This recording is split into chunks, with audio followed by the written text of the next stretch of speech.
Hello everyone, welcome to What If Naruto Was the Son of Corvinus and a Kitsune from Underworld movie. Before we start, please go support marioiale for writing that awesome fanfic. This is the translated version I made.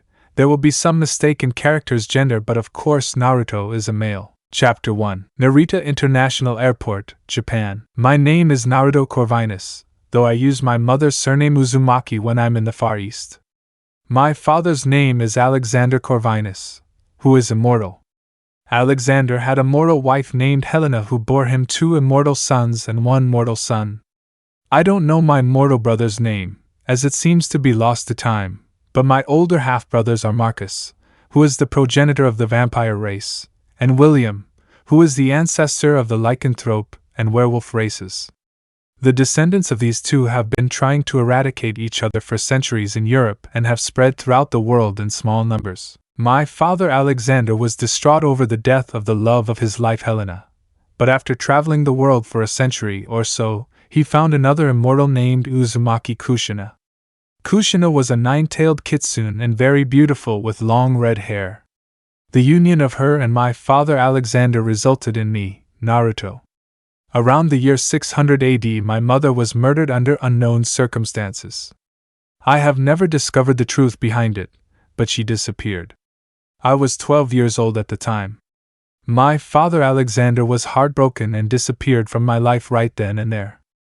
I hated him for it for several centuries for abandoning me, but in the 17th century my father contacted me out of the blue. It seemed that the descendants of my 2 older brothers were seeking to exterminate each other, and my father Alexander organized a secret military force called the Cleaners, whose duty was to hide the existence of werewolves and vampires. He wanted me to join their ranks because of my espionage and military knowledge. Over the centuries, in feudal Japan and other countries, I had many names and was employed as a general by various warlords over time, so my knowledge of many types of warfare, both on and off the battlefield, was excellent. However, I told my father I had no interest in his little war or those of my half-siblings. I told him to leave me out of it because I had no real reason to support a man who abandoned me. I was no longer angry with Alexander Corvinus. I simply didn't care for him and had no desire to participate.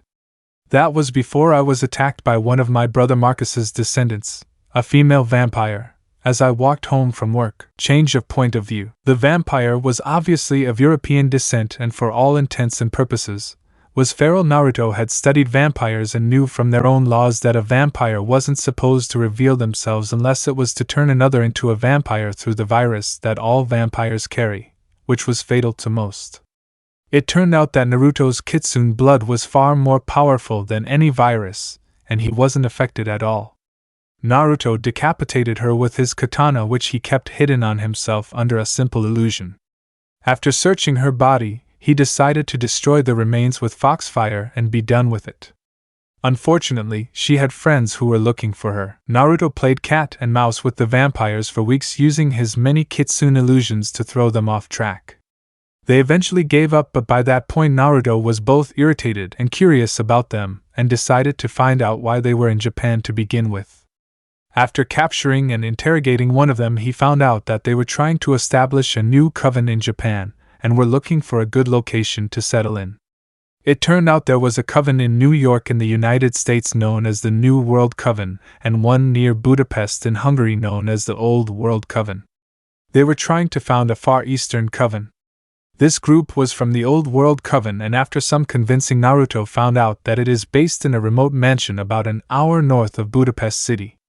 The name of the manor is Ortegaz, Hungarian for Devil's House, and the nearest town is Szentendre, and they were acting under the auspices of a high-ranking vampire named Craven.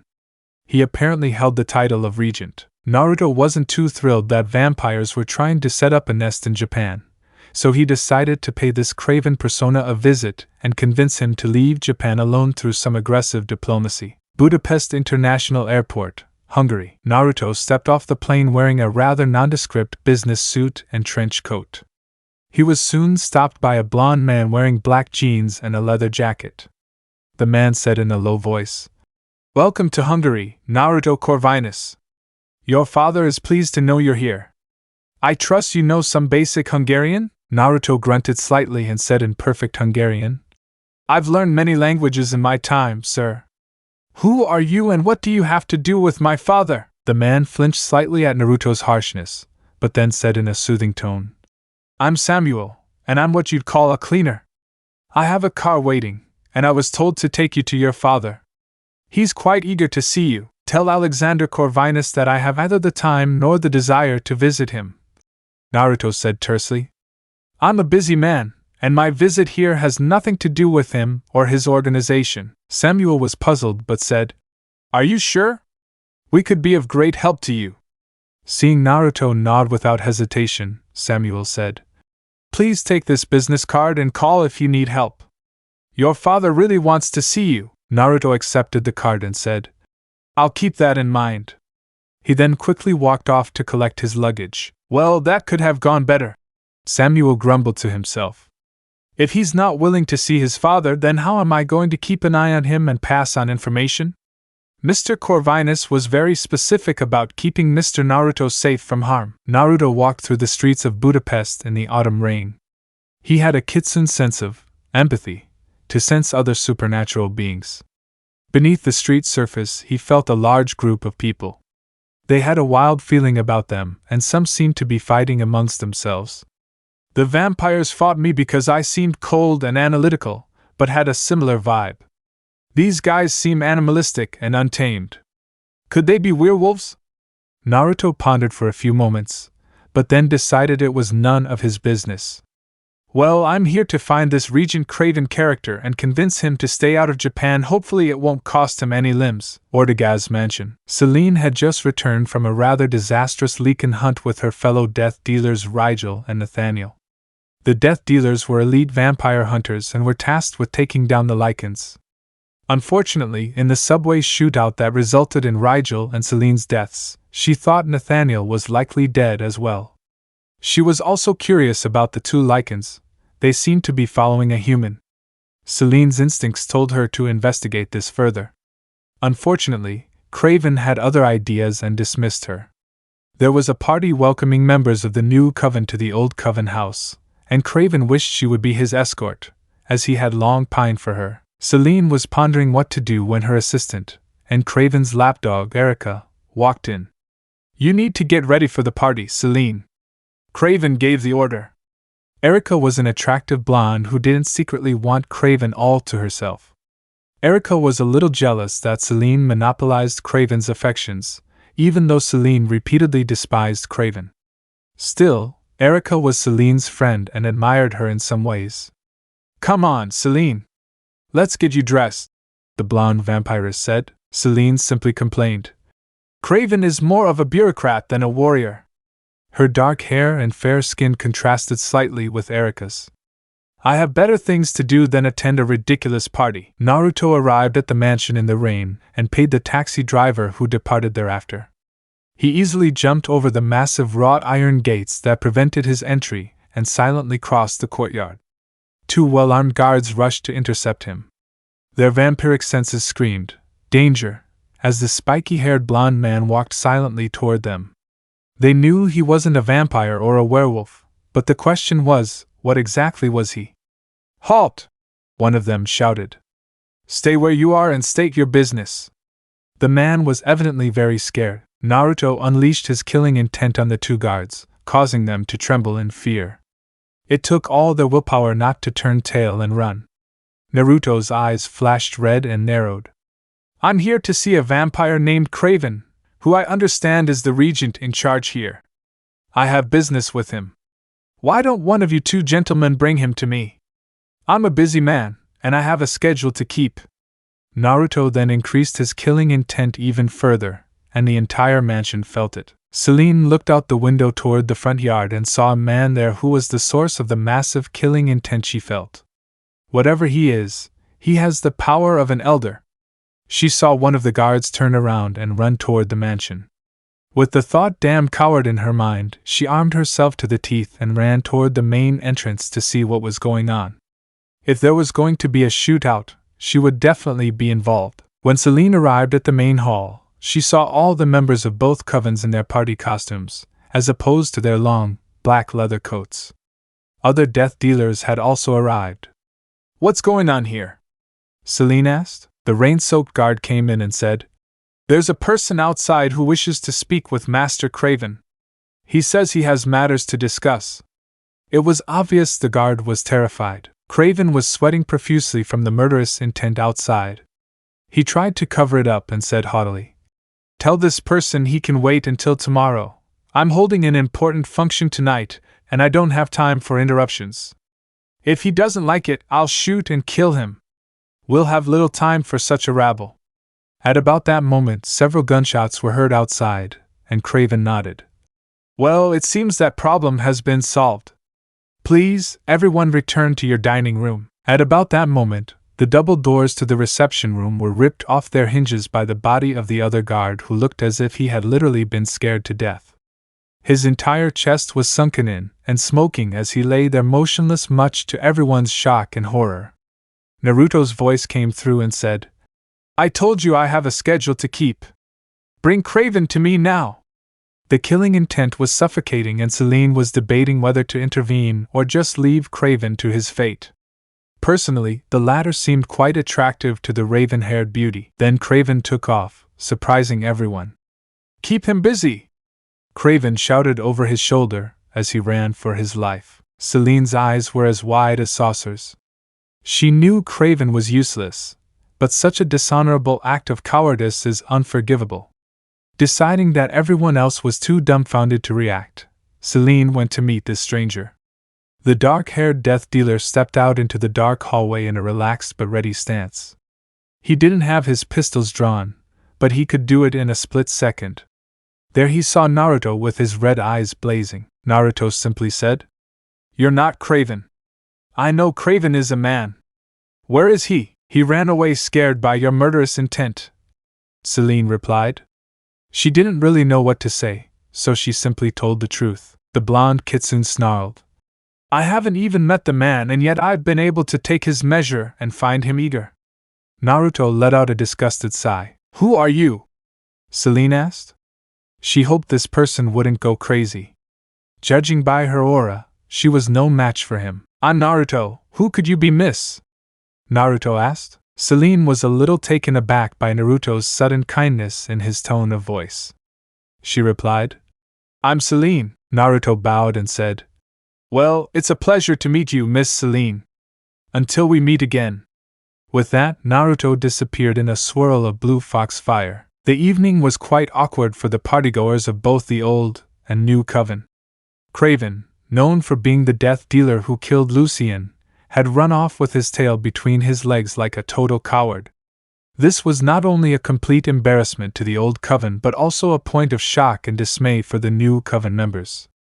Everyone agreed that the vampire elder Amelia was going to be absolutely furious when she arrived in 2 days. Celine was completely disgusted, and Erica, who held Craven up high, was utterly disillusioned and heartbroken. Budapest, Leekenden. Craven fled to Lucien's hideout hoping to gain some sort of amnesty, but found the werewolves gave him a less than warm welcome. Nevertheless, they took him to see Lucien. "What are you doing here, Craven?" Lucien asked. "My men are preparing to attack, and you're supposed to take care of things on your end, so Lady Amelia is prepared to attack." "There's a little problem with that, Lucien," Craven said in a shaky voice. "A small problem?" Lucien asked vehemently. "What kind of small problem, Craven? I had to flee the coven under threat," Craven explained. "I don't think they'll let me retain my title of regent any longer," Lucien snarled. "What kind of threat? You had the entire damn coven at your command. Did they discover our plans, you moron? It wasn't anything like that," Craven defended. "An outside threat specifically after I appeared and seems to wield more power than even Victor or Amelia. I had to retreat before I was killed." Lucien was furious. They had successfully captured Michael Corvin, who had the Corvinus strain, but in the grand scheme of things, eliminating the 3 vampire elders was paramount to allowing the hybrids to flourish. "Well, Craven, centuries of planning have come to nothing because of your cowardice." Lucien paced back and forth, wishing his temper would recede. It was so tempting to kill Craven right then and there, so tempting. He may still be of use to me, Lucien thought. Craven, this person who stood against you, who is he? What does he look like? Could he become an ally against the vampire elders? If so, we could salvage this mess. Craven knew that if he revealed his ignorance, and ran without even seeing this being, that Lucien would kill him outright. Craven smiled weakly and said, "Let me contact some in the coven who still owe me favors. I can get them a video. This person has to be seen to be believed." "I hope," Lucien glared at Craven. "Then contact your people and then return to me. Just know this, if you fail, you will forfeit your life. I will personally hunt you down to the ends of the earth. You have outlived your stay here. Contact me again when I have the information." Having been dismissed, Craven was led out of the werewolf's lair. Celine had already informed him, and it was likely that Lucien and his group could be eliminated by the death dealers. Craven decided to contact his friends, still in the coven, and warn them. Even if Craven had to climb back up and claw his way to the top, he would do it. To hell with Lucien and the vampire elders. Now all he had to do was make Celine his queen, as she should have been all along. Ortegaz's mansion. After the party concluded, everyone in both covens praised Celine endlessly and toasted her bravery many, many times. However, Celine had been too busy investigating the motives for any sign of the mysterious Naruto to bother with her new admirers. She returned before dawn in the morning to avoid the sunlight, and found Erika in her room instead of her own. Erika was still in her party dress, but she was a mess. It was painfully obvious that Erika had cried herself to sleep in Celine's bed while waiting for the dark-haired beauty to return. Celine felt bad for Erika. The death dealer certainly wasn't the most compassionate person, but she got along quite well with Erika. She knew Erika practically worshipped the ground Craven walked on, and seeing her heroic image of him so completely destroyed must have been devastating. Celine woke Erika up and said, "Are you okay, Erika?" Erika woke up and cried. "I had no idea," the blonde said sadly. "I never knew Dash. Now you see why I had no interest in him," Celine said bluntly. Erika sat back, resting her knees on her chin, and said, "What a fool I am! The one I loved above all others is a cowardly coward." Hot tears streamed down her pretty face as the blonde vampires wept silently. "You were the one who saved us all, Celine! Craven was our regent. He was supposed to have power second only to the elders. He ran and left us to die." Celine awkwardly patted Erika on the back. "He's no longer our regent. I don't know what punishment the elders will impose, but it's sure to be severe. Running away in the face of danger isn't something someone of his so-called power should do. I don't know what that Naruto person's business was with Craven, but he was actually very cordial to me. If Craven had stood his ground and talked Naruto through it, then it's possible none of this would have happened. Perhaps it's for the best. If a crisis endangered us all with such a cowardly regent, things could have been 10 times worse." "What about the guard who flew through the door?" Erika asked. "He's dead," Celine replied. "I have a feeling he'd be alive and well if I hadn't opened fire on Mr. Naruto." Seeing Erika's confused look, Celine added, "It's my instinct, believe me." Erika nodded sadly. "So, what do you think this Naruto person is?" Celine gave a half-hearted shrug. "Honestly, I have no idea. He feels like us, but different. His eyes glowed red and were slitted, and he had elongated canines like ours. Maybe Elder Amelia knows something. He's definitely not a werewolf. None of us death dealers have seen anything like him before." "Was he attractive?" Erika asked curiously. Celine sighed. "I'm afraid I was too worried about losing my life to see you as boyfriend material, Erika." "Embarrassing," the blonde joked. Corinthia Hotel, Budapest. Naruto wasn't a big spender, but when he traveled, he was fashionable. He'd been saving money and living frugally for 1,400 years, so why not splurge a little? Between the rather decadent spa and the many restaurants, Naruto figured he could lounge around without a worry for days at the Corinthia Hotel. The next morning, he was woken by room service and a very attractive maid. Her name was Francisca, tidied the room thoroughly and changed the sheets. She was quite flirtatious with the blonde Kitsune, but he knew better than to go there. After she left, Naruto gathered up all the hidden cameras and listening devices he placed. She was very subtle about it, and used her appearance and acting tempting to set them up without him noticing. At least that was the plan. I wonder how long Miss Francisca has been in Alexander Corvinus's employ? Naruto thought aloud. She's actually quite good. Of course, I've been dealing with spies for centuries, so I guess I shouldn't judge her. No doubt someone will come to keep track while I'm gone, since none of her planted bugs are active. Naruto soon left for breakfast, and around noon Samuel entered Naruto's room to check on the hidden cameras that weren't working and such. Using a master key from the hotel, Samuel quietly slipped in and closed the door behind him. Without disturbing anything, he searched for the hidden cameras that Francisca planted and found that they were all missing. Samuel was about to leave when he found a hand over his mouth and a katana at his throat. Naruto became visible from behind a Kitsune illusion and said, "You forgot to check the camera placed in the shower, Mr. Samuel." TSK. Very careless. Miss Francisca is 1,000 years too young to be placing spy devices on me. I can't help but think that Alexander Corvinus has become some kind of voyeur who wants to watch his own offspring shower or do God knows what in bed. Who knows what kind of compromising positions his people might catch me in if I actually invited a lady over for the night. Most of them also detected infrared. It's a shame. Samuel felt the blade tickle his Adam's apple. What should I do with you, Mr. Samuel? I suppose I could kill you and dispose of the body, or maybe I should just ask you a few questions and let you go. Which do you think is the best option? Naruto squeezed Samuel's face a little tighter and said, "If you try to make MI6 budge on my knee, and the muscles in your legs tense up, I'll cut your head off." Samuel's eyes widened in fear and he realized Naruto held all the cards. Naruto said, "As long as you understand the position you're in now, I'll let you go." Naruto lowered his blade and removed his hand from Samuel's mouth before pushing the cleaner forward. The cleaner turned around to look at Naruto, who was reclining listlessly in a chair with no sign of a sword at that point. Samuel was doing his best to slow his heart rate and breathing. Naruto pointed to a bag on the side table by the couch and said, "All your listening devices and cameras are in there. Why don't you sit down until the adrenaline wears off? You're still sweating like crazy. For someone trained by MI6, you sure are nervous." Naruto added conversationally. Samuel put his hands to his head as if to ward off the worst migraine in history. He said without preamble, "What exactly are you doing, Mr. Corvinus? Lord Corvinus is my father, just call me Naruto."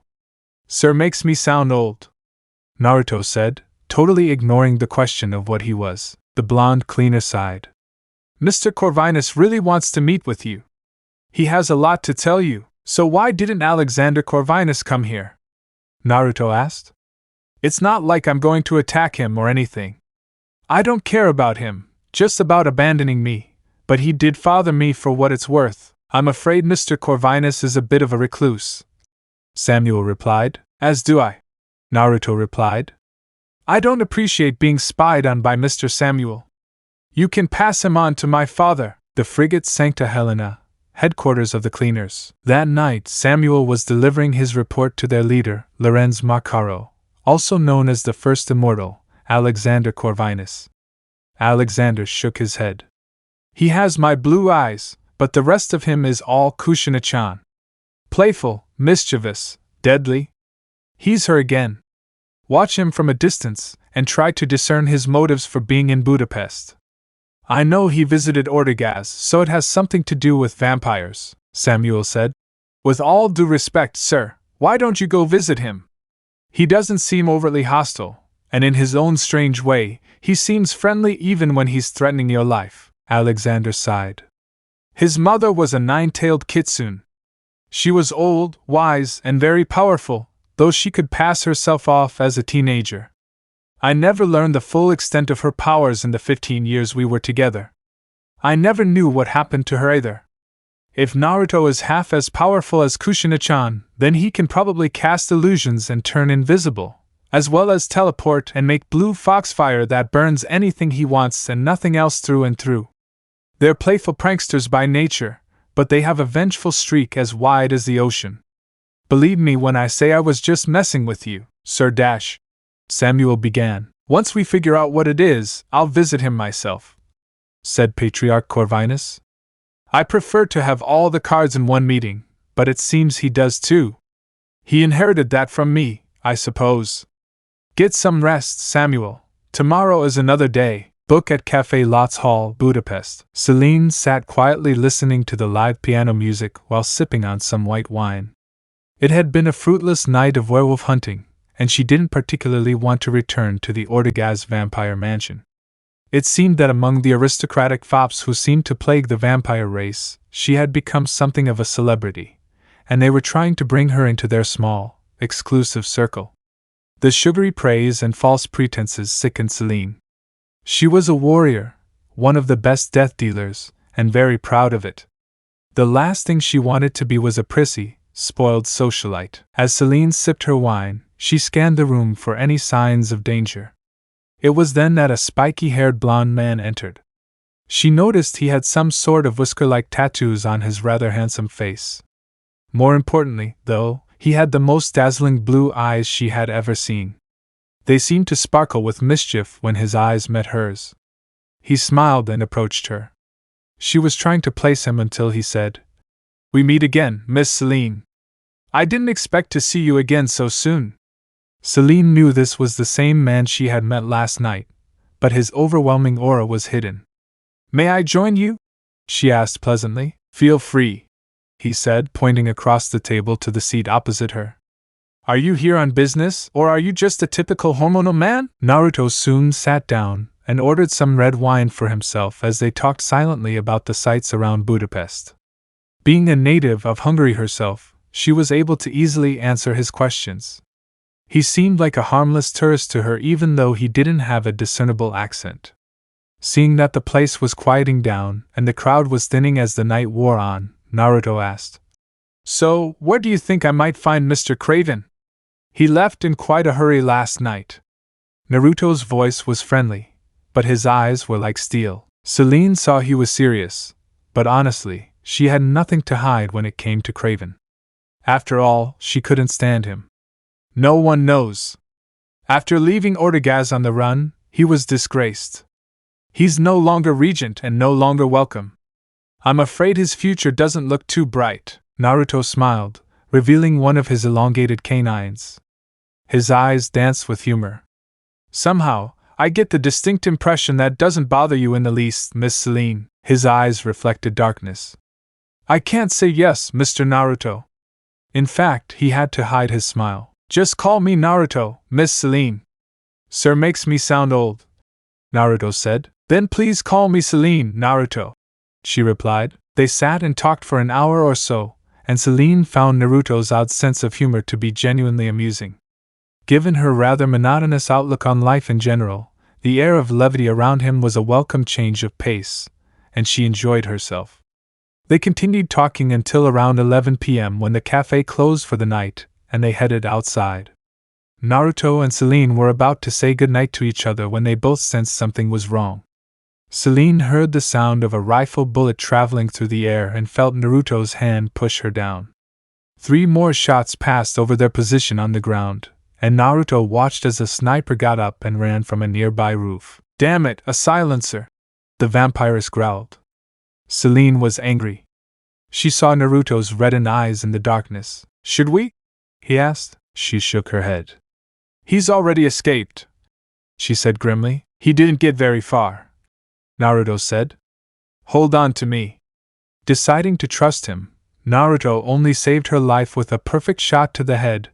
Celine latched onto Naruto and in an instant was surrounded by blue flames that were cold to the touch. They appeared on the roof where the sniper had been less than a minute ago. The sniper was running from roof to roof and saw them appear where he had been. He panicked and broke into a sprint across the rooftops. Celine could tell by scent alone what her prey was. "It's a leakin' sniper," she hissed.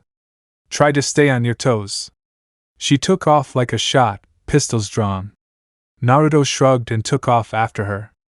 The sniper was running scared away from the death dealer, and eventually darted into an alley where she hoped to ambush him. Another werewolf was waiting there. "Did you catch her?" the sniper's partner asked. The sniper shook his head. No, she avoided me and is chasing me with another one. The other werewolf pulled out a machine gun and said, Shit! By the time they finished their conversation, Celine was upon them, leaping into the alley and opening fire with her twin pistols. The werewolf with the machine gun was shot in the shoulder but returned fire, and the sniper ran back to prepare for another shot with his sniper rifle. Figuring Celine had the regular gunner in hand, Naruto jumped in to deal with the sniper before he could take out Celine. The machine gun werewolf ran out of ammo and assumed werewolf form to attack Celine as she reloaded. Its claws slashed at the dumpster behind Celine, and her foot collided with its snout, sending it tumbling backward. Celine's eyes were a blazing blue, and her fangs were extended. The werewolf tried to get up from its position and off the ground and dodge, but Celine was already upon it, and unloaded a clip of silver nitrate bullets into the hapless werewolf before it could get back up. The werewolf was dead. Meanwhile, Naruto had cornered the sniper who hadn't had time to reload. The sniper dropped his rifle and pulled a single-shot derringer from his coat and fired at Naruto. In an instant, Naruto's katana flared into existence and met the bullet head-on. The sniper watched in horror, as everything seemed to move in slow motion. Sparks flew from Naruto's katana as he sliced the UV round bullet in half with an excited grin etched on his face. Seeing that the sniper was completely dumbfounded, Naruto asked, Is that all you got? The sniper flinched in fear and tried to run, but Naruto's sword cleaved him in half from the top of his head to his groin, spraying blood everywhere as the body halves hit the ground. Celine approached and said, I see you took care of your prey. Nice sword, by the way. Naruto smiled and said, It was my mother's. Celine nodded, unsure of what to say, and Naruto waved his hand, causing the mess that used to be a sniper to be consumed by the blue fox's fire. She raised an eyebrow, and Naruto asked, You don't need that body for anything, do you? Celine shot him in the head no and asked, What is that blue flame? It didn't burn me, but it destroyed that body in an instant. It only burns what I want it to burn. Pretty handy, don't you think? He said cryptically. Naruto quickly disposed of the other body in the same manner. It looks safe now. Should I walk you to your car, Celine? Celine would normally have scoffed at having an escort to her vehicle, but Naruto's tone showed he was trying to be a gentleman instead of implying she was weak, or anything.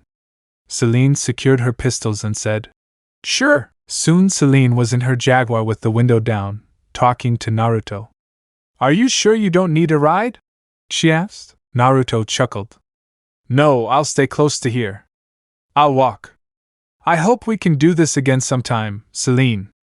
I had fun. Have a safe trip back to Ortegas. With that, he seemed to vanish into thin air. Celine was soon driving home and thought to herself, what a unique man. I hope I get to see him again. It was almost like a date. Upon arriving at Ortegas, he entered and received an overly warm welcome. You flattering pig. I just want to take a shower and go to bed once I've done my report. Corinthia Hotel, Budapest. Naruto had showered and was lying in his bed. His thoughts returned to the thought of him being a child. Flashback. Naruto was 5 years old and was walking through the city toward the market with his beautiful mother, Kushina. Kushina looked stunning with her long red hair and black kimono with floral patterns that accentuated all her feminine curves. Now remember, Naruto-chan, when it comes time to choose a wife, you want a girl who's strong and faithful. Being beautiful like Ka-chan wouldn't hurt either. Kushina laughed. However, there's one thing that is important above all others. What is that, Ka-chan? Little Naruto asked innocently. A pickpocket was reaching for Kushina's money bag, and Kushina suddenly punched the man in the stomach hard enough to send him to his knees as he gasped for air. She then hit his chin with a brutal uppercut that sent him flying. The pickpocket landed in an unconscious heap, and Kushina turned to her astonished son who was holding the thief's money bag. This should pay for our trip, she chuckled. Most importantly, he needs to be able to kick ass. End of flashback. Naruto thought to himself, Celine, what an interesting woman you are. Chapter 2. Naruto was 5 years old and was walking through the city toward the market with his beautiful mother, Kushina. Kushina looked stunning with her long red hair and black kimono with floral patterns that accentuated all her feminine curves. Now remember, Naruto-chan, when it comes time to choose a wife, you want a girl who's strong and faithful. Being beautiful like Ka-chan wouldn't hurt either. Kushina laughed. However, there's one thing that is important above all others. What is that, Ka-chan? Little Naruto asked innocently. A pickpocket was reaching for Kushina's money bag, and Kushina suddenly punched the man in the stomach hard enough to send him to his knees as he gasped for air. She then hit his chin with a brutal uppercut that sent him flying. The pickpocket landed in an unconscious heap, and Kushina turned to her astonished son who was holding the thief's money bag. This should pay for our trip, she chuckled. Most importantly, he needs to be able to kick ass. End of flashback. Naruto thought to himself, Celine, what an interesting woman you are. Chapter 2. Hungary, Ortegaz Mansion. Elder Emilia arrived in Vienna 2 days after Craven fled. The elegant, dark-haired woman was absolutely furious about the situation and had already been informed of the situation with Craven by the Vampire Council. On the other hand, Emilia was immensely pleased that the panic caused by Craven abandoning his post was taken care of by Victor's daughter, Celine. Emilia always felt that Celine had much more potential than just a death dealer. So, Celine was called to Emilia's chambers to discuss things with the elder.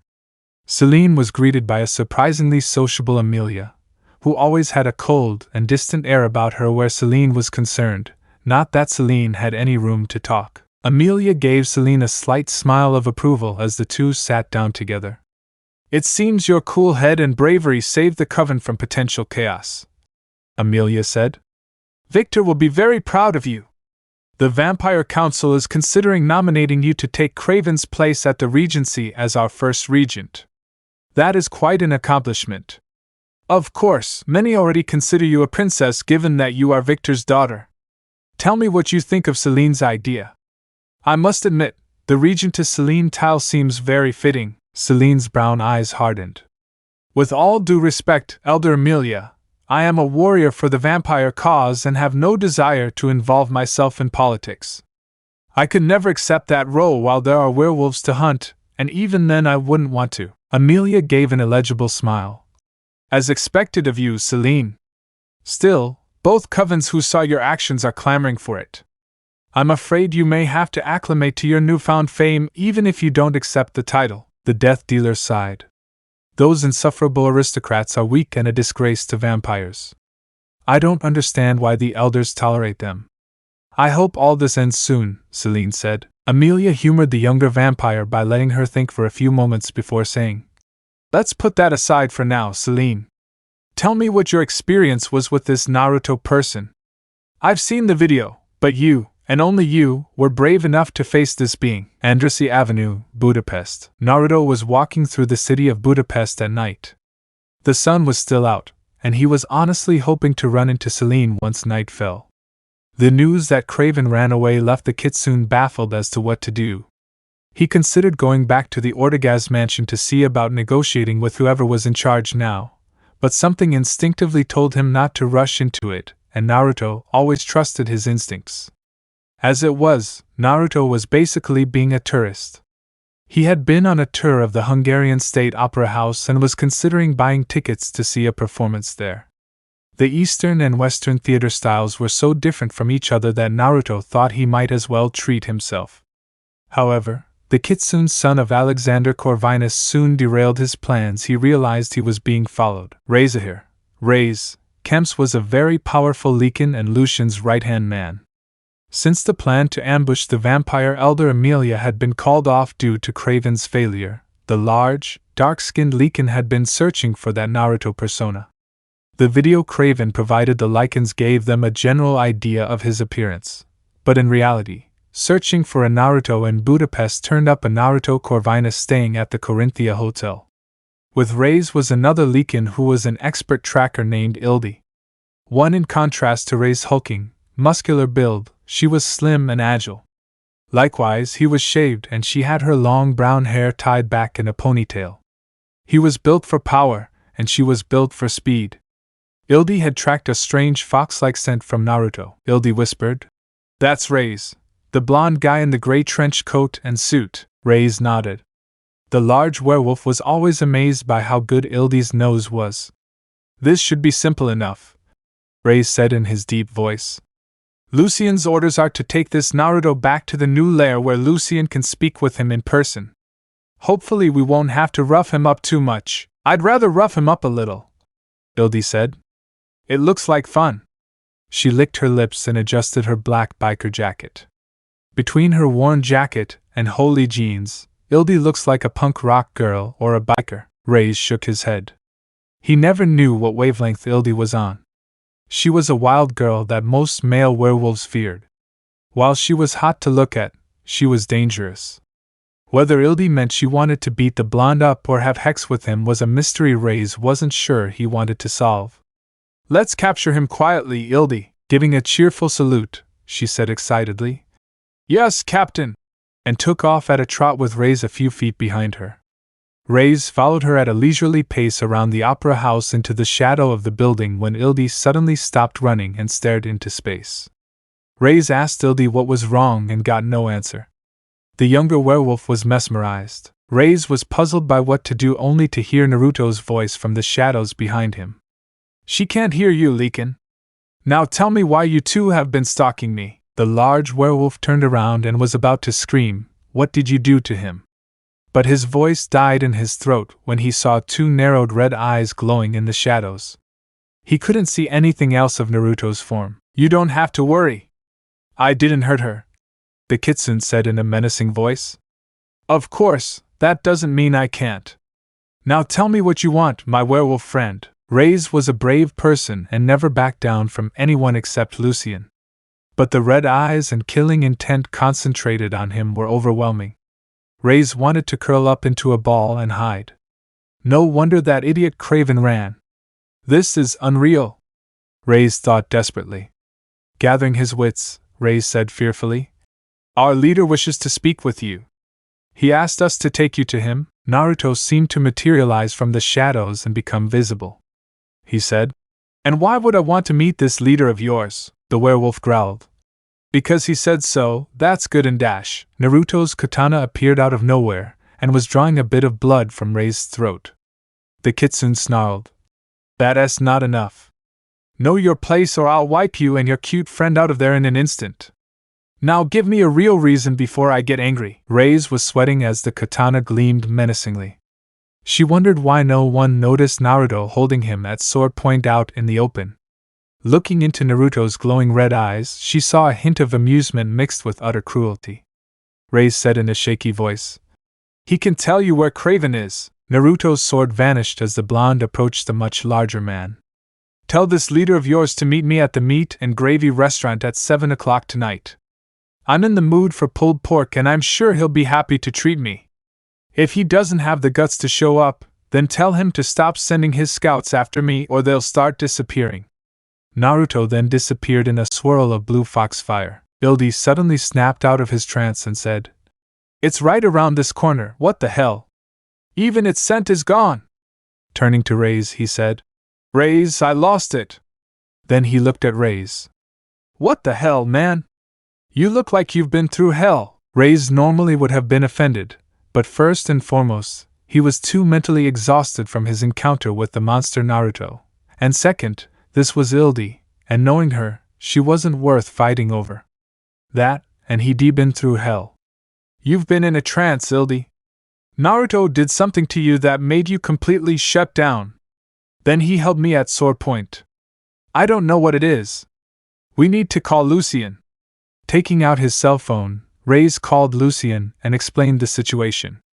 Lucien was less than thrilled to discover he had a dinner date, and worse, he had to pay for it. Still, Lucien trusted Reyes.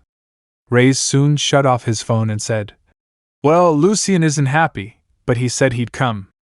There's nothing left for us to do here. Let's head back. Ildi would normally have teased Reyes for being so exhausted, but she could tell the big man was really in a bad mood. She patted him on the back in a friendly manner and said, Then let's go, big guy. They never realized Naruto was still there under an illusion in the shadows. So their leader's name is Lucien. Looks like I have a couple of hours to burn before dinner. Looking at his map on his phone, Naruto headed off to see the Liszt Academy of Music to admire the architecture. Meat and Sauce Restaurant. Lucien showed up at 7 p.m. sharp in less than the best of moods. He had his 8 people stationed around the area, but the restaurant wasn't that big, so he couldn't bring others with him. The Leakin leader was also a little worried because he hadn't seen his right-hand man, Reyes, so shaken up in centuries. The fact that Reyes even admitted to being scared by Lucien, privately, was telling. From what Lucien had seen, Craven was always a coward, but perhaps in Naruto's case, it was justified. In any case, Lucien was dressed in his usual street clothes and decided to at least act respectful. It was then that Lucien saw a spiky-haired, blonde man waving at him. The blonde Kitsune said, "You must be Mr. Lucien. I'm glad to meet you. Please call me Naruto. I have a table in the back. I trust you prefer meat?" Lucien shook Naruto's hand, and despite the fact that Naruto looked like an ordinary human, Lucien could feel an unfathomable power oozing from this person. He also wondered how Naruto already knew his name.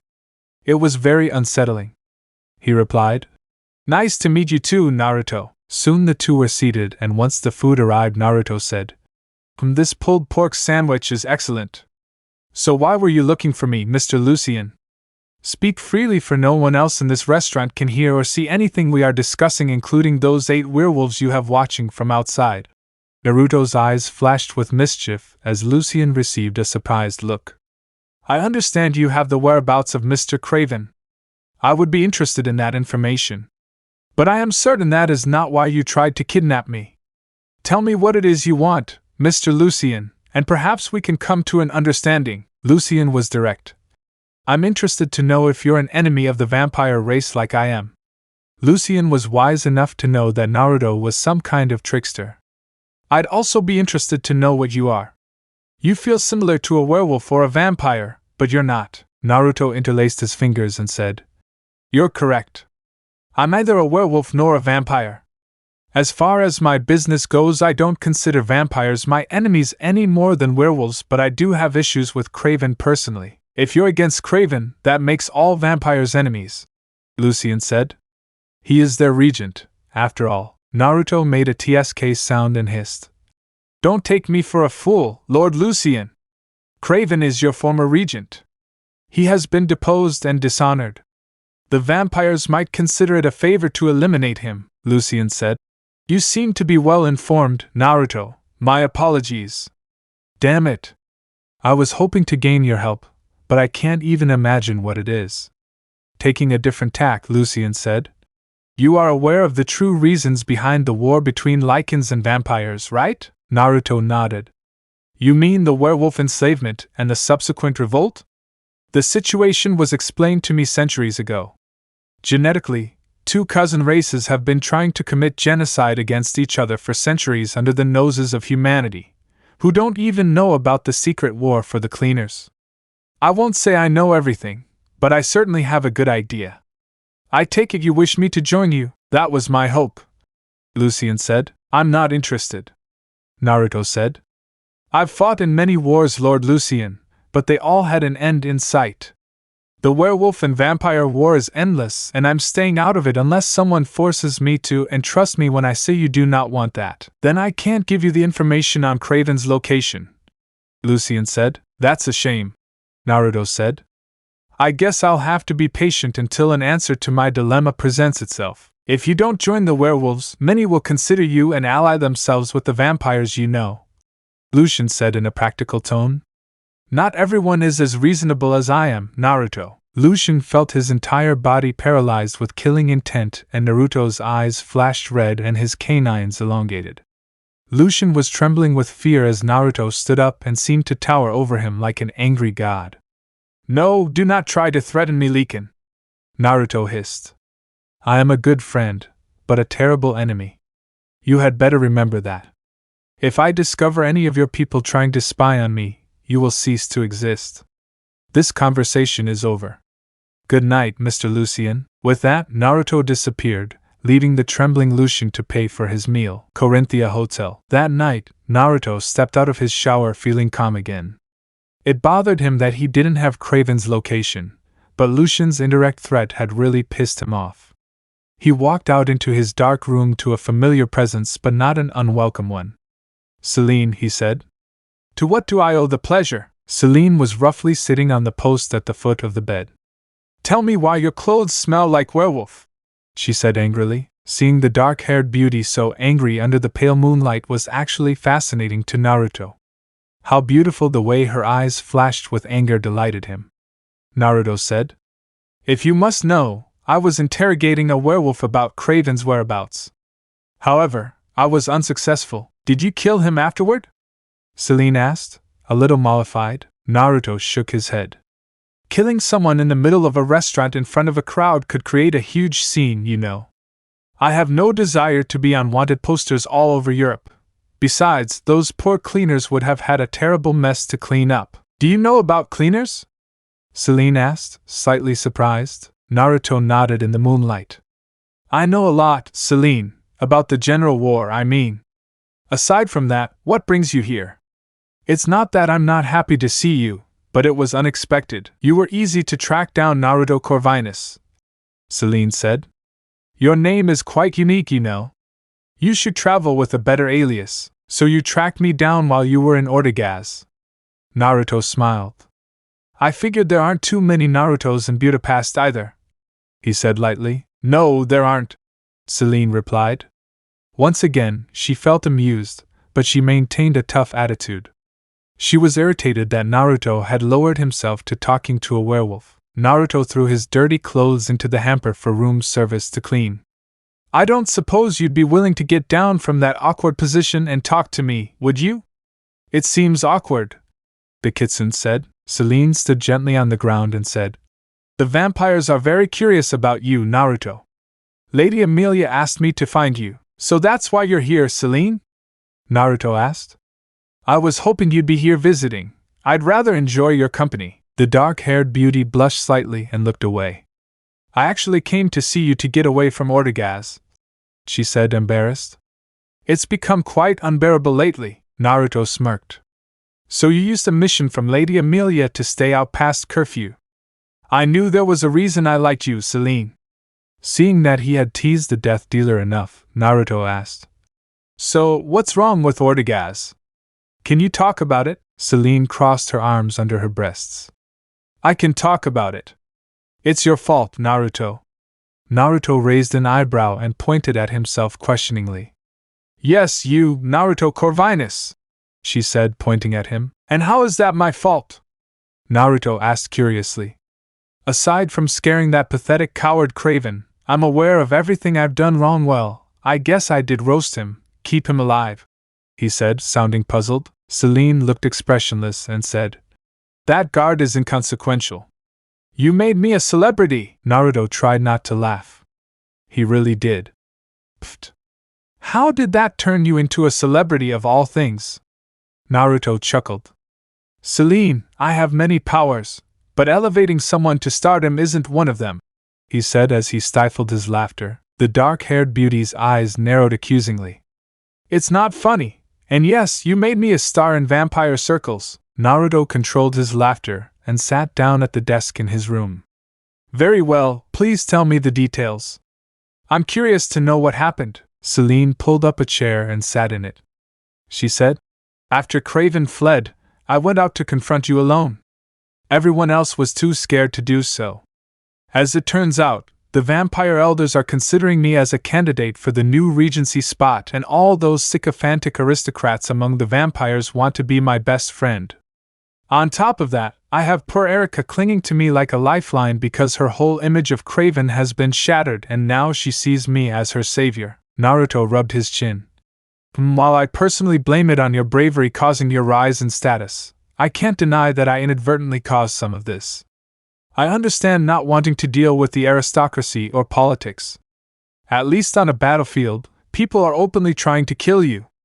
With politicians plotting behind your back, you end up with the sword of Damocles hanging over your head every step of the way. I'm sorry to hear that." Celine looked at Naruto for a moment and said, "You speak from experience." Naruto nodded. "She's very perceptive. It's just as I expected. I was in that position a couple of times when I was a general." The death dealer was now curious. Were you a general? The Kitsune replied. A long time ago. When they tried to involve me in politics in feudal Japan, I simply disappeared for a few years and reappeared under a different alias. It's an effective tactic because humans don't live that long, but that option wouldn't work with a bunch of immortals, Celine growled. That seems a little cowardly, Naruto raised an eyebrow. Call it what you want, it's effective like I said. Sometimes we have to bite the bullet and oh dear, a grenade crashed through the window and detonated in a second. Celine was too shocked to react in time, but Naruto wasn't. Celine was stunned by the blast, but Naruto shielded her with his body. She turned around briefly and saw that she was wrapped in the tails of a huge fox. She felt strangely warm and safe. The fox said, "Don't worry, Celine. I'll protect you with my life if necessary." After that, she passed out. Marcel Feist dismounted and put away his grenade launcher. He was a human mercenary, and the strange man who hired him had paid very well to kill, exaggerate, the man named Naruto Corvinus. Marcel knew that the whole incident would be chalked up to some sort of terrorist attack due to the collateral damage that killed others. Since he was of Austrian descent, Marcel figured he could lie low for a few weeks in case the Hungarian borders were closed. He traveled regularly throughout Europe as a businessman, so it would be simple enough to blend into the crowd. What Marcel Feist didn't realize was that he had become an enemy of epic proportions, a Kitsune named Uzumaki Naruto, who was once known as the Bloody Red Tide due to the carnage he caused in battle when he was a provincial general in Japan centuries ago. Budapest, Millennium Metro. Celine woke up feeling extremely tired and sore. She had an 4 in each arm with blood feeding her. She didn't know where it was, but she looked over and saw Naruto sitting there with his red eyes glowing. Naruto seemed to be in some sort of meditative state. He looked at her worriedly and said, "You're safe underground, and I've obtained plenty of blood to help you regenerate, Celine. You weren't hurt by the fire or shrapnel, but you're probably a walking bruise from the shockwave impact. I'll be keeping an eye on you, so don't worry." "Where are we?" Celine asked wearily. She heard all over. "We were in an old warehouse near the M1 metro line, near the end of Budapest City Park," Naruto said. "It's daytime, so you'll have to wait until sunset to return to the Ortegaz mansion. Just rest for now.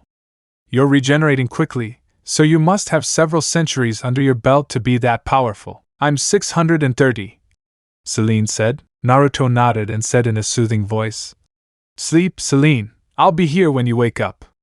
Celine soon fell asleep again as Naruto watched over her. Ortegaz mansion. Lady Amelia was privately panicking, though to everyone else she appeared calm and collected. She'd sent Celine on a mission to contact Naruto Corvinus, and now Victor's beloved daughter was missing. Her connections at the National Bureau of Investigation, as well as regular police reports, showed that there were no signs of any bodies in the room where Naruto Corvinus was booked in, which was a relief. Many of the Coven's aristocrats were very angry about where the princess went, but Amelia kept them in line with a mere glance. There was also the matter of the regency, but finding Celine was far more important in Amelia's eyes. Though Amelia didn't openly fear Victor per se, her temper would be monumental if her precious son had been killed. The vampires would start scouting tonight once the cursed sun fell from the sky. If the werewolves were after it, no gods could save them from Amelia's wrath. Just as importantly, though, the vampires could gain a powerful ally in Naruto. The frigate Sancta Helena. Alexander Corvinus was very worried. His estranged son, Naruto, had been the target of an assassination attempt, and the leader of the cleaners didn't know who or why. All he knew was how a grenade launcher fired from a nearby rooftop. Naruto had been followed at a distance by Alexander's people, and it seemed Naruto had made contact with both the vampires and the werewolves, so either could have theoretically targeted Naruto. A vampire had been in Naruto's room before the explosion, but the cleaners found absolutely no evidence of either of their bodies there. The Jaguar the vampire was driving was still parked where it had been last night, and Samuel had already taken steps to observe the vehicle in case she, and hopefully Naruto, came back for it tonight. Samuel came in to brief his commander. "We ran the history on that Jaguar, sir. It's registered to a non-profit organization attached to the Hungarian Red Cross. Then he added sarcastically, appropriately, that company specializes in blood drives. They've been around for decades and are definitely backed by the vampires at the corporate level. There's really not much else to report other than that it's a nice car and very well maintained, Alexander nodded. That's what Samuel expected. Vampires always cover their tracks extensively, you know. Wheels within wheels, Millennium Underground Railroad. Wheels within wheels, Naruto thought as he involuntarily mirrored his father's thoughts. Vampires could be responsible, werewolves could be responsible. No doubt if asked they'd point fingers. It could be one side trying to frame the other. It could be Craven, since no doubt the coward has connections. It could be someone else. It was stupid of me to use my real name upon reflection. I haven't been outside of Japan since the late 1800s, so I didn't even think to use an alias on my passport because no one would recognize me. Hell, the last time I was here in Hungary it was under Habsburg rule and part of the Austro-Hungarian Empire. For all the years of experience I have, you'd think I wouldn't have made such a rookie mistake. I guess I've just grown complacent over the centuries. It embarrasses me. He looked at the sleeping Celine. At least Celine is recovering very well. Looks like I need to change her IVs again. Leakin Den. Lucian received the news this morning about the destruction of Naruto Corvinus's room. He had no idea who had done it, but Lucian wanted to make sure the werewolves weren't responsible. He hoped to contact Naruto to offer assistance if necessary. Lucian knew Naruto wouldn't have been killed by such an attempt, but he didn't really have the connections to track down whoever did it. The easiest thing to do would be to point the finger at vampires or even Craven, but Lucian didn't have a shred of proof and Naruto wasn't the kind of person he could afford to cross.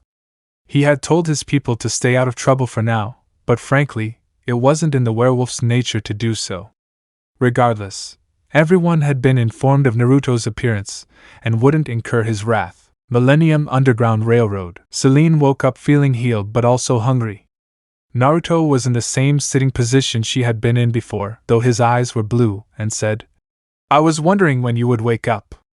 He gently removed the IVs from her and said as he looked into her eyes, I can tell you're hungry. You've been out for 18 hours. You don't have to hide it. Celine's eyes turned bright blue, and her canines elongated in an instant. Naruto simply handed her a bag of blood and a straw. I don't know how herbivores eat, so I grabbed some straws after robbing the local blood bank. I never imagined I'd use my skills to rob the Red Cross. It's quite embarrassing. Celine poked a hole in the blood bag before inserting a straw and drinking greedily. She said between sips, This is good. 3 bags later, her appetite was satiated, and she smiled softly. Thank you for looking after me, Naruto. I saw the grenade but couldn't react in time. Naruto admired Celine for a moment and said, You should smile more often. It really lights up your whole face. Celine felt herself blush slightly. What's wrong with this man? How does he make me feel this way? Then she blinked. You know, before I fainted I saw a giant fox that told me it would protect me. I know it was you, Naruto. How can you be so sure? Naruto asked. You were dazed when I pulled you from the rubble. You could have been imagining things. Your eyes were red, Naruto. No mistake. After fidgeting for a minute, Celine said, Please tell me what you are. You feel like a vampire or a werewolf, but you're not. Naruto wanted to snarl. The pleading look in Celine's eyes was all he needed to give in. Gods, I'm going soft in my old age. This girl. I'm a Kitsune, Celine. I don't tell you that lightly. Celine looked confused. I'd never heard of a Kitsune before, Naruto. The blonde smiled and said, In Japanese folklore, Kitsunes are fox spirits or demons that can shape-shift and are very playful. Some are considered good, while others are evil. My mother was a full-blooded Kitsune. My father was something else, so are you a good or evil Kitsune? And where do Kitsune come from? Your name is Corvinus. That's quite a coincidence, you know, Celine said, wondering how she could get more details. She was quite fascinated by the idea. Naruto smiled, showing his elongated canines. Whether I'm good or evil all depends on your point of view. As for where Kitsune come from, honestly, I don't know. My mother disappeared when I was very young, so I never found out. She was the only other Kitsune I've ever met on a personal level. And your father? Did he know anything? Selene asked. My father was haunted by my mother's death and abandoned me, Naruto said. I doubt he knows anything either. Your father is alive then? The dark-haired beauty asked. So he's one of the Corvinus brothers who fathered us all? Naruto appeared in front of Selene and placed a light kiss on her forehead. Enough questions, Selene. I've already told you more about myself than anyone has in centuries. We need to get you safely home to Ortegaz. I'm sure the other vampires are missing their favorite celebrity, he said with a smile. He's being intentionally unpleasant to distract me. I have to study these kitsunes, Selene thought to herself. Why don't you come back to Ortegaz with me? Lady Amelia would certainly be in your debt for saving my life. I'm sure you'll be welcome there. That could be problematic since the werewolves would probably consider me their enemy then, Naruto said. I don't want that, Selene's eyes glittered. The werewolves are probably the ones who tried to kill you by blowing us up, Naruto, she said passionately. Come back with me to Ortegaz, where it's safe. Naruto shook his head. There isn't a shred of proof behind that statement, Selene. You're a very intelligent woman. Think outside the box.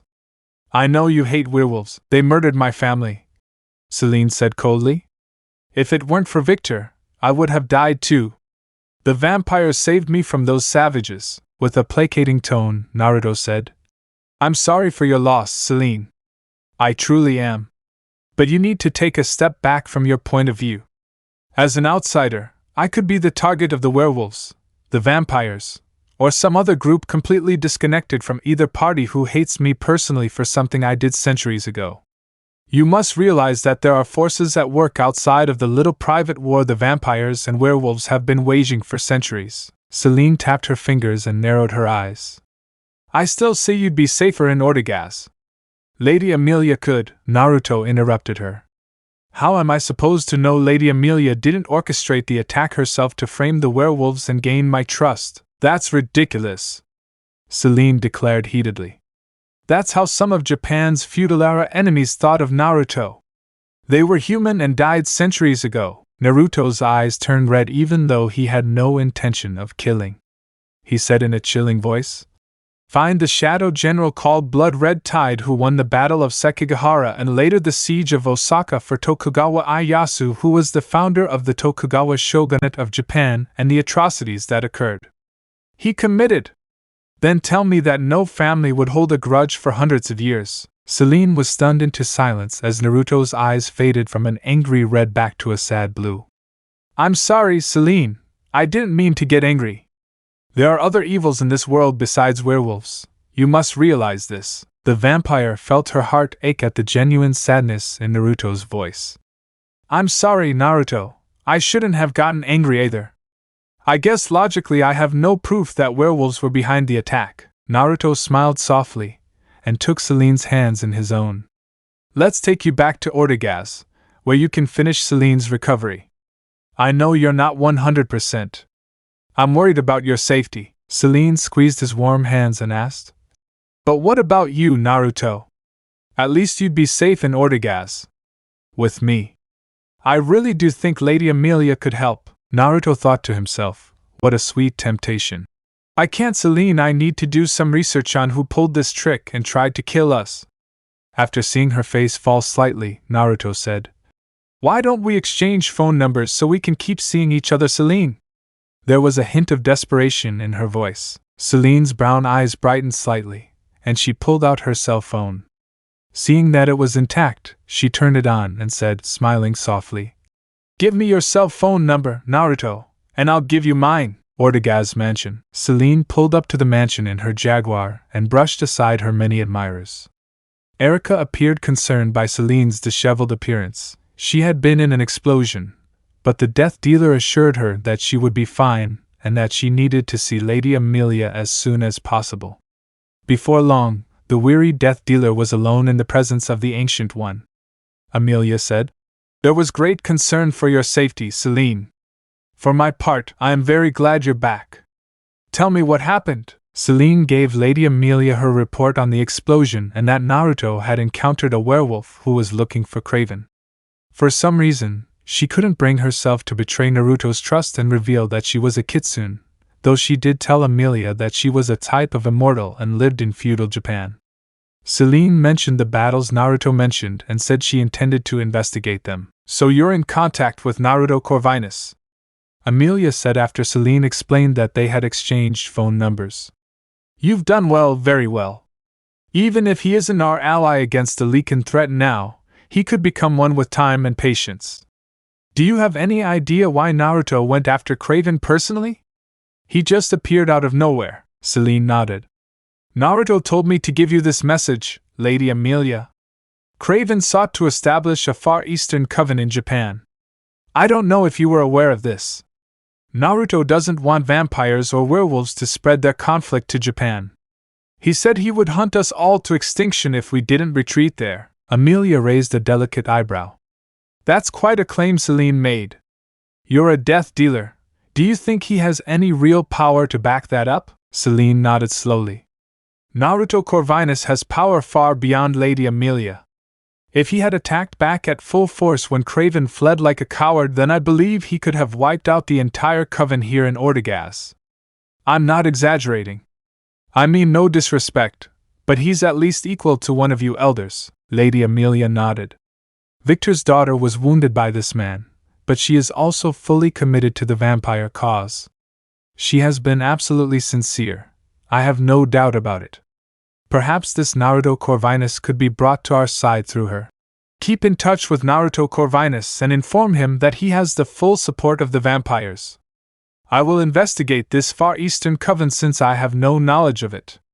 I have been ruling from New York for a long time, so who knows what tangled web Craven's woven into it before I dismiss you to get yourself sorted. One last thing, Celine. Yes, Lady Amelia? Celine asked. Amelia said with a cool, approving smile. I know it's unusual for you to be interested in a man, Celine, but I can tell from your descriptions that there's a mutual attraction there. I encourage you to pursue this relationship. I think you might not only find happiness, but we, as vampires, would gain a powerful ally. If you're not too caught up in werewolf hunting, you might be able to spend some time with him. Having a mate definitely has its perks. I've had several over the centuries. Celine blushed slightly and said, I will take your words as advice, Lady Amelia. After Celine left to be attended to by the worried Erica, Amelia leaned back in her chair as she sipped a glass of bloody wine. So Craven went behind the elders' backs to establish his own power base. I suppose I shouldn't be surprised, but I never felt Craven had the initiative or intelligence to do so. I underestimated him. No doubt he still has many contacts in the coven that will need to be dealt with. Handing Craven over to this Naruto would certainly be beneficial in getting Naruto Corvinus to join our cause. It seems I have a lot on my plate. I was going to awaken Marcus to continue the chain, but as unstable as things are, it seems unwise at this point. I will consult with the Vampire Council before making that decision. Plus, Celine, you could become much more important than you think, although I wonder what Victor's reaction will be. Chapter 3. Stay in touch with Naruto Corvinus and inform him that he has the full support of the vampires. I will investigate this Far Eastern coven as I have no knowledge of it. I have been ruling from New York for a long time, so who knows what tangled web Craven got his knickers in before I dismiss you to get yourself sorted. One last thing, Celine. Yes, Lady Amelia? Celine asked. Amelia said with a cool, approving smile. I know it's unusual for you to be interested in a man, Celine, but I can tell from your descriptions that there's a mutual attraction there. I encourage you to pursue this relationship. I think you might not only find happiness, but we, as vampires, would gain a powerful ally. If you're not too caught up in werewolf hunting, you might be able to spend some time with him. Having a mate definitely has its perks. I've had several over the centuries. Celine blushed slightly and said, I will take your words as advice, Lady Amelia. After Celine left to be attended to by the worried Erica, Amelia leaned back in her chair as she sipped a glass of bloody wine. So Craven went behind the elders' backs to establish his own power base. I suppose I shouldn't be surprised, but I never felt Craven had the initiative or intelligence to do so. I underestimated him. No doubt he still has many contacts in the coven that will need to be dealt with. Handing Craven over to this Naruto would certainly be beneficial in getting Naruto Corvinus to join our cause. It seems I have a lot on my plate. I was going to awaken Marcus to continue the chain, but as unstable as things are, it seems unwise at this point. I will consult with the Vampire Council before making that decision. Celine, you could become much more important than you think, although I wonder what Victor's reaction will be. Chapter 3. Hungary, Corinthia Hotel. Across the street from the Corinthia Hotel, 3 members of the cleaners were climbing onto the roof of a building to examine the spot from which the grenade launcher had been fired. It had taken them some time, but doing the math and tracing the most likely trajectory led them to this location. The 3 cleaners were Samuel and his subordinates Yvette and Gustav. There, they found an ideal spot to set up a sniper, and in the middle of it was a blonde fox lying lazily on the ground. "Is that a fox?" Gustav asked no one in particular. "What's it doing here on a city rooftop?" Yvette cooed. "How cute, cutie! What are you doing here, little one?" She giggled as the fox's ears twitched. Samuel watched as Gustav tried to scare the animal away, and Yvette tried to convince the fox to submit. Eventually, the fox got up and left, much to Gustav's relief and Yvette's disappointment. "It was adorable," Yvette said irritably. "They were vermin." Gustav growled. "Can we please get to work?" Samuel asked. "Oh my God, it was just a fox." Hungary, the city of Dunajvaros. 43 miles south of Budapest on the Danube lies the town of Dunajvaros. It is heavily industrialized and was built after World War II. The town is widely known for its steel production. Beneath the Dunafer Steelworks factory complex was the underground safe house that Craven had secretly built during the communist era. Only a few members of the Old World Coven in Ortegaz had any idea it existed, and even fewer could confirm it. Craven and a heavily built Chinese man with a V-shaped scar marring his face were talking to an absolutely beautiful Japanese woman on the large flat-screen television. The expression on her otherwise beautiful face was quite angry. "You two sent a human assassin with a grenade launcher to take out the likes of Uzumaki Naruto-sama? Is that what you're telling me, Craven?" the woman asked angrily. Craven flinched at the woman's anger. "Lady Kurama, was Shoei's idea. I assure you the entire room was destroyed by the explosion. Our employee was very thorough." Lady Kurama let out a savage growl. "Uzumaki Naruto, or Naruto Corvinus as you know him, could easily shrug off even an anti-tank round if he wasn't caught by surprise." Shoei sneered. "Even though he is a half-breed, Lord Naruto is probably the most powerful and fearsome Kitsune race in existence. I told you as much time and time again that if he ever appeared I would empower him to wield and direct him to me so that I could speak to him. Now the entire plan behind the Far Eastern Coven is in jeopardy. The Yako that serve me fear him and the Zenko will not associate with him because he is a half-breed. You fool Craven. As for you Shoei, you must be stupid and blind to think that would have worked. Don't expect me to protect you from Lord Naruto's wrath." Shoei growled and said, "I don't need your protection. I will show you who the strongest Lady Kurama is. That half-breed is no match for me." Kurama laughed disdainfully. "Rejoice in that after you defeated him, Shoei. You lost to him countless times when he was a general of the Manchus when the Qing dynasty defeated the Ming dynasty you serve in China. Hell, he had the honorific title of Manchu Prince when he crushed your forces in southern China. It took you 20 years to recover from your injuries after he defeated you, or have you forgotten? You were so badly beaten that it took you years to recover. You still have that scar on your face from his sword. I've lost count of how many times he's bested you over the centuries, Shoei." Shoei roared. "This time will be different. This time it will be just him and me with no armies to protect him from my power. I am a 5-tailed Huxian 4 and he is a half-breed. I am more powerful and you will see who is truly the better choice in a partner." Shoei hated Naruto with a passion for 2 reasons. Naruto had outwitted and outmaneuvered Shoei from the 17th century to the 20th century in all sorts of wars in all sorts of countries across the Far East. Whenever Shoei felt victory was within his grasp, the cunning, intelligent, an utterly ruthless Naruto would turn the tables and crush Shouei's forces. That would have been reason enough for the Hushien to detest the Kitsune forever. But there was something even worse. Shouei wanted Lady Kurami to be his mate, but for some unfathomable reason, the seductive vixen saw only Naruto as worthy of the title. She'd had countless lovers over the centuries, including Shouei, but in the end she only wanted Naruto and considered all of his dalliances as poor substitutes for the cursed half-breed. Suppressing his temper, Shouei snarled, "Mark my words, Lady Kurami, the next time you hear from Craven and me, it will be news of Uzumaki Naruto's death." Kurami's purple eyes narrowed and she said, "If you don't win this time, Shouei, then don't bother trying to survive because I'll never see you worthy if you fail again." She ended the broadcast from its end and Shouei roared in impotent rage at the blank screen. The frigate Sancta Helena. Samuel entered to brief his commander, Alexander Corvinus, on the team's findings. "We estimate the weapon used was a Heckler & Koch AG-36 grenade launcher, and the explosion was consistent with a 40mm high-explosive round. It's widely used and reliable. Chances are, whoever had it was using a laser sight due to the range. Unfortunately, due to the fact it's widely used, attempting to track such a weapon would be virtually impossible, as it's easily procured on the black market. I'm afraid tracing the assassin through their weapon of choice would be a dead end, sir," Alexander sighed.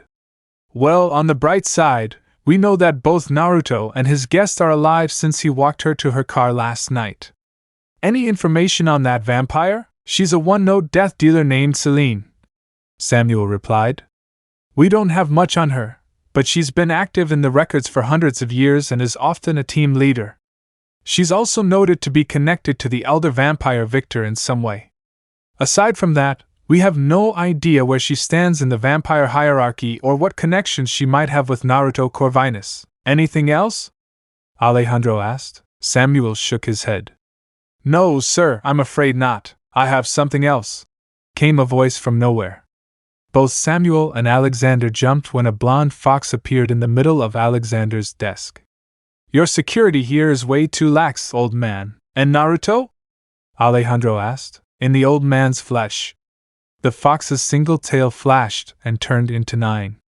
"I've practically been tap dancing around your office here to see if you'd notice me, and none of you seemed to notice a thing. If I'd been here to kill you, you'd be dead, and I'd have gotten away. TSK, very careless." Alexander looked at Naruto. "So now you have 9 tails. You've become as powerful as your mother was to my son." Naruto said. "You haven't seen me in 1,400 years. Of course I've gotten stronger." Samuel was a little exhausted. "Mr. Naruto, how did you find your way here?" The Kitsune glared at Samuel. "I was the fox on the roof of that building when you were looking for evidence of the grenade launcher. I followed you back to your car and drove here with you. I was within a few feet of you the whole time. While I'm happy to see you, this is unexpected, Naruto. We have a lot to catch up on," Alejandro said. "Will you not show me your face, my son?" Naruto replied. "This isn't a social call, old man. I had no intention of coming to visit you. However, I need your intelligence network on this ship," Samuel asked. "Why do we want to share that with you?" Naruto snarled. "First of all, I saved their miserable lives. Second of all, the old man owes me for abandoning him, to say the least. And third, I know who the killer is and what he looks like. I want him, and I want whoever hired him dead by my hands. He has the means to allow me to track down Marcel Feist, and I'm going to put him to work." "How do you know his name?" Samuel asked. The fox asked. "Remember how you saw me lying in the same spot the killer was when he fired the shot?" Samuel nodded. "Figure it out, great." Samuel looked puzzled and a little irritated by the lack of response to his question. Alexander snapped his fingers. "You have psychometry, right, Naruto? Looks like your old decrepit head still has some brain cells after all, old man," Naruto said sarcastically. Samuel was about to scold Naruto for insulting Alexander, but Patriarch Corvinus silenced him with a frown. Samuel then asked, "What is psychometry?" Naruto's face twitched, and he shook his head. "You should know this. Psychometry is the ability to touch an object and read it. By sitting in the spot where Marcel Feist was, I was able to tell who had been there and what they were doing. I thought it was a myth, Samuel said. So are vampires and werewolves, Samuel, Alexander said, smiling. You have to learn that the supernatural surrounds us every day, my young friend. Samuel looked embarrassed and said, Of course, sir. Forgive me. Ortegaz's mansion. Celine was browsing the web looking for a description of kitsunes. Most of it was either simple folklore or just plain ridiculous. But then again, almost everything about vampires was also ridiculous. The idea of vampires glowing in sunlight makes Celine nauseous. Kitsune are believed to possess superior intelligence, a long lifespan, and magical powers. They are a type of yokai, or spirit entity, and the word kitsune is often translated as fox spirit. However, this does not mean that kitsune are ghosts, nor that they are fundamentally different from normal foxes.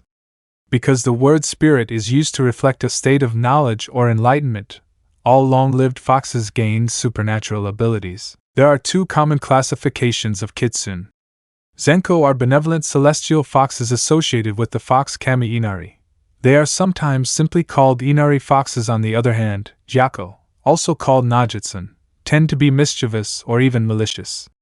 Local traditions add more types.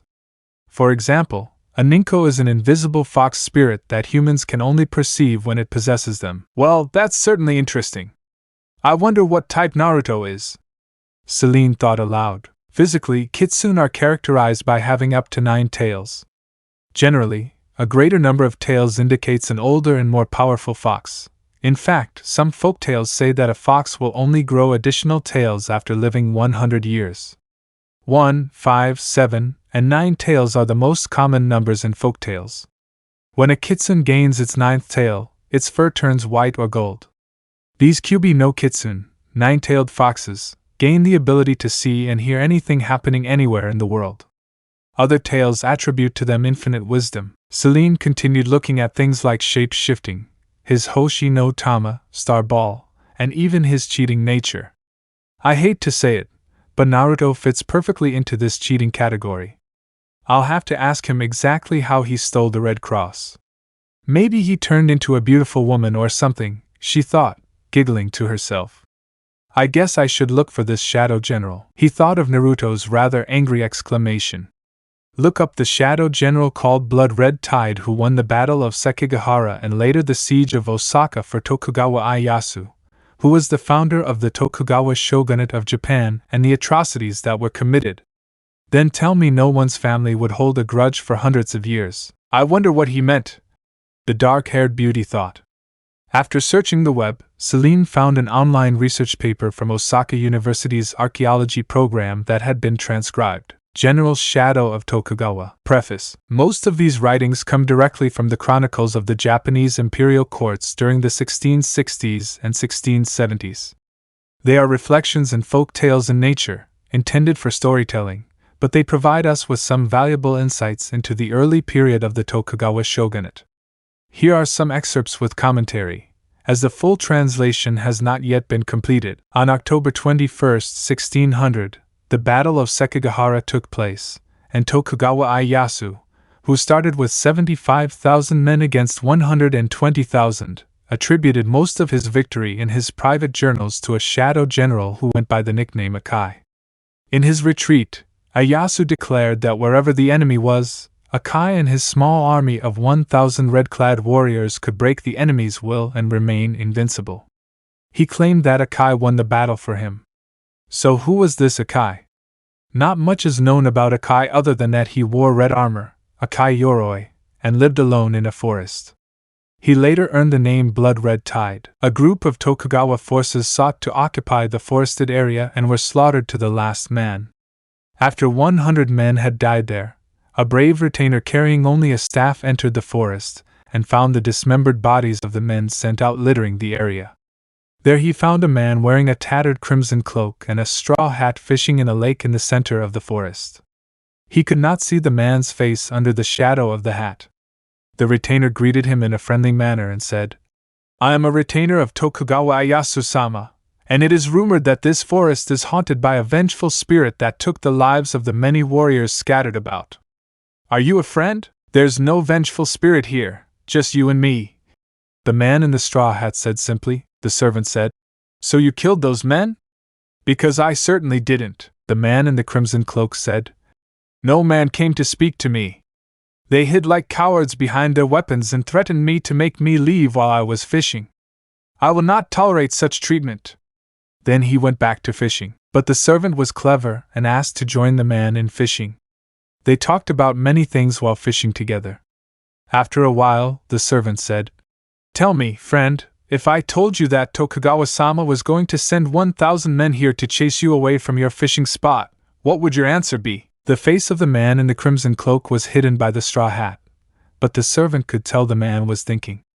Finally, he said, I would tell you to inform Tokugawa-sama that the bodies of 1,000 of his men would lie massacred in this forest, and Akai would still be fishing here. I'll take your word for it, Akai-san, the servant said. What if Tokugawa-sama offered you those 1,000 men to fight for you as one of your generals? Akai replied. Then I would make them unstoppable like the most virulent plague and serve Tokugawa-sama as his servant. This is mostly fabricated, but records show that a general named Akai appeared out of nowhere and was given 1,000 men to command. He was noted to have lived in a forest, though his location is not mentioned. It was also noted that his origin and birth were a complete mystery to those around him. No one saw his face, but they described his mask and armor. It was said that Akai had offended the sensibilities of the other generals when he made this statement, but Tokugawa Ieyasu felt the hand of fate at work and said to his servant, Bring this Akai before me and tell him that he may choose 1,000 men from all the armies at my disposal as long as they are not officers. The other generals privately scoffed at this idea, but did not question their lord. The next day, the servant returned with a man dressed in very old-style red samurai armor wearing the mask of a grinning fox.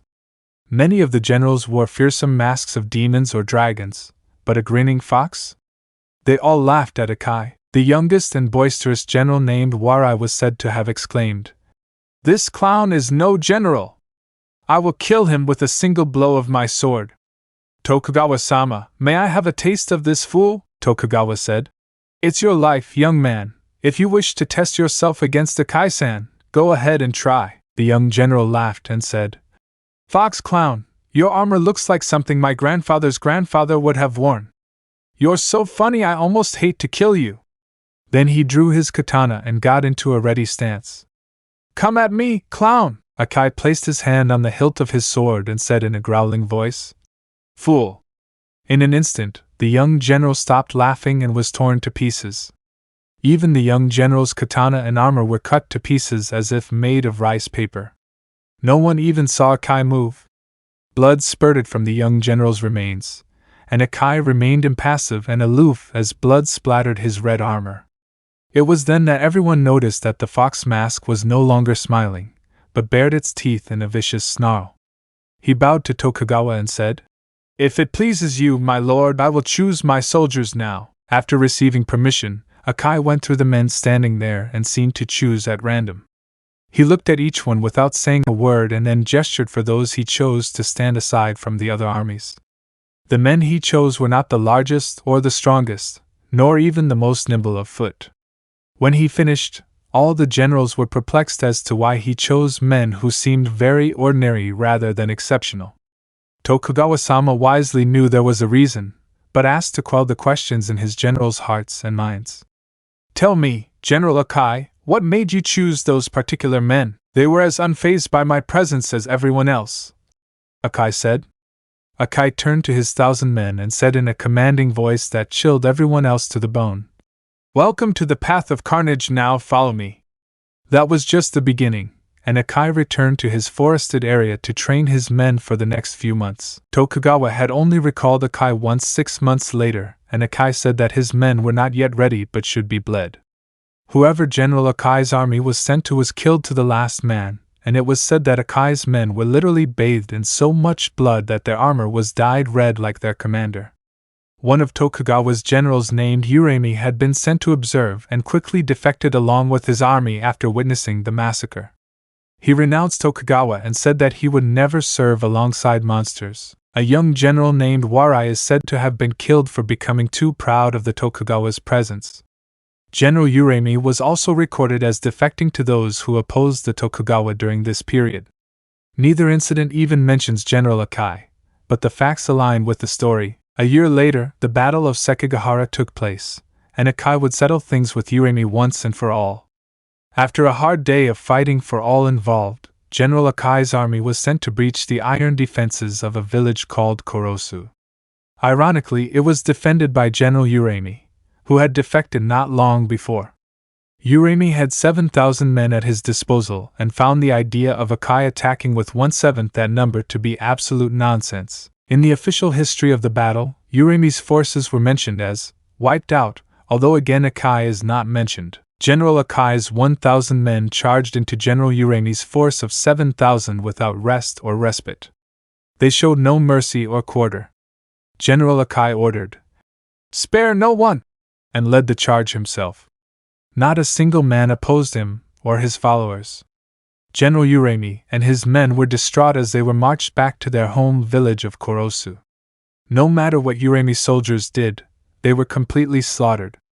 Some even tried to flee under the onslaught, but General Akai hated cowards more than anything and had them cut down without mercy. When General Uremi's forces found their backs near the river upstream from Korosu village, Uremi exclaimed, "We will give no more ground! The time to counterattack is now!"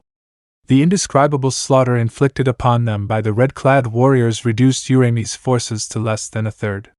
Finally, General Uremi's remaining 2,000 battered and broken men fell into the river. Uremi himself hid behind his strongest warriors until General Akai struck down every one of them.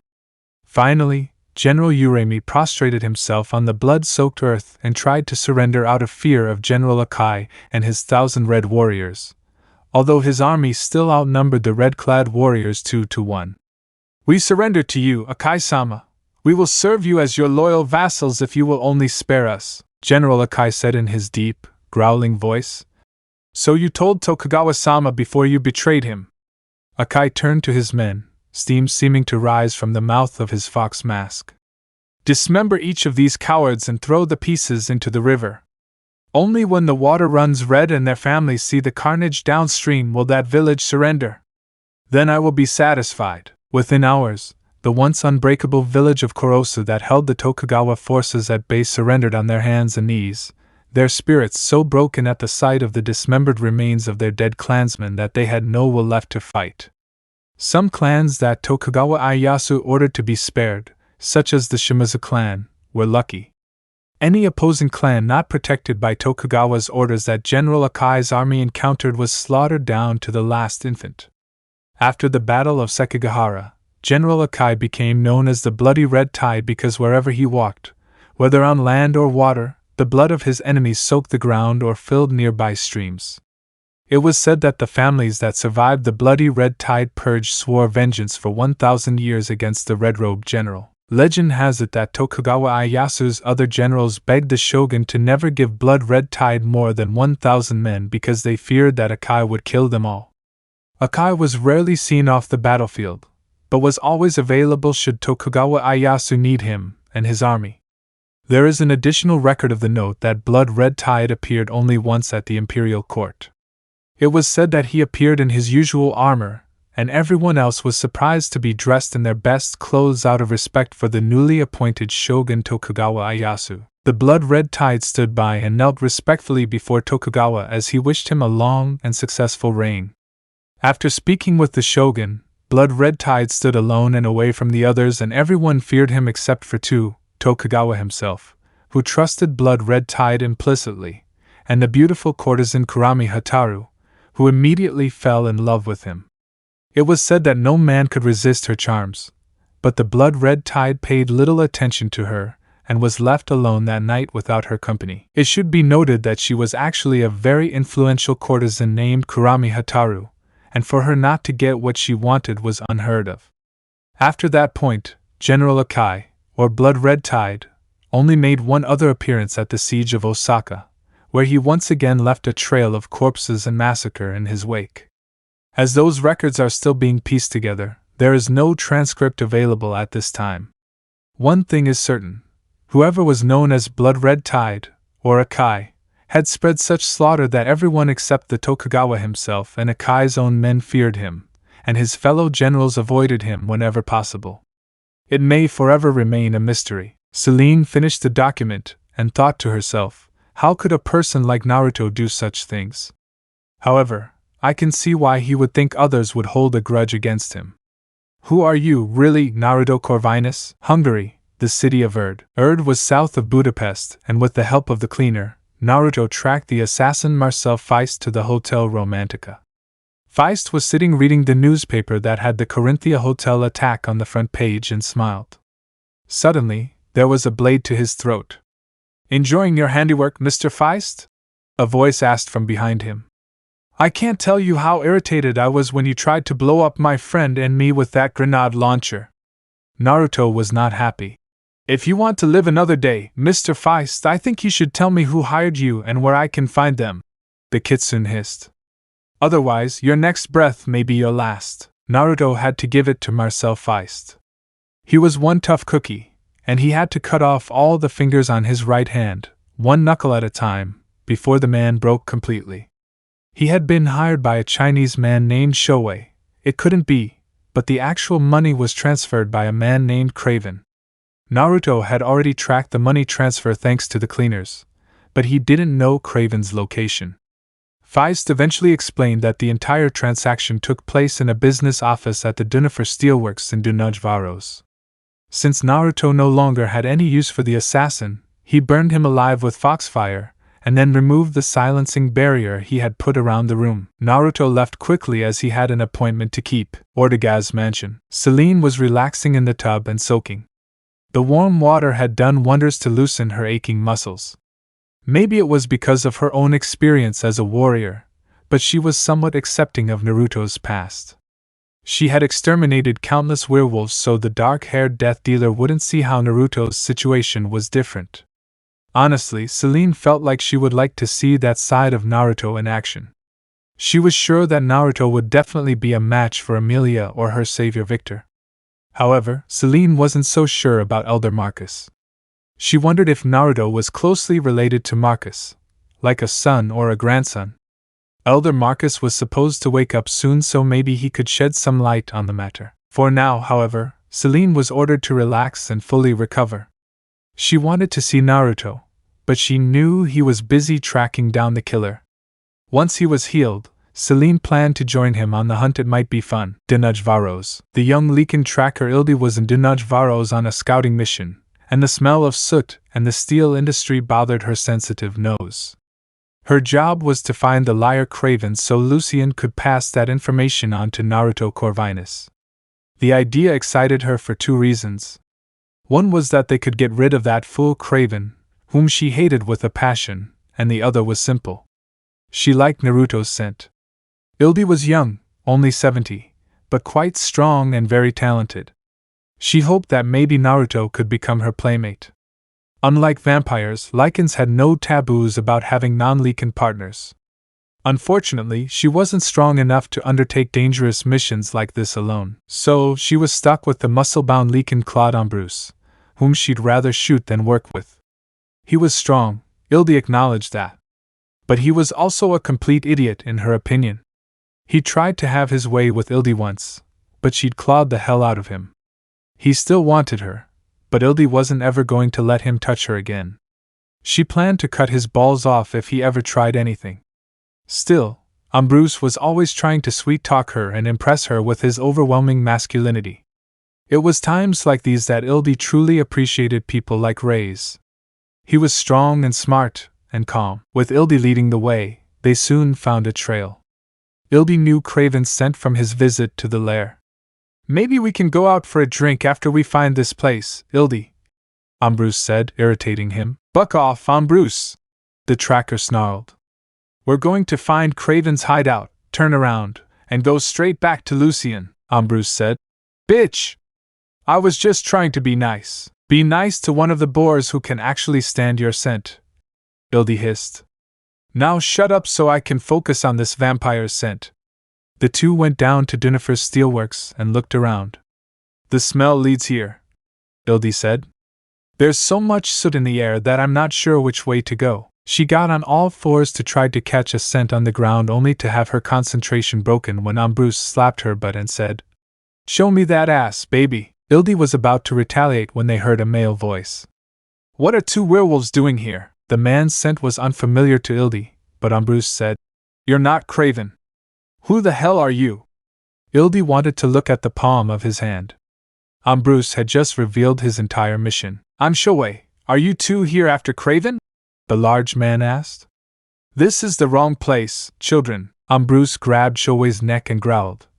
"So where's the bastard from the right place?" Ildi's sense of danger went out, and a split second later Ambrose was screaming because Shoei had wrist guards and took Ambrose's arms off his shoulders. Seconds later, Ildi was running at full speed down the street and heard Ambrose stop making sounds with a crunching noise that was obviously the werewolf's spine. "I have to get out of here," the Lycan girl thought. Then she caught a faint scent of fox. Ildi was injured by a blade cut on her thigh and another on her abdomen. Shoei enjoyed playing with her. She had fired all the bullets she had with her pistol, and Shoei nimbly dodged the shots as she chased after her. Shit, she thought desperately. Even if she fully transformed, she wouldn't be able to regenerate fast enough even to outrun this person. Ildi fell to the ground. What are you?" she asked.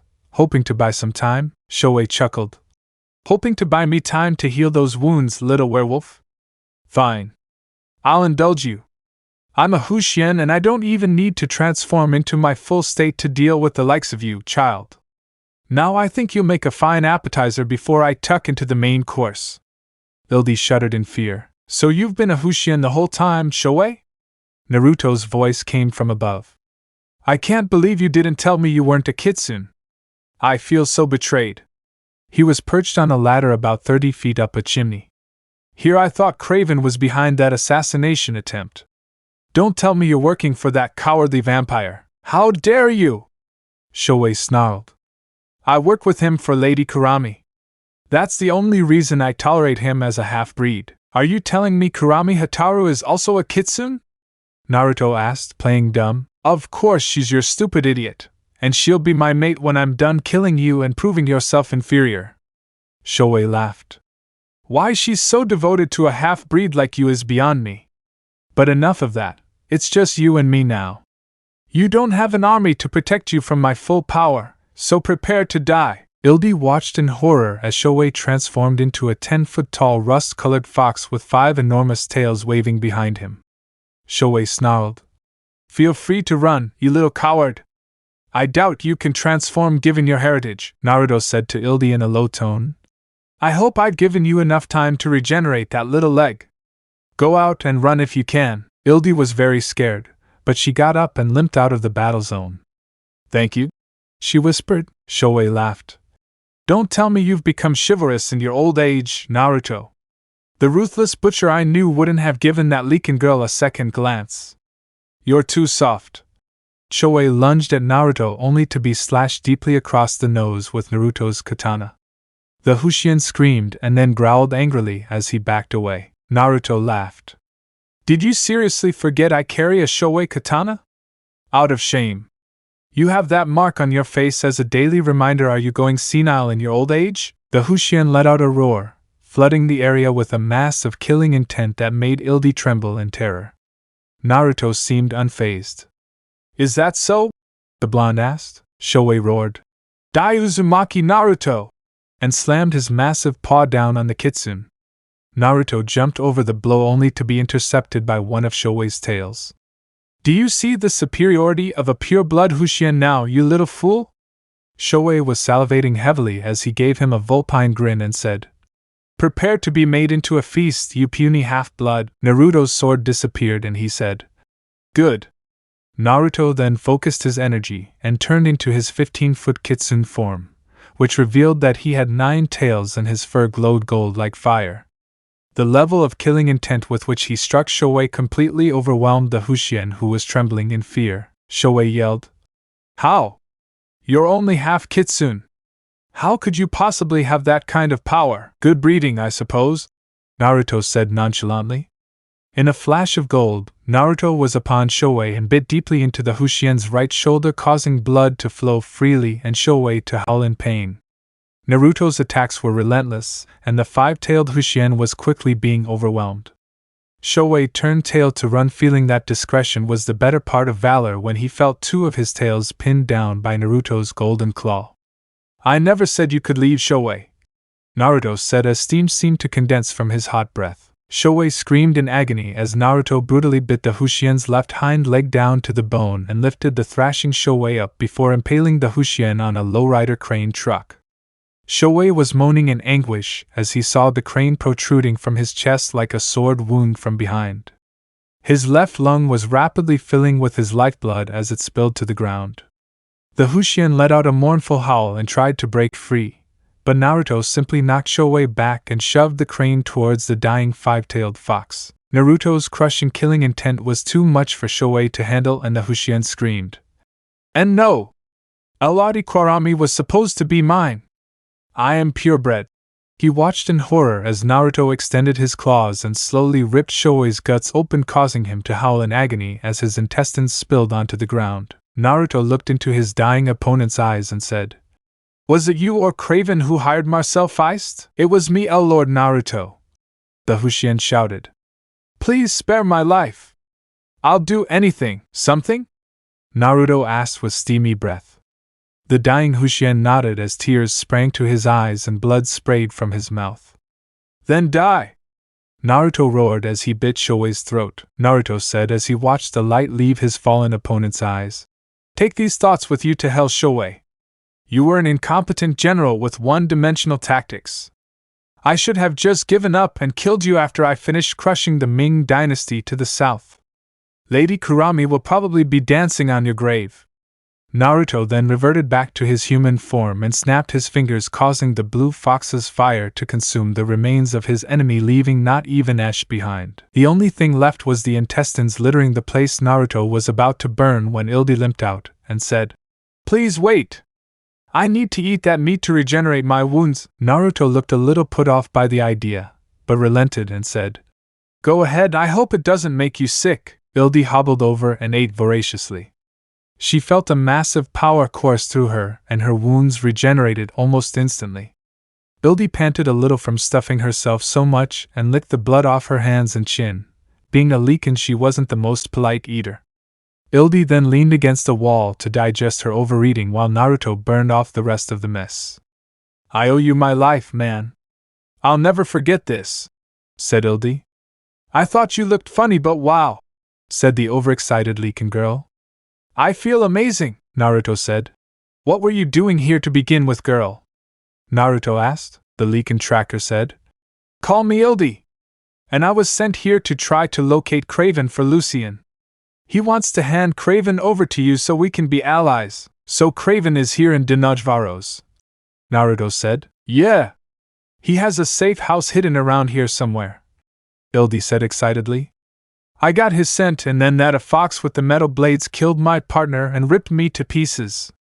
I thought I was lost until you showed up and ripped him to pieces. You were amazing. I really like you, Naruto Corvinus." Chapter 4. Hungary, the city of Dinajvaros. Naruto was sitting in a quaint but rather crowded cafe at 7 a.m. in the morning with Ildi, who was enjoying a large breakfast of beef tongue. Naruto was eating French toast himself. Why was he enjoying a morning meal with the young Leakin? Well, they were a bit abandoned. Naruto hadn't really paid much attention to the cafe's name, as it was a nice refuge from the crowd watching the fire trucks and police outside. Ildi was enjoying her breakfast immensely and asked Naruto between bites, "Are you going to eat that?" As she hungrily looked at her breakfast sausages, Naruto's sweat dropped. "She's so thin. Where the hell is she putting everything?" He slid the sausages Ildi obviously coveted toward her and said, "Be my guest." "Thank you," Ildi said as she continued to devour her own weight in meat. Naruto's cell phone rang, and he saw it was Celine. Despite the fact that he was tired of being out all night, he was very happy to hear from the vampire. "Hello, this is Naruto Corvinus." Ildi could only hear half of Naruto's conversation. Well, you see, I'm pretty much abandoned in Dunajvaros, yes, the same area that's on fire on the morning news. Yes, I can see the Dunifer Steelworks factory burning brightly from here. No, I'm fine, but I'm afraid my car is in a parking area near the fire, so the emergency vehicles have everything blocked and I'm stuck. I don't know when I'll get back to Budapest. Oh, I already took care of that little pest. He was hired by an associate of Mr. Craven. No, I'm sure Craven was here in Dunajvaros, but I think he left this morning before the sun came up. Suffice it to say, I think Mr. Craven once again got cold feet and missed the appointment he had with him. Shame on me, really. I'll call you tonight and maybe we can get together. I can't stay on the line too long because my phone charger is in the car. Yes, I'll be careful. Take care of yourself. I'll be fine. Bye. Seeing that Naruto wasn't on his phone, Ildi asked. So why are you planning on meeting Craven anyway? Naruto said. Not here. The walls have ears. Flashback. After the battle with Shoei, Naruto was semi-babysitting Ildi so he could send her home safely while he went looking for Craven. Unfortunately, between the gunfire and that damned Shoei howling so much before dying, he would have woken the dead, so the police were out here in riot gear no less. Normally, this would have been a minor inconvenience to the Kitsune because she could shape-shift or hide under an illusion. Poor me, she kind of felt responsible for the Leakin girl since she'd gone to the trouble of saving her from being eaten and all. She figured Ildi was going to get shot, arrested, or worse, given how her clothes were shredded and bloody. As it turned out, Naruto had spent half the night sneaking Ildi over to his 4x4, which Naruto thought was oddly appropriate for a Leakin girl, to grab a change of clothes. The police were there, so Naruto had to hide the entire vehicle under an illusion while she changed. Naruto was thinking about how painful it would be to have to take off your clothes to change forms. Kitsunes didn't have that problem. Lycans tended to wear clothes that could easily be taken off and picked up later, as a result of what Ildi explained. It was an odd feature of Lycan society that Naruto had never thought about. Once he switched to Ildi, they discovered that the area was blocked off to catch any suspected gunmen who might still be running, so simply getting away from this mess wasn't an option. At the time, Naruto had resigned himself to staying until the barricade was lifted, but that turned into another fiasco when a massive fire broke out. Ildi exclaimed that she was in the area she'd been tracking to Craven, so Naruto had little doubt that Craven set the fire to cover his escape.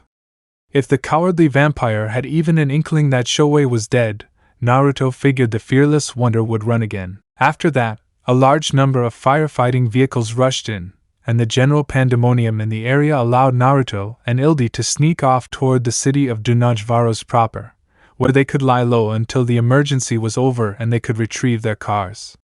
That was hours ago, and now Naruto was eating breakfast. End of flashback. Soon the odd couple was walking down the street after breakfast wondering how long it would be before the fire was out.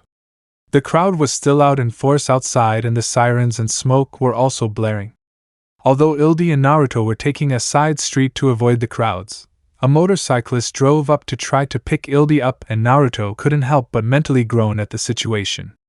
The motorcyclist, and his friends, were all grown men and were wondering what such a hot girl was doing with an unassuming businessman in a gray suit and trench coat.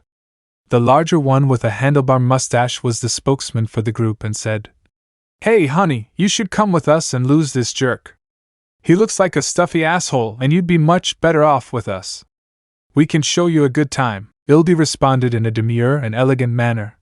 "Buck off, dude, I'm not interested." The mustachioed man walked over and said, "I think you're a baby," while making a point of towering over Naruto and attempting to intimidate him. Naruto sighed before grabbing the mustachioed man by the neck faster than the eye could follow, and yanked the man off his feet so he was face to face with Naruto. The blonde Kitsune let out crushing killing intent and said in a creepy tone, "Take your friends and go or I'll crush your windpipe and watch you slowly die from lack of air." The biker was panting and had pure terror in his eyes. Naruto gripped the man's neck tighter, leaving a nice bruise before throwing the big biker into the side of a brick building, knocking him senseless. Naruto turned his gaze to the others and said, "She's out of bounds.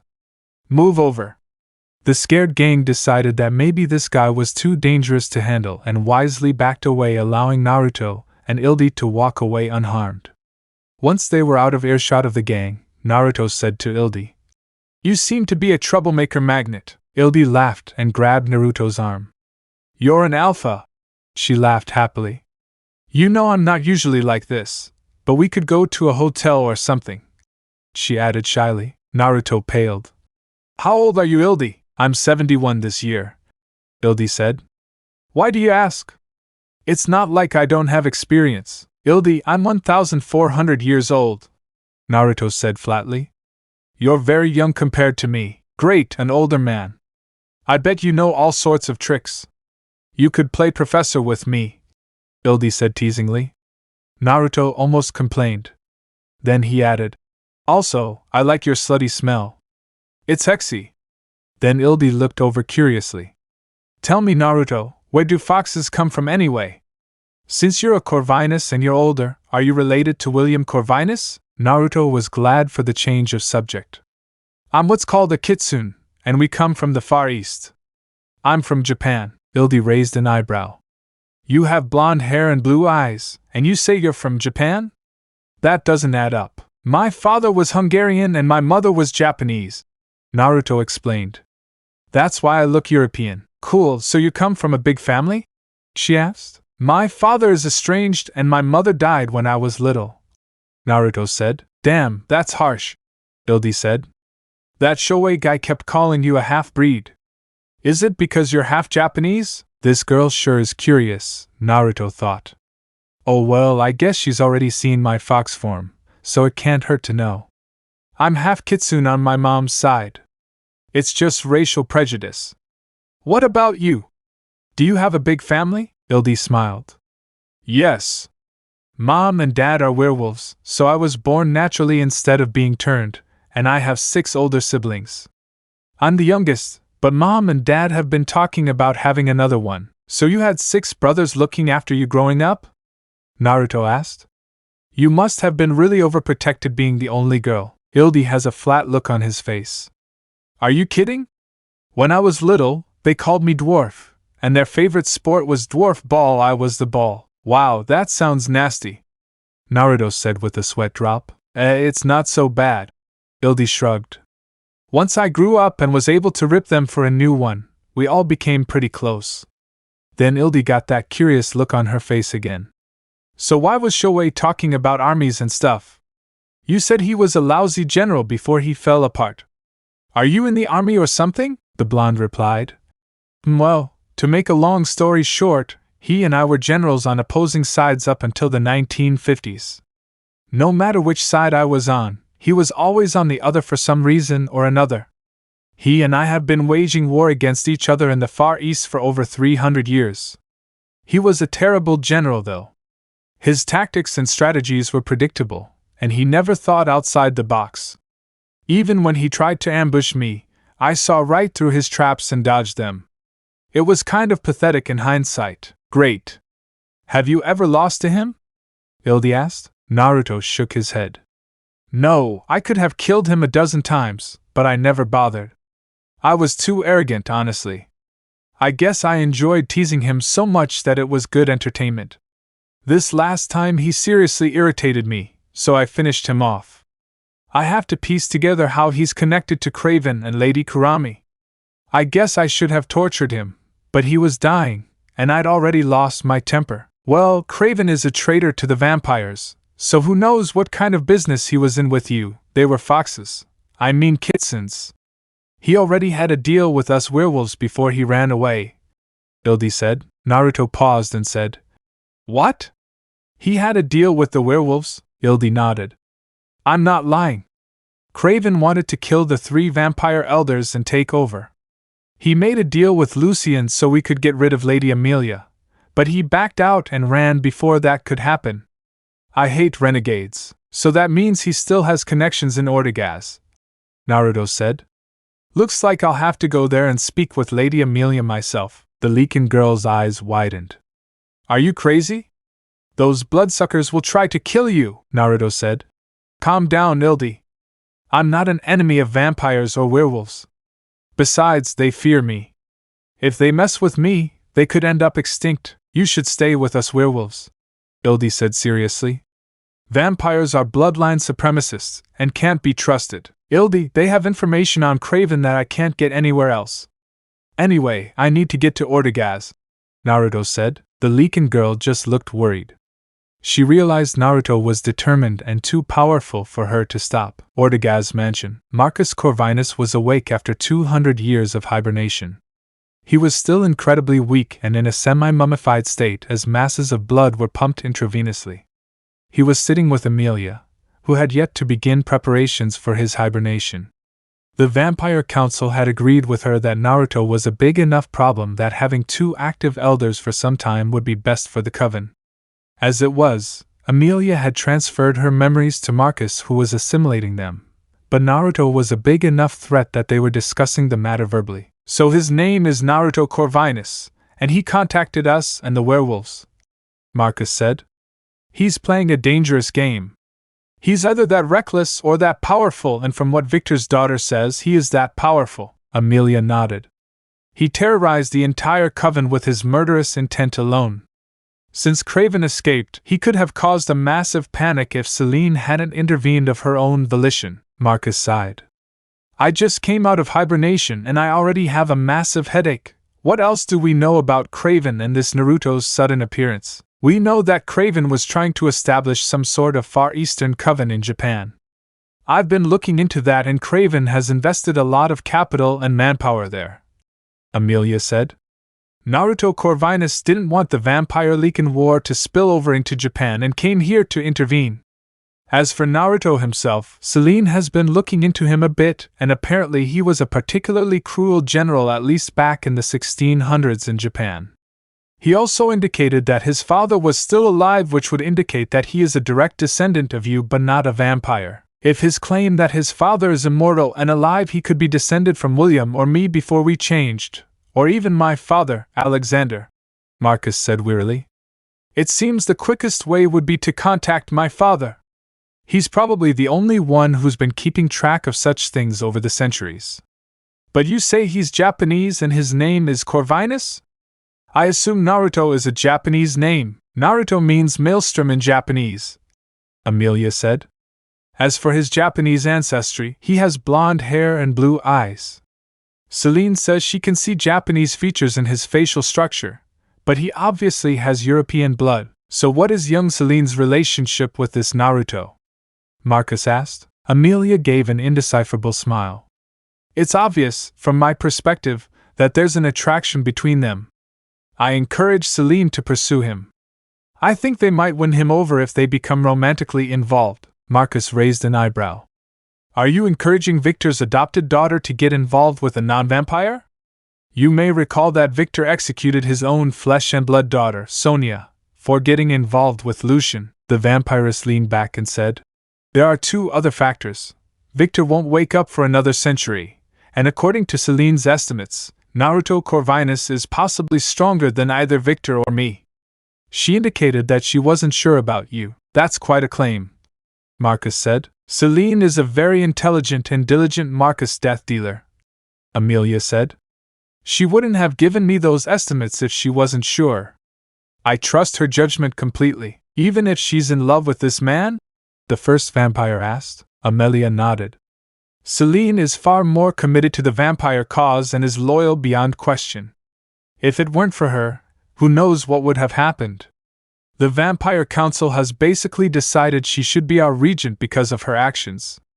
Both covens absolutely adore her, Marcus sighed. I was never particularly close to Victor's daughter, but the Selene I remember would rather hunt werewolves than socialize, let alone get involved in politics or the aristocracy. Amelia gave a rare, genuine smile. She still is.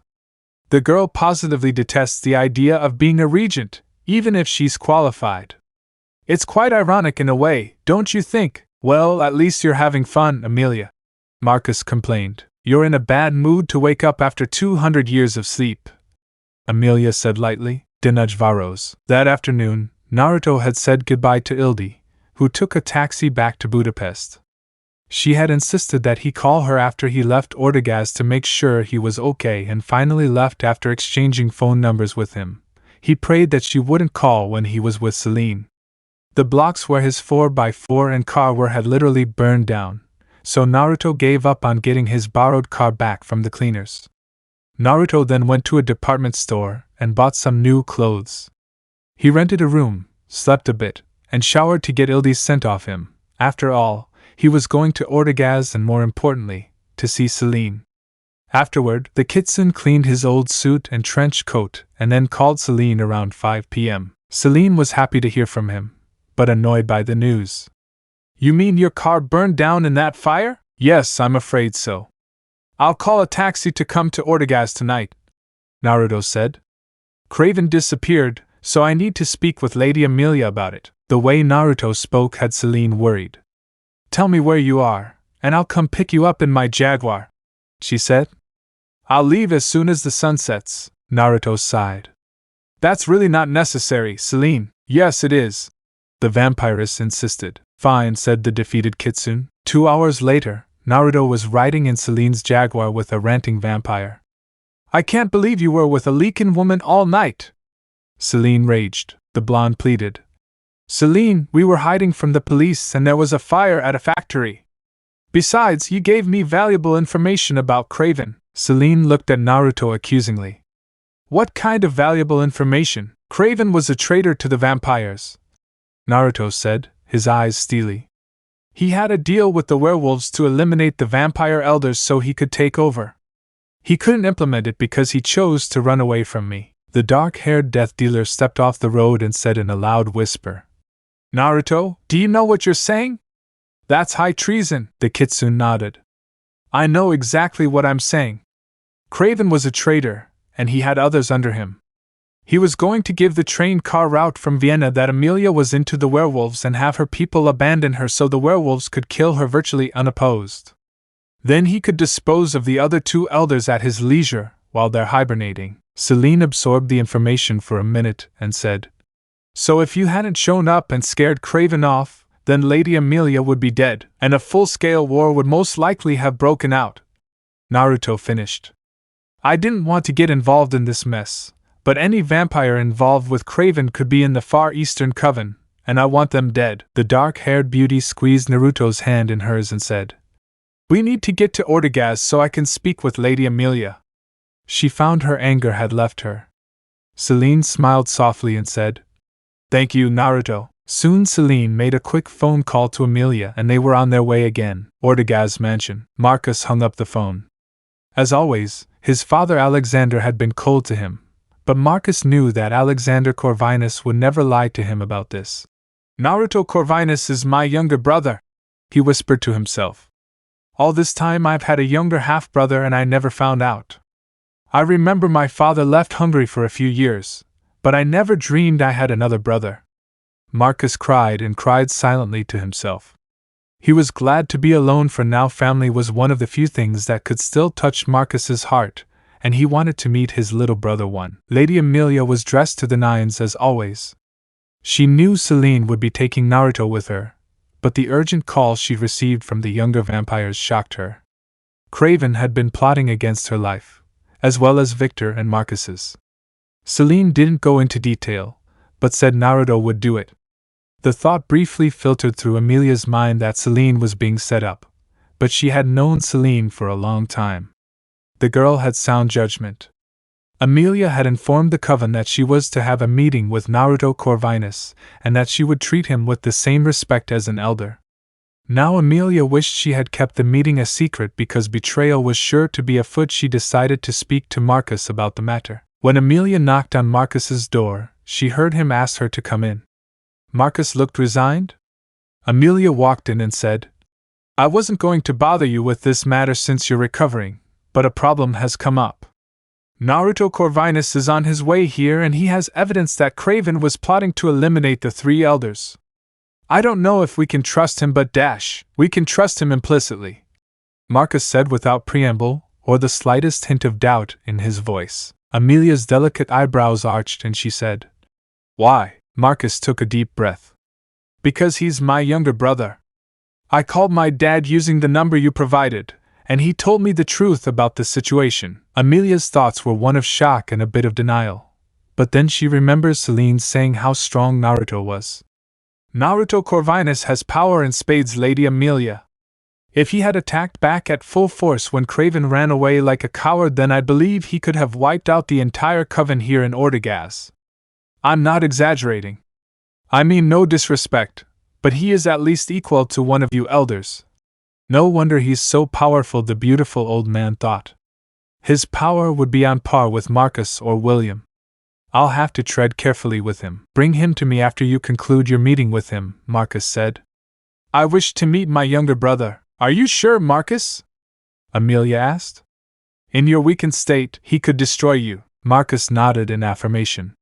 He's my brother, and he has my trust, just as much as William does, Amelia sighed. I'll ask him to come meet you then. Marcus just nodded and seemed to be in deep contemplation about everything. Amelia couldn't understand why Marcus had such blind faith in Naruto, or for that matter, in his crazy werewolf twin, William. It was sad for Amelia, in a way. The frigate Sancta Helena, Alexander Corvinus sighed. He wondered if Naruto was angry with him for revealing the truth to Marcus. Alexander had originally intended to keep Naruto's identity a secret, but when Marcus called him after 2 centuries of no contact, the father simply told his son. Truth be told, Alexander felt terrible. He could tell from his son Marcus's tone of voice that the news of Naruto being another brother nearly broke him. It made Alexander feel paternal feelings he hadn't felt for Marcus in over a millennium. He wanted to comfort his son somehow, but he felt hypocritical at the same time. Patriarch Corvinus knew there had been a battle at Dunajvaros, and one of his agents informed him that they had caught the end of a colossal battle between Naruto and a 5-tailed fox. Naruto seemingly transformed into a 9-tailed golden fox the size of a bus and crushed his opponent like a force of nature. He also reportedly saved the life of a female Leakin who had been caught in the crossfire. Alexander was sure of one thing: Naruto exceeded the power of his 2 brothers and probably Alexander himself. Kushina had power beyond his, so it made sense that Naruto would too. It was a terrifying concept. Ortigas Mansion. Celine's Jaguar pulled up to the mansion's entrance, and she and Naruto got out of her car. She offered her hand to Naruto with a reassuring smile, and Naruto grabbed it firmly. Celine could feel Naruto's power coursing through her hand, and it thrilled her somehow. She knew he used that power to protect her, and that made the death dealer feel safe in her presence. She then looked up and saw the 2 guards at the gates. One had met Naruto before and was shaking like a leaf. The other fared no better as he saw the smoldering remains of the other guard as well when Naruto last visited him. The dark-haired beauty felt a wave of power flow from Naruto. It wasn't killing intent per se, but to her it felt like a slow roll of thunder. There was no one in the Ortigas mansion who didn't know Naruto was there, and that he was powerful. Celine said to the guards in an authoritative tone. One of you inform Lady Amelia that Naruto Corvinus has arrived. Celine's sweat dropped as both guards completely abandoned their posts, and ran to tell Lady Amelia that her guest had arrived. Damn cowards, she muttered under her breath. Naruto chuckled as Celine led him upstairs. Inside, everyone knew Naruto was there long before the 2 terrified guards announced that. And Naruto C. Corvinus has arrived. Amelia felt the spiritual pressure from Naruto and thought, no wonder Craven ran like a coward.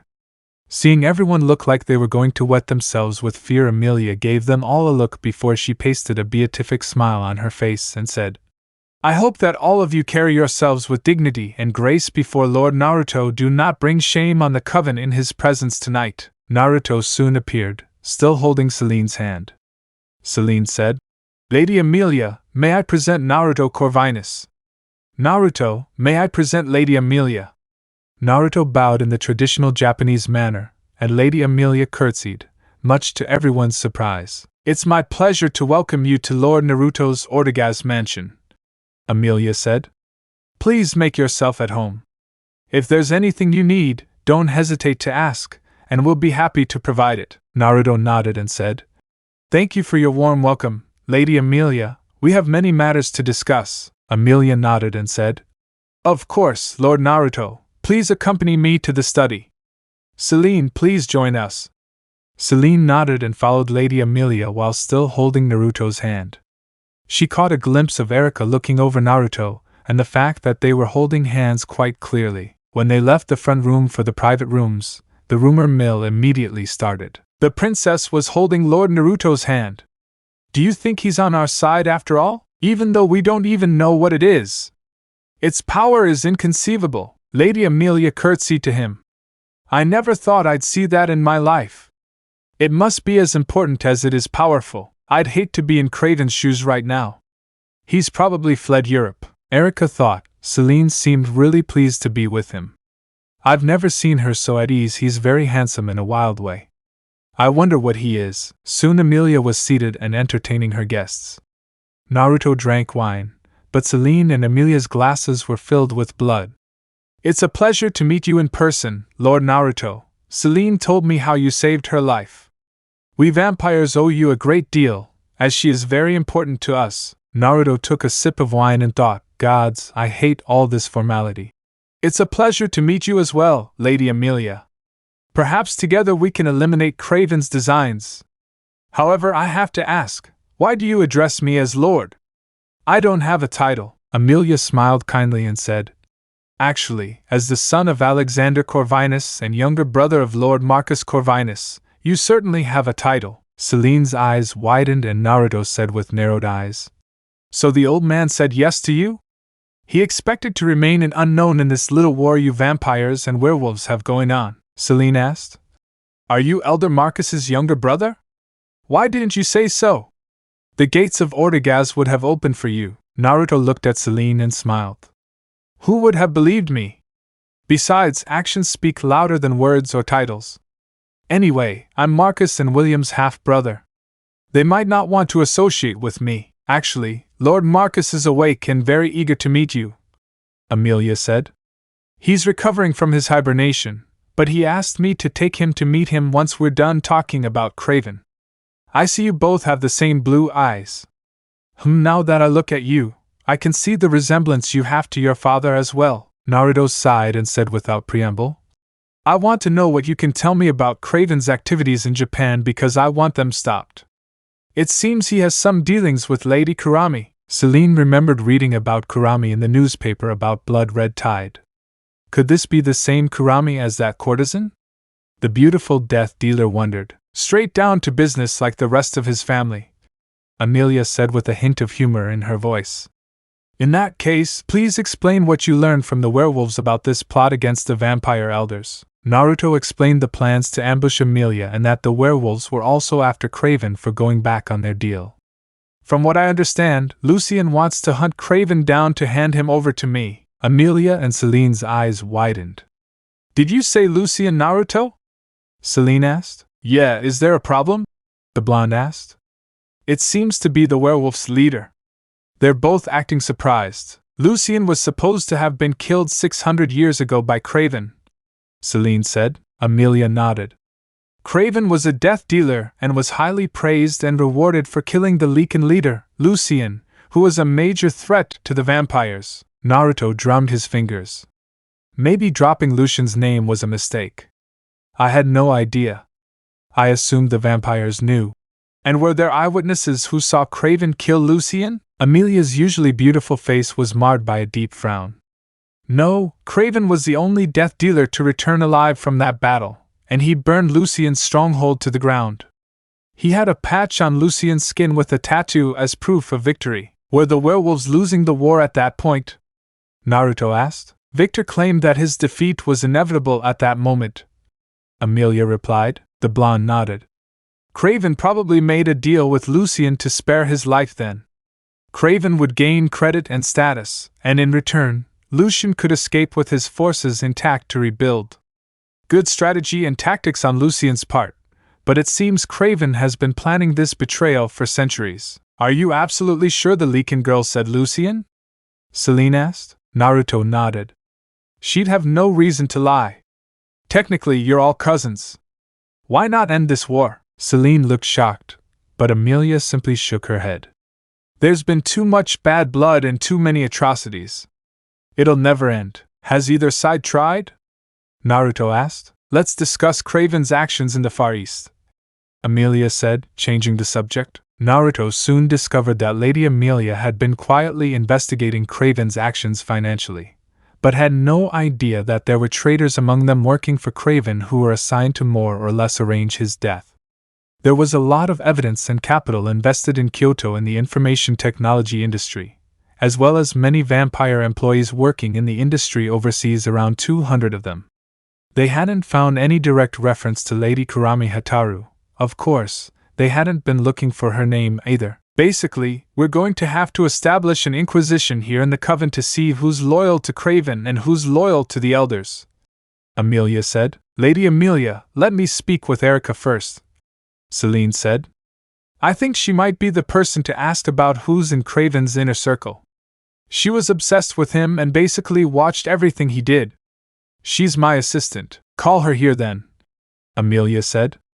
She turned to Naruto and said, I'm afraid I have much to do, Lord Naruto. Perhaps you could spend some time with Lord Marcus.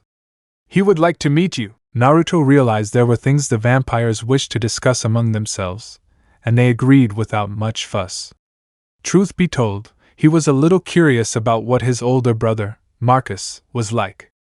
Celine seemed worried about being away from Naruto, but he said, It will be fine, Celine. I'll speak with my older brother while you take care of Lady Amelia's business. Amelia soon showed Naruto to Marcus's chambers, where he was recovering. Marcus was still semi-mummified and looked like hell to Naruto. The older brother said, You look like Father Naruto. I'm Marcus. You look like a piece of shit, Naruto said in a flat tone. Amelia's eyes widened in shock, but Marcus laughed at his brother's bluntness. Go ahead, Amelia. I'll talk to my brother alone. Welcome to Naruto, he said as he weakly shook his blonde younger brother's hand. Erika was both nervous and excited to be asked to see Amelia.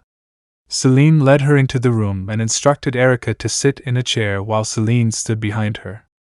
Erika nervously sat across from Amelia and greeted her appropriately before Amelia nodded in response. I understand you are Celine's assistant and previously served Kraven as his personal handmaiden? Amelia said. Erika said sadly. I'm ashamed I held Kraven in such high regard, Amelia asked. Do you know why you were summoned here? The blonde vampire shook her head and said. Celine just told me to come with her to see you, the elder said. Since you were close to Kraven, I wished to know if you were aware of any of his activities. Erika looked puzzled and said, I handled her cleaning and other duties as her maid, and sometimes I arranged her social schedule for parties and such. What do you do? Celine said in a firm but understanding tone. Just answer Lady Amelia's questions, Erika. She placed a hand on Erika's shoulder, which seemed to calm the younger vampire slightly. Amelia nodded approvingly to Celine and said, Has anyone been in Kraven's room since he ran? Erika looked conflicted but then said, I went in there to tidy up and it looks like a lot of papers and his laptop are missing. It was there when Kraven left, and has been missing ever since. Do you have any idea who might have taken it? Amelia asked. The blonde bit her lip nervously then said, I have no proof, but I'm guessing it was Soren. He's Kraven's head of personal guards, Kraven's personal pit bull, Celine commented. He was already at the top of the list, Erika said meekly. What happened? Celine was going to tell Erika to stay silent, but Amelia waved her hand at the death dealer. Amelia said, Young Erika, we have evidence that Kraven is a traitor to the vampire cause, and we need to find everyone guilty of helping him. Erika gasped in shock before Amelia continued. You weren't high enough in the ranks to be in his inner circle, and Celine has attested that you are trustworthy. However, you may have seen things others didn't because you were in love with Kraven. You're not here to be grounded, but we need to know everything you know about those associated with Kraven because they too may be traitors. Soren was a very old and very powerful vampire who had been a confidant of Victor long before he became head of Kraven's personal guard. He often accompanied Kraven on his clandestine missions to meet with Lucien, and was frequently tasked with cleaning up any evidence of Kraven's misdeeds. As a vampire still in good standing, he had been discreetly removing evidence of Kraven's misdeeds, but found himself in the unfortunate situation of having too much evidence to destroy. He had been in contact with Kraven, who had once again moved on. Since they couldn't destroy all the evidence of his misdeeds, Craven came up with a different plan: create a diversion by murdering Marcus and frame Naruto for it. It was already known that Naruto had made contact with the werewolves after all. Simple plans were best. Marcus was still too weak to defend himself against the likes of Soren, and he could be easily disposed of. Loading his pistol with the ultraviolet bullets the werewolves had developed and attaching a silencer, Soren went to dispose of Marcus and then triggered the alarm that would force Emilia to destroy Naruto with the help of the death dealers. In the ensuing chaos, whoever won would be so weakened that Craven's forces could wipe them out, and Craven could take control in the confusion as the ranged vampire. Soren's job was easy enough: kill Marcus, cry wolf, and disappear to meet up with Craven. The dark-haired, dark-eyed Soren crept into the room Marcus was recovering in and found Marcus asleep and regenerating. Soren usually liked to see the look in his victim's eyes when he finished them off, but instead of waking Marcus up, he simply pulled his pistol from under his coat and emptied the full clip into Marcus. You can never be too careful with an elder. Seeing that Marcus was obviously dead, Soren wiped the sweat from his forehead and let the empty clip fall to the floor as evidence along with a UV bullet as proof. Naruto was known to have consorted with lichens, so that was all that was needed to seal the deal. As Soren pulled out a clip of standard silver nitrate bullets to reload, he saw a flash of silver and suddenly his pistol hand fell off. Soren was going to scream, but Naruto's hand covered his mouth with an iron grip. "You shouldn't be so lax in enemy territory," Naruto hissed as he and an unharmed Marcus appeared from under the illusion. Soren was screaming in pain from having his hand severed at the wrist, but Naruto said, "Let me give you a reason to scream," as he cauterized the bloody stump of Soren's right wrist with foxfire. The pain was so intense that the nearly 1,500-year-old vampire's eyes rolled back in his head and he convulsed before passing out from the pain. Naruto grunted. "Weak, passing out from such little pain." Marcus's blue eyes had watched Naruto deal with Soren. The blonde effortlessly took care of the traitor without making a sound. Naruto is incredibly dangerous, the older brother thought. He moved like an assassin. Soren had no idea what was coming. He was completely convinced that the illusion was me and I was history. "So, Naruto, what was that flame?" Naruto smiled and said, "It's an all-purpose flame I can generate that burns through anything I want. It's very useful for hiding bodies and the like. I was going to burn half his arm off to get my feelings across, but the spineless fool passed out. Of course it couldn't do much damage since we need his mind intact to interrogate him. Not to tell you what to do or anything, Marcus, but if I were in your position, I'd call Lady Emilia and a few other trusted people to hide this. We can't let the cat out of the bag too soon." Marcus nodded and called Emilia and a few death dealers he could trust. Emilia soon arrived with Death Dealer Commander Khan, as well as his trusted subordinates Mason and Celine. They heard Marcus's voice outside the door. "Was that really necessary, Naruto? I mean, you raped him, enemy or not," Naruto's voice answered. "He was a murderer. Of course a body cavity search was necessary. It wasn't like he enjoyed it, Marcus. Times have changed, Sleeping Beauty. Besides, while he didn't have a bomb in his butt, he did have this in a transmitter pouch there. You don't know modern espionage." "I don't argue with the results," Marcus said in a petulant tone. "Fine." Mason and Khan looked confused. Celine was worried for Naruto's safety. Lady Emilia's sweat dropped and thought, they really are brothers. Emilia knocked on the door and heard Marcus say, "Come in, Emilia." Upon entering, the four saw Soren lying on the floor spread eagle in nothing but his underwear. They also noticed his right hand was severed and said his right hand was lying on the floor nearby, clutching a pistol with a silencer attached. Naruto had obviously washed his hands in the sink after throwing away some disposable latex gloves that were there to change Marcus's 4 bags. "What happened here?" Emilia asked. Marcus replied, "Soren decided to kill me, but Naruto intervened and captured him beneath the illusion. I have no doubt that Soren has valuable information, otherwise I would have ordered him killed." Celine asked, "Are you okay, Naruto?" The blonde nodded and said, "I'm fine. It's this Soren guy who's hurt. I have this funny feeling he's in a world of pain." Celine smiled softly in relief. Khan quickly asked, Why is Soren only wearing shorts? Naruto said. Over here on the table. Naruto had already laid out a variety of weapons and ammunition, which he took from Soren in front of Kon and the others at the table. A Walther P99 fitted with a magazine well and a standard flash suppressor kit and silencer with the optional handgun attached. 2 magazines loaded with silver nitrate bullets. An empty magazine containing UV cartridges and a spare UV bullet to be placed as evidence. A silver combat knife 8 inches. An internally hidden transmitter was presumably captured. A cell phone. It needs to be disassembled and examined for possible hidden features, such as possible explosives. A wallet with ID and credit cards, as well as a hidden blade. A set of keys. 2 keys are door locks, one is for a Volvo, and the last 2 look like padlocks. A comb with a 10cm needle hidden in the handle, presumably for murder. Everything else appears to be standard clothing, but it should be examined. Kon looked things over as he was both the weapons master and the commander of the death dealers and said, May I offer you a job? Chapter 5 Budapest Leaken Den. Ildi returned to the hidden werewolf den to present her report to Lucien.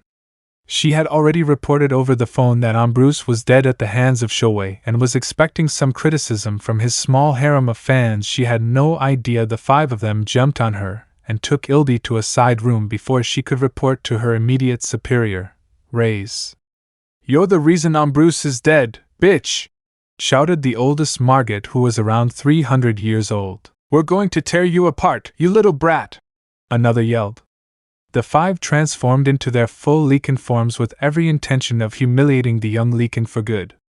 A huge commotion was created as the sounds of screams, growls, and howls tore through the den as Ildi faced off against 5 older, stronger Leaken women. Ildi actually knew how to fight while using the strength she had, but there was simply no way she could survive this. Reyes heard the sound of a fight and hurried downstairs to see what idiots were fighting and break it up. A couple of pack members informed her that Ambrose's harem had attacked Ildi, so she went to go in and save the young tracker. However, the metal door was bolted shut, and Reyes heard a shout above the others that was clearly Ildi's voice. Damn it, Ildi could be seriously hurt. Sounds like a death match if it takes place in there. The large Leaken decided that time was of the essence, and decided to force the door. The last thing Reyes expected was to see one of Ambrose's girlfriends burst through the cement wall next to the metal door. She heard Ildi's angry voice growl. You boors should have never bucked this bitch! Reyes looked at the one lying in the hallway. She thought her name was Katerina. It was a little hard to tell which one with all the blood. The Leaken woman looked more dead than alive. She heard Ambrose's harem leader, Margit, moan. Please and no more, Ildi. We're so sorry!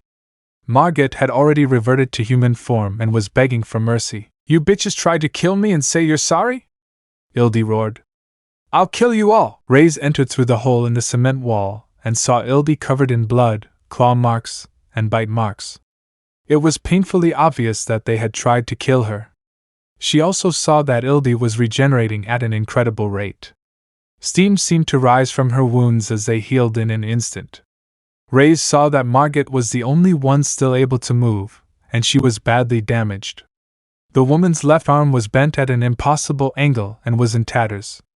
Ildi flexed her hands and said in a tone that would freeze hell over. I'll paint the wall with you, Margit. You bucking bitch. Margit whimpered in fear and tried to curl into a ball to protect her vitals. Reyes said with an authoritarian growl. Stop now, Ildi! As he grabbed her from behind with his tremendous strength to restrain the young tracker. Let me go, Reyes! Ildi seethed. I'll give this bitch what she's got. Reyes found her hands full with the raging girl. Since when does she have such incredible strength? She thought, her eyes wide. Reyes was actually struggling to stop Ildi from killing Margit, and Ildi didn't even transform into her Leaken state. Reyes shouted.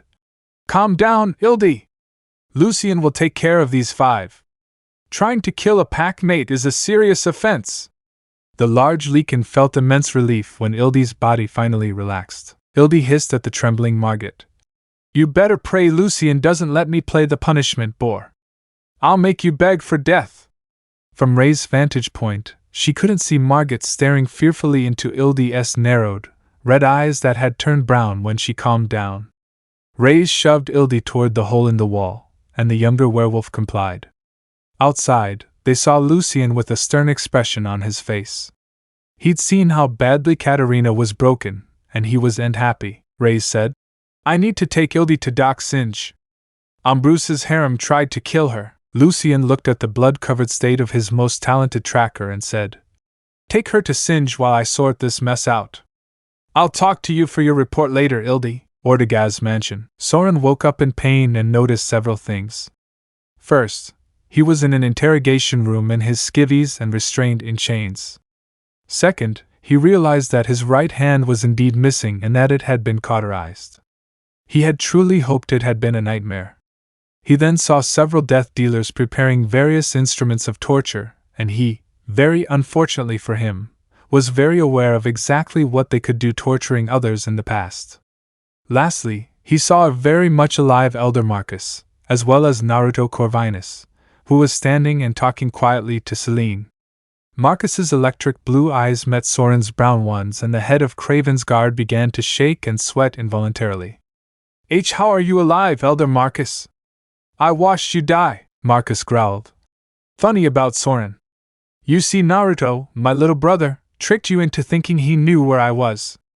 He was across the room while you were shooting holes in the wall." Soren looked at Naruto and noticed that the two brothers' eyes matched exactly.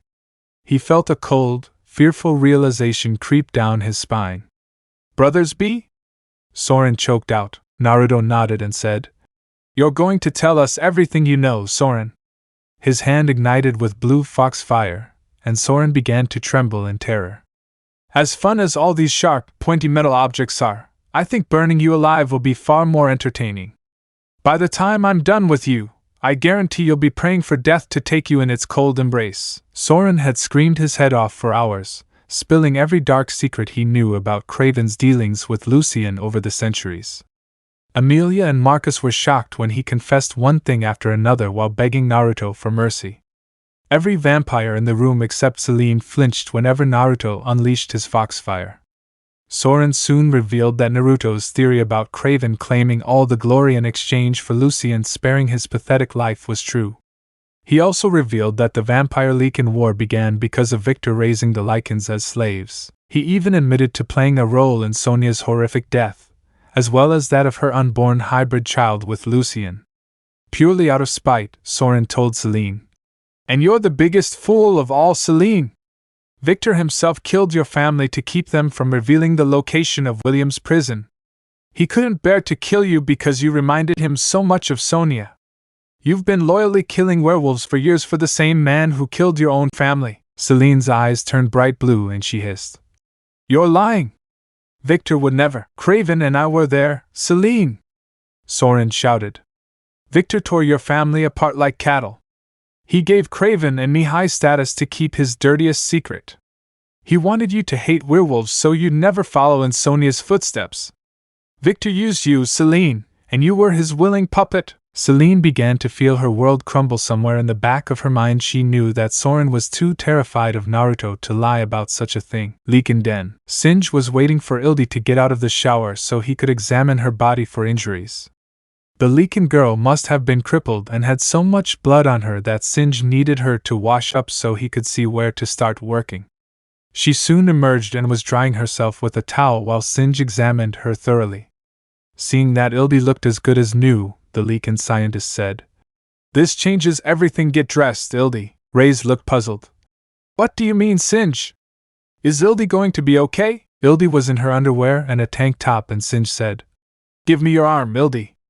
Ildi was still a little grumpy, but she extended her arm only for Singe to grab her wrist, hold it down, and cut her forearm with a scalpel.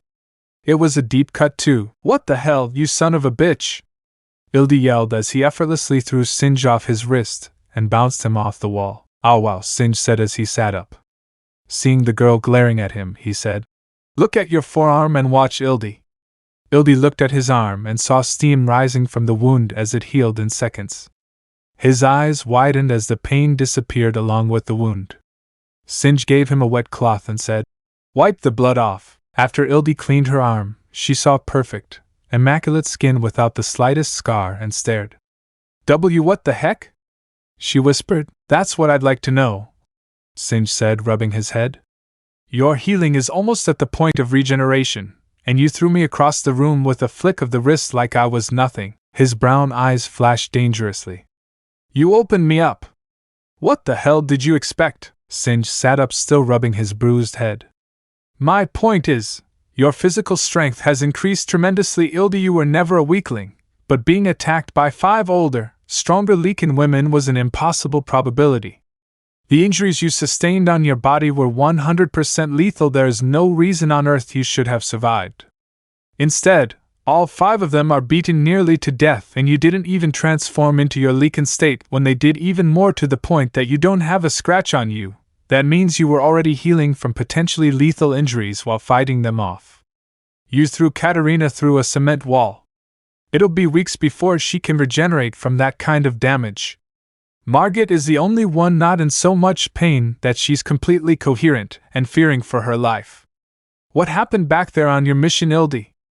I'm trying to come up with a theory, but this is beyond belief. I'd be interested to hear that as well, Ildi, Lucian said as he entered the room. Reyes said it took all his strength to hold you back, and Reyes is among the strongest. Whatever happened to you could be of great help to us against the vampires. Ildi sat there looking a little confused and then said, Maybe it was that fox meat I gorged myself on that Naruto gave me. Even though it hurt a lot after eating it, I felt like a new person. Were fox? Singe asked in utter confusion. Well, I call them foxes, but Naruto told me they're actually called kitsunes, Ildi said, pulling her hair back into a low ponytail. Huh! My hair looks much softer, Singe said. Strip and transform into your Lycan state. Ildi grunted but did as she was told, and the 3 men watched as the beautiful girl transformed into her Lycan form. They were all dumbfounded. She was now more of a medium brown coloring, and her face and muzzle seemed to have more slender, fox-like features. Her eyes were hooded and red. She was beaming. What the buck? She whispered, looking at her coloring and softer, sleeker fur. Wait a minute, since when can I talk while transformed? She looked scared. What happened to me, Singe? Her voice had a growling but strangely feminine tone, Singe said. I think you've become some sort of werfox/werewolf hybrid, Ildi, but that's just a guess. Lucian looked at the beautiful girl and said, Tell us what happened on that Ildi mission. Naruto Corvinus may be the father of a new race of immortals. Ildi went to change again, and Singe said, Stay that way, Ildi. I want to see if there are any other significant physiological differences. The young tracker snorted. Dirty old man! Judging by the look in your eyes, I'd say you're more interested in seeing me, Singe laughed.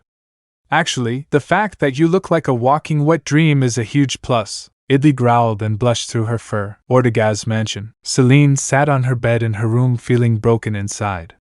Her very soul was crying out. The tears just wouldn't stop. Her savior Victor, whom she held on a pedestal above everyone else, had betrayed her in the worst way possible. Marcus went so far as to absorb some of Soren's blood to view the memories and confirmed that it was all true. Naruto sat next to Celine holding her, as she sobbed silently into her coat. Naruto kissed her forehead, and she looked up at him with sadness welling up in her eyes. Celine slowly moved closer and touched his cheek before giving him a deep and intimate kiss that contained all of her feelings for him in that instant. Naruto, I can trust him more than anyone, she thought. Celine whispered. Naruto, please take all of my pain away. Naruto nodded and kissed her back passionately before beginning to run his hands over her breasts and hips. Slowly, he gently undressed her while kissing all over her body in places that had never been touched like that before. She gasped in pleasure as he feasted between her legs and completely brought her over the edge. She lay there panting as he licked her essence off and then sat back to admire her. Naruto toyed with her ivory skin in the low light with his hands as he admired how radiant she looked in the heat of the moment. Naruto whispered, You are so beautiful, my Celine. Naruto soon entered her for the first time and found her to be incredibly tight around him. He kissed her again as she wrapped her legs tightly around his waist and buried him to the hilt in her wet heat. She tasted his lips again and said, You feel so good, Naruto. Their kisses grew more and more passionate as they progressed, and Naruto felt himself losing his mind. Every soft sound she made was like a siren's call to him. Naruto and Celine found themselves more entangled physically and emotionally with each thrust.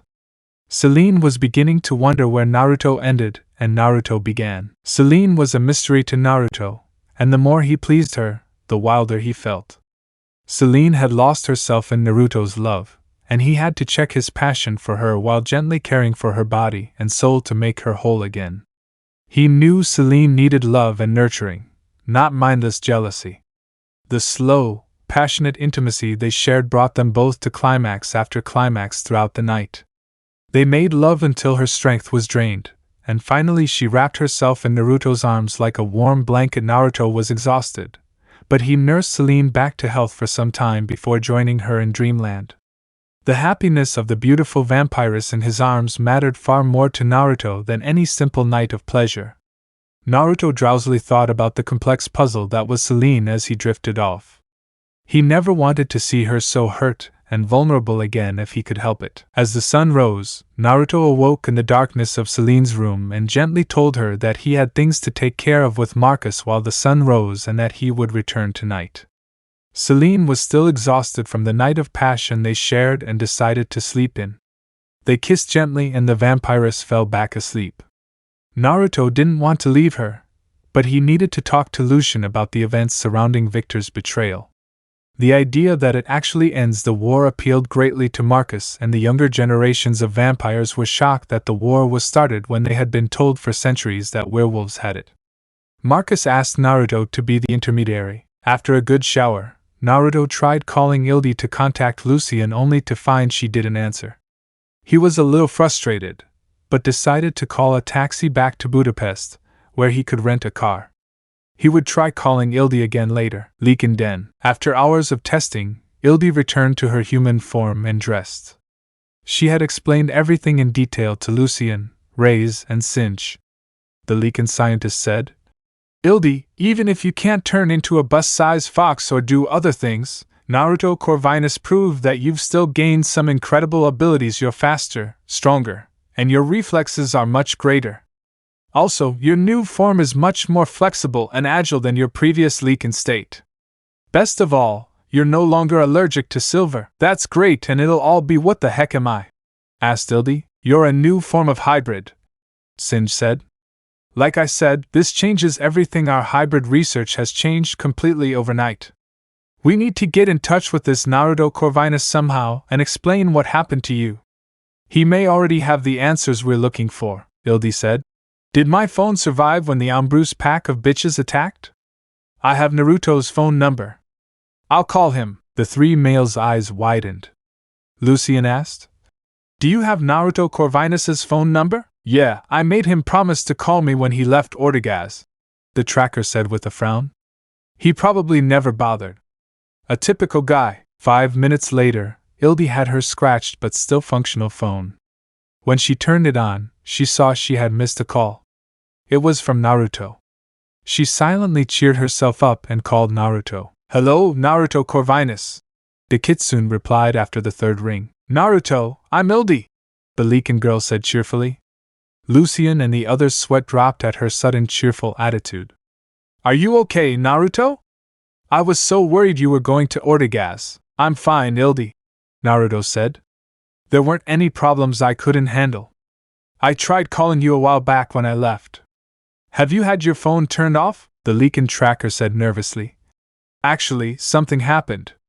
"Where are you?" Naruto looked puzzled. "I'm picking up a new car here in Budapest." "What a BMW something kind of Ildi happened to." Do you know what fox meat you gave me?" she asked. Naruto replied. "Yes, what about it?" Ildi squealed.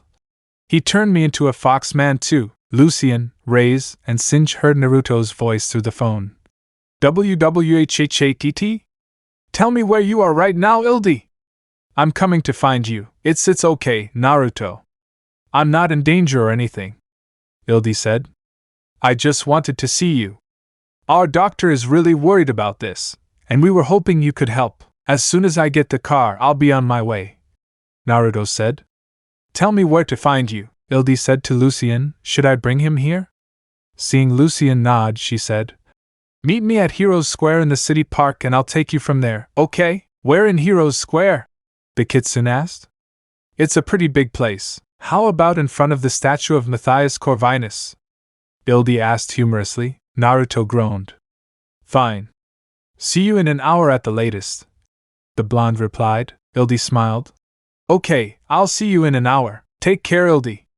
Naruto said seriously as he ended the call. Ending the call on her phone, Ildi happily said, Well, I'd better go change into some better clothes. He'll meet me in an hour.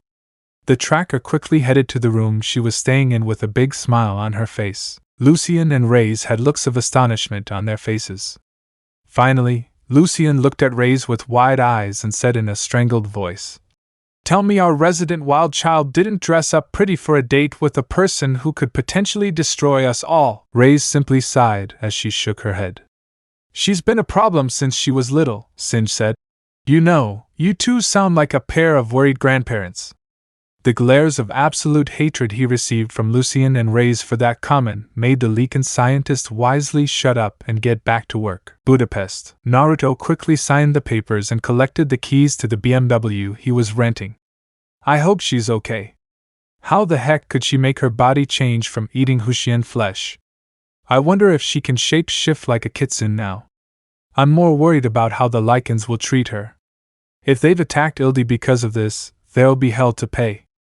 With those gloomy thoughts on his mind, Naruto got into his dark silver-gray BMW and headed towards Heroes Plaza. Stay safe, Ildi, he thought worriedly. Within half an hour, Naruto was at Heroes Plaza waiting at the designated spot for the Leakin girl, Heroes Square. Ildi arrived and saw Naruto waiting for her. The blonde was clearly worried. She waved at him and smiled before calling his name. Naruto, this way, the Leakin girl said. She felt the weight of his electric blue eyes focus on her before he appeared in front of her in a split second and began to worry for her. Are you hurt in any way? He asked quickly as he checked her over. She was wearing a nice bomber jacket and jeans, as well as her combat boots. Ildi smiled at his concern.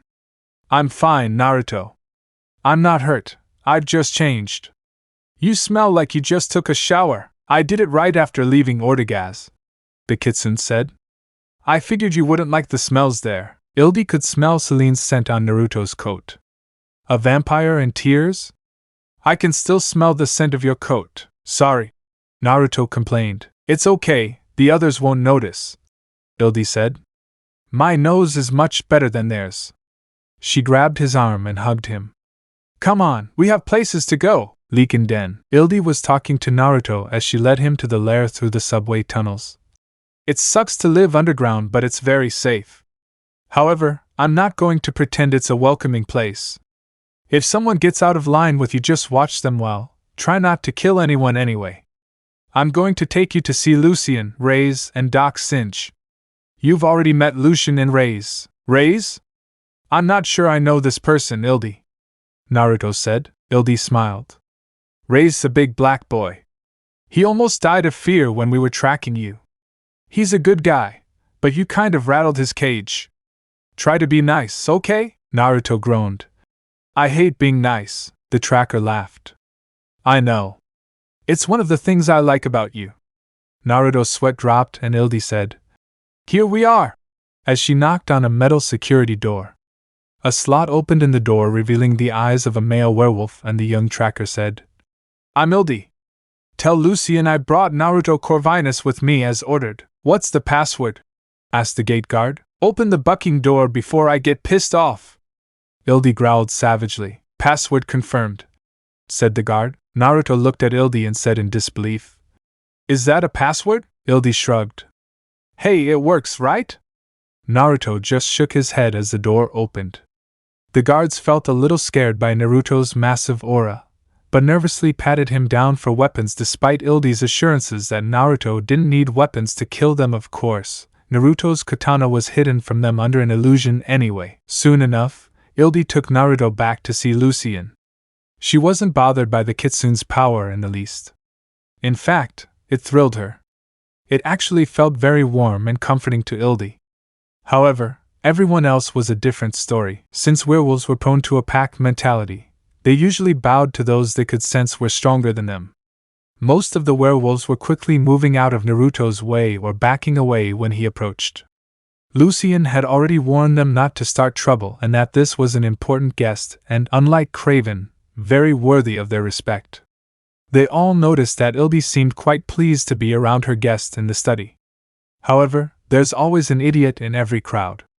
"I think you're being a little too friendly with the outsider, Ildi," said a large werewolf with long black hair as he stood up. Ildi growled, "We don't have time for this.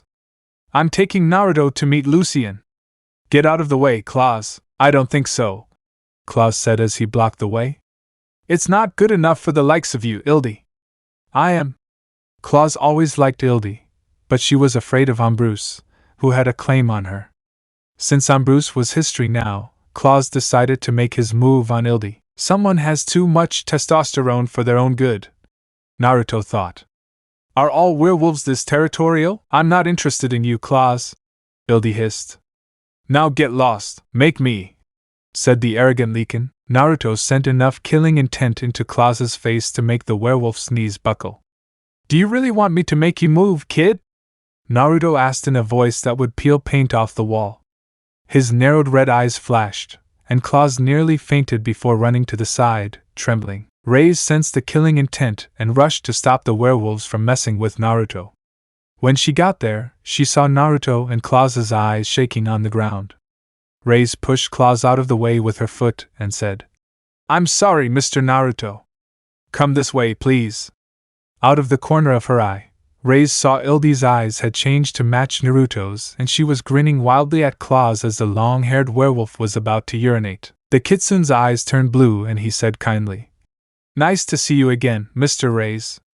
Please lead the way." Soon Naruto returned to the medical lab where Dr. Singe worked. Lucien greeted him and introduced him to Singe before they began talking. "So let me get this straight," Naruto said as he looked at Singe. "Are you saying that Ildi is now a Leakin/Kitsune hybrid just because he ate the flesh of a Hushin? I'm admitting that Shouei was pretty powerful, being a five-tails and nearly shape-shifting into a person? That seems a bit far-fetched to me," Singe said. "Go ahead, undress Ildi. Show her your new form." Ildi blushed a little. "This isn't how I wanted to strip for Naruto the first time." She started to take off her coat, but Naruto stopped her. The Kitsune placed his hand on Ildi's head and said, "Hold still for a minute, Ildi. I want to try something." He felt a warm sensation run through his body. A second later, there was a puff of smoke, and in Ildi's place was an adorable reddish-brown fox with a tail. "What the hell?" Ildi shouted in a squeaky little voice as she saw that his point of view had completely changed. Naruto nodded to himself. "It seems you can transform into a fox just like a Kitsune," Ildi shouted in her cute little voice. Naruto's form quickly changed into a golden fox with a tail, and he patted her head with his paw. Now, Ildi. This is good stuff. Once you learn how to do this on your own, it's a wonderful recognition tool. We'll also need to work on your voice." Ildi was nose to nose with the slightly larger Naruto in his fox form. "I thought you could only turn into a fox the size of a cement mixer," he hissed menacingly in his squeaky, cute voice. His eyes narrowed. The blonde Kitsune gave a vulpine grin and chuckled. "Where would be the fun in that? I can be that size, this size, or anything in between. We Kitsune are cunning and deceitful. Raw power is just a tool." He placed his paw on her head and said, "Hold still, and I'll change you back." With a poof, Ildi was back in her human form and blinked before looking up at Naruto in his fox form, who was smiling at her. Her brown eyes had stars in them, and she picked up the golden Kitsune from the ground before petting it and saying, "Ta. Absolutely no!" Rei and Lucien roared at the same time. Ildi's sweat dripped, and he said, "Are you two suddenly my mother or something?"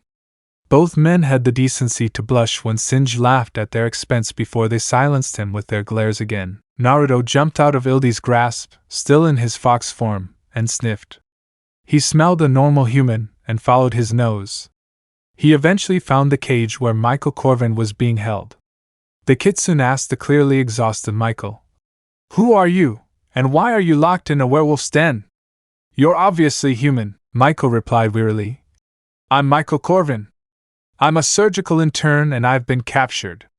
The one named Singe has been taking blood samples and experimenting.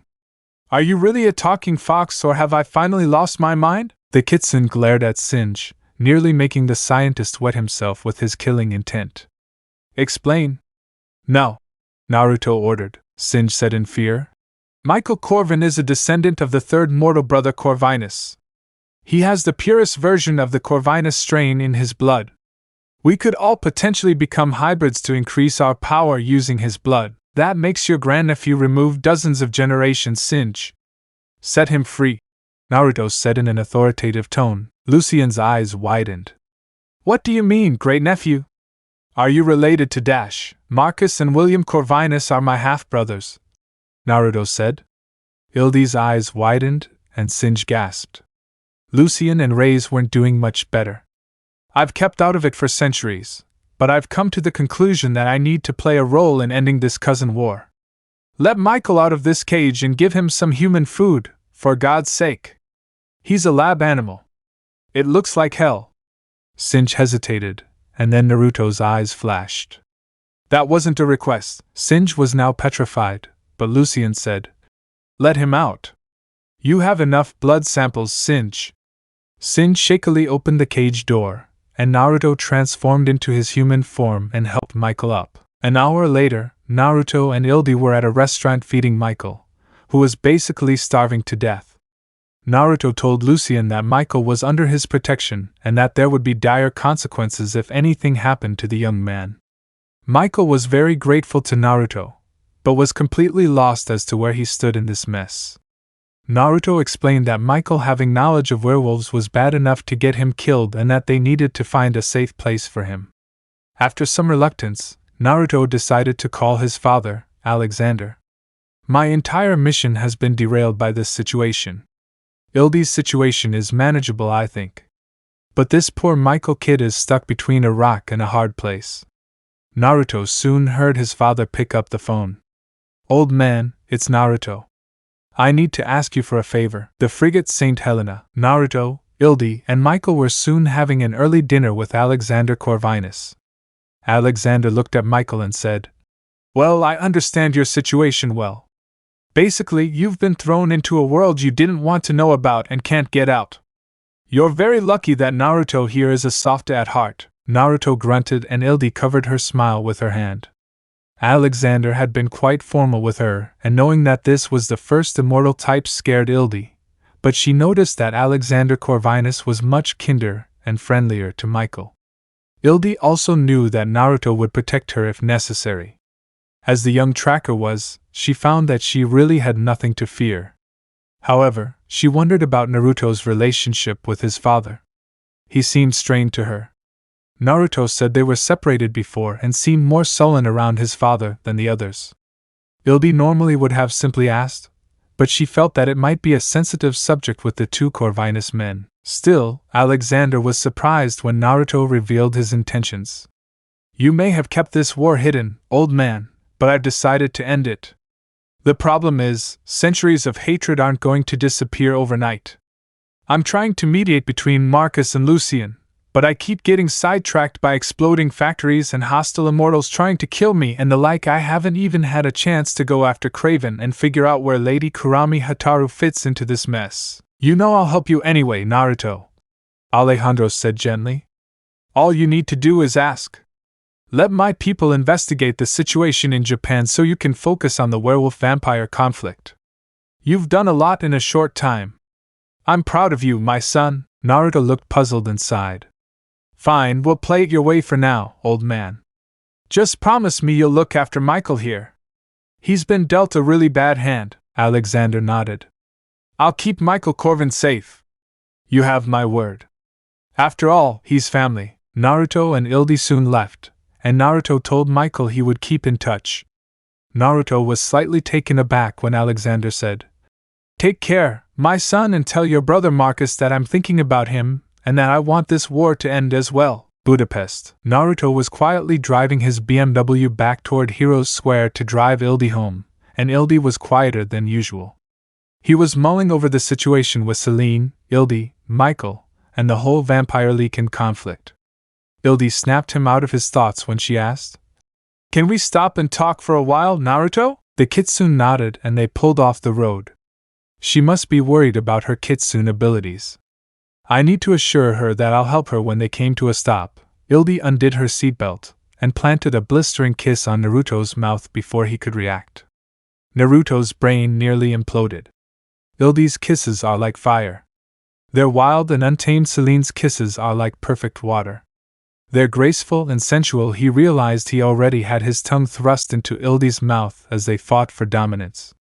He gasped and pulled back to be filled with lust, narrowed red eyes staring into Ildi's. I was right, Ildi gasped. You're going to be my partner, Naruto. I know you have a vampire partner, but you can change like you did to me. Then we can share with you. Share me? Naruto asked, controlling his breathing. Ildi nodded quickly. Yes, you're a powerful alpha, and alphas often have harems. She must be powerful too. Otherwise, you would never have taken her as your mate. Turn her into a war fox like you did with me, and we can be happy, Naruto said. Ildi, she might not want to become some kind of Kitsune hybrid. Besides, it's not like I can find another Kitsune to feed her. What the hell am I saying? I'm not going to sacrifice one of my own kind. All you have to do is let her drink a little of your blood, Naruto, Ildi said. If she doesn't love you enough to change, then I will. I'd be happy to share with you even if she's the alpha female, Ildi, Naruto whispered. His instincts were screaming at him to take this beautiful girl too. He knew she wanted him too. I need time to figure this out, Ildi. Celine is very emotionally hurt, and I can't betray her by telling her I'm going to take another. The young tracker felt frustrated but asked, what hurt this woman so much? She was terribly betrayed by someone dear to her, Naruto said.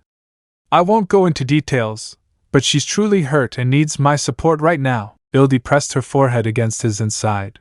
Don't make me wait too long. Ortegaz's mansion. Naruto returned to the mansion at dusk after making sure Ildi was safe at home. He was able to confirm the fact that Victor started the Vampire Lycan War with Lucien in regards to the Lycans. That personally gave Naruto all the reason he needed to kill the Elder Vampire to avenge Celine and the Lycans, as well as the vampires who died in the feudal, centuries-long conflict. The problem was, he doubted either side would see it as so cut and dried. Anyway, it was a start. As Naruto stepped out of his BMW in Ortegaz, his danger instincts kicked in and 3 bullets was passed. Oh gods! Don't hit the rental car, the Kitsune thought as he leaped away. Seeing the BMW undamaged, he sighed in relief and turned to see who was shooting. Naruto saw the guards were struggling with someone. The battered Soren was being helped out the door by 4 other vampires when Soren saw Naruto in great horror. Naruto's red eyes glowed in the darkness, reflecting his sinister Kitsune grin. Oh my! Naruto said sarcastically. I see you and your little friends are making an escape attempt, Soren. How cute! Soren squealed in fear as the Kitsune appeared between him and his guards. All 4 guards were instantly outgunned, and Naruto grabbed Soren by the neck and pinned him against the wall. At that moment, Kon and several death dealers rushed in and saw that the situation had already been resolved. Kon asked, Are they dead? Naruto shook his head and asked, Do you want them dead? Kon snarled and said, We killed 3, you captured these 4 and Soren. That means the other 3 must have escaped. Did you lose any? Naruto asked. We lost 2 and Celine is dying. Naruto's mind stopped. He looked at Kon and then at Soren, who had a weak smile of victory knowing Naruto cared about the princess. Naruto punched Soren in the face, knocking out the traitor. Take me to his Kon.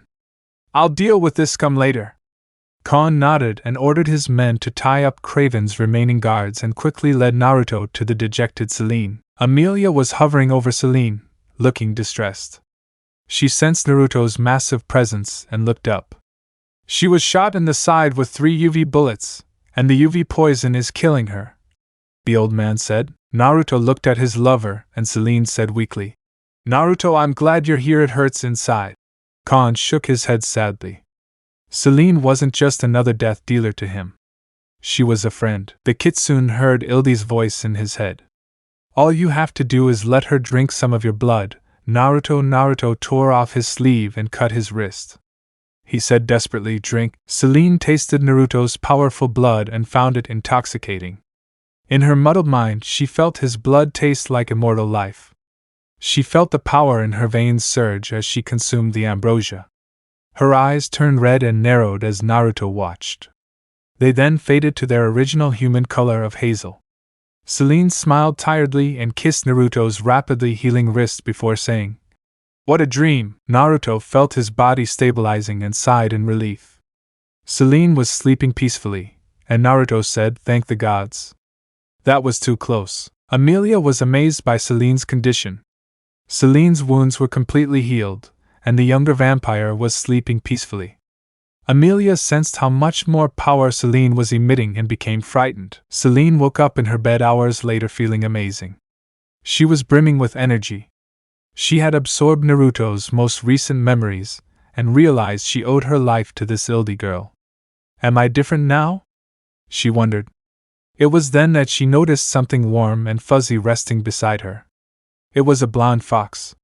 It was asleep and had its tails wrapped around it, except for one that was gently resting on her arm to feel Selene's movements. The normally very serious death dealer couldn't help but smile at how cute Naruto looked sleeping there. Feeling revitalized, Selene rolled onto her side to face Naruto and began gently scratching him behind his ears. Selene's smile widened when Naruto began to make a noise in his sleep. "Is he purring? He looks so adorable." Naruto woke up suddenly, his red fox eyes boring into Selene's smiling face. "How are you feeling, my angel?" he asked gently, seeing her smile. Selene pulled the furry Kitsune in for a hug and said, "I feel wonderful, Naruto." She petted Naruto and said, "Thank you. I owe you and Ildi my life. Why are you in this form?" Naruto gave her a vulpine grin and said, "This is my most powerful form. With my irresistible cuteness I made you smile." The dark-haired beauty hugged him closer and said, "You did that, Naruto. You make me feel so happy inside. I love you." Naruto jumped up and transformed into his human form.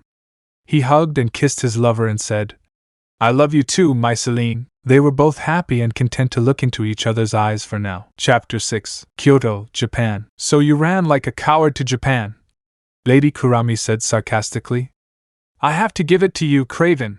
You are truly a master at running away from a threat." Craven was outraged but said nothing. The beautiful vixen looked at the reports on her tablet. "So 3 of your men are still in Hungary and are doing their best to turn the vampires against Naruto-sama. More importantly, your right-hand man Soren is in Naruto-sama's hands. He's a discard." "Soren has a will of steel, Lady Kurama," Craven said. "He won't say a word, I assure you." Kurama laughed disdainfully. "Are you kidding? Uzumaki Naruto-sama could break the will of a god during an interrogation. The pain he will inflict on your little friend Soren will have your cohort begging for death. It is beyond the comprehension of your little mind, Craven." The few survivors I have seen of the blood-red tide's methods were so broken that they took their own lives afterward in shame and despair. Naruto-sama is the definition of cruel when he wants to be. To be honest, he let Shoei go when he killed him. I guess Naruto-sama was in a hurry. Then the beautiful Kitsune snickered. Naruto-sama toyed with Shoei for centuries. The very idea that Shoei could stand against Naruto-sama is ridiculous. "But Shoei said that Uzumaki Naruto was a half-breed and a weakling," said Craven. "Shoei was also an arrogant idiot," Lady Kurama replied. "It is true that Naruto-sama was the product of a union between the nine-tailed Kitsune Uzumaki Kushina and the immortal human Alexander Corvinus, but due to hybrid vigor he is even stronger than either of them combined. He has Kurama-sama's blood flowing in his veins, making him the most powerful Kitsune to ever live, and he only answered to Inari-sama." Craven snarled. "If this Naruto is so damn powerful, then why doesn't he just execute Japan himself then?" Kurama smiled. "That's simple, my dear vampire. He doesn't want it. Kurama-sama could have ruled like a god but chose not to. Likewise, Naruto-sama, who has been in military positions of power and simply disappeared whenever someone tried to pull him into politics or government. Like Kurama-sama, he has no interest in ruling anything or anyone. So where is this almighty Kurama now?" Craven asked heatedly. He is asleep, the Kitsune lady replied. His power was not needed, so he fell asleep centuries ago. His daughter Kushina-sama ruled in his place for a long time, but after she gave birth to a half-blood son, the other Zenko turned on her, and she was never heard from again. No one knows what happened to him. However, as celestial foxes, they could not blame Naruto-sama for what he was and simply ostracized him from their society. No one knows how Naruto-sama gained such magnificent mastery over his Kitsune powers, as he had no one to instruct him. So why didn't the Dark Kitsunes take him in? Craven asked. Kurama replied. There were several reasons why we Yako never took him in. We feared that the Zenko might attack, and more importantly, we feared that Kurama-sama might awaken.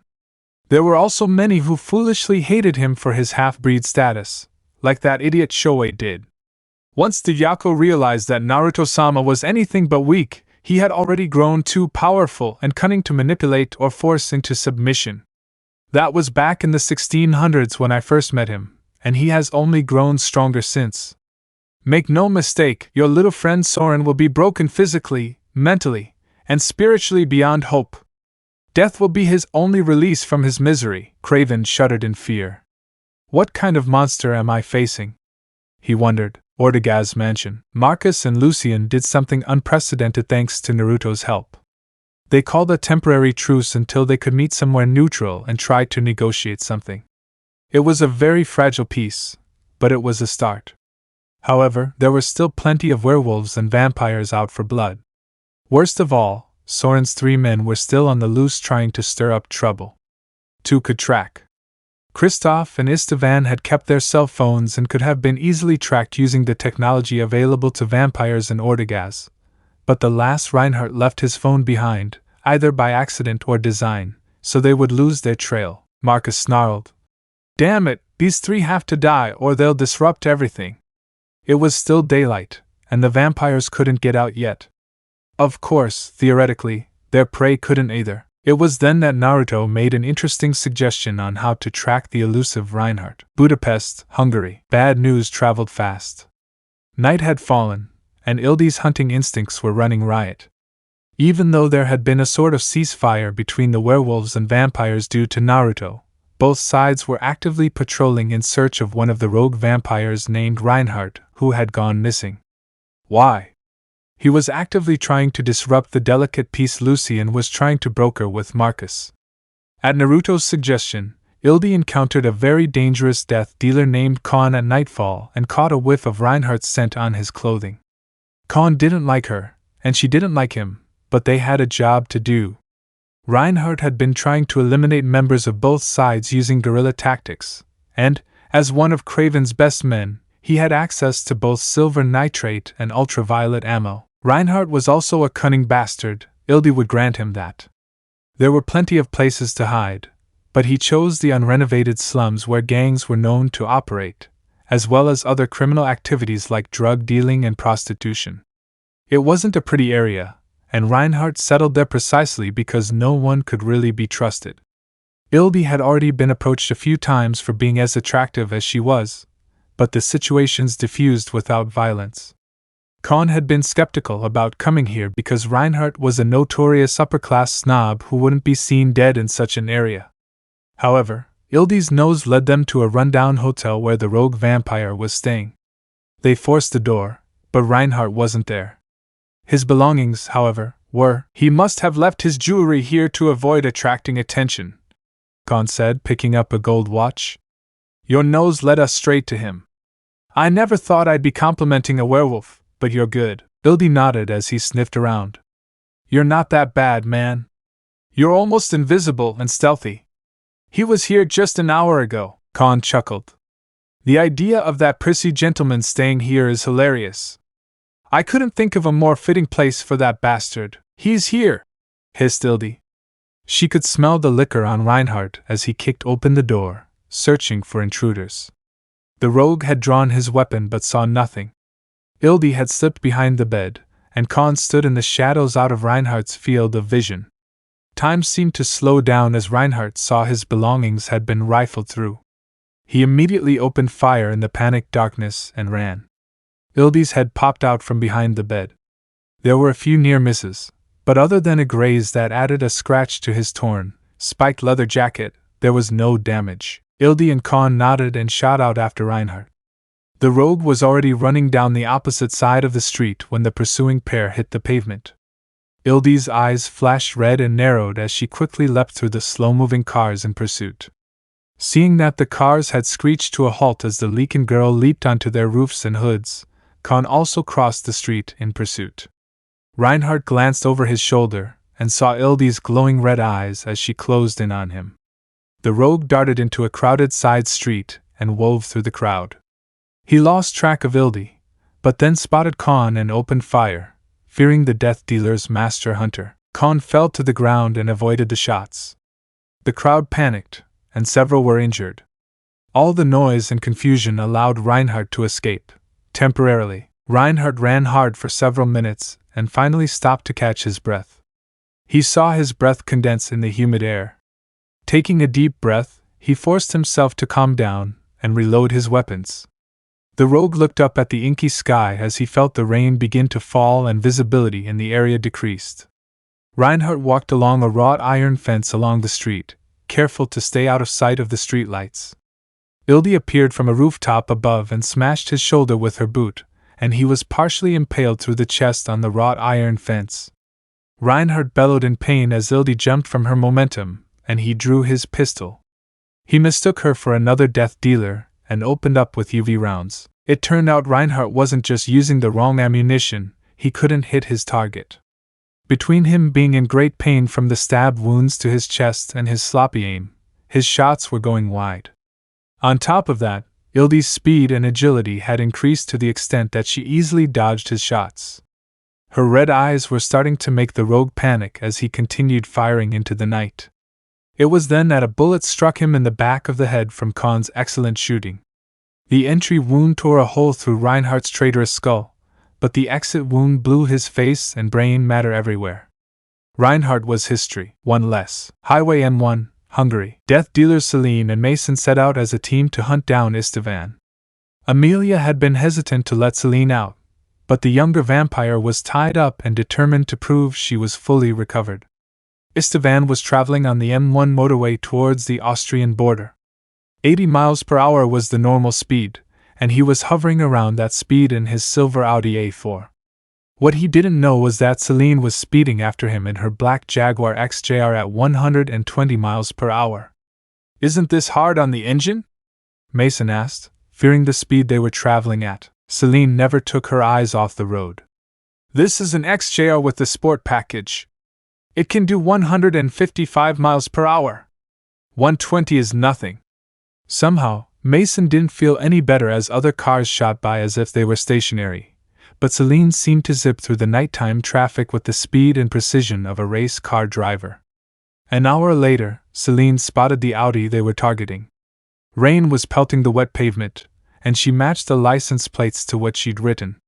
Mason matched the cell phone signal from Istvan's phone 30 meters ahead of them. Apparently, Istvan's danger instincts shut down when he saw the big black Jaguar bearing down on him because he rapidly accelerated to escape. Celine said, "Well, what are you waiting for, Mason? Roll down the window and start shooting." Mason wondered if Celine was serious, but he saw her eyes redden when she looked at him. Celine said coldly, "He's the one who put those UV bullets in me. I'll put his head on a spike." Mason shuddered in fear and rolled down his window.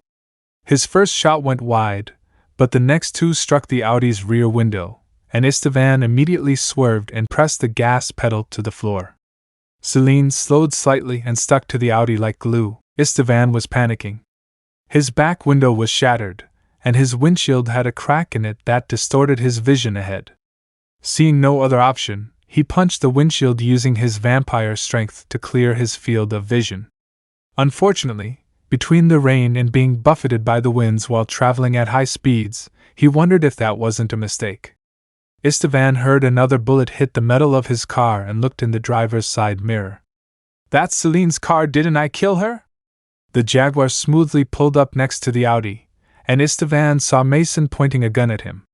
Even more terrifying was Celine's cold, red gaze. Istvan yelled, "SSHHIET! when Mason shot him in the forearm and blood was running everywhere. Istvan almost lost control of his Audi. Istvan managed to get the Audi back under control despite his injury. I'll run them off the road, the rogue thought desperately as he swerved towards the Jaguar. Mason looked like a deer in the headlights of the Audi swerving towards them as Celine gently slammed on the brakes to avoid a collision. There were a few cars behind the Audi when it hit the guardrail and bounced off the back of the road. Istvan's Audi swerved from side to side a couple of times before he regained control of the car. Celine told Mason, "Well, don't stop shooting now." And Mason fired another 3 rounds at the already mangled Audi. Istvan seemingly gave up ramming them and pushed his damaged Audi to 110 miles per hour to try and lose the relentless Celine in her Jaguar. The vampire simply eased herself in behind the Audi before easing off the accelerator and slowing slightly. "What are you doing, Celine?" Mason asked. Celine said calmly, "He'll never make that right turn coming up.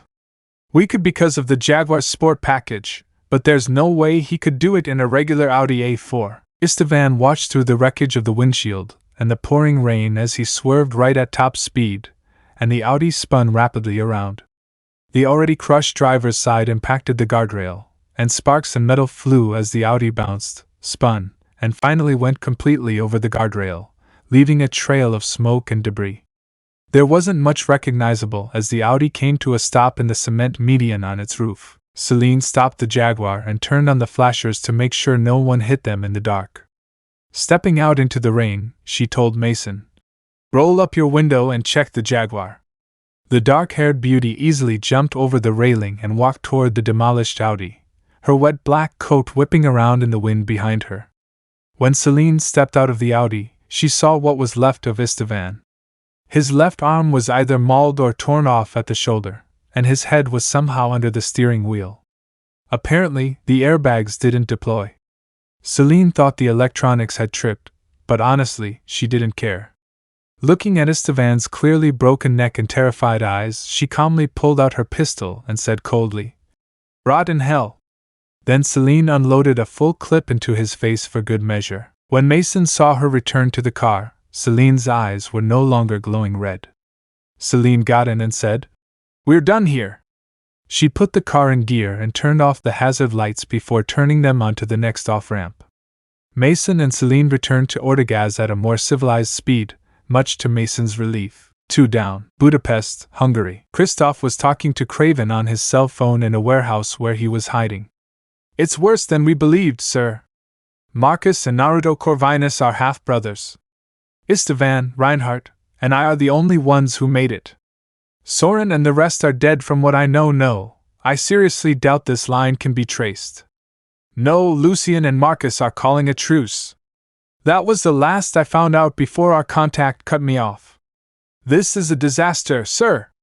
What do you want me to do?" Istvan headed for Austria, and Reinhardt went into hiding. "I've completely lost contact with Reinhardt, and I can't get Istvan on the phone. They may be dead. I'm sure the death dealers are after us, but there's no reason for the Lycans to be involved. Just because they've declared a truce doesn't mean they're allied. There are also plenty of small vampire covens here and there who would have no reason to settle for peace with the damned Lycans. Surely you could incite them to our cause? With your influence, I need a safe place to hide." Suddenly, Christoph's phone disappeared. "What the hell?" the vampire asked, frightened. A golden fox sat on a stack of crates above him. It had 9 tails that swished lazily behind it. Christoph's eyes met the small fox's red, slitted ones. He gave him a vulpine grin and said, "Your group of craven followers is a scheming bunch, aren't you, little vampire?" Christoph gasped and said, What the hell? What are you? You'd better handle little Christoph. Give me a fun hunt and I might kill you quickly or maybe not. I don't know. This warehouse is where you'll die." The rogue vampire drew his pistol and fired at the strange fox's face, only for the bullets to pass through it like a mirage. Christoph heard laughter echo around him as the fox disappeared. "You missed. Looks like you wasted 3 rounds, Christoph." The voice came from behind the vampire where the fox reappeared. "I'll tell you what. If you make it out of the warehouse alive, I'll let you go. Of course, the odds of that are practically 0, but it'll be fun to watch you try. Kristoff felt a chill run down his spine and fired again, to no avail. You just lost 2 more rounds, Kristoff. Didn't you learn the first time? Laughed the fox beside Kristoff. I have to say, you're not the sharpest knife in the drawer. What the hell are you? Asked Kristoff. The fox's eyes glittered. Well, it should be obvious by now. I'm a predator and you're my prey. Shouldn't you be, I don't know, running or something? Kristoff said. You're just a hologram or something like a fox. I'm not afraid of you. The frightened vampire stammered. The fox looked less than impressed when his paw ignited with blue fox fire. Really? Let's test that hologram theory, the fox said as he tore a burning chunk of flesh from Kristoff's thigh. The rogue vampire screamed in agony and rolled on the ground as he tried to put out the blue fox's fire, which had gone out on its own. The fox yawned. You're quite boring, you know. At this rate, your death will be slow and painful. Why are you doing this? The vampire moaned. The fox said. You and your friends hurt my companion Celine. I'm afraid that didn't sit well with me. By the way, send her regards, as she's now completely healed. Are you and Naruto Corvinus? Kristoff asked fearfully. You solved it, Naruto said. Well done. Here's your prize. Naruto disappeared, and a pack of werewolves emerged from behind a line of crates. Kristoff fled in terror, but was eventually torn limb from limb. Then the werewolves disappeared, and Kristoff discovered he was intact. His teeth chattered with fear. Was that an illusion? But it felt real, didn't it? Naruto asked a few steps away. I could kill you 12 times over. I'm afraid the human mind is a terribly fragile thing. Judging by how unhinged you are, you'll snap in no time. How boring! You're a monster! Kristoff screamed in terror. The rogue vampire found his throat in the iron fist of a blood-red armored man wearing a snarling fox mask. I've been called far worse than that, said the bloody red tide. This dull game is over. Burn! Kristoff screamed in bloody agony as the blue fox's fire consumed him from his toes and gradually moved up his body until there was nothing left to burn. Naruto resumed his usual appearance in his suit and trench coat. What a pathetic little man. I guess I should return to the Ortegaz mansion and tell Marcus I took care of his little problem. The Kitsune vanished in a swirl of foxfire, leaving no sign that it had ever been there. End of the game. Kyoto, Japan. Lady Kurama looked quite bored and said to Craven. That was Naruto-sama's voice you heard on the phone in the background when you were talking to your friend. You might as well accept the fact that your little servant Kristoff is dead and missing. Naruto-sama has probably already traced your phone signal back to Kyoto. Kristoff is very resourceful, Craven told Lady Kurama. Don't count him out just yet. Comparing your man Kristoff to Naruto-sama is like comparing an ant to a dragon, Lady Kurama said to Craven. If Kristoff is still alive, it's only because Naruto-sama is toying with him.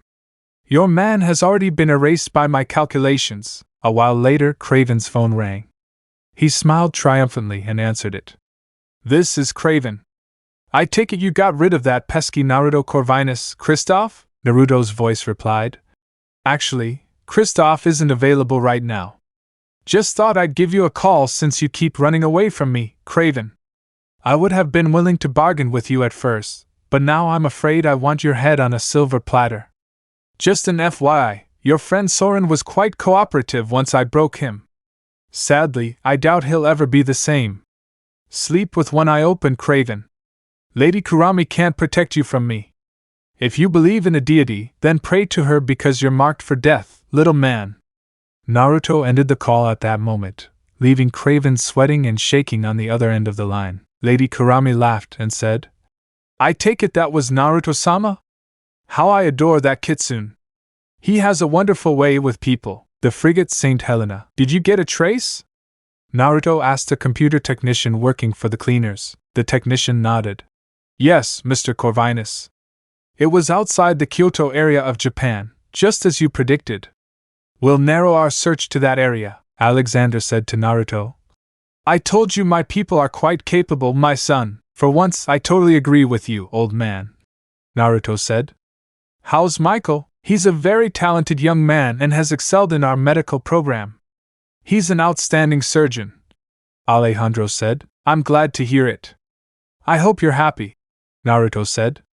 Are you adjusting well to this whole hidden identity thing? The blonde Kitsune asked. Alexander responded. It's been difficult, but he's fulfilled because he's saving lives, which is what he always wanted to do. Things have changed for him, Naruto nodded. I'm glad to hear it. It's a shame he's asleep, or I'd visit him. Tell him I said hello? I have other places to be. Naruto disappeared in a swirl of foxfire. The first immortal shook his head. Very much like Kushina-chan. I hope that one day we can fully reconcile. At least now we're talking civilly.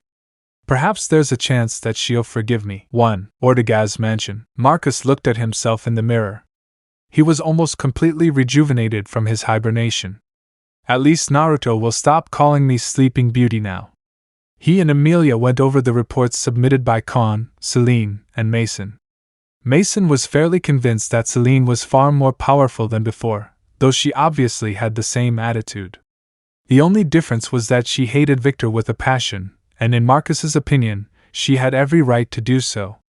As it was, Marcus knew that she was Naruto's lover, but Marcus didn't interfere. Both Marcus and Emilia were very much in favor of Celine's relationship with Naruto, as it meant that she had a solid bond with vampires aside from the fact that Naruto and Marcus were brothers. Celine's room. I can't get over how relaxed you seem, Celine, Erika said. It seems Naruto has helped you in more ways than one. I'm very happy for you, Celine gave a small smile. Naruto saved my life and saved me from despair. I love him, Erika practically squealed. The best part is he's also handsome. Celine's sweat dropped at Erika's cursory glance at Naruto. Still, Celine's lover was quite a mystery. She knew from Naruto's blood memories that he also had a Leakin girl. Celine wasn't sure how she felt about that. The idea of sharing a man with this Ildi girl wasn't as appealing, but like Ildi, Celine was now a hybrid. She had a full physical exam and the vampires found her to be much faster, stronger, and her regeneration from injuries was off the charts. She was also immune to UV rays, which meant she could walk in sunlight. Naruto indicated that he could have gained other abilities, but the hunt for Kraven's small band had taken priority. Celine knew Istvan was history because she'd finished him off herself. She'd also spoken with Kon, who'd said Ildi was an incredible tracker, and in the end, Kon had blown Reinhardt's head off. That only left Kristoff, whom Naruto had called out and erased. Celine was eager to see her lover today, but it had something to do with tracking Kraven and said he'd be back by sundown, if not sooner. Naruto arrived in Ortegaz that night in his BMW and went to see Celine. He hadn't had time to see what his lover was capable of now and wondered if she too might become a vixen. Naruto was also worried about the possibility of Idli and Celine being in some kind of death match. He didn't want to see either of them hurt. They're like opposite sides of the same coin. Idli is wild and willing, and Celine is cold and remote. Between the two of them, I think I have the perfect woman. Straightening up, Naruto knocked on Celine's door and heard her ask him to come in. She was working on her laptop and looked over at him. Seeing Naruto, Celine gave him the smile she reserved only for him and leaned in and gave him a passionate kiss. When they both came up for air, Naruto hugged Celine and enjoyed the feel of her body against his. I hear you have your goal, Naruto said. Yeah, he had a minor car accident, Celine explained. It's a shame about the car, though. I had a nice Audi, but it's junk now. And you, Naruto? Naruto looked thoughtful and said, I played with him for a bit and got bored, so I'd burned him alive with foxfire. Celine's eyes lit up slightly. He was a traitor and deserved nothing less. I wish I could do that. The blonde Kitsune smiled. Who says you can't? I wanted to see if you'd gain other powers anyway. Do you want to try? Celine smiled and nodded. Let's try shape-shifting first, Naruto said as he placed his hand on Celine's head. Celine felt a warm sensation, but nothing happened. Naruto said. That didn't work. Let's try something else. Celine once again felt a warm sensation run through her body. It was then that she noticed her clothes had changed. What is this, Naruto? the vampiress asked as she looked in the mirror at some sort of classic kimono on her. Naruto smiled behind her in the mirror. You seem to be a natural at casting illusions, Celine. With this ability, you could look like anyone anywhere. You could also turn invisible. Of course, changing your voice will also take practice. Celine stared at herself in the mirror in amazement as she returned to her normal appearance. Can we try Foxfire? Celine asked. It was obvious the idea excited her. Naruto smiled. I don't see why not. Hold out your hand. Naruto channeled power through Celine again, and a small column of blue flame ignited in his hand. She gasped and said, I can do this. The excitement in her tone was evident, and Naruto kissed her cheek. It seems Ildi and Celine inherited different facets of a Kitsune's powers. Naruto thought to himself. I'll have to train them both carefully. This is excellent, Celine. With this ability, you'll eventually be able to teleport yourself and others as well. Celine played with the fire burning in her hand and watched in fascination as it danced from fingertip to fingertip at will. She extinguished it, turned around, and kissed Naruto. She hugged him tightly and said, This is amazing, Naruto, thank you. Naruto squeezed her gently as they shared another kiss and said, Anything for my mate. I love you, Celine. I promise I'll train you well so you can use your new powers skillfully. We'll start by setting Soren's eyebrows on fire. What do you say? For the first time in decades, Celine laughed honestly at the images flashing through her head as Soren frantically tried to raise his eyebrows. It's nice to be in love, Celine thought as she hugged Naruto once more. Leikenden. Naruto arrived at the study after the sun rose. He was on cloud 9 after last night.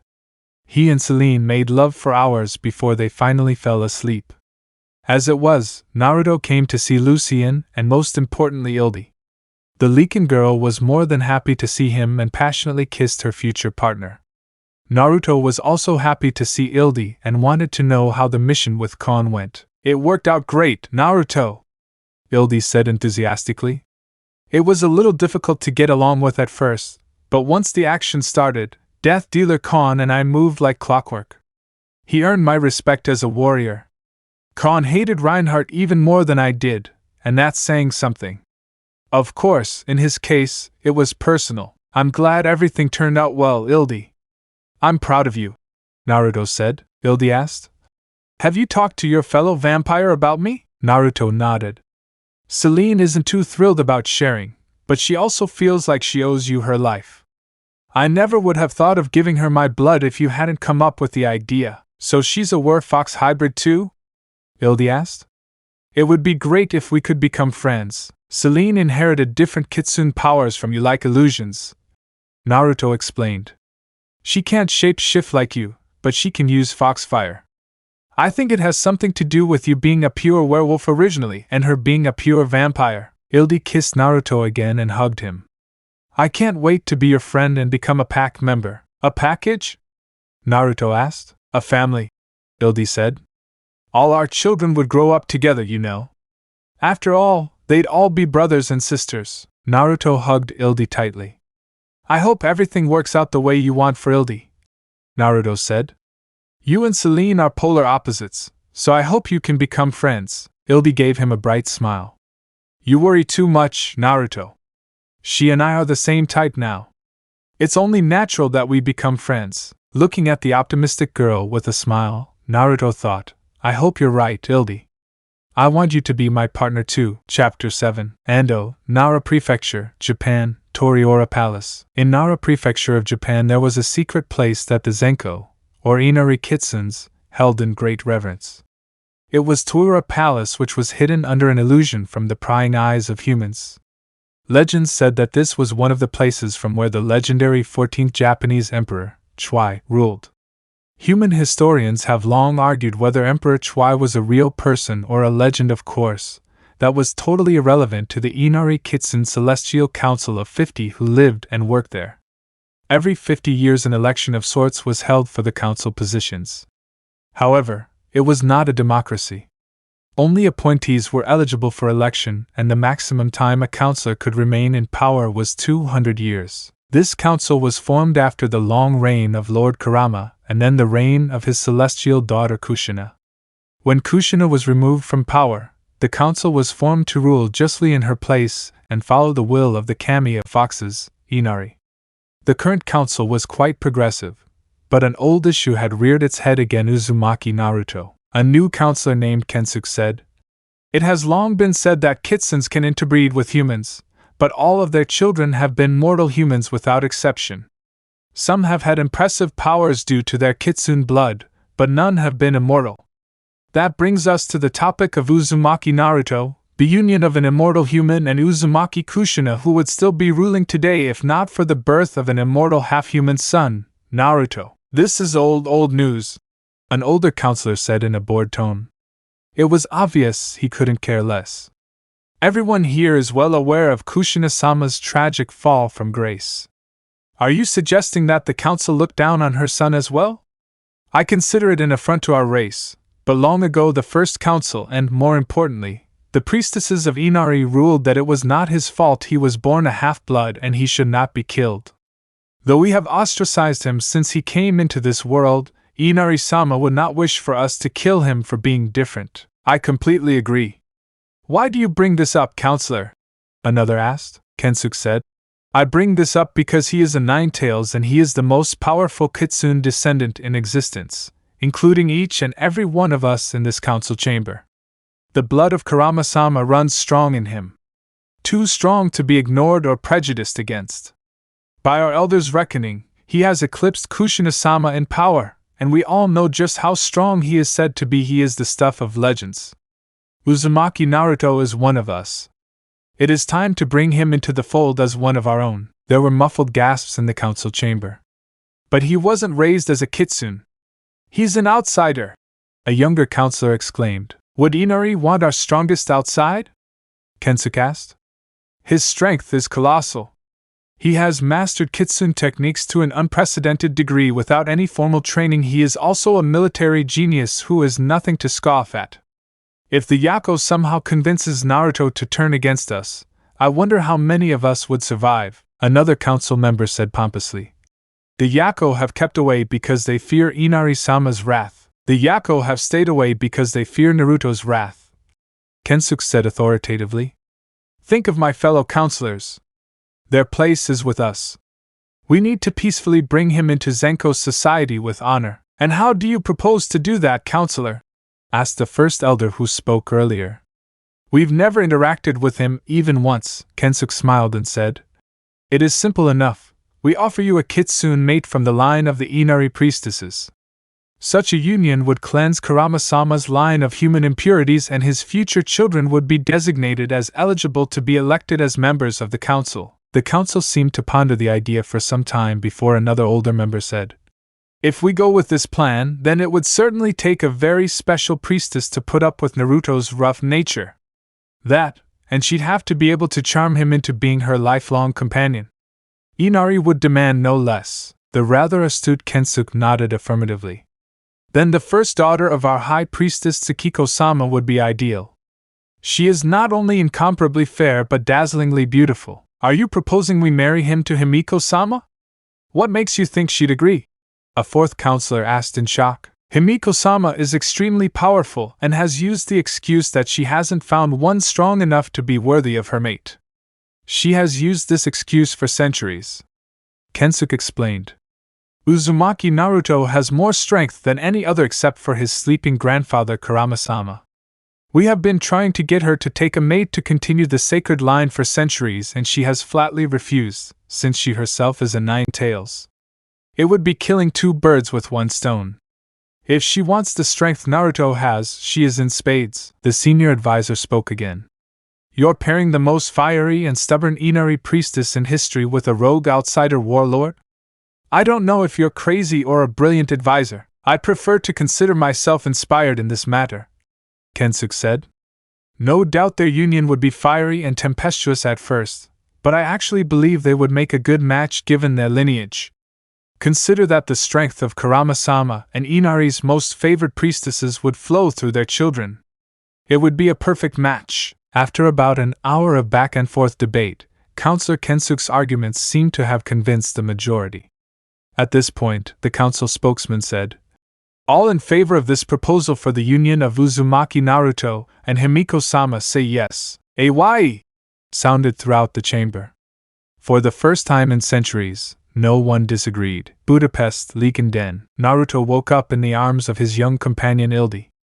She liked sleeping on top of him because it was her favorite position for good morning hex upon waking. For the past 2 weeks, Naruto had been alternating days between his two companions to train them in their Kitsune abilities, and after the first week Celine had reluctantly agreed that Naruto should spend the nights he trained with Ildi as well. Ildi was excited because she was feeling quite bummed that Naruto wouldn't be spending the night with her. As it turned out, Ildi was even wilder in bed than Naruto had imagined, and he loved watching her smile wildly as he pleased her. Ildi woke up and inhaled the wonderful scent of her partner Naruto. She nuzzled him sleepily and felt him stir as he began to place kisses on her chest, neck, and jaw. She purred lustfully as he slowly began to return her kisses and made his way down to her luscious breasts. Ildi felt that Naruto already had a full erection and began to grind her womanhood against his member. Normally Ildi liked it fast and hard, but in the morning she always rode Naruto slow and easy. He always drove her wild. Unable to wait any longer, Ildi grabbed his member and rode him until he was buried to the hilt inside her. Naruto groaned at her tightness before grabbing her hips and beginning to slowly thrust into her, making her bounce slightly. She arched her back as she began to meet Naruto's slow, deep thrusts, and gained a lustful smile of ecstasy on her face as she gazed heatedly into her lover's eyes. Ildi then began to rock her hips back and forth so Naruto could penetrate deeper inside her. After about 15 minutes of slow riding, she gasped as an orgasm hit her like a freight train. Ildi forcefully held her partner and Naruto down and released his essence deep inside her. She locked her legs tightly around him so he could release it all inside her without pulling out. After a few minutes in a lover's embrace, Naruto lay back and admired Ildi's beautiful body before gently pulling her down on top of him and giving her a slow, passionate kiss. As she stood up a little, Ildi smiled widely as Naruto said to her, "Good morning, my beautiful companion." "I love you." Ildi leaned down and kissed him again. "I love you, my Naruto." The two lovers relaxed a bit and basked in the afterglow before getting up to start a new day. Nara Prefecture, Inari Temple. The beautiful priestess Himiko-1 was sitting in the Seiza position meditating on things. She was wearing her traditional white priestess robes with purple trimmings. As a very powerful priestess of Inari, she often had precognitions or even full-blown visions of things in Inari's past or things to come. However, today she was getting that irritating feeling she always got whenever her parents brought some suitor to see her or even dragged her away from her meditations for some secretly planned omiite to introduce her to a promising young kitsune. She opened her deep indigo eyes and looked around wondering what was going on. While Himiko was meditating that morning, she had seen strange visions of a blonde woman wearing blood-red samurai armor from ancient times. She seemed to be somewhere between a warlord and an unstoppable force of nature. It was very strange and had Himiko puzzled. At about that time, her assistant Chia hurried over. Chia was very young, only 50, but quite bright. The girl could speak virtually every known language and spent her time as a computer programmer when she wasn't fulfilling her duties to Himiko. Himiko held Chia in very high regard, but at the same time she always called her Chia-chan because the youngest kitsune was incredibly small and cute. Himiko thought Chia could make a fortune selling figurines of herself as Cupid dolls. Chia quickly ascended the steps in her Miko robes, looking adorable as ever, and bowed deeply to Himiko. "I wish you a warm greeting this morning, Himiko-sama," Chia said. "Please sit with me and tell me what brings you here this morning in such a flustered state, Chia-chan," Himiko said, gesturing in front of her. "You look like you've been running around." Chia sat down across from Himiko, breathing heavily, and said, "Thank you, Himiko-sama. Please allow me to catch my breath." After a few moments, Chia said, "The Celestial Council of 50 informed me this morning that I am to escort retired Councillor Kazuo to the European country of Hungary." Himiko's expression was blank. "Let me guess. You're the only kitsune who can speak Hungarian fluently like a native speaker." "Ah, yes, that seems to be the case," Chia said, looking embarrassed. Himiko grumbled. Those politicians must realize that you have important duties here at the Inari Shrine. The beautiful priestess sighed. Well, there's little that can be done about it, Chie-chan. I have to say, you're simply too talented for your own good. I could make a protest, but it would end up being another point of contention I have with the exalted Celestial Council Celestial, my 9 tails. Himiko muttered softly. In any case, how long are you supposed to be helping old man Kazuo? Chie tried to keep from bursting out laughing at Himiko's lack of respect for retired Counselor Kazuo. Why, you shouldn't say such outrageous things about our retired counselors, Himiko-sama, Chie said, trying to keep a straight face and failing miserably. Himiko smiled and said, It is my duty as the priestess of Inari to speak the truth. I had better have a good reason for bringing you along. Each of my attendants takes 10 times longer than you to perform the simplest of tasks. Blushing at Himiko's praise, Chie said, You flatter me too much, Himiko-sama. I've been informed that I must translate because former Counselor Kazuo is meeting with an extremely important person. It should take about 3 weeks at most. I see, said Himiko. Be sure to inform Kazuo-san that Himiko-sama will be very angry if he asks you to marry him or any of his many children. Tell him I mentioned the year 1840. That will make his point. Chie looked a little puzzled. If I may humbly ask, what is the significance of the year 1840, should you ask? Himiko smiled beatifically. Suffice it to say, he tried to arrange a political marriage with me and nearly became a eunuch as a result.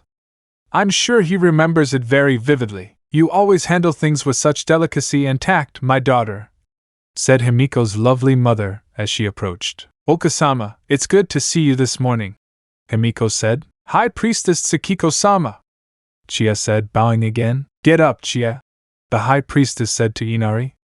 I only came to wish you good luck on your journey. Your task is a matter of great importance to all of us, but please inform Kazuo-san that you are not interested in marrying into his family and that Tsukiko-sama is keeping an eye on him. You have tasks to perform, Chie. You should be on your way. Oh, of course, my lady, Chie said reverently.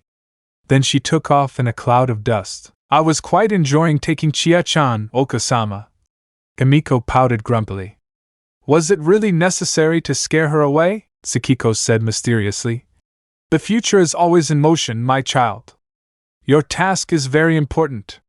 Come and have tea with your father and me. You spend so much time here on your terraced hill meditating that sometimes I forget I even have a daughter. Kaa-chan! Himiko complained childishly while her mother chuckled. Budapest, Heroes Square. An unmarked van pulled up, and Khan and Mason from the death dealer silently got out. A few minutes later, a cargo truck pulled up, and the werewolves Reyes and Ildi jumped out. Claus was originally going to come along, but he gestured to Ildi since Naruto wasn't around, and she punched him none too gently. He probably got a concussion from that, Reyes thought, sweat dropping. Khan and Ildi exchanged greetings. They seemed to be on pretty good terms now. So you have the cargo in the truck? Ildi asked. Yes. We'd be happy to get rid of it, Khan said. Do you want to inspect it first? I can open the box, Reyes nodded. Go ahead, open it. I'll know if it's genuine, the large werewolf said. Fair enough, Khan said. Help me here, Mason. The two vampires opened the coffin-sized box, and inside lay a moaning, completely broken Soren. Shit! Ildi said. What the hell happened to his eyebrows? He's burned to the bone. He looks like someone took a branding iron to him, not to mention the lack of hands and feet. Reyes deadpanned. Mason cringed. Soren kept trying to escape and Lord Naruto got irritated, so he took Soren's remaining hand and feet. It was brutal. What about the burns in the eyebrows? Ildi asked, tilting her head. It looks like they put her face on a grill, Khan said uncomfortably. That was Celine's doing. She can use blue fire now and she was practicing the screams were a nightmare. So my big sister can use fox fire now? Great! Ildi said excitedly. It wasn't a big secret that Naruto had a vampire hybrid companion and a Lycan hybrid companion. It was actually considered a good thing because it made Naruto look impartial to both sides. In terms of the Lycan pack, Ildi already considered Celine to be her big sister and was eager to meet her. Rei shoved Soren, and the dead-looking vampire groaned. I owe him a lot of pain for torturing me, but he barely seems to notice we're here. Kon raised his hands in a placating motion. Believe me, Lord Naruto mentally broke Soren, and then broke him some more. Soren was confessing to things he did before he became a vampire. I doubt he'll ever recover from what Lord Naruto did to him. Lord Marcus was going to just hand him over, but Naruto held him back for a couple of days so Celine could practice I'm sorry. But Soren isn't going to provide you all with much entertainment. I would have loved to have seen his confession about Lady Sonia's death, Rei said. Of all the things he did, that was the worst for Lucien. Mason pulled out a zippered case containing a CD-ROM. You can watch it all you want. We always record interrogations as evidence. I threw up when I saw it, and I've seen a lot of things over the years. It didn't take long to close the box with Soren's moan inside and load it into the back of the cargo van. Reyes closed the doors and said, Any news on Victor? Lord Marcus wants to find a way for Victor to be tried for crimes against both werewolves and vampires alongside Lucien, Khan said. God only knows how many of us have killed each other for no reason other than prejudice. What did Naruto have to say? Reyes asked curiously. Khan replied. He wants to wake Victor up enough to move around a bit, and then expose him to sunlight like Lady Sonia did. I'm inclined to agree with him, but it's not my place to say so. With that, the two groups went their separate ways. When the box was opened in the Leakin den later, the first thing Lucien said was what everyone present was wondering about Soren.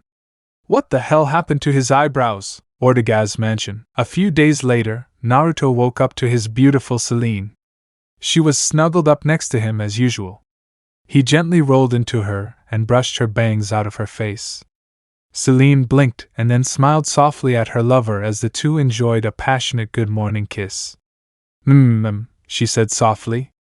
Let's shower together this morning, Naruto. After that, we have plans for today. 2 hours later, Naruto and Celine headed out for an early lunch. They hadn't intended to spend so much time in the shower together, they got a little carried away. Celine still wasn't used to being out in the sun, and being able to eat human food, and have an appetite for it, again was something very new to her. It had been 600 years, after all. She was dressed in her usual death dealer gear and a long, black coat. Naruto was in his usual suit and trench coat. The blonde Kitsune said, Anyway, I'll have to extend my rental of the BMW, pick up Ildi, and then I'll meet you at the Come Chez Soy restaurant at 6. Considering the rental rates, you might as well buy the car, Naruto, Celine said. Have you ever gotten a new car? Naruto shook his head. No, they still haven't settled the insurance business since the factory fire in Dunajvaros. They argued with her to prove the remains were hers. That's ridiculous, Celine said. You'd think they'd have been content with identifying the license plates of the wrecked vehicles. I guess a lot of people have been making false claims, so they're being stingy about it, Naruto said between bites. It's still ridiculous. People need transportation, you know.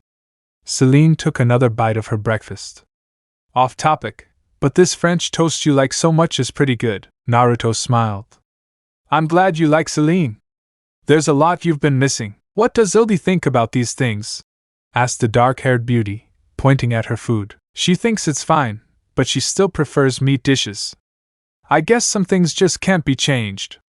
Naruto chuckled. To everyone in the restaurant, Naruto and Celine seemed like an ordinary young couple joking around happily over brunch. They had no idea. Naruto dropped Celine off at Ortegaz around 3 and headed to the rental place. He planned to pick up Ildi at Heroes Square at 4 o'clock sharp, if everything went according to schedule. Needless to say, he didn't. Budapest International Airport, Hungary. Retired Counselor Kazuo, his driver/bodyguard Saburo, and his assistant/translator Chia stepped off their first-class flight from Japan. Kazuo was a 700-year-old four-tailed man with a lot of political influence. Chia discovered that Kazuo-sama was a bit lecherous and had a harem and many children. The smart young woman knew it was due to money and politics rather than embarrassing looks or, even more so, charm. He had been quite forward with his advances toward Chia at first, but when she mentioned the year 1840, Kazuo suddenly became a complete gentleman. What a figure. Chie's impression of Saburo was that he was quite kind but a bit too obsessed with duty. There is such a thing as being overworked, Chie thought as she looked at Saburo. Saburo was a 250-year-old two-tails who would gladly shield his master Kazuo-sama from gunfire with his body if necessary. That was all well and good. However, Saburo would probably try to protect Kazuo from someone spilling a drink on the older Kitsune with his body as well. More than once he had shielded his master from things like airline stewardesses, clearly a threat, and luggage, also dangerous in the extreme. Chie wondered how Saburo would ever sleep at night if he was that paranoid. Still, Saburo is nice and quite handsome, Chie thought with a small blush. The rather odd trio went to the Hotel Palazzo Zichi because its 19th-century elegance appealed to Kazuo-sama. He rented the most luxurious room available, with Chie and Saburo in smaller, adjacent rooms. Chie had to make all the arrangements, of course, but given her fluency in Hungarian, it wasn't a problem. Saburo didn't know a word of Hungarian, and Kazuo-sama limited himself to basic greetings. As long as the little vixen was there, the two large, strong kitsunes were safe. Once they settled in Chie, she was given the fateful duty of calling Uzumaki Naruto. It had taken a great deal of effort to get his phone number in Japan, but with her hacking skills, anything was possible. On the third ring, a male voice answered in Hungarian. "Hello, this is Naruto Corvinus." He was at the rental place filling out the paperwork for the BMW. She replied in Japanese. "Greetings Uzumaki Naruto-sama, this is Kitsune Chie. I am calling on behalf of the Inari Kitsune Celestial Council of the 50. Please do not hang up," Naruto replied in Japanese. "Who are you calling Sama and what do you want?" He sounded hostile to Chie, and she switched to Hungarian. "Naruto-sama, a retired council member has come to Budapest to meet with you. He only speaks Japanese, and I am his interpreter. He would very much like to meet you in person, as he has a very important proposition for you." "What kind of proposal?" Naruto growled. Chie said nervously. "I'm afraid that information has not been divulged to me, Naruto-sama. I have only been asked to arrange the meeting between you and Kazuo-sama, then kindly tell your Kazuo-sama that I'm not interested," Naruto said as he went to turn off his phone. "Please wait," Chie said. "Kazuo-sama is here. Could you speak to him, Naruto-sama?" There was silence for a few seconds and Naruto said, "Put it on the line," in a dark tone. "Thank you Naruto-sama, please wait," Chie said. She turned to Kazuo and said, "Kazuo-sama, Naruto-sama isn't interested in meeting you without knowing why beforehand. He's only willing to talk to you." Kazuo looked annoyed but then said, "Very well, please pass me the phone Chie-san." Taking the phone from Chie, the retired counselor said gently, "Good afternoon Naruto-sama. Please forgive my intrusion into your day. I am Kazuo-sama and I am a retired member of the Inari Kitsune Celestial Council. I was sent here by the Exalted Council to meet with you in person if possible. It saddens me to say that the Kitsunes of Inari owe you a great deal of reparations and countless apologies or treatment towards you because of your lineage.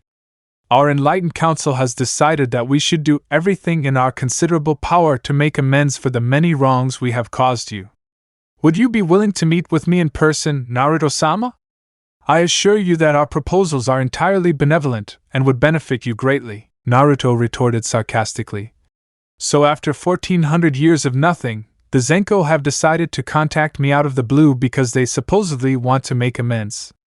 I find it very hard to believe Kazuo-san actually, the idea is quite ridiculous. What is the real reason the Zenko have made this ridiculous decision?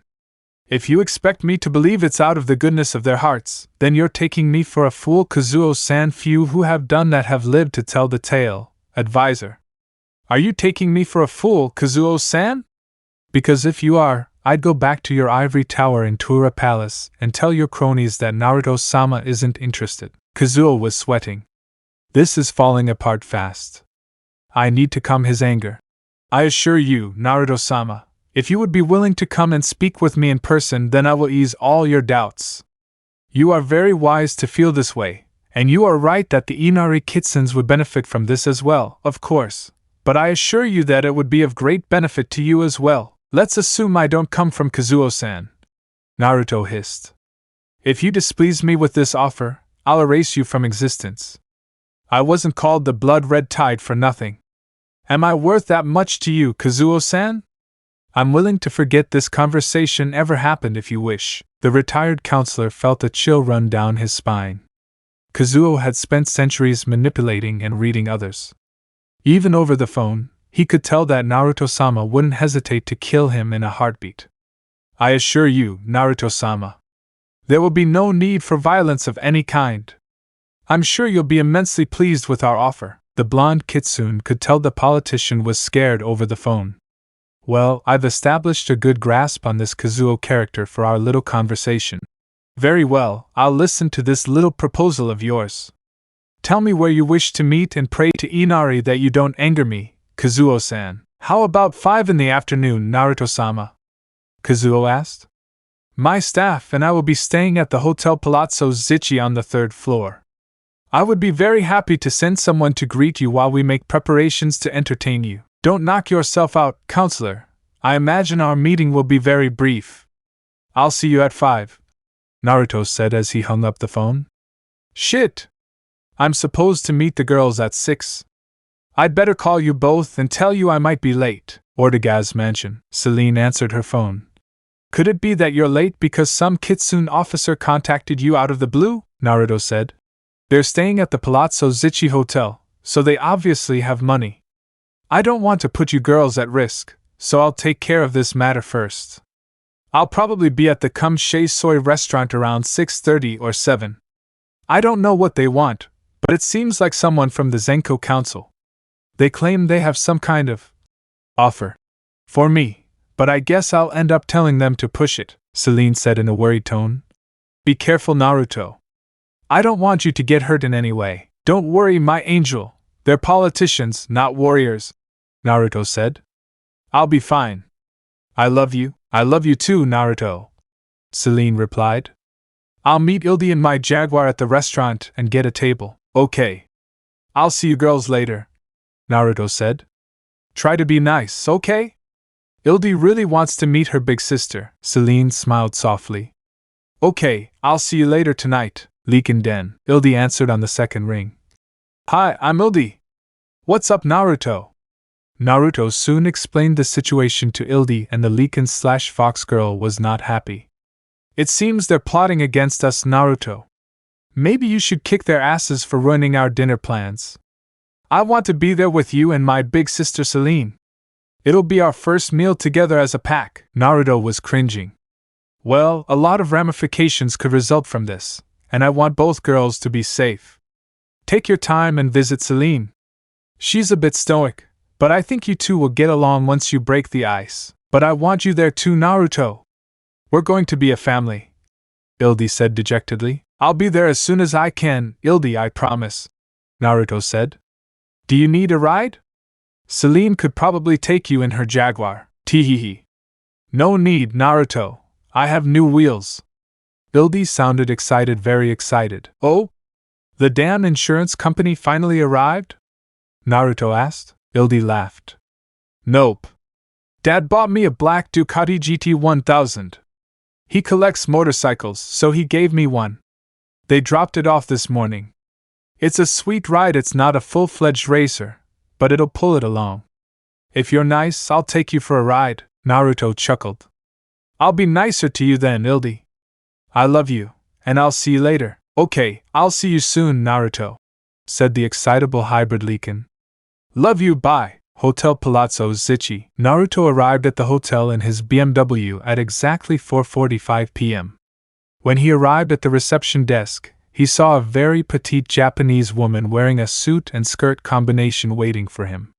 He could easily sense that she was a Kitsune because she wasn't hiding her aura. She bowed traditionally, and Naruto returned the gesture. I greet you, Naruto-sama. I am Chie, Kazuo-sama's interpreter. I am very pleased to meet you. Please follow me, and I will take you to Kazuo-sama. Naruto followed silently and said as they rode up the elevator. I guess Kazuo-san was either too nice or too scared to come greet me himself. What a shame, Chie cringed. Naruto was wearing a basic business suit and a trench coat.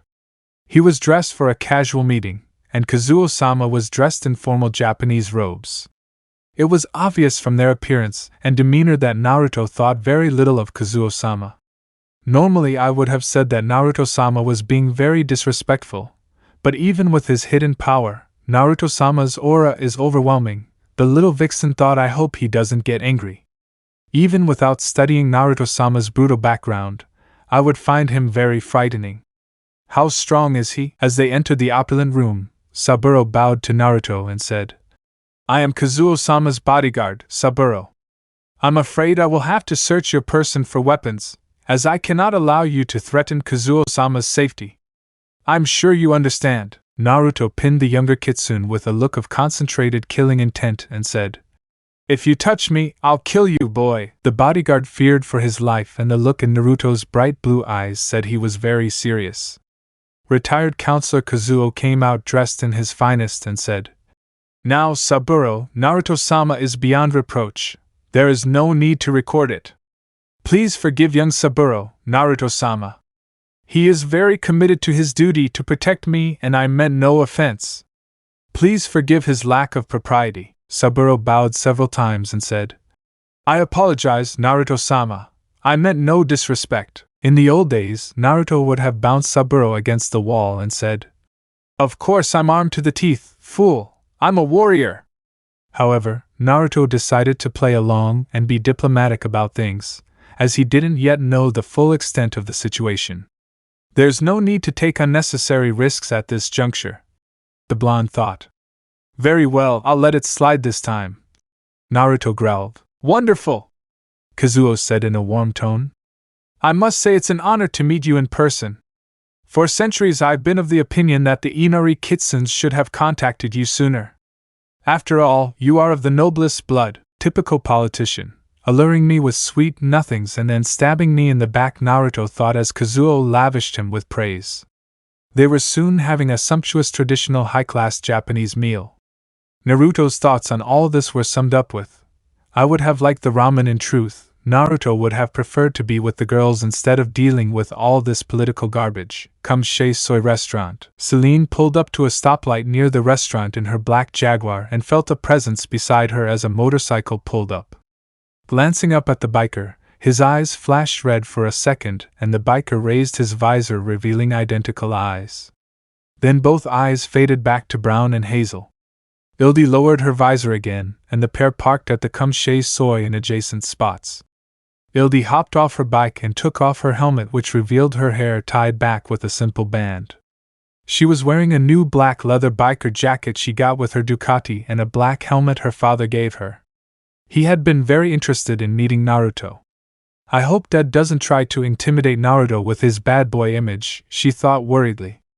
Her pet named for her older brothers would end up getting beaten senseless, and Naruto probably wouldn't break a sweat. I'll have to ask Naruto to treat them with kid gloves. Celine got out of her Jaguar and watched Ildi take off her helmet. Noticing Ildi's slender figure, nice bust, and pretty face, the death dealer thought to herself, this girl is beautiful. Naruto never told me she was so attractive. I wonder how strong she is. Ildi turned to Celine and noticed that they were almost the same height. Looking at Celine's lithe form and perfect face, Ildi thought, wow, she is wonderful. She could easily be a model. I bet she's quite strong too. Naruto wouldn't be with her if he wasn't. Ildi gave her a friendly smile and held out a leather-gloved hand. I'm Ildi. I'm so happy to finally meet you, Celine. Celine shook Ildi's hand and felt a slight electric shock between the two women. She could sense that Ildi was genuinely happy to meet her. Celine gave a small smile. I'm Celine, nice to meet you too. In the back of their minds, both women had been worried that a catfight would break out between them without Naruto there, but they were relieved to have good first impressions of each other. Ildi said, Well, shall we go in, big sister Celine? Celine wasn't so sure about the older sister part, but nodded anyway. Yeah, looks like a line has already started. We'll reserve a table for 3 for Naruto and me. Hotel Palazzo Zichi. To tell you the truth, Naruto-sama, your military exploits have astonished the Inari Kitsunes for years, Kazuo said in praise. You should write a treatise on your many great military exploits over the centuries. I'm sure you'd gain a great following with it. Many would be absolutely fascinated. The blonde shook his head. I don't desire glory or any kind of followers. I never had them. Kazuo was about to say something to the contrary, but Naruto's patience was wearing thin. I'm afraid I have a schedule to stay with Kazuo-san. Instead of lavishing unnecessary praise on me, why don't you tell me your true reason for calling me here? As expected of a great military mind, Naruto-sama, Kazuo said. The situation is this. There is no doubt that you would be renowned in our social order if not for the prejudice of certain narrow-minded individuals in Zenko's society.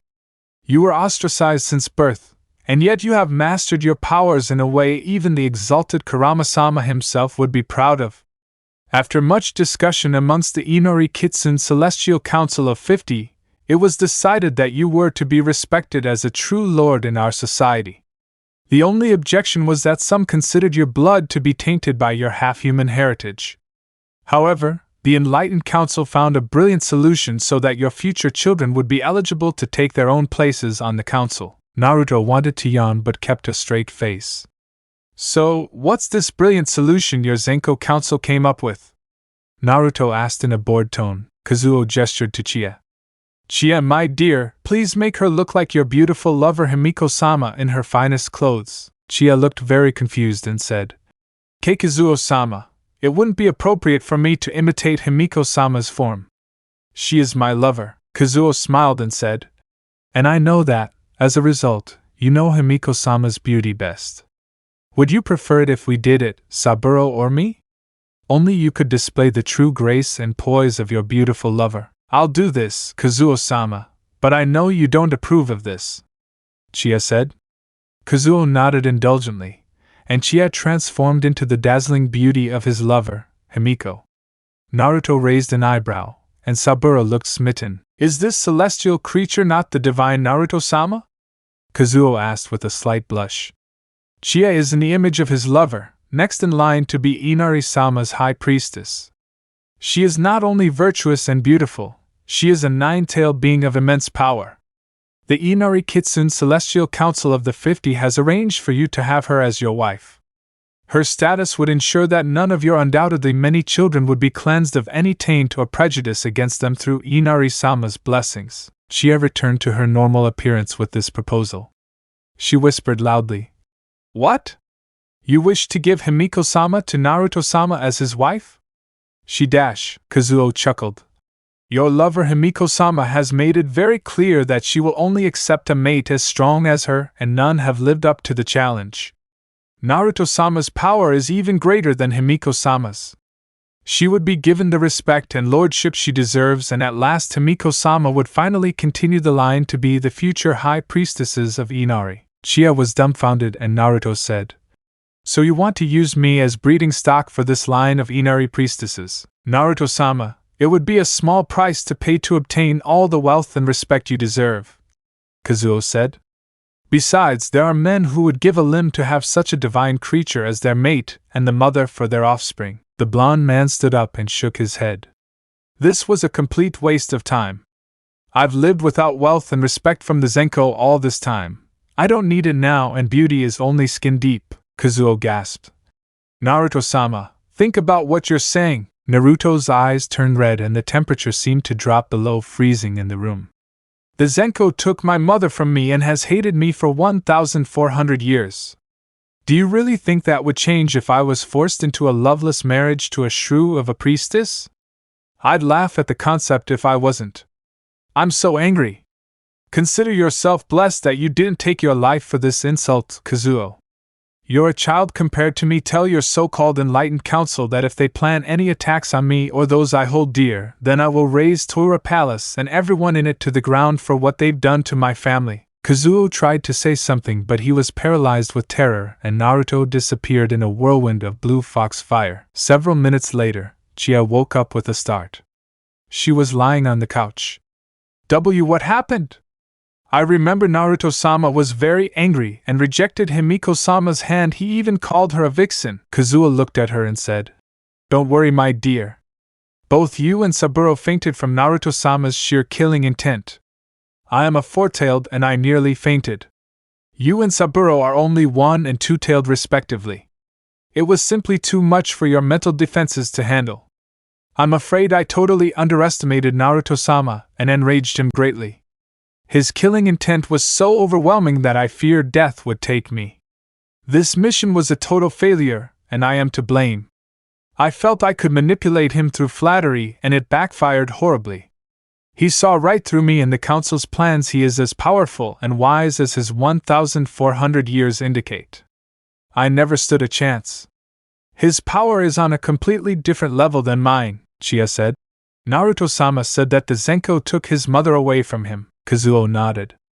Some things are best left in the past. Not to be discussed, kid, the young fox thought to herself. What's going on? I must talk to Himiko-sama the moment I get back. Chia wouldn't sleep well that night at all. Chapter 8. Budapest, Kumshe Soy Restaurant. Naruto took a moment to calm down, and went to see his two companions at the restaurant. He was mentally exhausted. After projecting an illusion around himself so no one could hear their conversation, Naruto went over the entire story. And that's why they want me to return to Japan, marry an Inari priestess, and become a respectable member of Zenko's society. The blonde Kitsune said in conclusion. Naruto had a completely unexpected reaction. He looked up and saw Celine and Ildi with identical flat looks on their faces. They said in unison, "And what did you tell them, Naruto?" Naruto thought to himself with a little fear, ouch. Looks like the girls have bonded a lot faster than I thought possible. I told them to leave me alone or I'd raise their homes. Celine and Ildi relaxed. Well, it looks like they got the message, Celine said. Are you okay, Naruto? That must have been quite an emotional strain for you, Ildi nodded. Don't worry, Naruto. The girls will take good care of you until you feel better. Naruto's sweat dropped. I guess they were worried I'd run away back to Japan. Celine took Naruto's hand and said, Let's go home. She had sympathy in her eyes. I can tell you're hurting inside. Naruto felt Ildi take his other hand. Go home with big sister Celine. I'll look after you tomorrow night. Naruto soon kissed Ildi goodnight and followed Celine's Jaguar back to the mansion in his BMW, Ortegaz mansion. When Naruto returned to Celine's room, she quietly closed the door behind them and looked into his sad eyes. Celine kissed him gently and said gently, You don't have to be indestructible all the time, Naruto. I love you. I'll keep your heart safe. Naruto slowly got onto his knees and wrapped his arms around Celine's slender waist. He whispered her name, cried silently in her embrace for a long time before he finally calmed down. Celine simply held him and listened as he talked about his mother and everything his encounter with the Kitsunes had brought to the surface. A few hours later, Naruto was sleeping soundly and Celine was awake cuddling him. I'll protect you, my Kitsune. I know Ildi will too, the death dealer thought as she drifted off to sleep. We both love you. Nara Prefecture, Japan, Inari Shrine. The priestess of Inari Himiko was having a vision of the past that was closely linked to the present. Beginning of the vision. A radiantly beautiful Kitsune woman with long red hair and violet eyes was sitting in seiza on a cushion inside Toura Palace when a large number of Kitsunes entered and knelt before her. Once they stood, their faces seemed to be set in stone. You brought that child here yesterday, Kushina-sama, said an advisor who seemed to be the spokesperson for the others. The Council of 50 decreed that he would not be allowed to enter Toura Palace under any circumstances. The now named Kushina stood up and said in a dark tone, You are an advisory council of 50. Bringing my little son here did not harm any of you or anyone. He is of my blood. Are you defying my advisor? There are 38 of us here who agree with Kushina-sama, another said. That's a majority vote. For this transgression, that vile child must be sacrificed. I see, Kushina said. Suddenly, her power exploded to such a degree that all the windows and shutters were blown off the lower 3 floors of Toura Palace. The 38 advisors before her trembled in terror as she drew her sword. Kushina's long red hair whipped around violently in tune with her anger. The celestial daughter's voice roared with power that shook the heavens themselves. In the name of the goddess Inari-sama, if you harm my son Naruto in any way, you will die 1,000 deaths by my hand. KK Kushina-sama! A counselor shrieked in fear. The time for talking is over. Kushina raged. For 7 long years you have persecuted my son and heir. I decree that all 38 of you will die for this betrayal. An explosion ripped through the countryside, and there wasn't a single Zenko who didn't feel the wrath of celestial daughter Kushina-sama. It chilled them all to the core. Tuura Palace was demolished and burned when Inari's high priestess, Kokoro, arrived 20 minutes later. At the center of the destruction, a sphere of energy closed around the bloodied but still standing 9-tailed form of celestial daughter Kushina. The daughter of Kurama screamed, "When I am released, all of you and your descendants will pay dearly for this betrayal. I swear it on the name of Inari and my Otosama Kurama." The sphere closed and Kushina let out one last roar before the seal was completed and the land was silent. Kokoro watched in horror and summoned the other priestesses to help her. The dying, dismembered bodies of the rogue council members lay scattered and hung everywhere the priestesses looked, and it brought tears to their eyes. After searching through the smoldering remains, only 6 of the 38 survived Kushina's wrath. The vast majority of them were literally ripped to shreds and had 5 to 7 tails. 6 of them had 9 tails. Of the remaining 6 counselors, 2 succumbed to grievous injuries the next morning and another committed seppuku out of shame for his actions. The remaining 3 were scarred for life. Isamu, who had half his face burned by the celestial daughter's superheated foxfire. The muscles and tendons were literally fused to the bone, and no healer could repair the damage. Furthermore, the burning claw marks on his torso would cause him pain for the rest of his life. Nobuko, who lost her left hind leg and had 2 tails ripped off. Kushina only hit her once and left her out of the battle until the sealing took place. Yudai, who was so crushed by the heavenly daughter that he would never walk properly again. We used the remaining powers of the 32 dying souls to seal the celestial daughter. It was barely enough to contain her wrath. What have we done? Nobuko sobbed as she shuddered at the memories of losing her tail and leg. We did what was necessary. Isamu spat through the remaining half of his face. Yudai groaned. We only seek to rid the world of that tainted half-breed. The celestial daughter dash. You tried to kill Kushina-sama's only son? Kokoro roared in anger. You wanted to hurt an innocent child and took his mother away from him? Kokoro broke into the seal and picked up Kushina's bloody sword. The 3 of you who survived are cursed. You are banished from the lands of Inari. While the Inari Kitsunes may ignore Naruto, none may harm the boy. This is my decree as the high priestess of the goddess Inari-sama. Kokoro took the sword in hand and cleansed it with holy water. He turned to Isamu, Yudai, and Nobuko. I am giving this sword to the only son of the heavenly daughter.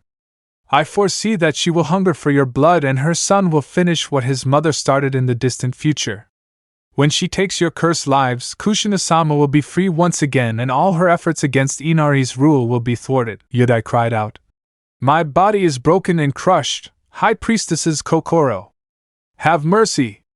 Surely Inari-sama Inari-sama shows no mercy to those who deny his will and commit such vile and corrupt acts. Kokoro snarled. Go! Flee to the 4 corners of the earth. There is no escape from Inari's wrath. If I were you, I would pray that Kushina-sama does not exterminate every last drop of their bloodlines for this treachery when it is unleashed. Be it. Even Yako who do not follow Inari-sama will avoid you like the plague you are. Within days, the 3 mutilated Kitsunes were forcibly removed from Inari Kitsune's lands. Isamu left in anger, vowing that he would return one day. He openly denounced Kokoro's judgment, and claimed she was right. Nobuko and Yudai left quietly with the help of their descendants, who set off with them for parts unknown. As crippled as they were, the only way they could leave was to be carried. Yudai, in particular, was in a cart being pulled by others. Nobuko, at least, could walk, crippled as she was. Once the traitors were dealt with by the high priestess, Kokoro went to the small house Kushina had in the human village she stayed at. She saw that Alexander Corvinus was not around and approached Naruto, who was playing in the courtyard. It was obvious that the boy sensed something was terribly wrong because the boy seemed very distracted and depressed. Kokoro had the appearance of an old woman and approached the blonde boy. Excuse me, child, are you Uzumaki Naruto? Naruto looked up and said, Yes, I'm Naruto Oba-san. May I help you? Kokoro looked at the boy sadly. This is for your son, she said as she placed Kushina's gleaming sword in front of him. Naruto's blue eyes began to tear up. This is my Ka-chan's sword. Where is Ka-chan? She's gone, child. Learn to use this sword well, it's yours now, Kokoro said with tears in her eyes. And no! Naruto said as he burst into tears. What's dash? When Naruto looked up, the old woman was gone. She had vanished into thin air. End of the vision. Himiko snapped out of her vision and saw her great-grandmother Kokoro standing there with an unreadable smile on her face. Kokoro looked as young as she had in Himiko's vision, but she was 1,700 years old and had 9 tails that should be treated with the utmost respect. Kokoro retired centuries ago and passed the torch to Himiko's grandmother, who had also retired long ago. Hyoba-sama? Himiko asked in shock. Well, hello Himiko-chan, Kokoro said humorously. Have you been having any interesting visions lately? Himiko frowned. Her great-grandmother Kokoro was easily the most mysterious person Himiko had ever met, and while the great-granddaughter was extremely good at reading people, Kokoro had always been a riddle wrapped in an enigma to Himiko. Kokoro never went out much, but she always knew exactly what was going on. I don't even sense when Hyoba-sama sneaks up on me. How irritating, Himiko thought. F-f-f. You're 1,000 years too young to spot me, Himiko-chan, Kokoro said, laughing broadly at her granddaughter's obvious irritation. Come on, child, we have a lot to talk about. Himiko-chan is so easy to outsmart, Kokoro mentally giggled to herself. Budapest, Devil's House Mansion. Naruto woke up to find himself snuggled into Celine's chest. She was resting peacefully as she cradled him in her arms. Celine takes such good care of me. I've never felt so calm and secure. I'll have to tell Ildi everything as well. I love my companions. Maybe I can finally find some happiness in my life with them, he sighed softly. I don't want to get up, but Marcus wants to talk about our brother William today. I'll rest here a little longer with my sweet Celine. She and Ildi are more than I deserve. An hour later, Naruto woke Celine with a soft kiss, and she gently ran her fingers through his hair. Are you okay, Naruto? She asked worriedly. Naruto kissed her again and said softly, I'm fine, thanks to you, Celine. Thanks for watching over me last night. I love you. The two kissed once more and cuddled for a bit before Naruto got up and took a shower. He then went to talk to Marcus. Soon, Marcus was sitting with Naruto as the two looked at an aerial map of a ruined castle in the Carpathian Mountains. They had talked about Naruto's unpleasant situation with the Zenkos, but now they were discussing something else, the place where William Corvinus, his brother and the first and most powerful werewolf, was imprisoned. Naruto said, So you and William are identical twins, but he lost his mind after being bitten by a rabid wolf. Soren was quite cooperative in revealing the location of his prison, and now you say Emilia has confirmed it. Marcus nodded. We must free him, Naruto. Emilia was hesitant, but she revealed that half of the key to William's cell is hidden inside Victor's own flesh. And the other half? Naruto asked. It was a pendant given to Victor's daughter, Sonia, Marcus explained. Lucian has it as a memento of her since she was his mate, and he's promised to lend it to me once Victor has been sacrificed once and for all. So what do you plan to do, Marcus? Naruto asked. I understand that you want our brother to be free, but if he is insane, then he needs to be treated.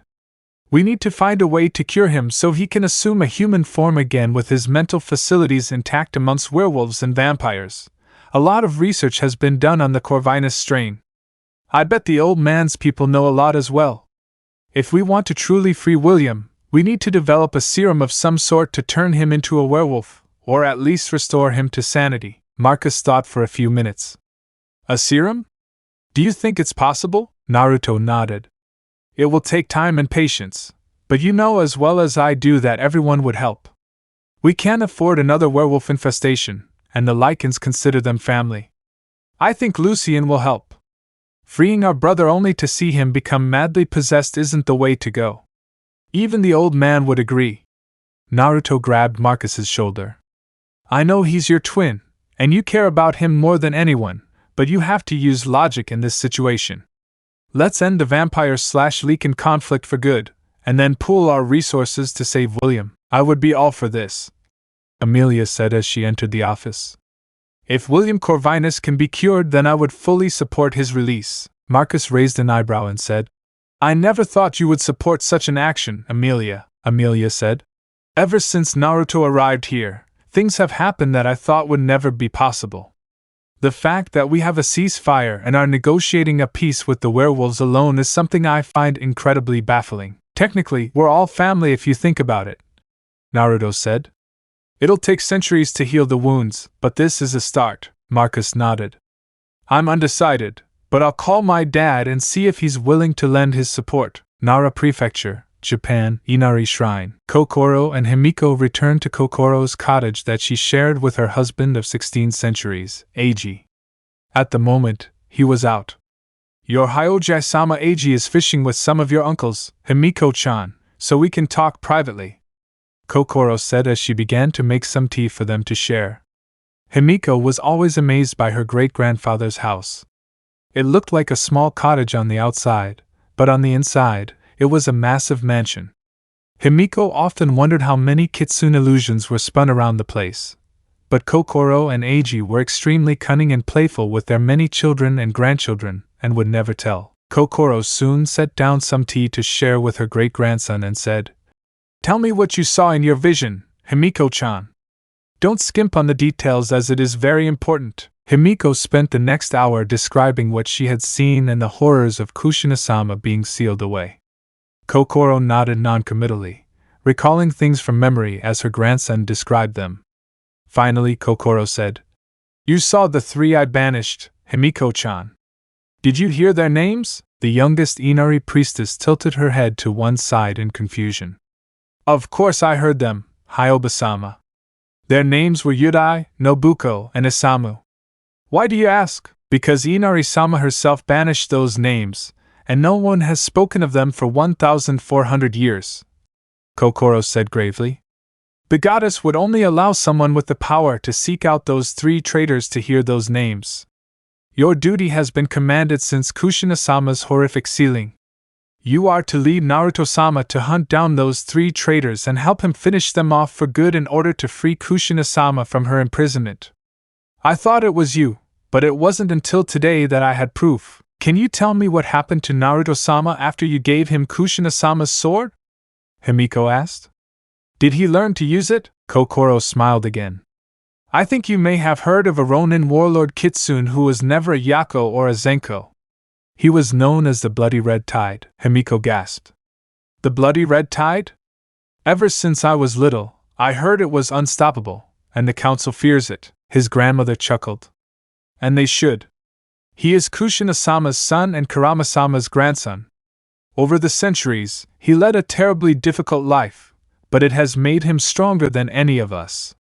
I was prepared to raise him myself after his father abandoned him in grief, but so many of the Zenko blamed him for what happened to Kushina-sama that it was safer to let him grow up alone among humans.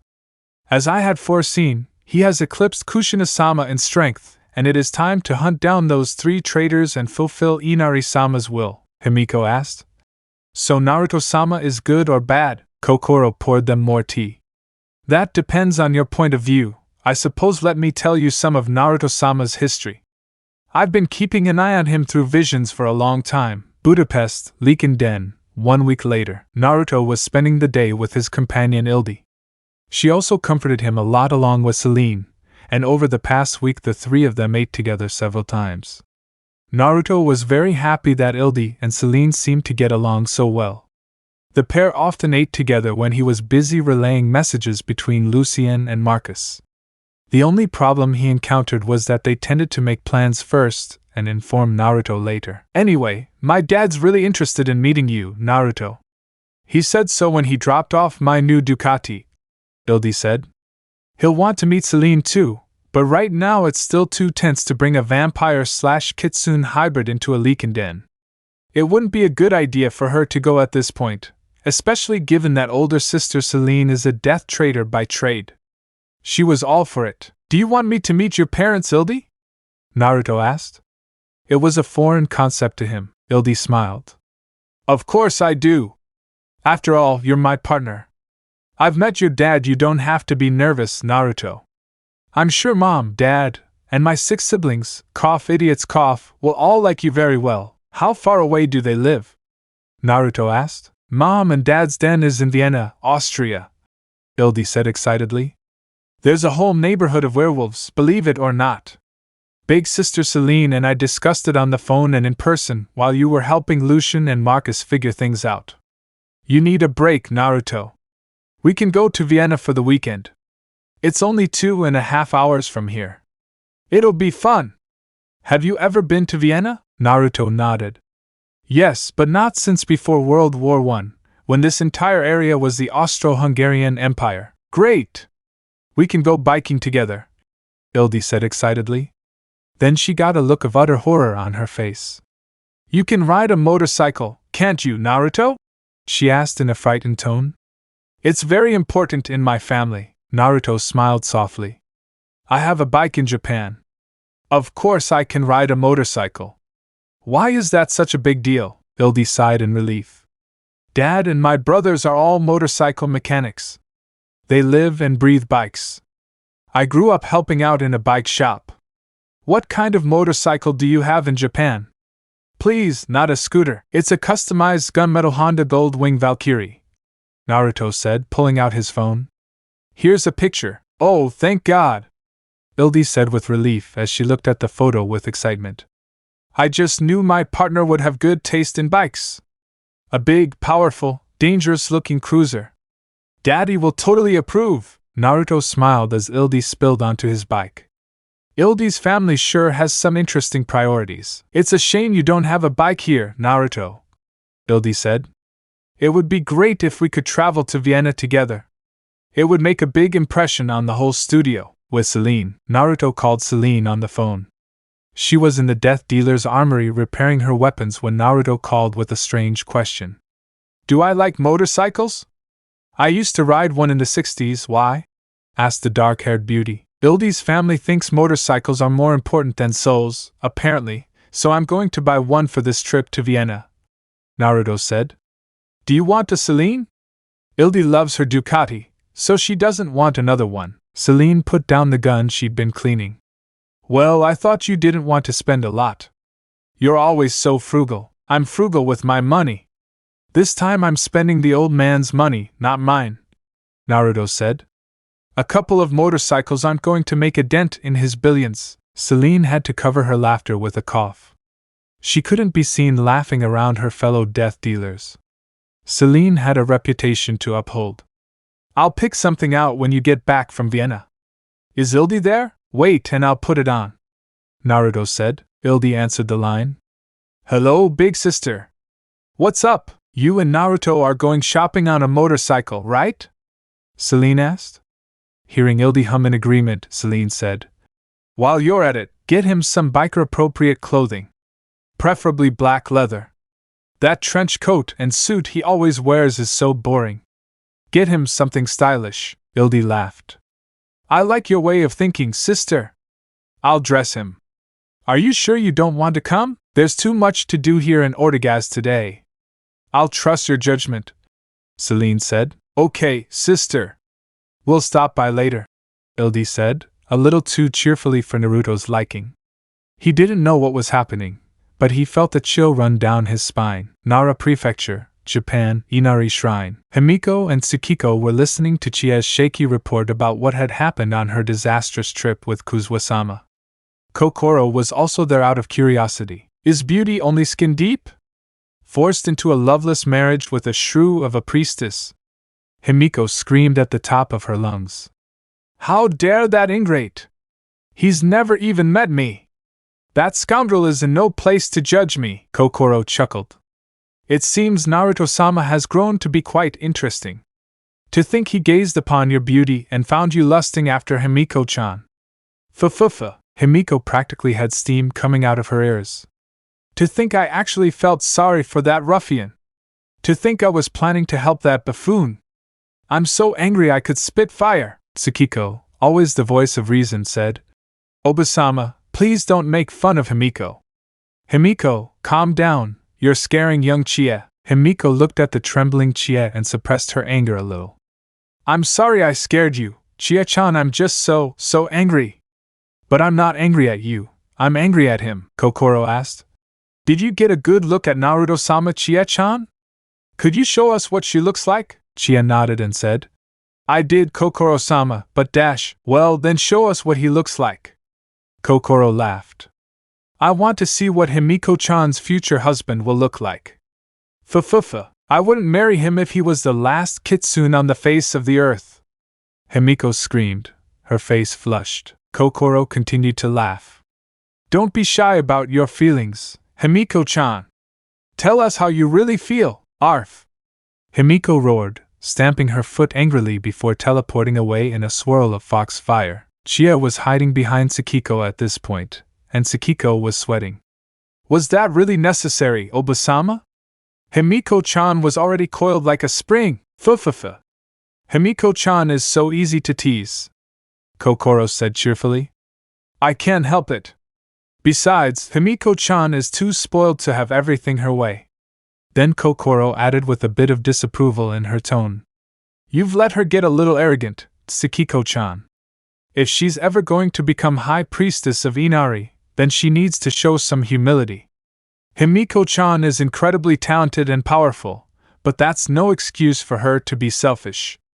This little trip she has to make to see Naruto-sama might just be a splash of cold water in the face so she can stop acting like a brat, Tsukiko sighed. Of course you're right, Obasama. Her father and I spoiled her and let her get away with anything. Kokoro smiled softly again. She turned to Chie. It's okay to come out now, Chie-chan. Don't be afraid, little one. In fact, I'd like to see what Naruto-sama looks like. Since Himiko-chan ran away to throw a tantrum, it's safe now. Chie just sighed. What was I going to do with Himiko-sama? Budapest, Hungary. Naruto was at one of the largest motorcycle dealerships in Budapest with Ildi. He had wandered over to her on Ildi's Ducati. She was like a kid in a candy store as she darted around looking at all the things there. She finally settled her big brown eyes on a bike she liked the most, a sport touring bike that a salesman was eager to show her. It was obvious Ildi was smitten. She approached Naruto, who was calmly looking through several manuals. The salesman had given up on him as a window shopper because of his evasive attitude. Naruto didn't look like any motorcyclist anyway, Ildi said with wide eyes. Naruto, come here. This one. She soon dragged him by the arm in front of a silver and black BMW R1200 RT. This one, she repeated excitedly. Naruto smiled and said, Do you want that, Ildi? I thought you liked your Ducati. I want this for you, Naruto. It's so cool, Ildi said excitedly. You'd look great on this ride. Let's try one out. The blonde Kitsune looked at his younger companion's choice of bicycle with an appraising eye. The look in her large brown eyes made him want to buy it for her, but it just didn't suit him. This looks like something that would be ideal for you or Celine. I have something else in mind. Are you sure you don't want it, Ildi? Ildi's face fell, but then she perked up again as she imagined Celine on the bike. Big sis would look amazing on such a badass set of wheels. We should surprise her. She'd look great next to my Ducati. Naruto approached a large Triumph Rocket 3 Roadster. This is what I was thinking. Ildi stared at the large motorcycle with wide eyes and said, Naruto, are you just planning on scaring off the smaller motorcycles, or do you really need that kind of power? It reminds me of my Valkyrie back in Japan, Naruto said as he looked at the Triumph. Besides, a big, intimidating cruiser has always been my preference. It makes a statement.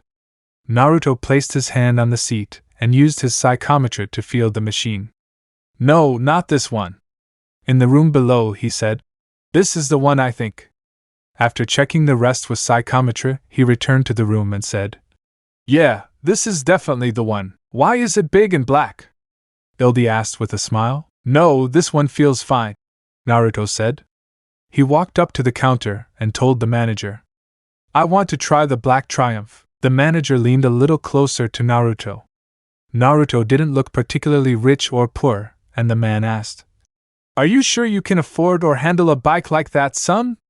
The manager wasn't really trying to intimidate, he just wanted to know. Naruto took out a black card courtesy of his father and handed it to the manager, whose eyes widened considerably. And no limit? He asked. Something like that, Naruto said mysteriously.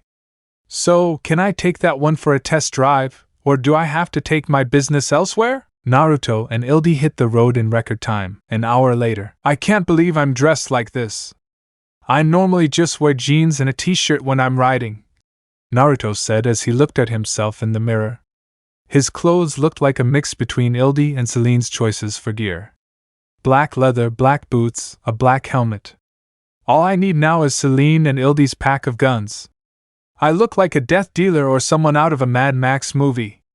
There's a fortune worth of leather wrapped up in these clothes. At least I convinced Ildi to take off her studded or spiked bracelets. I guess I should count that as a win. However, seeing the happiness dancing in Ildi's eyes, Naruto couldn't help but smile underneath his helmet. Ildi beamed at her partner's appearance. Yes, big sister will definitely approve. So will my mom. Naruto went ahead and had Ildi pick out an outfit for her as well. Since she no longer had to take off her clothes to shape-shift into her Lichen/Kitsune form, she could wear clothes that fit her properly. Well, I don't know about me, but Ildi and Celine look hot in tight black leather. I'd better stop thinking about this. I'm starting to get turned on. The manager was happy to ring up their purchases at the register. After Naruto paid a fortune into Alexander Corvinus's account, the pair hit the road and decided to meet Celine at the Ortegaz mansion. Ildi, understandably, didn't want to join the vampire coven, so Celine met them outside the gates. I have to say I like Ildi, Celine said as she assessed Naruto's new appearance. This new look shows off your body much better, Naruto. We should have done this a while ago. By the way, I know you have nothing to make up for, but that's a big triumph. I like it. The girls soon argued over filling out the rest of Naruto's wardrobe, lack of, and Naruto's sweat dropped. I guess even ruthless death dealers and relentless leak-in trackers still like to talk about clothes. My companions never ceased to amaze me. The three soon decided to go out to dinner, and Celine rode with Naruto in his triumph. The frigate St. Helena, one of Alexander Corvinus's accountants, pointed out an item to his superior. How much did Naruto spend on a motorcycle? Alexander asked in shock. Michael Corvin knocked on Alexander's office door. Hearing his grandfather asked him to come in, Michael asked, Is everything okay, Grandpa? Alexander put the impression aside and said in a flat tone, Your Uncle Naruto is doing his best to drive me crazy. I don't know if he's being a prankster like his mother or if it's psychological warfare. I think of my 4 sons, Naruto is the kindest and the most insidious at the same time. Alexander noticed Michael trying to stifle a laugh. In fact, he was quite pleased to have developed a grandfather/grandson relationship with Michael. It did Patriarch Corvinus a world of good to have family again. The fact that he was in contact with Marcus and Naruto again also helped. So is Michael bringing you? Did you just come to visit us, or did you make a discovery? Or okay, of course. Actually, we've made some discoveries regarding the differences between the lycanthrope and werewolf versions of the Corvinus strain, Michael said cheerfully. That biochemist Singe Shame, who works as the doctor for the lycanthropes, had some basic data, and we were able to tap into it. I'm a surgeon, but this project piqued my interest. I studied brain chemistry a lot, after all. Tell me more, Alejandro said excitedly. I never dreamed we'd be able to save William from his madness, Naruto. You never cease to amaze me with your ideas. Kyoto, Japan. Lady Kurami was visiting a certain incredibly hateful and malicious old Kitsune who was a business partner of hers. He was in his full 9-tailed form and she was in her human form, since she felt no reason to show off her 7 tails. The old Kitsune held a grudge as big as the Pacific Ocean towards Naruto, who went way back before Kurami's time, and she was 700 years old. She visited him face to face because he had a certain superstition about electronics and was very secretive. Kurami didn't particularly mind, since she and the old 9-tailed man strictly talked business. They had been business partners for centuries, and she said, smiling rather cheekily, It's unusual for you to contact me out of the blue, old Isamu.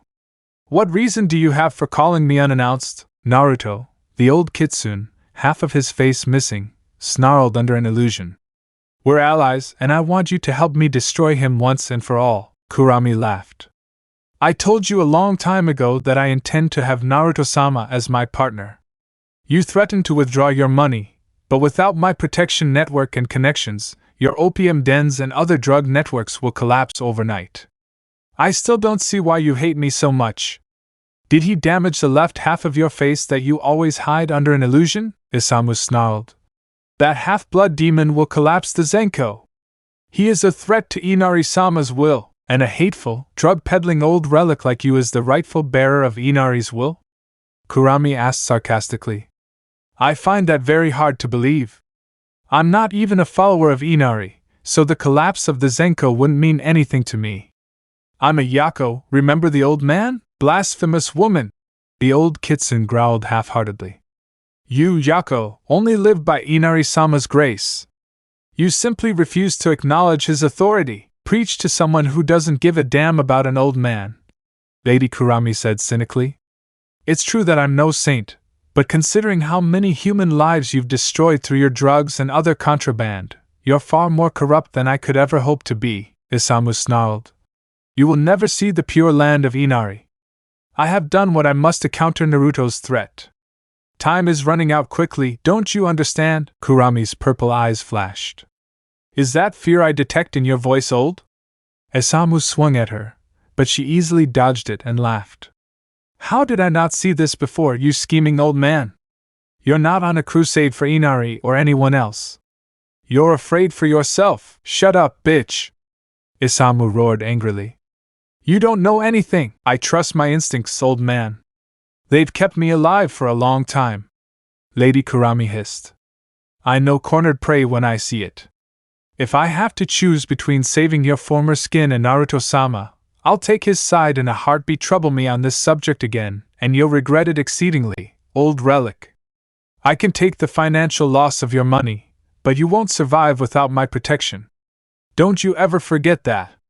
With that, Lady Kurama vanished in a swirl of foxfire, leaving Isamu to ruminate alone in his den. Time is running out, Isamu whispered to himself as the pain in his torso and face flared again. He hissed in pain. Even today, Kushina-sama curses me from beyond the grave. You will pay for this insolence, Kurama. Kurama. The beautiful vixen was pondering what to do about this situation. Isamu had influence, but nothing on par with hers. He also had a far superior information network, even if he had a public rather than secretive persona because he owns several electronics corporations. That sly old bastard will no doubt disappear overnight again. To think that all these years he led me to believe that he was actually trying to follow Inari in his own twisted way. I hate being manipulated. He even landed a hit on me. His disrespect towards me is going to cost him dearly. I wonder if I could curry favor with Naruto-sama by revealing that old fool to him. I don't know if it's true, but Isamu believes Naruto-sama is after him, and that's good enough for me. Anyway, that old relic has been on this earth for far too long. Budapest, Leekenden. Naruto was lying in bed cuddled with Ildi. She had been very passionate during their lovemaking that night, and they wore each other down. The blonde Kitsune was listening to Ildi's soft breathing as he thought about the day. It was strange. He had been having dinner with his friends, and they were just talking about normal, everyday things and the road trip he and Ildi were going to take tomorrow morning to meet Ildi's family. Naruto wasn't sure if he should dread it or not. On one hand, he was going to Vienna with his beautiful partner Ildi to, in theory, have a good time and forget about the war he was trying to end. On the other hand, Ildi had asked him to try not to be too rough with his father and brothers, who would undoubtedly try to intimidate him and establish their dominance over him. Flashback. Ildi was a little uneasy. Dad's very used to being the alpha in the Leekenden in Vienna. He's the oldest and the strongest. I'm sure he'll try to put you in your place, and the 6 idiots will be right behind him to establish some kind of hierarchy over you. The 6 idiots? Naruto asked in confusion. Who are you talking about, Ildi? My 6 older brothers, Ildi said. I have no doubt they'll try to start something and then you'll turn into your fox-shaped dump truck and stomp all over them and Dad. I mean, the 6 idiots will probably deserve it, but I don't want you to put them in the hospital. Naruto was about to retort, but Ildi continued. But then again, you're my partner and you should be able to defend your honor. I mean, playing catch with the 6 idiots might be for the best, but I really hope not. I don't have to make an example of Dad, but he was up in arms about me still being his little girl and telling you how it is. Ildi, I was planning on meeting your family, not beating them up, Naruto said as he hugged her. I won't have to resort to violence unless they attack me or something. Even then it shouldn't be a problem. I'll be respectful to your dad and mom. Ildi kissed him and smiled. You're a good friend, Naruto. I'm sure he'll be fine. I just got worried for nothing. If you have to send them running for their lives, that's the way it is. The blonde Kitsune sweat fell. End of flashback. This is going to be an interesting adventure this weekend, Naruto muttered before joining Ildi in Dreamland. The bloody red tide might win wars, but how would they fare trying to make a good impression on Ildi's overprotective family? Chapter 9. Budapest, Leaken Den. Naruto looked down at Ildi as she slept peacefully in his arms. Actually, I'd be happy to lie here in bed with Ildi and forget about Vienna. Well, I'd better wake her up. I wanted to get an early start. Naruto bowed his head gently and gave her a loving good morning kiss. He saw her brown eyes widen before she reciprocated. When they broke apart, the two lovers were smiling at each other. Good morning, Ildi. How is my partner? Ildi kissed him again and hummed happily. She said, Today we're going to Vienna. I'm so excited. Naruto smiled at their enthusiasm and said, I think we should get started then. They each took a shower and did the rest of their morning rituals before getting dressed and ready to leave. After refueling their bikes, Ildi and Naruto took a direct route on the M1 motorway and made a brief stop in Deer for breakfast. Once they'd eaten and crossed into Austria, they took the A4 East Autobahn the rest of the way.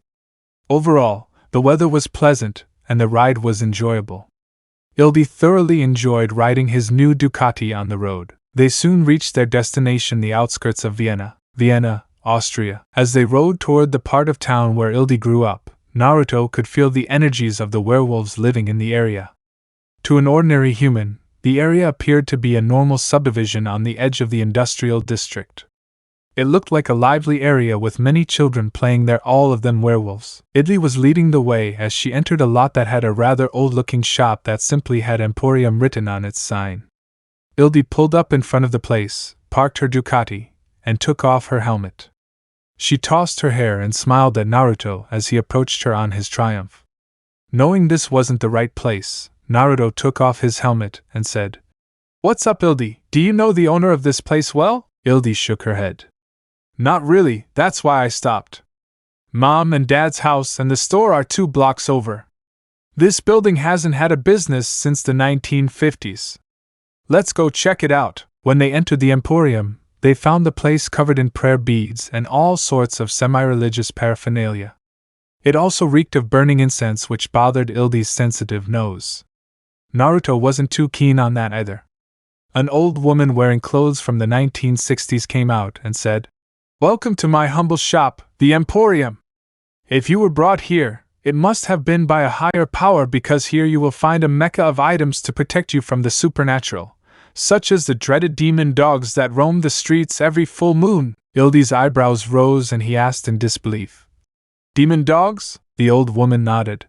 Yes, the demonic beasts known to many but few speak of the werewolves. Naruto was silently looking through various protective amulets and other mystical objects he couldn't identify when the old woman warned Ildi about the dangers of werewolves in a shop in the middle of a long-established Leaken community. If the situation hadn't been so strange, Naruto would have started laughing. Seeing her companion, Ildi seemed a little stupefied by the old shopkeeper's exuberant speech. Naruto walked over and took Ildi's hand, causing her to relax slightly. And that is why you need to buy these anti-werewolf charms, young lady, the old woman said as she pointed to an array of tabloid magazines and newspapers scattered about. After years of research, I discovered that demonic dogs are seen in this very area every few years or so under a full moon. I have wolfsbane, rye mistletoe, and mountain ash to repel their demonic curse.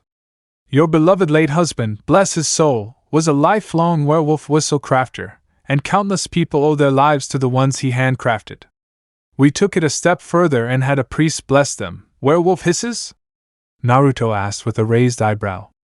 What the heck? Yes, one blow on this magic whistle will ward off the evils of the night, said the strange old woman as she blew the whistle she was carrying.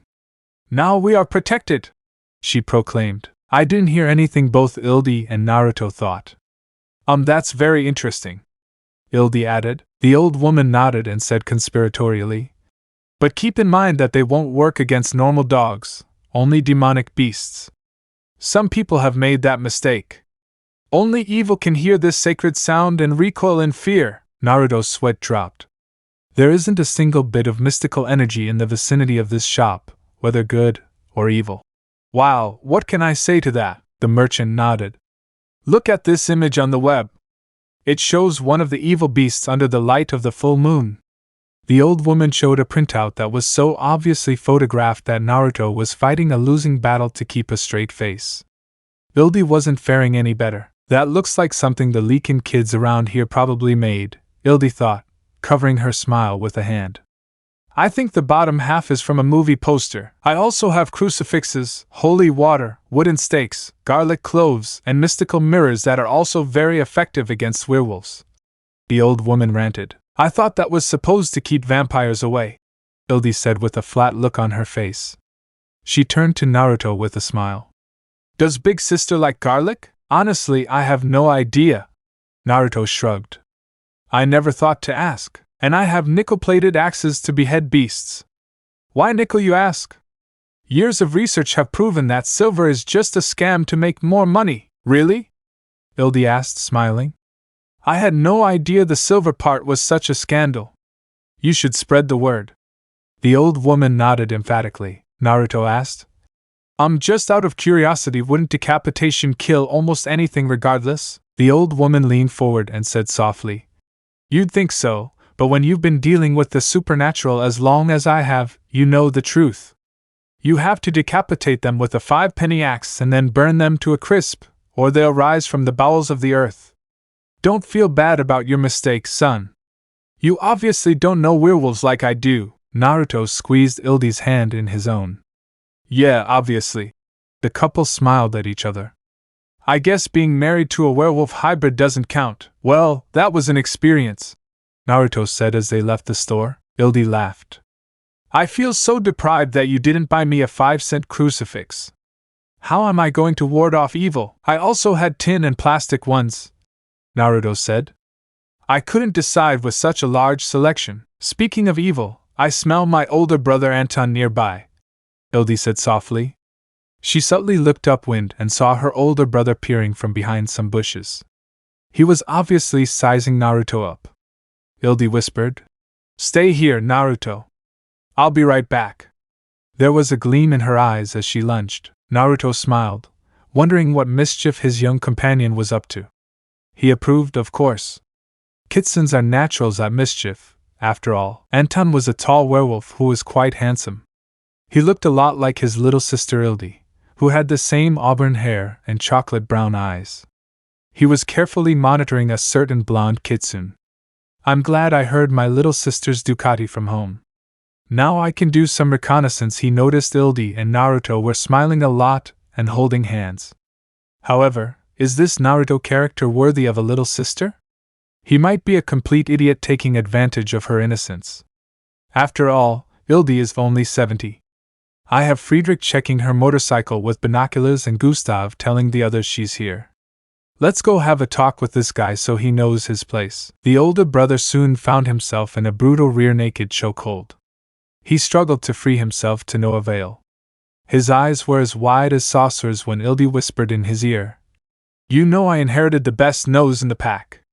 You can't hide from me, big brother. I don't want you messing with my mate. Then she released Anton, who was gasping for breath. Geez, Ildi, since when did you get so strong?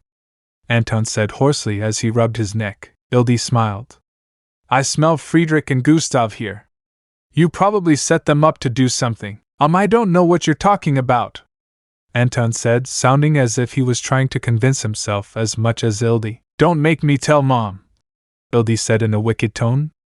I am her favorite after all. You mean little sister, Anton pouted. Ildi laughed. You're a coward. Absolute dominance, and my older brother is completely defeated by his little sister. Come, let me introduce you to my partner Naruto. Naruto was watching his partner mess with his brother while she dragged Anton to see him. Flashback. Ildi was describing her family. The Graf family was originally from Prussia. Dad grew up in Königsberg and was a soldier. He's a third-generation werewolf. When the Franco-Prussian War happened, he met my mom, who is from a French family of werewolves who are nobles. Dad didn't like her at all, so the two ran away to Austria and have been living in or around Vienna ever since. Mom's name is Marguerite and Dad's is Dmitri Graf. My brothers, in order of age, are Anton, Caesar, Emil, Friedrich, Gustav, and Heinz. Friedrich and Gustav are identical twins. I had two other brothers, Bernard and Dieter, who died before I was born in World War I. Mom and Dad never talked much about them. It wasn't until after World War II that I was born. Did your parents choose names that were in alphabetical order on purpose, or was it all a coincidence? Naruto asked humorously. That's all Dad's fault. Ildi replied, shaking her head. He's the worst in the world at remembering names, so they stuck with the letters of the alphabet. Naruto chuckled. So what if another child is born? Ildi sighed. Mom and Dad have been talking about having another little one. No doubt the poor baby will have a name that begins with J. 1. Naruto smiled and kissed his partner. Our future children can be named whatever you like, Ildi. Ildi smiled broadly and hugged him. End of flashback. Ildi approached with the unfortunate Anton in tow. Naruto, this is the oldest of my big brothers. His name is Anton. Anton, be a dear and introduce yourself to my husband Naruto, Naruto said in a friendly tone. Hello, I'm Naruto Corvinus. Nice to meet you, Anton. He extended his hand for a handshake. Anton snorted a little and crossed his arms over his chest. I'm Anton Graf. You better be nice to my little sister or else dash. Ildi elbowed his brother and growled. Shake his hand, you idiot! Anton coughed and shook Naruto's hand. Nice to meet you, Naruto. Ildi patted Anton firmly on the shoulder and said with mock enthusiasm. Big brother, that wasn't too difficult, was it? Anton wanted to growl at his little sister, but decided that wouldn't be too appropriate, so he said, Well, I'm going to go to the store and tell Mom and Dad you guys are here, Ildi. You'd better be on your best behavior, Corvinus. Anton quickly took off before Ildi could strangle him. Ugh, that idiot! Ildi growled. I just knew he was going to cause trouble. And if idiot number 1 causes trouble, the other 5 will follow suit. Do you think it's too late to get a 5-cent crucifix to stick into them? Naruto laughed and hugged Ildi. Don't worry, Ildi, I've faced much worse than that. He kissed her, and she smiled at him. Let's ride our bikes to your parents' house. Kyoto, Japan. Firefox Technologies building, deep beneath a skyscraper in Kyoto that was the center of a certain vixen's internet technology business, there was a place not mentioned in the blueprints of the ultra-modern high-tech building, an underground prison complex. Lady Kurama was chatting with the chained, gagged, and confined Craven.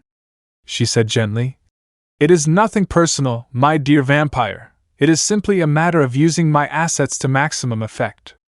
Since the vampire elders have completely cut off your financial resources, I have little to no use for you and simply cannot bear to have you continue to profit. Craven cursed her through her gag at the grinning vixen, and she purred in a caring voice. Don't worry, your former employees will be well taken care of. They're on my payroll now, so they're simply under new management. I have no problem with the fact that they're vampires and they seem to be good, efficient workers, though I do have something special planned for you, she said in a sinister tone. You see, I've been meaning to become Naruto-sama's mate for about 400 years, and I think you'll make him a fine gift since he obviously despises you. I would kill you myself and send him your head, but that would lack the personal touch I desire. Craven's eyes were wide with terror. He struggled violently to escape his bonds, but to no avail. The Yako vixen laughed melodically. Rest assured, handing him over to Naruto-sama will surely gain me some favor in his eyes. Her violet eyes narrowed and glowed with power that made Craven tremble. Lady Kurami's 7 tails of power emerged as she assumed her black vixen form and towered over the cowardly vampire. She smiled viciously and said through sharp teeth. Who knows, Craven? Naruto-sama and I might as well split up for dinner. Craven screamed behind his gag and Lady Kurami's cruel laughter echoed throughout the underground complex. Vienna, Austria. Naruto and Ildi arrived at Graf's motorcycle repair shop and parked their bikes next to the family's personal garage. A large werewolf came out through the door and said, Hey, idiots! Move it, you can't park there! Ildi took off her helmet and growled angrily. We'll park anywhere, damn it, please, Emil! Do you want to get bucked? The now-named Emil cringed and waved his hands in surrender. Sis! I'm sorry, I didn't recognize you in those clothes. You always wear shorts and tank tops instead of leather when you ride. I know Anton already told you Emil was coming. Ildi hissed. You're just trying to irritate my partner. Get lost! She turned to Naruto and said, Emil is the resident bully of Naruto's 6 idiots. If he bucks with you, you have my official permission to kick his head in, Emil snarled. Don't mess with me, sis. Just because you brought your mate doesn't mean he's up to snuff. If I decide to play catch with him, I will. He stormed inside cursing up a storm. Naruto took off his helmet. Ildi, are your brothers always this hostile? Ildi said in a frustrated tone. Emil is by far the worst. He does his best to be an idiot. Another man poked his head around the door and said, Sis! How are you? Ildi smiled. Heinz! He jumped off his bike, and the two brothers hugged. Heinz, come meet my friend Naruto! Naruto saw that Heinz looked so much like Ildi that it was painfully obvious they were brothers. Heinz even wore his hair tied back in the same way. Ildi said happily, Naruto, this is my favorite brother Heinz. We're only 5 years apart. He's the youngest of my older brothers. Heinz shook Naruto's hand and said, It's a pleasure to meet you, Naruto. I'm Heinz Graf. He turned to Ildi. I knew you must be here because I heard Emil ruin his stack. Turning back to Naruto, Heinz said, I feel sorry for Emil and his temper. He takes his idiot job very seriously. Naruto smiled and said, I was under that impression from the way he spoke to Ildi. I wasn't sure what to make of him. Ildi hugged Naruto and kissed him. Emil is the worst. He and I never got along. He really tormented me when I was little. Naruto wanted to growl but said, We'll see how to fix his attitude. Be careful, Emil is really strong. Heinz warned. No offense, but you're not really that big. He's a brute that only Dad can control. Mom can put the fear of God in you, Ildi said with a smile. Of course, Dad is afraid of Mom, too, Heinz nodded. That's true. Naruto, get on Mom's good side and everything will be okay. Nara Prefecture, Japan, Inari Shrine. Himiko and Chia were gathering their belongings for a trip to Hungary. Himiko was still ranting and raving about Naruto's impertinence toward her. I can't believe I'm helping this rebellious Chia-chan. If Okasama, Obasama, and Hyo-Obasama hadn't ordered it, I would have said no. I'm afraid it's your duty as Inari Himiko-sama's priestess, Chia said reasonably. It's not like you to complain about your duties to Inari-sama, my lady, Himiko sighed. It's not my duties to Inari-sama, it's the nature of this Lord Naruto that bothers me. He must do Inari-sama's will, and yet he doesn't seem to worship her properly. I find that disturbing, that and the fact that he's a disrespectful ruffian, of course. Chia's sweat dropped. Well, I have his phone number, and we'll be in Hungary in a couple of days. It's good that you're fluent in English and Japanese. You should be able to handle the rest. Are you absolutely sure you're not? Do you want me to contact him to meet with us first? I want the element of surprise, Chia-chan, Himiko said. If we're already there, then she won't be able to escape from us. No offense, Himiko-sama, but I don't think Naruto-sama has ever run away from anything in his life unless it was to lure others into a trap he set. Chia said. Himiko smiled. He can run away from me, I'm a nine-tailed beast myself. Chia shook her head. Himiko-sama, your power is beyond comprehension. I beg you, do not antagonize Naruto-sama. Think of Kurama-sama's blood flowing through your veins. You are taking him lightly now. Are you that scared of him, Chia-chan? Himiko asked sympathetically. Yes, Chia replied. His power, his mere presence is terrifying. I don't want you to get hurt, Himiko-sama. Please treat him with respect. Very well, Chie-chan, Himiko said sullenly. I don't want you to be in danger, so I'll try to be tolerant of his personality. I suppose he's not the only one to blame. After all, he was forced to grow up among humans instead of kitsunes. That's probably the best I'll get from Himiko-sama, Chie thought with a sigh. Vienna, Austria. Naruto and Ildi stood inside the large, 3-story house that had belonged to the Graf family for over a century. The motorcycle repair shop was built directly opposite, and the two were connected by a hallway. Naruto had been introduced to the twins Friedrich and Gustav, and could sense that both of them were less than thrilled that Ildi had a mate. According to Ildi and Heinz, they were responsible for scaring away anyone who showed interest in Ildi over the years, along with Emil and their father. Naruto also met Caesar, who was the responsible one who kept the family business running. He wasn't imposing at all, but Naruto could tell that Caesar was very intelligent. He seems to possess good qualities for a lieutenant, Naruto thought. Caesar greeted Naruto in a professional manner, and informed Naruto and Ildi that he would like to chat with them after the shop closed for the night. Just our luck that Mom and Dad are out shopping, Ildi said as they sat together on the sofa in the study. If I know Mom, she'll want to prepare a welcome feast this afternoon. Does your mother like to cook? Naruto asked, his head tilted. For some reason, the idea of cooking Ildi seems very strange to me, Ildi smiled. Yeah, Mom and Heinz love to cook, but me? I'm more familiar with motor oil than cooking oil. Sometimes Mom asks me to help, but it's just chopping things or something. I haven't helped with actual cooking in decades. Do you like cooking, Naruto? Naruto shrugged.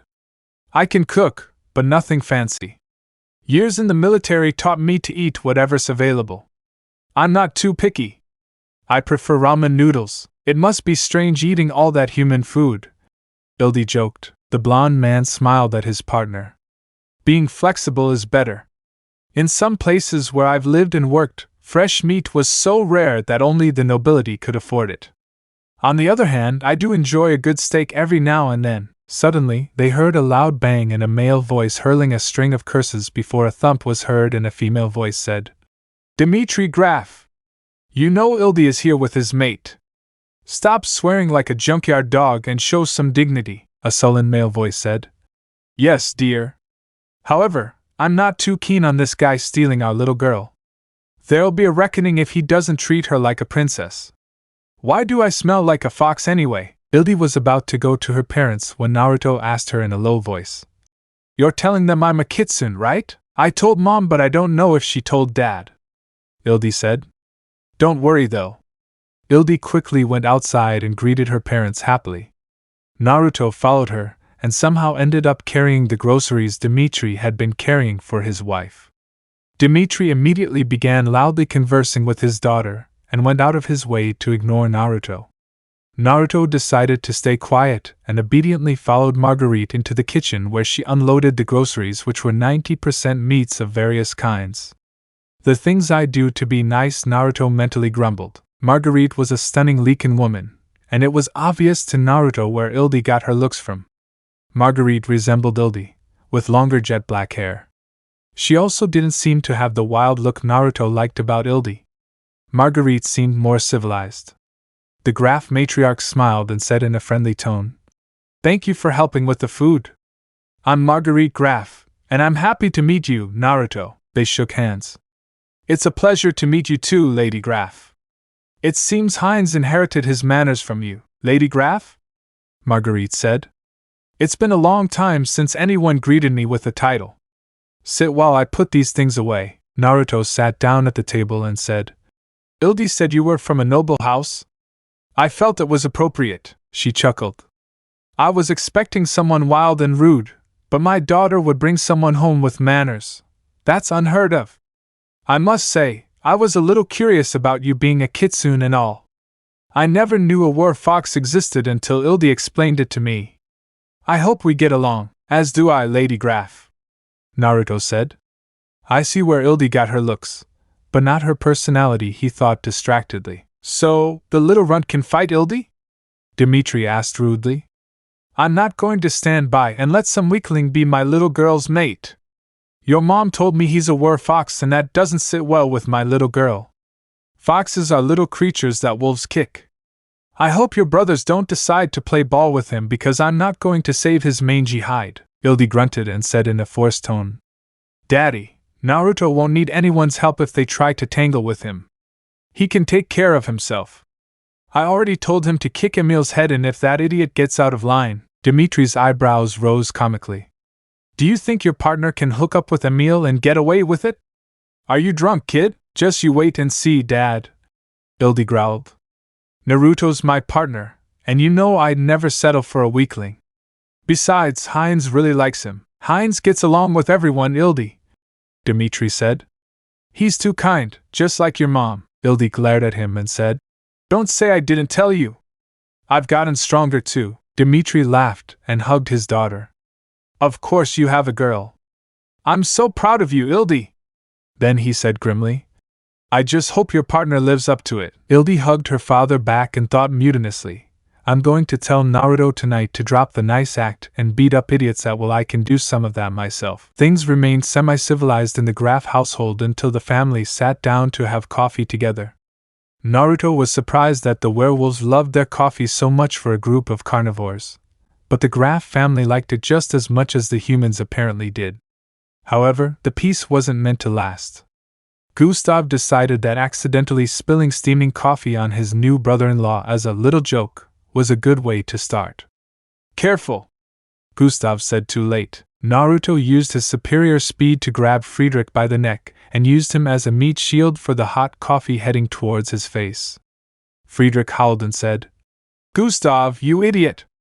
You were supposed to spill it on him. Ildi quickly kicked Gustav in the groin, sending his brother tumbling over the coffee table and onto the floor. Leave my partner alone, you bastards, or I'll rip you both to shreds. Look at him, little sister! Emil growled. You don't want to make me crazy. Ildi was about to retort when Marguerite said, That will do. Friedrich and Gustav, go clean up. Everyone else be quiet and drink your coffee. Naruto released the angry Friedrich, who went to wash his coffee, and Gustav limped away after he too had been splashed with hot coffee. The blonde Kitsune hid his smile behind his coffee cup. It seems Ildi did inherit some of her mother's personality, not just her beauty.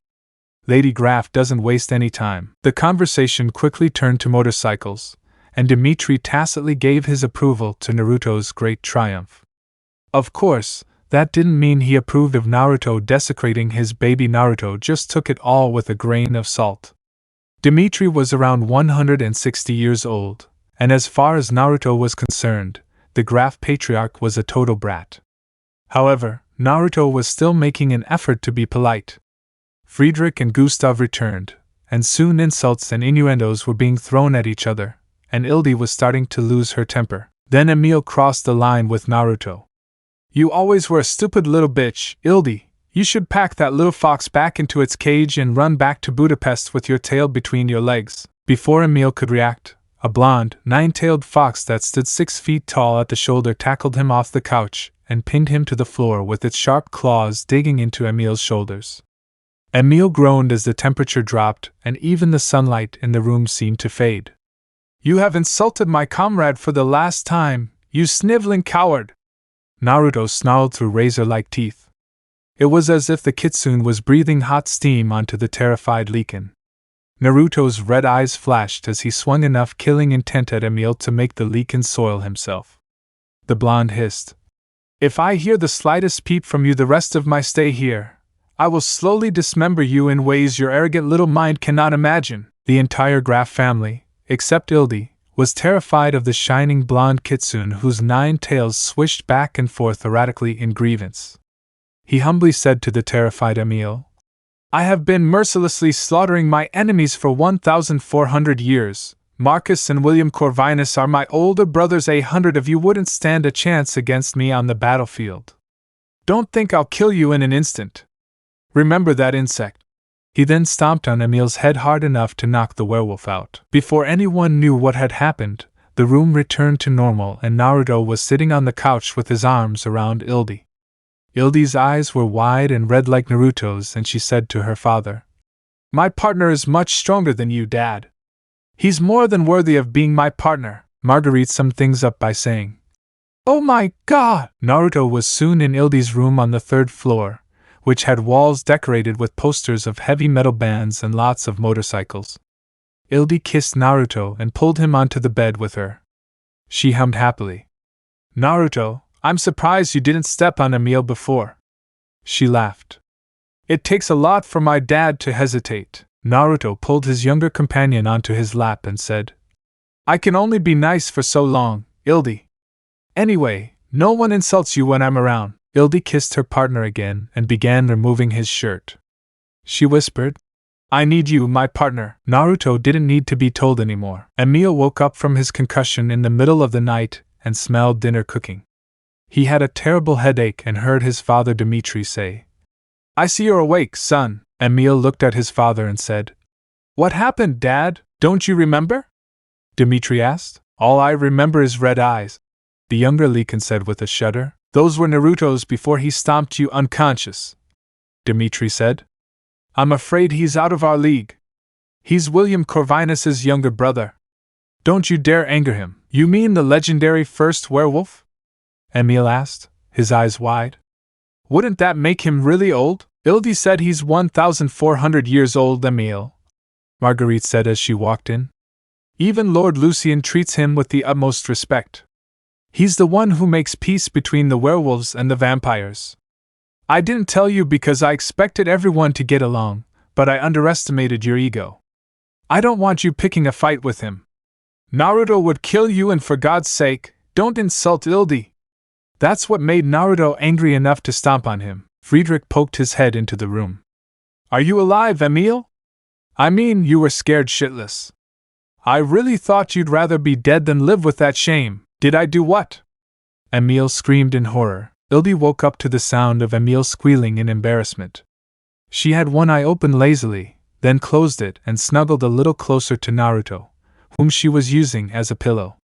She muttered, Stupid noisy Emil. I should have gone and killed him. Naruto just smiled softly and hugged Ildi a little closer. A little later, the two lovers woke up when Marguerite knocked on the door and said dinner would be ready soon. After dressing and cleaning up, they went down to the large dining room, and Ildi asked smiling, What were you dreaming about, Naruto?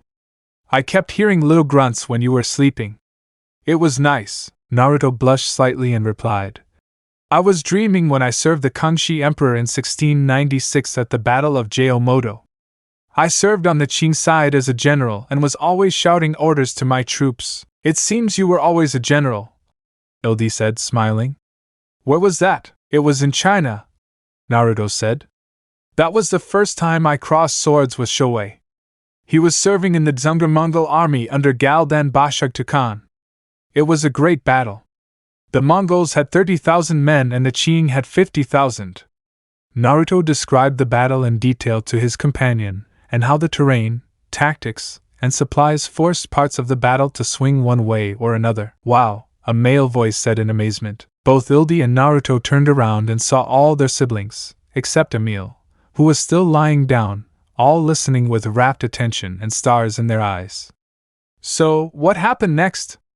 Anton asked excitedly. The blonde Kitsune raised an eyebrow, and all the siblings seemed very eager to hear more. Ildi smiled and then said, Continue, Naruto. Naruto ended up entertaining most of the Graf family as he described the Dzungar-Qing wars that lasted from 1687 to 1758. Guess this isn't so bad, Naruto thought. Ildi thought to herself, I had no idea my partner was such a good storyteller. This will be great once we start having kids. Chapter 10. Kyoto, Japan, Firefox Technologies building. After a horrendous battle, Lady Kurami's head rolled to a stop. The room was a sea of blood from her immense body, and those of her 4 Yako Kitsune guards outside. 2 nine-tailed kitsunes stood there in their massive forms overlooking the carnage. The entire hidden prison floor of Kurami's base of operations was demolished. Craven was nearly insane from being hungry for blood, but now he was in awe of his 2 saviors. Both kitsunes had cybernetic parts grafted here and there all over their bodies. Both were gray. The lighter gray one said in a distinctly feminine voice, All this carnage of our own kind to rescue one pathetic vampire. Set him free, Kinzoku, the darker gray Kinzoku said in a mechanical tone. It's a waste, but Master Isamu ordered it. We owe him our lives, Tetsu. Using the razor-sharp edges of a mechanical tail, Kinzoku cut through Craven's bonds in a split second and freed the captive vampire. Craven stared in astonishment before Kinzoku said, There's blood everywhere for you to feast on, Nightwalker. Eat yourself sick if you wish. Craven began to consume the blood madly and felt his power surge as he licked the blood from the ground like a starved animal. Tetsu said to his companion, What a disgusting creature. If it helps us get revenge on Naruto-sama, it will be worth it. Kinzoku said as he watched Craven convulse with the power of Lady Kurami's blood before passing out in delirium. The dark gray Kitsune shook his head. After Naruto-sama slaughtered us like animals in French Indochina when we were aiding the French at Dien Bien Phu, I will never rest until that butcher is dead at my feet. Kinzoku cringed at the memory of Naruto killing him during the battle in 1954. It still had Kinzoku traumatized. Kurama-sama's grandson was completely and utterly without mercy and slashed at Kinzoku in the most brutal manner possible. Naruto even destroyed Kinzoku's larynx because he found the dark gray kitsunes. Tetsu didn't like thinking about his experience there either. He could still feel the phantom pains from when Naruto had brutally severed his limbs. She had set up a brilliant ambush to destroy Naruto and avenge her comrade Kinzoku, only to find that Naruto had spread an illusion across the battlefield. When Tetsu attacked, she fell into Naruto's own ambush. Not a single member of her regiment survived. They were consumed in a maelstrom made of blue foxfire. I have mechanical legs now, but it's not the same, Tetsu thought glumly. It wasn't until 30 years later, in the 1980s, that Isamu somehow revived them as cyborgs to serve him. Tetsu lived on to serve Isamu's cause and destroy Naruto. Once she accomplished that, she intended to shut down the cybernetic parts that kept her alive and hopefully go to the Pure Land. Kinzoku took his human form and said, The vampire is unconscious. Let's take him and Lady Kurami's head to Master Isamu. There's nothing else we can accomplish here. The two cybernetic kitsunes disappeared in a pillar of foxfire to see their master Isamu. Budapest National Airport, Hungary. The radiant Inari priestess Himiko stepped off the 747 she'd been traveling on wearing a Western designer evening dress. To all intents and purposes, she looked like a supermodel as she glided down the escalator with her assistant Chia in tow. So this is Hungary. It's very different from Japan, Himiko said in her native language as she looked curiously at the Western architecture. That's my lady, but I like this part of the world better, Chia replied. It would probably be best for us to switch to speaking English in public. It's not the primary language here, but many people speak it. I suppose you're right, Chia-chan, Himiko said in English. It's an important language in business all over the world. What's first on our itinerary? I'm starving, and the fare on that plane was pretty disgusting. Some real food is in order. Chia took out her phone and quickly scrolled through several screens. First, we should check into the hotel to drop off our luggage, and then see if we can get a real meal. Okay, Chia-chan. How will we travel? Himiko asked excitedly. We'll travel by taxi from the airport like everyone else, my lady, Chia said in a responsible tone. At least until we rent a car. Fortunately, I can drive, Himiko pouted. I prefer to explore this land on foot in my fox form. Pretending to be human is crap. Vienna, Austria. Naruto and Ildi say goodbye to their family. It seemed that Naruto's many exploits throughout the centuries fascinated the Graf family quite a bit, and Naruto really liked Heinz and Lady Marguerite. He could take or leave others. Though he wasn't particularly fond of Emil. More importantly, Emil had a healthy fear of Naruto. The couple rode back to Budapest on their motorcycles in high spirits. Once they arrived in the city, they called Celine, who welcomed them for lunch at Café Gerbode. Celine seemed quite pleased that Naruto and Ildi were having a good time, and they talked about their little adventure in Vienna. Ildi said, That reminds me, we met a crazy old lady who sold werewolf whistles and all sorts of things to ward off evil. Do you like garlic? Celine gave a half smile and said, So she believed in that old wives' tale too, huh? Naruto nodded. He also sold nickel weapons to fight werewolves. Apparently, silver is a money-making scam, so he sold nickel axes and crucifixes. The vampire hybrid hid his laughter to avoid attracting attention. She seems to have been a werewolf hunter. No doubt many have fallen to her deadly hisses over the decades. Everyone laughed at the idea of a whistle to protect against werewolves, and Naruto gave a werewolf whistle to Celine as a souvenir. Budapest, Hungary, Kempinski Hotel Corvinus. After checking into the luxury hotel, Himiko and Chia went to the Nobu restaurant because it served Japanese cuisine. Despite the new age flavors, both kitsunes enjoyed it immensely. Soon the couple was in Himiko's junior suite, which was next to Chia's. Chia felt it was excessive to have a room as large as her master's, but Himiko thought otherwise. So how are we going to find Naruto-sama, Chia-chan? Himiko asked. I don't sense the presence of a powerful kitsune anywhere in this area, Chia said. He seems to be an expert at hiding his aura. Once I was within 5 meters of Naruto-sama, his power was overwhelming. Then our best option is to call him and catch him before he gets away, Himiko said in a mischievous tone. We'll call him tomorrow, and you can use that computer of yours to track him. The younger priestess' sweat dropped. I'd have to hack into the local GPS satellite system to do that, my lady. Then I'd have to triangulate your position from the signal strength. It's not as simple as one might think. I have complete confidence in your abilities, Chia-chan, Himiko said in a praising tone. Can't we just try calling him my lady first? Chia asked pleadingly. The simplest methods are the best. They're not that fun though, Himiko said with a pout. Chia resisted the urge to glare at her mistress's naughty antics with the palm of her hand. Isamu's lair, Kyoto, Japan. And then we have the captive vampire with us. He seems to be in a comatose state since he drank Lady Kurami's blood, Kinzoku said to his master Isamu. You've served me well, Kinzoku, Isamu said grimly. What about that vixen, Kurami? Kinzoku replied. Tetsu has his head. We left the body behind as an example. Tetsu and I didn't think you would want it here where you sleep, Master Isamu. Isamu nodded. Very well. I'll go out and see my trophy later. When that vampire awakens, bring him to me. I have much to discuss with him.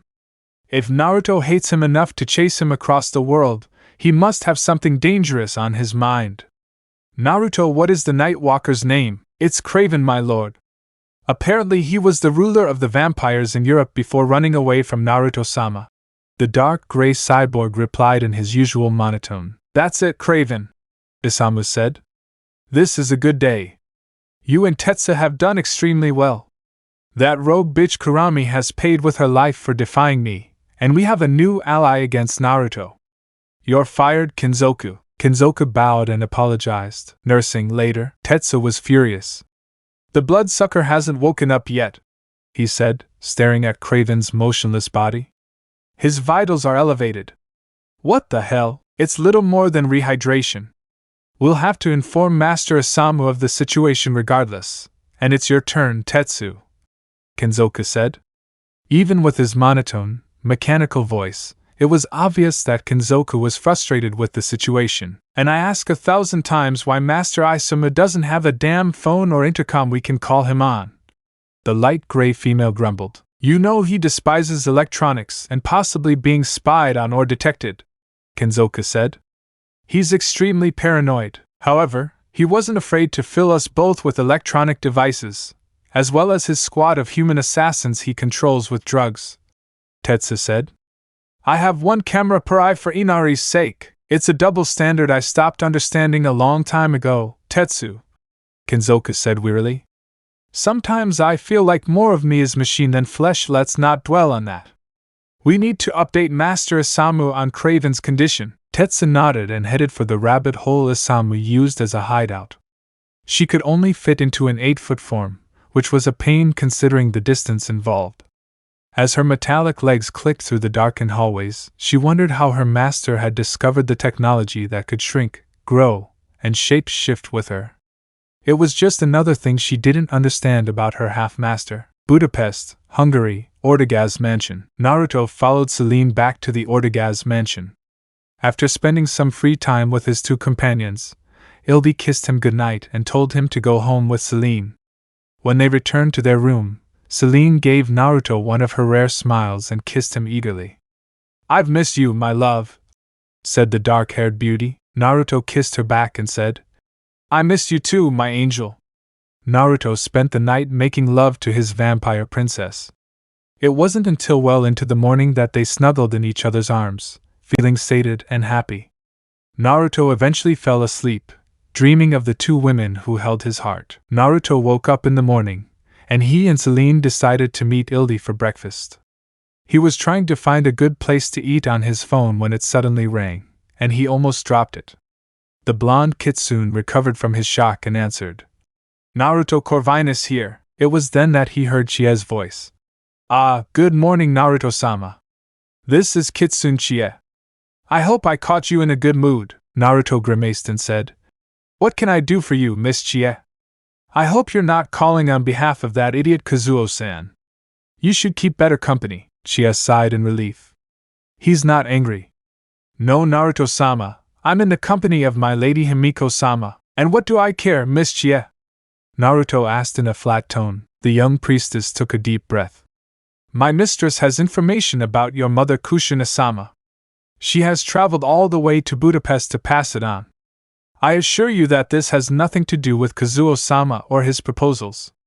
It is Himiko-sama's duty as an Inari priestess to tell you, and it has no relevance to the Celestial Council whatsoever." There was a long pause, and finally Naruto asked, "Assuming this information is relevant to me, what is the price?" Chie stopped and then said, "There is no price.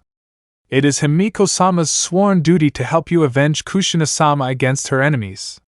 It is Inari-sama's will that we do so." Naruto couldn't sense any lies. In fact, Chie seemed very scared.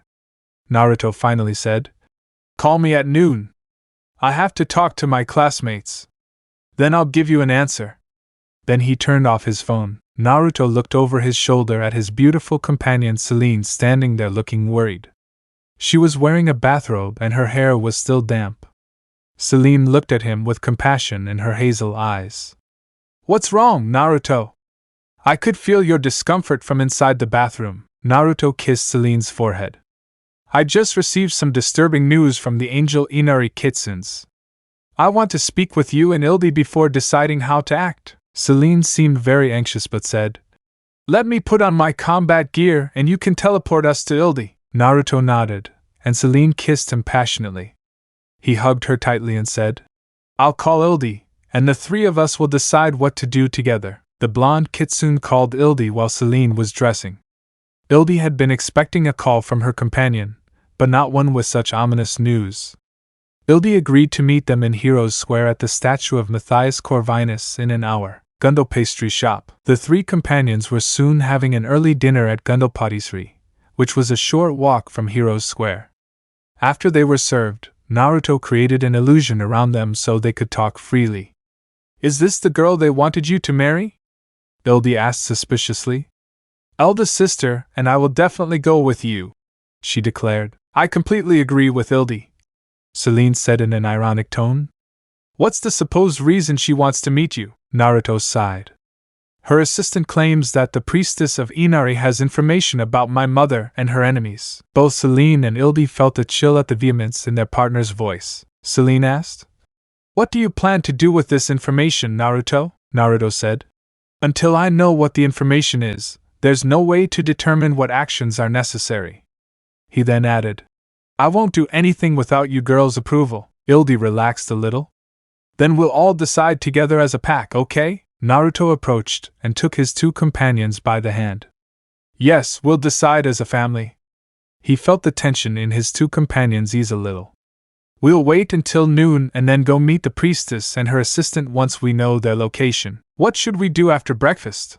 asked Ildi. "Let's walk around and window shop," Celine said.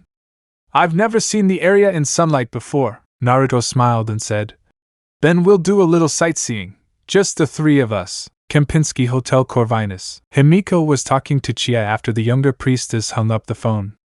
"So, Chie-chan, have you agreed to join us for lunch?" "Yes, he did," Chie said in a relieved tone. "He's meeting us here at the Nobu restaurant we ate at earlier. However, He informed me that he was bringing his 2 companions with him and that we shouldn't threaten them in any way. Himiko thought for a moment.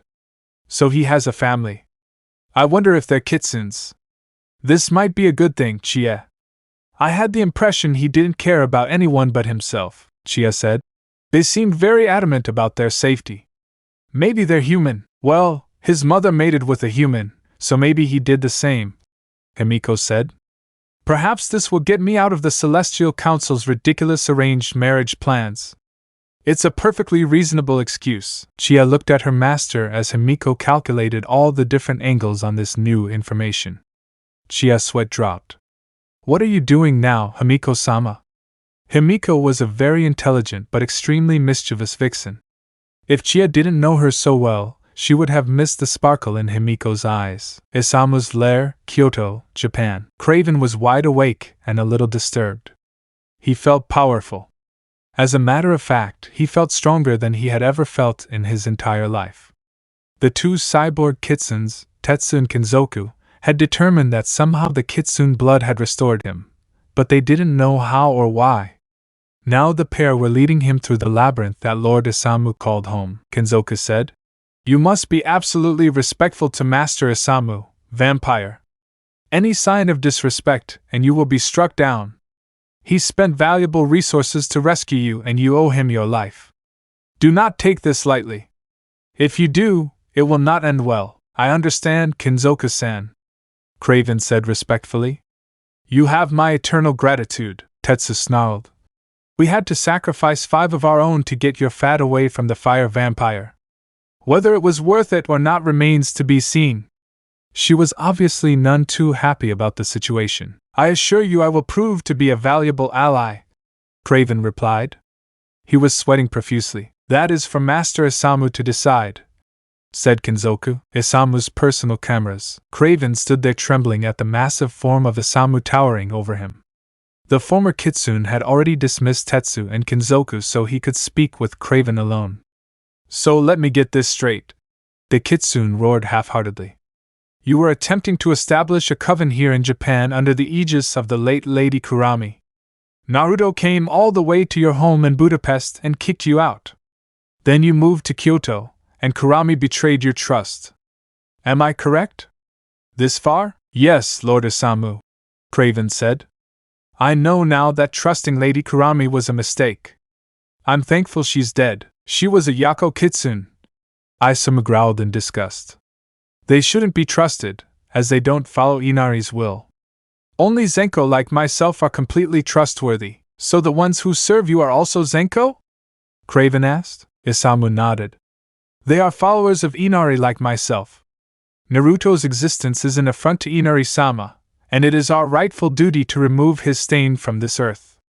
You have already seen Tetsu and Kinzoku. Do you wonder how they came to be in such a dire state?" "I wondered, but I didn't ask," Craven said timidly. "I didn't mean to offend. They ran into Naruto," Isamu said grimly. "As powerful and righteous as they were, he brutally tortured them both to death. Naruto is a butcher who is trying to disrupt the Zenkos. He's like a plague, and we have to end him at all costs." Craven bowed and prayed that this monstrous old kitsune wouldn't think him useless. "I will do everything in my power to help you destroy the monster Naruto, Isamu-sama. With this new power I have, I can claim Celine as my mate. There will be no doubt who is the stronger vampire now." 1. Nobu Restaurant. Himiko sat gracefully while Chia ordered appetizers for 5. Naruto, Celine, and Ildi arrived 10 minutes later and joined them. Himiko said in English, "I bid you farewell, Naruto-sama. Thank you for agreeing to meet with me on such short notice." Himiko cast an illusion around the group and said, "It is now safe to speak freely. Allow me to introduce myself. I am Himiko-sama, a 9-tailed fox from a long line of Inari priestesses, and this is my attendant Chie, a 1-tailed priestess of considerable talent. May I know your names?" Naruto nodded. "I am Uzumaki Naruto, and these are my companions Celine of the vampires and Ildi of the werewolves." Himiko raised a delicate eyebrow. "I was under the impression that werewolves and vampires were at war. I'm negotiating a peace between the 2 factions," Naruto said. "The vampire and werewolf war has gone on too long, and I'm mediating between both sides. Chia looked surprised. Forgive me for asking, Naruto-sama, but aren't you a general? It seems unusual for someone of your background to be involved in a peace process. The first werewolf and vampire are my half-siblings, Naruto explained. I came here because of a vampire incursion in Japan and decided to end this senseless cousin war. That's very admirable, Himiko said in surprise. I had no idea. I would like to know the information you have about my mother Kushina-sama, Naruto said. He's forceful, Himiko thought. If you're willing, I'll tell you everything in the privacy of one of the rooms Chie and I have rented. I need to cast an illusion so you can see what I saw in a vision of great importance to Inari-sama's priestesses. Are you clairvoyant? Celine asked. I often see visions, but the one of the heavenly daughter took place in the distant past, Himiko explained. I sense the Kitsune powers of Naruto-sama's two companions. This is a bare-bones investigation. Who is the heavenly daughter? Ildi asked curiously. Himiko explained.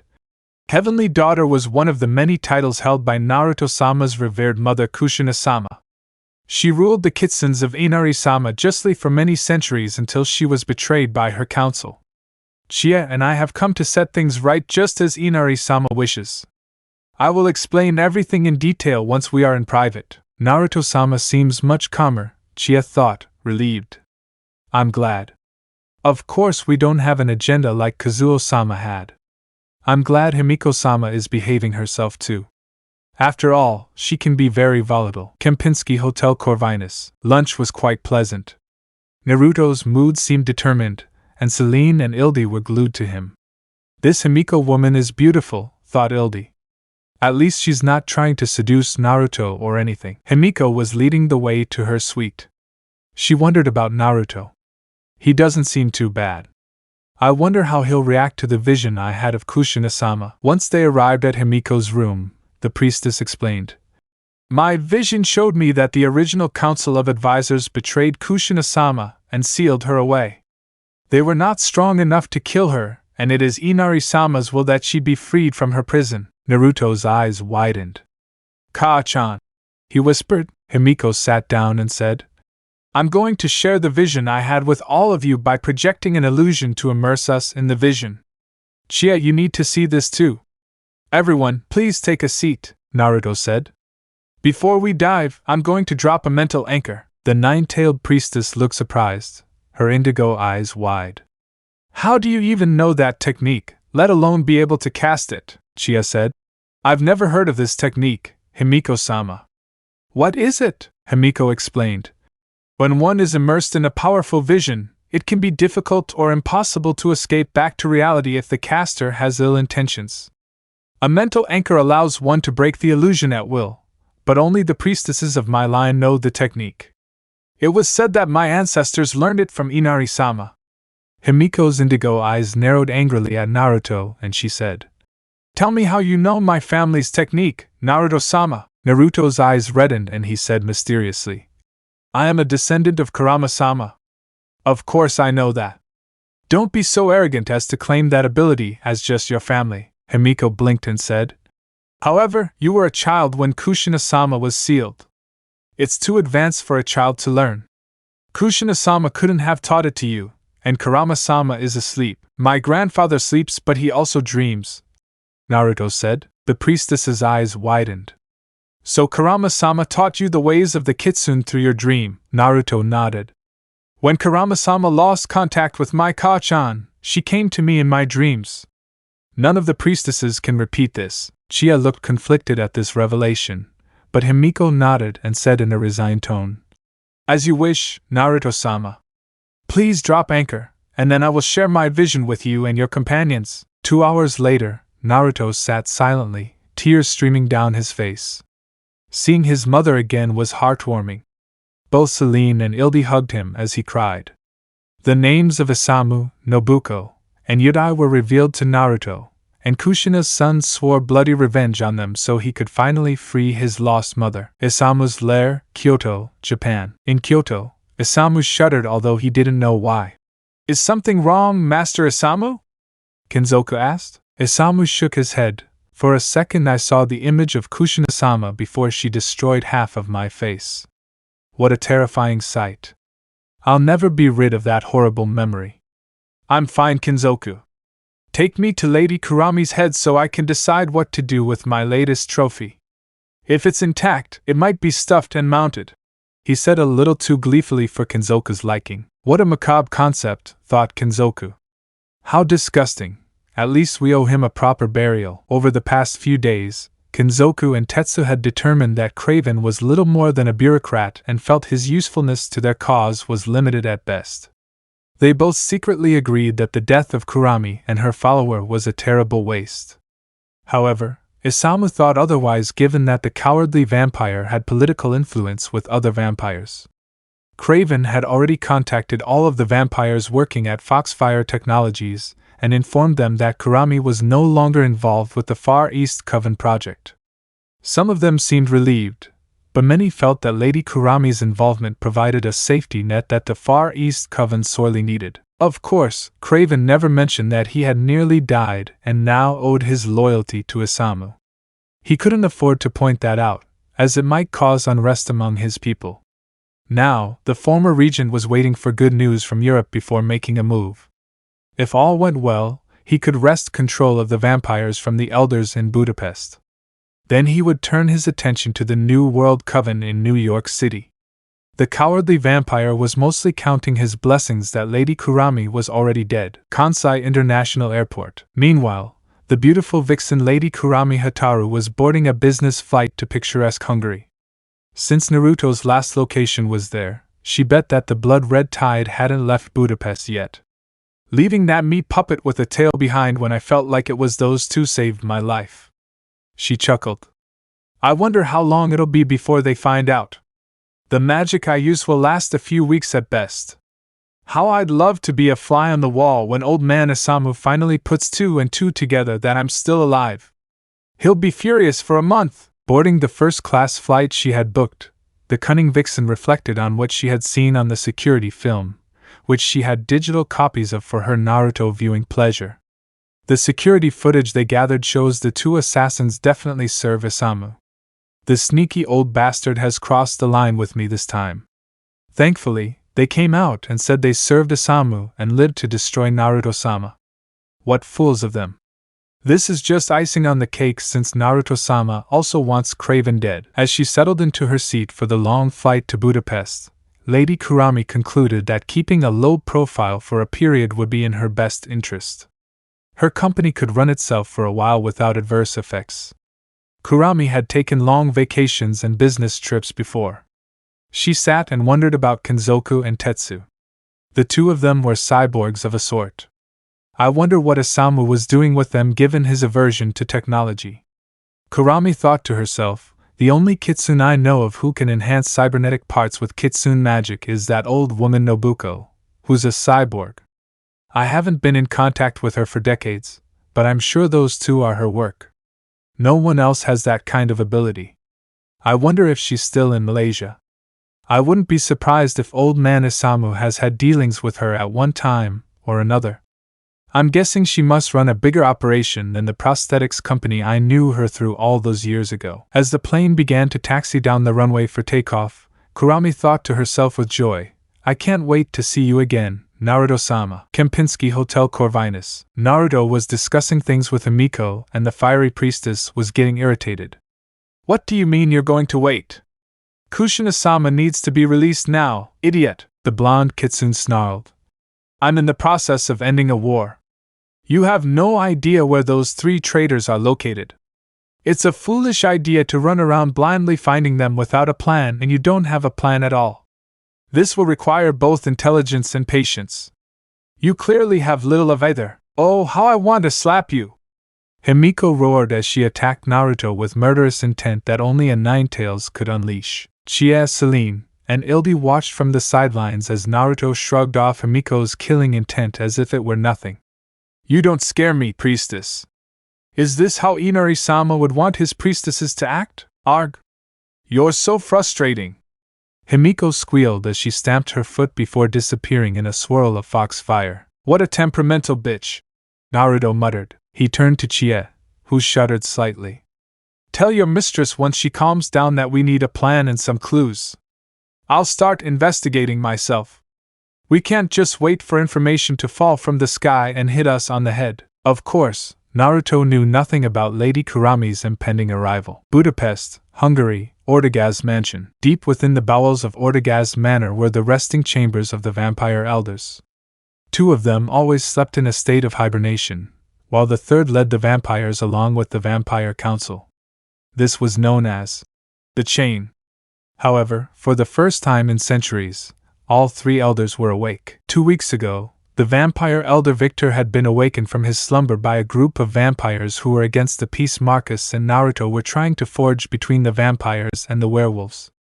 Some of them also had connections to Craven, but they were found to be either guilty nor involved in Craven's criminal activities. Only 6 of them remained in Ortegaz. The rest had left in an effort to stir up insurrections against the peace and lesser covens. Victor hadn't been happy about being awakened out of order, thus breaking the chain, but he was even less happy about the peace being brokered with the werewolves. Worse still, Lucian was still alive, mentally ranting about the animal that defiled his daughter Sonia so long ago. Victor was absolutely enraged when he discovered his daughter Celine was also associating with a monster. I don't know how this nightmare happened, Victor thought. I need allies. Sadly, Craven may be my best option, even if he is a traitor. My loyal followers have gathered everything I need to escape this place, but I can't leave without eliminating Amelia and Celine. I don't know where this Naruto monster is, but if he's consorting with both my Celine and a filthy Leakin boar, Celine is tainted beyond redemption. I have to leave her. The distraught elder had been carefully and quietly regaining his strength over the past 2 weeks in the dormitory, and felt his powers were at their peak. He decided to escape that night. Budapest National Airport, Hungary. Lady Kurami's flight from Kansai to Budapest had been pleasant. Of course, being in first class didn't hurt. The well-traveled fox had traveled the world on business trips and thoroughly enjoyed flying and mingling with humans. She found them to be amusing and admirable creatures. They often accomplish so much in such short lives, the Yakko fox thought to herself. Landing in Budapest, she extended her senses to try and find her beloved Naruto-sama. Naruto-sama was always good at hiding in plain sight. I'll simply have to look around. After about 2 hours of enjoying the sights in Budapest, Lady Kurami felt a power that only a Ninetales could wield. I knew he'd be here, she thought aloud. Locking her senses onto her target, Lady Kurami quickly went to locate Naruto-sama. Chapter 11. Kempinski Hotel Corvinus. Later that night, Kurami Hataru followed her senses to the Kempinski Corvinus Hotel and concealed her presence under a multi-level illusion. I'll spy on my future partner a little, perhaps I can surprise him in bed, she mentally laughed and thought. You have no idea what I have in store for you tonight, Naruto-sama. The Yakko vixen slithered through the corridors in her black fox cub form without making a sound. The cunning vixen arrived at the room in question and smelled the scent of a woman outside. Her purple eyes narrowed and she thought irritably, what incredibly bad timing. I don't mind if he has other companions, but why tonight? Her ears twitched and she thought, well, I'll go do some reconnaissance to check out the competition. Slipping inside the door through an absolutely perfect illusion, Lady Kurami was shocked when her small fox form was suddenly caught in a protective trap. Her adorable black fox cub form looked horribly embarrassed as she sought to break through the web of magic surrounding her. Hee hee hee, said a cute female voice as a white Kitsune fox poked her head around the edge of the large, soft bed. What, pray tell, do we have here? Said the white fox. She laughed tenderly, and her indigo eyes sparkled with unconcealed mirth. A poor, defenseless Yakko. Did you come to spy on me, child? Kurami snarled and exhaled her 7 tails of power. Her purple eyes flashed menacingly as the magic binding her was effortlessly broken. A filthy Zenko, she snarled. And a damn priestess to boot. No one talks to Kurami Hataru-sama. I'll teach you a lesson, brat, the white fox growled and said. Watch your witch tongue. She ignited her own power, and 9 tails came into being. I am Himiko-sama of the Inari High Priestess line. You're just a 7-tail. You're no match for me. The black fox rubbed 2 tails together, and generated a miniature lightning bolt that Himiko shrugged off with a shield spell. Kurami snarled. I can't believe Naruto-sama would stoop to mating with a foolish priestess. Vixen, I'll take what's rightfully mine. Himiko blushed terribly and said, How dare you? You little tramp! I'll trample you! She created 3 fire fox clones which Kurama countered with 3 water clones that filled the room with steam.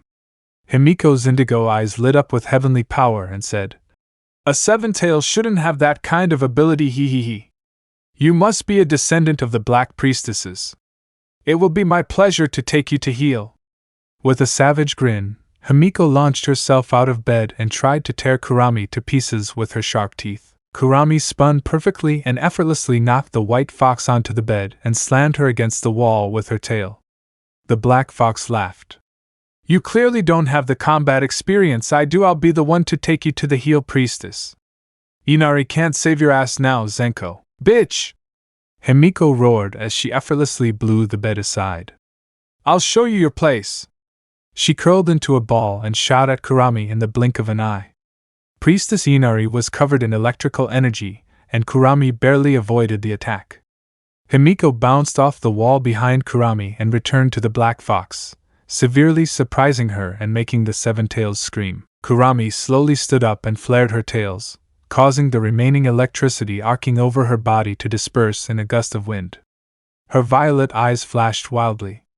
The black fox smirked and said, So you want to play with multiple elements, right? She created 7 earth clones, unheard of for a 7-tailed beast. Crush her, my golems, Kurama said coldly. I'll have to console Naruto-sama for his loss later. Chia was exhausted. She was trying to sleep, and the shrieks, howls, crashes, and noises of spells being cast from Himiko-sama's room were driving the young priestess crazy. In her half-asleep delirium, the 1-tailed priestess sat up, grunted, and said, That's it! Opening the double doors that led from Chia's room to Himiko's, Chia burst in half-asleep and saw that the room was in shambles. The little black and white vixens looked much worse for wear as they had been relentlessly slamming into each other. They stood a foot away from each other, growling with magical energy crackling around them. Chia looked around and pulled at her hair. What is the meaning of this? She roared. This is the one thing I hate about being the older sister. Bad cubs! Grabbing Himiko and Kurama by the back of their heads, Chia butted her head and said, Look at the mess you girls have made in their room. The 2 powerful Kitsune vixens were so shocked by Chia's nerve that they stood stunned into wide-eyed silence. Chia growled, Ugh! Just look at this mess! As she revealed her single orange tail. The room was completely restored to its former glory. A bleary-eyed Chia threw Himiko and Kurama to the floor and said, If either of you brats makes so much as a peep the rest of the night, I will spank you both until you can't even sit down. Am I clear? Himiko went to say something and shouted, Chia-chan, I said, am I clear? Chia grunted, Yes. Himiko and Kurama squealed in small voices. Chia smiled beatifically and said, Good pups. Now I'm going to bed. Now sleep! The junior priestess burst into her room and closed the doors behind her. Kurama and Himiko sat there in their battered states wondering what had happened. One moment they'd been in a death match, and the next they were being punished like preschoolers by an angry tail. Kurama raised a black eyebrow and said, So, who's that adorable tail? I like her. If she wants a job at my computer development company, I think she's manager material. Himiko's sweat dropped. Chia-chan is my assistant and lives to serve Inari-sama as junior priestess. Embarrassing, Kurama said. Chia-san seems to have great potential. Ortegaz's mansion. While the 2 vixens were fighting in the hotel, at least until Chia put them in their proper places, Celine was getting ready for bed. Suddenly, she heard Erika screaming outside her door. Although she was dressed in little more than a black nightgown, Celine immediately rushed over and opened her door only for Erika to come tumbling in and knock Celine down in the process. The dark-haired beauty quickly realized that her blonde friend had a diagonal sword wound across her left breast and ribs. It wasn't fatal, but it was obvious Erika was paralyzed with fear since she had never been in real combat.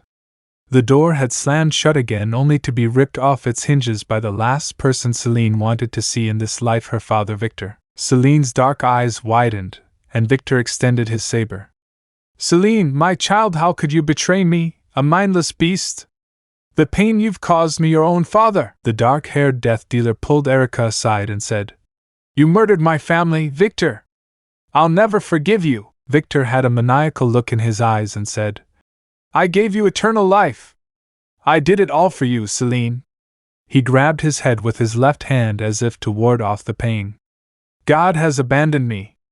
To have lost another child this way, first my Sonia, and now my Celine. I must be damned. He placed his saber in the ready position and said, I'll make this child quickly. I have no time to waste, and I want this to be painless for you, despite what you've done to me. Victor moved faster than the human eye could follow, decapitating Celine with a single blow. Celine moved even faster and drew her own saber from beneath a Kitsune illusion. She parried his blow and spat hatefully. I'll finish you, Victor. The vampire elder quickly activated his full vampiric power, and his eyes turned light blue. His fangs grew and he hissed as he gripped his sword and began to push Celine's blade back with all his crushing force. Celine fell backward on purpose and kicked him in the kneecap, causing it to shatter. Victor fell backward and lost his balance. They both got back to their feet and charged at the same time. Sparks flew as their swords clashed again and again. Victor had the advantage in raw physical strength, but his mobility was limited by his injured knee. The agile death dealer maneuvered under Victor's guard and slashed his forehead with the tip of her sword, causing bleeding to flow from his left eye. She snarled. Blood goes to me first. Victor let out a savage roar and attacked in a frenzied manner. He had abandoned all defense in favor of crushing his daughter's defenses. Celine found herself being pushed back by the sheer ferocity of Victor's attack. Soon they were locking swords again, and Victor was gradually pushing Celine down. His left hand came up to her face to weakly push the elder back, and Victor said hoarsely, This is the end, Celine. Celine's eyes suddenly turned red and widened, much to Victor's surprise. The death dealer's strength increased, and her left hand grabbed his face. She began to cut his right eye with her thumb and whispered, Firefox! The vampire elder's entire world exploded in agony as Celine's hand ignited and burned the right side of his face above his cheekbone to the bone. He let out an unholy scream and tried to flee, but Celine had him in a merciless, unbreakable death grip. Her thumb was in his burned eye socket, and no matter how hard he twitched and twisted, it was in vain. Celine literally had him by the skull. In a mindless frenzy, Victor tried to grab her burning hand only to have his fingers and palms burst into flames as she dropped her saber. Lady Amelia entered, looking bloodied, wielding her own sword. Where is that bastache? Amelia watched Celine backhand Victor across the floor and face down. His head bounced off the hard ground, revealing that his right half was burned beyond recognition. His hands were weak stumps, and his fingers were scorched to smoking nubs. Moving fast as lightning, Celine lunged at the mutilated Victor and severed his spine at the base with her sword. She then sent a blast of foxfire up the blade and cauterized it. Victor was completely crippled and defenseless. Celine's red eyes glowed demonically, and she said, No god can save you from me, Victor. She then delivered a brutal kick to the back of his head, knocking him unconscious. Lady Amelia stared at the younger vampire in blatant astonishment. Celine's killing intent was overwhelming, and the death dealer said, Why did Victor wake up? A burst of foxfire appeared, and Naruto stood there, his aura overwhelming Celine's. Ildi was there beside him, and they both had the same red eyes as Celine. Naruto asked his companion, Celine, are you okay, my angel? Celine's body finally relaxed, and she lowered her sword. Wishing him away with a Kitsune illusion, Celine walked over and hugged Naruto. I'm fine now, my love. Ildi noticed the injured Erica leaning against the bed, staring at Celine in amazement. Ildi said to the blonde vampire, How badly are you hurt, child? Can you regenerate? Erica looked into Ildi's worried red eyes. Are you a hybrid? The blonde vampire asked. Celine said, This is my sister, Naruto's wife. Her name is Ildi and she's a Kitsune hybrid like I am Erica. You can trust her. Let's check your wounds. Kempinski Hotel Corvinus. Kurama was in her human form, as was Himiko. No one would have guessed they were in a death match that very morning. They were sitting across from each other at a coffee table silently sipping tea. Both vixens were sitting in Seiza position with perfect postures. Just my luck. This priestess Himiko is absolutely radiant. Her beauty rivals mine.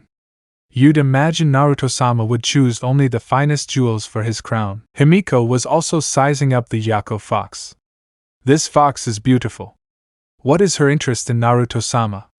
She has indicated that she intends to be his mate and believes I am as well, the purple-eyed Kurama said. Very well, I'll start this conversation. I'll give credit where it's due. You are very powerful and skilled even if you have no combat experience. I can see why Naruto-sama would choose you for his harem. The priestess blushed slightly and looked at Kurama. Himiko asked, What is your interest in Naruto-sama? Kurama chuckled and replied, What sane vixen wouldn't be interested in Naruto-sama priestess? I met him in the 1600s when he was a warlord and I was completely smitten. I've wanted him as my mate ever since. What about you? Surely your love for Kurama-sama's grandson doesn't just stem from mere admiration? Ah, hee, Himiko said, blushing. That's a complex question. Changing the subject, why did you come here then if not to kill me? The sly vixen Yako smiled and said, I came to see Naruto-sama. I know he's in Budapest, and when I felt your 9 tails of power I assumed it was his cloak partially covered. When I caught your scent I assumed he was sleeping with you and snuck in to see Naruto-sama. That's when I got caught in that nasty low-level trap you set. You know the rest. My question is, why did you appear now of all times? Himiko said. Kurama sighed. That's between Naruto-sama and me, priestess. If you're really dying to know, then invite him here and I'll share it with you and him. There's a threat and he wishes to eliminate Naruto-sama. That should give you all the impetus you need to call him out. She chuckled and added, If you really want to tease him a little, tell Naruto-sama I know where that cowardly vampire Craven is. I guarantee Naruto-sama wants his head. Himiko narrowed her indigo eyes and said, How do I know you're not a threat to Naruto-sama? Inari-sama, help me. I want to call him Naruto-baka so badly. The Yako fox laughed and replied, Aside from the fact that I wish to be in Naruto-sama's harem, I think it's painfully obvious that he is overwhelmingly more powerful than both of us combined. The priestess looked offended and said, I find it hard to believe he's so strong. Really? Kurama said, her eyes wide with disbelief. Have you ever seen him in battle, priestess? I have. He's a force of nature on the battlefield. It was said that his mother, Kushina-sama, could dash. Himiko raised her hand and said, The celestial daughter killed dozens at once, including several 9-tailed ones. I never thought about it, but Naruto-sama is more powerful now than Kushina-sama was then. Himiko shuddered. No wonder poor Chie-chan fears him so much. Kurama smiled. Having such a powerful partner is a dream for any red-blooded fox. There's no reason to be embarrassed.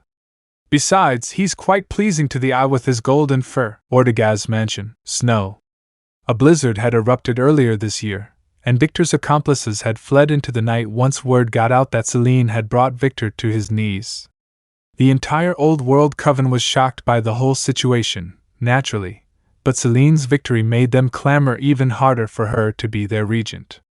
Ortegaz's manor was in a complete uproar, and several suspected followers of Victor had already been captured. Lady Amelia was absolutely furious, and she knew Marcus would be as well. Several had been injured by Victor, but as in Erica's case, they would heal in time. What they needed to do now was sort out exactly what had happened. Amelia took charge and got everyone in line before contacting Marcus about the situation. Marcus was meeting with Lucian face-to-face for the first time, and they were making surprising progress. Both leaders were tired of the war and honestly believed Naruto Corvinus was absolutely right that it should end. One of the few points of contention between them was what to do about Victor. As far as they knew, he was still asleep until Amelia called. What do you mean Victor's awake? Marcus roared angrily into his phone. Lucian was a little surprised to hear half of Marcus's conversation. Find out what happened, Amelia. Heads will turn Victor? Marcus suddenly smiled and said, So Celine defeated him in a duel? How badly is he? Marcus grimaced and then said, She deserves it. I completely underestimated young Celine. I'm sure Lucian will be delighted to hear the news. After the call ended, Lucian asked, What happened? Did Victor escape? The elder vampire shook his head. Victor isn't going anywhere. His adopted daughter Celine, Naruto's partner, crippled him beyond repair, Ildi's older sister the Leakin leader thought. He asked. She's the one who tore Soren apart with an incredible flame, wasn't she? Marcus nodded. She burned Victor's fingers along with half his face, then she severed his spine so he's paralyzed from the waist down. I think we can take Victor down at will. I think your companion Lady Sonia's soul can finally be put to rest. Lucian nodded and silently shed a single tear for his beloved companion. Kempinski Hotel Corvinus. Chia woke up early in the morning at her usual 5 a.m. and checked her email. She saw that it had snowed last night, and smiled at the peaceful white blanket covering the outside world. After dressing appropriately, she knocked on Himiko-sama's door to see if her mistress was up. Please come in, Chia-chan, Himiko said in a subdued tone. Chia opened the doors and chirped cheerfully. Good morning, Himiko-sama. The fresh snow is on the ground washing away the sins of the world. How are you this fine morning? Chia heard a giggle and realized Himiko-sama had a guest. Chia quickly spotted Lady Kurami and became a little flustered. Setting her laptop down on the table, Chia bowed deeply. Good morning to you. I am Kitsune Chia, Himiko-sama's attendant. I was unaware Himiko-sama was entertaining a guest. Please pardon my lack of decorum, said the adorable tail as she bowed a few times. Kurami smiled at the younger fox. A little piece of something. How cute. I am Kurumi Hataru-sama and I came to visit your master regarding Naruto-sama. Kurami Hataru from the information technology conglomerate, Foxfire Technologies? Chia asked excitedly. That's right, Chia-san, Kurami said with a smile. Kitsune has been owned and operated since 1900. I've been the public CEO since 2000. Suddenly, Chia realized and said, So you're a Yako Kitsune? Kurami smiled, showing her elongated fangs, and her purple eyes widened. That's right, dear. If you ever need a job in the IT business, give me a call. She handed a startled Chia a business card. Stop scaring Chia-chan, Yako, Himiko snarled. It's bad enough playing hostess with you without you terrifying my assistant. Young Chia-san is using a Foxfire laptop. It's also a top-of-the-line FL7, Kurami said. I'm serious, Chia-san. If you ever get bored of serving Inari, then I could easily give you a job. Let me know. The sly fox's appearance had returned to normal by then, Chia said. Thank you, Kurami-sama, but I'm quite happy as a young priestess serving Inari-sama. The fox Yako nodded.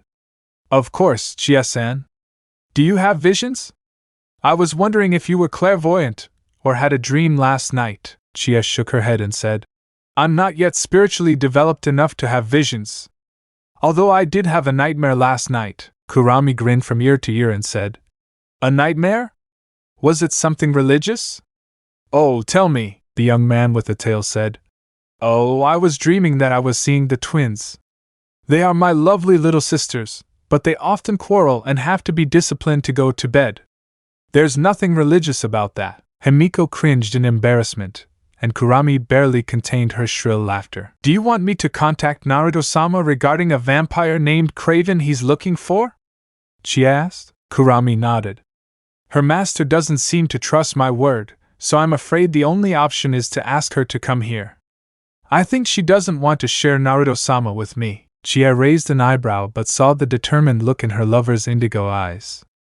Himiko said, Please call Naruto-sama and explain the situation. Inform him that Kurami Hataru-sama is here and has news about their enemies, including a vampire named Craven. As you wish, my lady, Chia said as she pulled out her phone. She quickly dialed Naruto's number, and hoped the blonde Kitsune was in a good mood. Naruto picked up his phone and looked at the number. I wonder what Himiko wants now.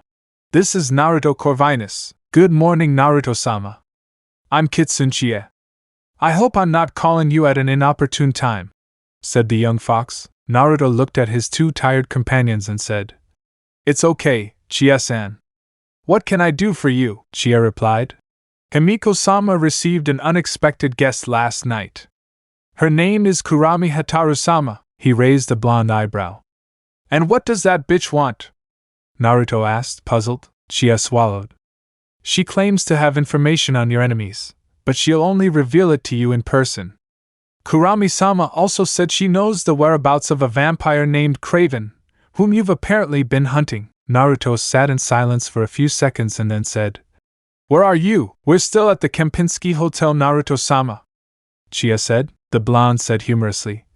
I'm surprised your mistress and Lady Kurami didn't try to kill each other. You must have drugged their food. Suddenly, Chia burst into uncontrollable giggles and said in Hungarian, That's absolutely terrible, Naruto-sama. He made you laugh. Naruto said, I'll make sure to come over at lunchtime as long as my colleagues agree. I'll call you later if there's a scheduling conflict. Ortegaz Mansion. Most of the coven had retreated with the dawn, but deep within the Ortegaz Mansion, Marcus, Amelia, and Naruto were talking with Khan. Ildi was there, as was Celine. They were both awake and alert now that they'd taken a short nap snuggled up with Naruto. Ildi wasn't feeling too comfortable in Ortegaz, but she felt safe around her mate. The heavy snow covered their scents quite well, said the Leakin hybrid tracker. That doesn't mean they can't be tracked in other ways. I'm sure Lucian would authorize a hunt, I have no doubt of that, Amelia said. What worries me is where Victor's followers were planning to flee.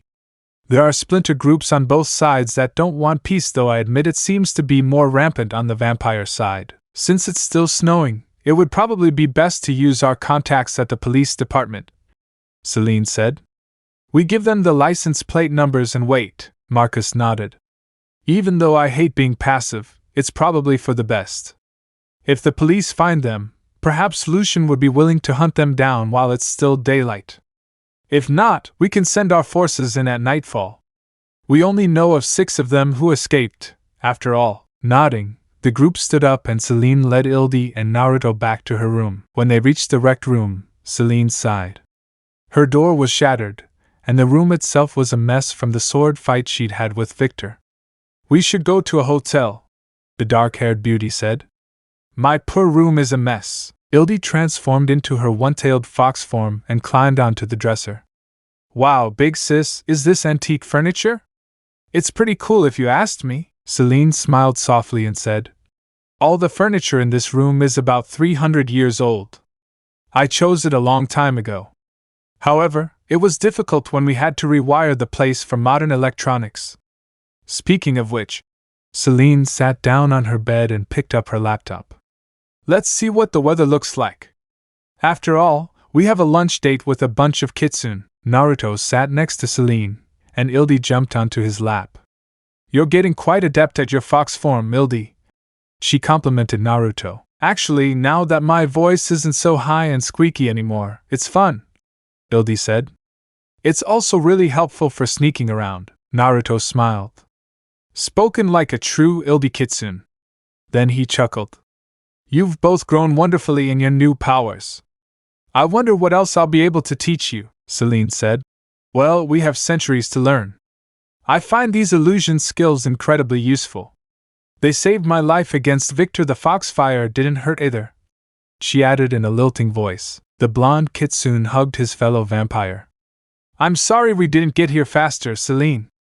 I should have teleported here the second I felt your energy surge. The beautiful death dealer leaned into Naruto's embrace. It's okay, my love. You can't be with me all the time. That's right, Ildi said as she transformed back into her human form and hugged Naruto's other side. Big sister and I are pretty tough, after all. Naruto kissed each of his companions and said, I guess we should try to find out what Lady Kurami wants aside from the obvious. What do you mean aside from the obvious, Naruto? Ildi asked. The blonde Kitsune shrugged. Kurami Hataru has shown interest in being my mate ever since I met her in the 17th century. I assume she still wants that from what Shoei said before I killed him at Dunajvaros. His 2 companions glared at him, and Naruto raised his hands in surrender. The main concern is that she was working with Craven. Are you saying she could have been Craven's partner in the Far Eastern Coven he was trying to create? Celine asked. Ildi asked. What is this Far Eastern coven about the older sister? Celine shrugged. It's a project Craven was working on, and Naruto came to Hungary to stop him. Naruto nodded. I was attacked by a female vampire while walking home one night. She was feral. I killed her and hunted down her friends. After that, I convinced them to explain to me what they were doing in Japan. They told me they were creating a new coven, and I responded to Craven, so I took the next flight to Budapest to persuade Craven to change his mind. You both know what happened after that, so why would this Lady Kurama turn against Craven now? Ildi asked. Naruto shrugged. I did my research on Kurama Hataru, and she's a very cunning and sly Jaco vixen. I'm guessing Craven's end of the deal fell through because of me, and Kurama decided I was no longer useful to him. Therefore, she decided to hand him over to me to curry favor with me. Seems like the kind of thing she'd do. The small interactions I've had with her make her seem like a very pragmatic bitch. Kempinski Hotel Corvinus. Naruto, Celine, and Ildi arrived at the hotel in Celine's Jaguar at noon. It was still snowing lightly, but the worst of the early winter storm had passed. Naruto could sense both Himiko and Kurama from down below in the parking lot. A temperamental priestess Inari and a cunning vixen Yako in one room. I hope Chie-sen didn't hang herself in frustration, Naruto thought sternly. Inside her room, Chie sneezed. After taking the elevator to the floor where Himiko's room was, Naruto sighed before approaching the door and knocking. The blonde Kitsune heard some arguing, then fell silent before Chie opened the door in her priestess robes. She bowed. Welcome Naruto-sama and friends. Himiko-sama and Kurami-sama have been eagerly awaiting your arrival. Please come in. The three of them entered and saw Himiko looking quite elegant in her priestess robes. They also saw Kurami sitting in Seiza at the table wearing an elegant black kimono. Both vixens looked absolutely stunning. I bid you welcome, Himiko said. May I introduce my guest, Lady Kurami? She claims to have information on your enemies. I have not been able to confirm this. Lady Kurami looked at Naruto with joy dancing in her purple eyes. She teleported from her position at the table directly in front of Naruto and bowed deeply. Naruto-sama, I am very honored to be in the presence of the blood-red tide again. She gave him a dazzling smile. I have much news to share with you, Naruto said in a forced manner. Allow me to introduce you to my companions Celine and the vampires and Ildi of the lichens. Both women looked at Kurami in a slightly territorial manner. Kurami smiled and said, I'm glad to meet you both. No wonder Naruto-sama chose those jewels to be his companions, Himiko grunted. Please sit down so we can discuss the matters at hand. It was obvious her teeth were grinding at this point. The blonde Kitsune nodded. Yes, we have a lot to talk about. After Chie served everyone tea, she sat down next to her mistress. Naruto said, Please share your news with us, Kurami-sama. Please call me Hitaru, Naruto-sama. Kurami said, Are you going through with this? Himiko hissed. Kurami smiled sweetly. Temper, O servant of Inari-sama.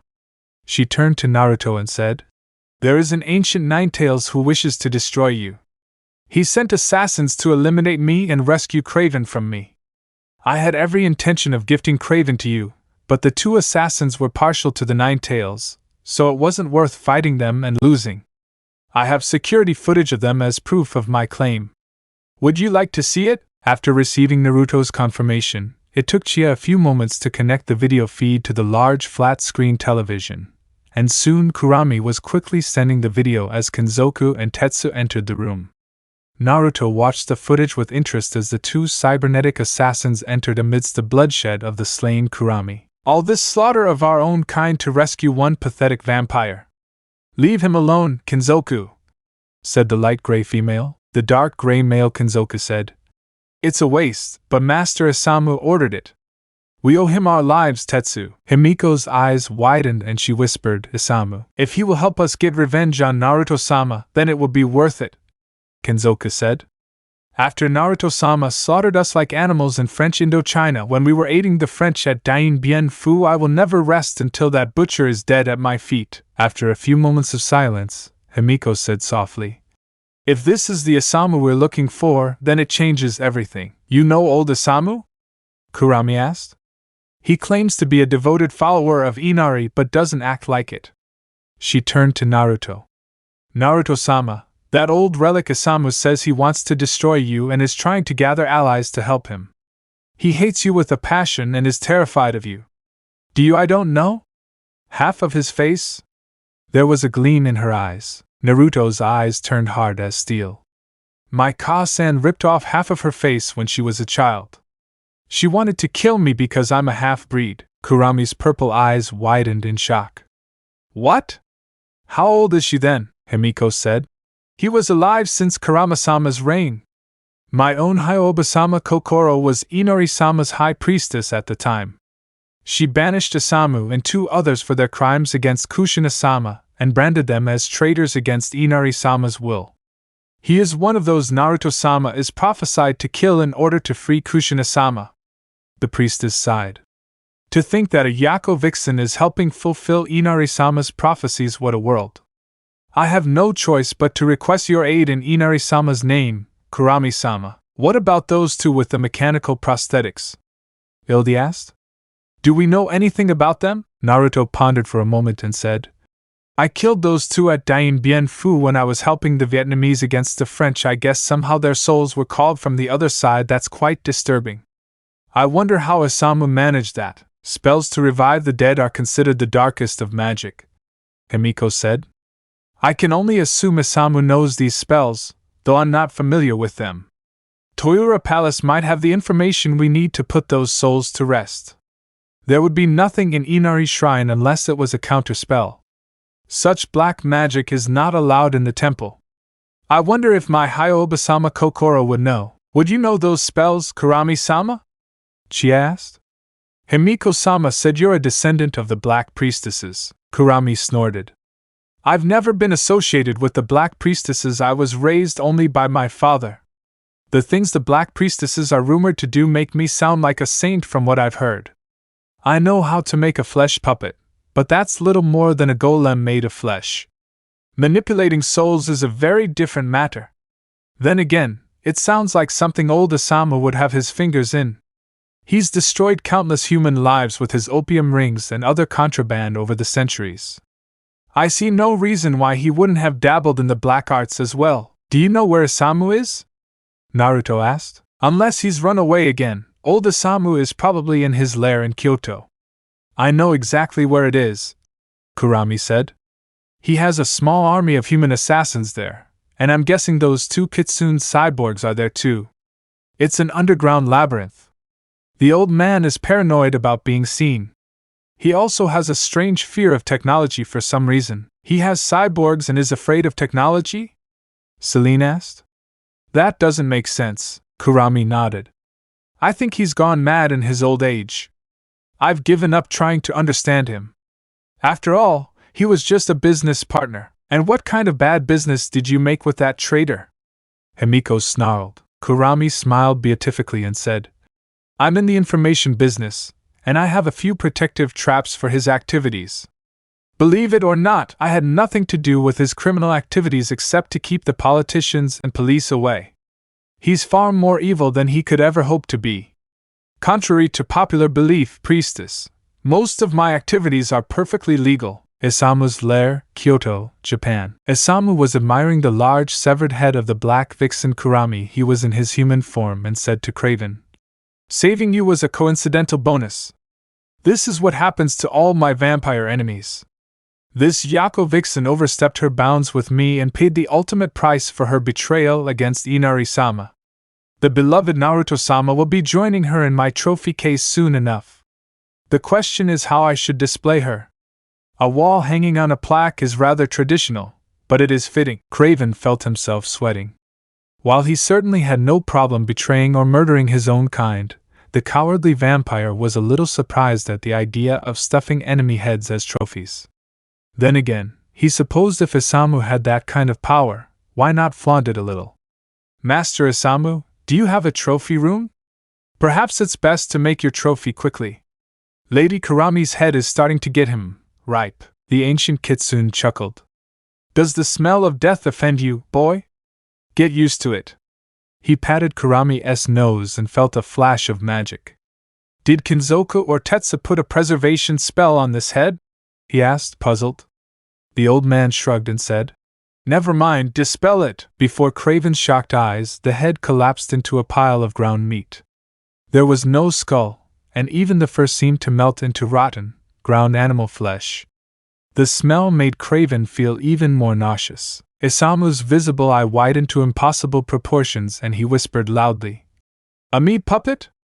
Energy swirled around the old Kitsune and he roared in impotent anger. Damn that damn vixen!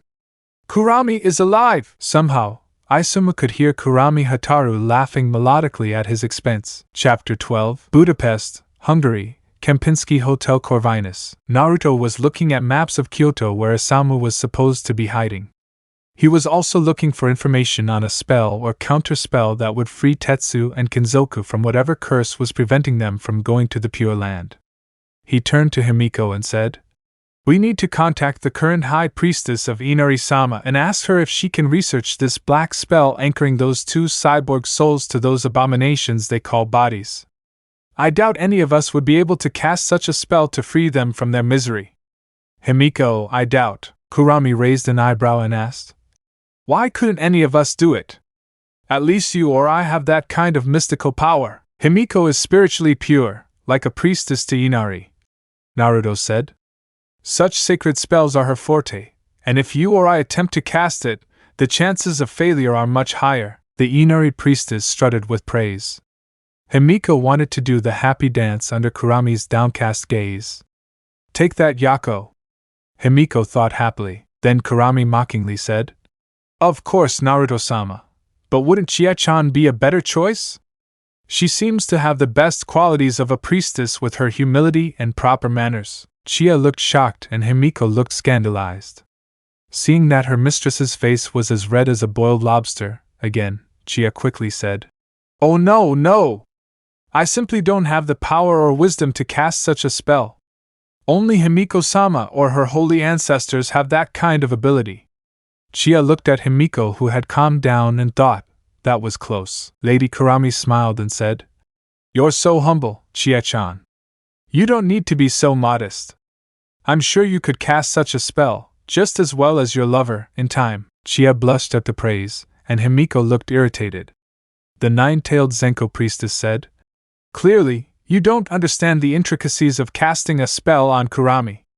Chie-chan is incredibly talented, but such advanced techniques are beyond her skill level at the moment. The two powerful vixens were silently escalating their argument, and it looked like another cat fight was about to break out when Naruto growled. That will do from you two.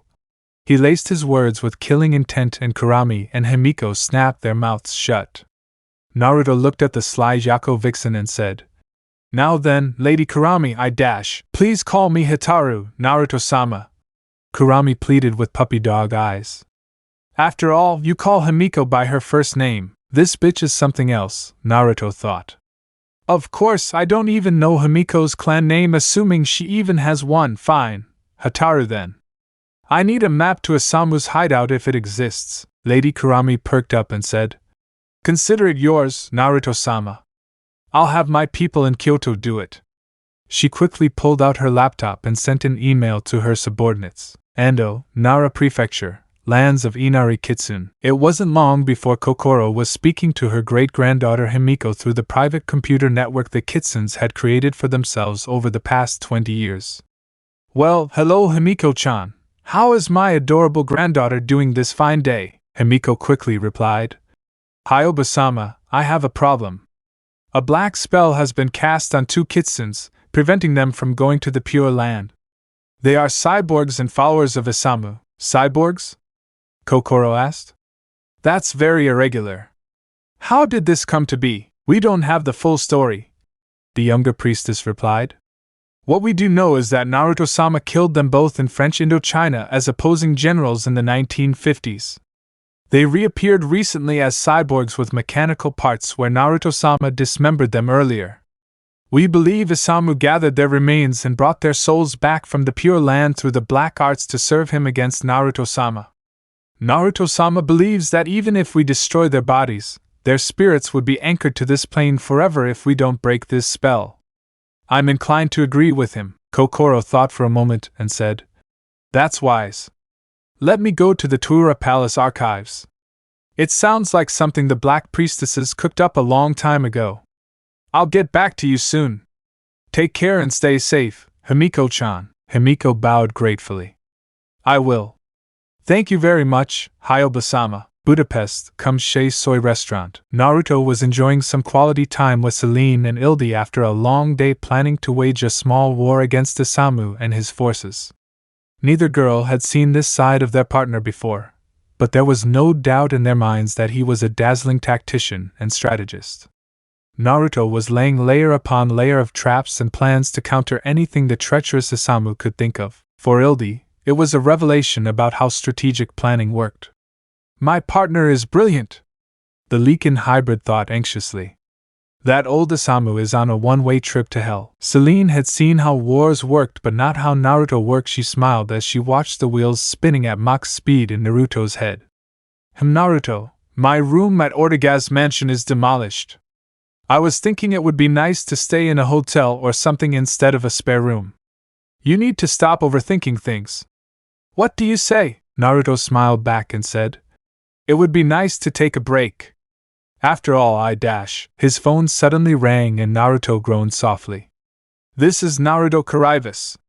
His blue eyes seemed to crackle with electricity. Marcus, what do you mean Craven is in France? Then the blonde suddenly had a knowing smile on his face. I'll be at the Ortegaz Mansion in an hour or so, bro. I think I can take advantage of this. There was loud chatter from Marcus's end and Naruto's smile widened. Trust me, Marcus, Craven won't get away from us this time. Naruto hung up his phone and said. Isamu has made his first move and sent us after Craven. I have little doubt that Tetsu or Kinzoku are with him. His blue eyes turned red in perfect sync with his companions. Lucian will need to know, too. Soon Craven and his small army will be history. Ortegaz Mansion. Naruto was soon with Emilia and her older brother Marcus looking over the situation at a medieval castle in northern France. The blonde said. So let me get this straight, Marcus. The werewolves have a large underground lair in Kusi Castle and the surrounding area that Craven and his forces are trying to wipe out from the east. Needless to say, the vampire forces are only active at night. Lucian contacted you citing that the werewolves are screaming that this is a treaty violation and that you knew nothing about it. There are several small vampire covens within 100 miles of the castle, but even all of them together they wouldn't have the numbers Craven has at his disposal. Craven's forces likely came from Japan. Marcus raised an eyebrow and Emilia asked. How are you so sure these vampires are from Japan? The werewolves estimate there are 200, the blonde replied. So many vampires followed Craven to Japan and were working for my ally Lady Kurama in order to build a Far Eastern coven. Emilia nodded. The numbers match our estimates. I wonder how they got to France so quickly. Old man Isamu probably brought them in on an airlift. Naruto said. He has the money and the resources as far as I know. I'll have to check with Lady Kurama. She knows him best. Lady Kurama Hataru was extremely angry. She was on the computer talking to Naruto after registering with his company Foxfire Technologies in Japan. It is as you say, Naruto-sama, said the beautiful vixen. It seems Craven ordered his followers to stop working and return to Europe via cargo plane. You are also right about Isamu fronting all the money. 747 jets flew from Japan to Germany, and according to the plane manifests, they were under the control of regional manager Tetsu, who is one of Isamu's cybernetic Kitsune pets that tried to kill me. Naruto growled and said. I guess the old fool thinks he can take me out by sending Craven first. Forward those shipping manifests to Hataru. I want to know exactly what I need to exterminate. Her purple eyes widened with joy and she said, It will be there in minutes via email, Naruto-sama. She then added with a feigned smile. Ta-ta! Marcus saw the screen go dark and let out a low whistle. That's a woman you have there, Naruto. Naruto's eyebrow twitched and he said, She's not my woman. Kurama Hataru is a very dangerous Jacko vixen. Are you sure about that? Marcus asked with a smile. She seemed very eager to please you. I have two beautiful companions. the blonde said irritably. Leave it alone, Marcus just laughed. Naruto was talking to Celine and Ildi after finishing his conversation with Amelia and Marcus. Looks like a romantic trip to France is in order. Craven is there. Ildi, do you remember his scent? Ildi put on a sour look and stuck out her tongue. I wish I didn't, but the way it stinks is impossible to forget, the blonde chuckled. I want you two to take out Craven while he hides behind his army. He won't have the courage to be on the front lines. Can you do that for me? I'll lead the rest of the troops against Tetsu, who will likely be on the battlefield. She's not a coward like Craven. Celine smiled viciously as her eyes reddened and narrowed. The hybrid vampire said, I've wanted to kill Craven for centuries. It will be my pleasure. I'll be with Big Sis every step of the way. Ildi said, her red eyes matching. The blonde man smiled and kissed each of his companions. I'm counting on you. Kempinski Hotel Corvinus. Himiko listened intently to her great-grandmother Kokoro's instructions on the computer to cancel the black spell anchoring Tetsu and Kinzoku to the living plane of existence so they could go to the Pure Land. Upon performing the spell, she received Kokoro's approval. Well done, Himiko-chan. I'm proud of you. You did well on the first try. Just remember that the target of the spell must be motionless, and you must have it. Thank you, Hyoba-sama, Himiko said gratefully with a bow. It was obvious the younger priestess was burdened by the spell's complexity. With this spell, I will save those lost souls from their torment. The radiant priestess shut down her computer and heard applause behind her. It was Chie, and to her surprise, Kurami Hataru. She began. For my part, I'm very impressed. He praised Kurami. To learn such a complex spell and get it right on the first try? You must be some kind of prodigy in the magical arts. Himiko blushed at the praise, but quickly regained her composure. Why would you of all people be praising me, Kurami? Kurami has a wicked smile on her face.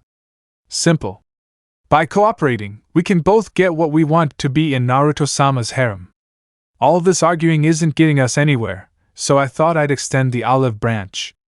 Besides, that was an amazing spell casting. Himiko wanted to scold the vixen, but then she thought of Naruto and blushed beautifully. Seeing him preparing to fight Isamu showed me how smart he is, thought Priestess Inari. I thought he was just a ruffian warlord, but now I see he has a brilliance I never imagined could be there.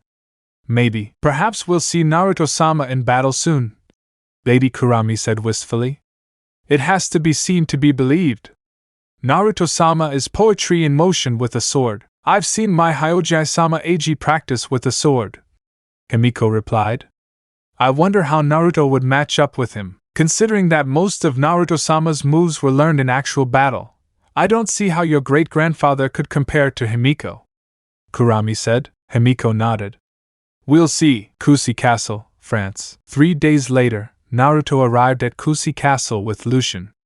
The blonde's companions, Himiko, Chie, and Lady Kurami, were there, as well as 50 of Lucien's men. Naruto's job was simple. Turn the losing situation at the castle into a winning one. The Chateau de Kusi is a massive medieval castle originally built in the 13th century by Engaran III, Lord of Kusi. 7 centuries later, in 1917, it was demolished by the Germans. It is still maintained as a historic monument by the French Ministry of Culture today. No doubt the lords of Kusi in the past would never have dreamed that a battle between werewolves and vampires would take place there in the 21st century. The Hungarian group met with the local leader, a jet-black werewolf named Manuel Kusi, the current lord of Kusi. He and his wife, Margot, looked a little hopeless when Lucien arrived. Cheers and well met to Lord Lucien, Manuel said. You don't know how happy I am to see you and your men. Lucien shook Manuel's hand and said, It is good to see you once again, my old friend. I have brought 50 men and Lord Naruto Corvinus and his retinue. He gestured to the blonde and said, This is Lord William Corvinus's younger brother, Lord Naruto. Manuel looked at Naruto and said, It's a pleasure to meet you, Lord Corvinus. Lucien has heaped great praise on you among our leaders. I understand that you are as good a general as Lord Lucien. Naruto shook Manuel's hand and said, Craven will soon be dead. I need you to prepare topographical maps while I prowl around and learn the lay of the land. We're going to end this pointless battle tonight. The French werewolf felt so much raw power emanating from the Kitsune that it astonished him. He said, "Your will be done, sir." Naruto nodded and said, "I'll be back soon." He then disappeared into a Kitsune illusion. Lady Kurama laughed at Manuel Kusi's astonished gaze. She said, "Don't worry, my dear, he was simply hiding under an illusion." Introductions were soon made, and Lord Kusi seemed a little surprised by Ildi. "I wonder what scared him," Ildi whispered with a raised eyebrow. Celine was cleaning her pistols and said, "Maybe he'll find you attractive, Ildi." The Leakin hybrid shrugged. "It looked more like I'd seen a ghost to me, big sister." That evening, as night fell, Naruto arranged his forces into staggered lines so they could fall back as needed until they reached the castle itself. The plan was simple. The center group would fall back and draw the enemy out, and the left and right flanks would surround the incoming vampires under Craven and Tetsu. Naruto looked up at the sky and saw a full red hunter's moon in the sky and smiled viciously. "I've been off the battlefield too long. It's a shame I don't have any heavy artillery. But then again, it's about settling things hand to hand." Naruto pulled out a pair of binoculars and saw that Tetsu was leading his forces and had arranged them in various box formations for rapid mobility. He focused on Tetsu, who was in his human form with a raised katana. He swung it forward and roared, "Show no mercy!" Naruto radioed to his troops. "Prepare. Survive and triumph." Naruto cast a wide area illusion that blurred the vision of Tetsu's troops and quickly confused them. A second later, the Leakin forces opened fire. Naruto raised his katana above his head and built a massive ball of blue foxfire that swirled like a vortex around his sword. Tetsu's troops wondered what the strange blue fire in the distance was, but Tetsu had seen it once before back in Dying Bien Fu. His eyes widened in horror, and he let out a silent scream as the maelstrom of foxfire landed in the center of his troops and incinerated half of them in an unparalleled conflagration. Ildi was in her fox form leading Celine following Craven sent around the edge of the battlefield. At that moment bullets were flying all over the place. They heard Naruto's voice roll like thunder over the battlefield. "Hold your ground, Lycans. They're not dead yet." As the two women sneaked past the battle lines, they saw an encampment that Craven's scent was leading to. The pair watched as a few guards orbited the tent.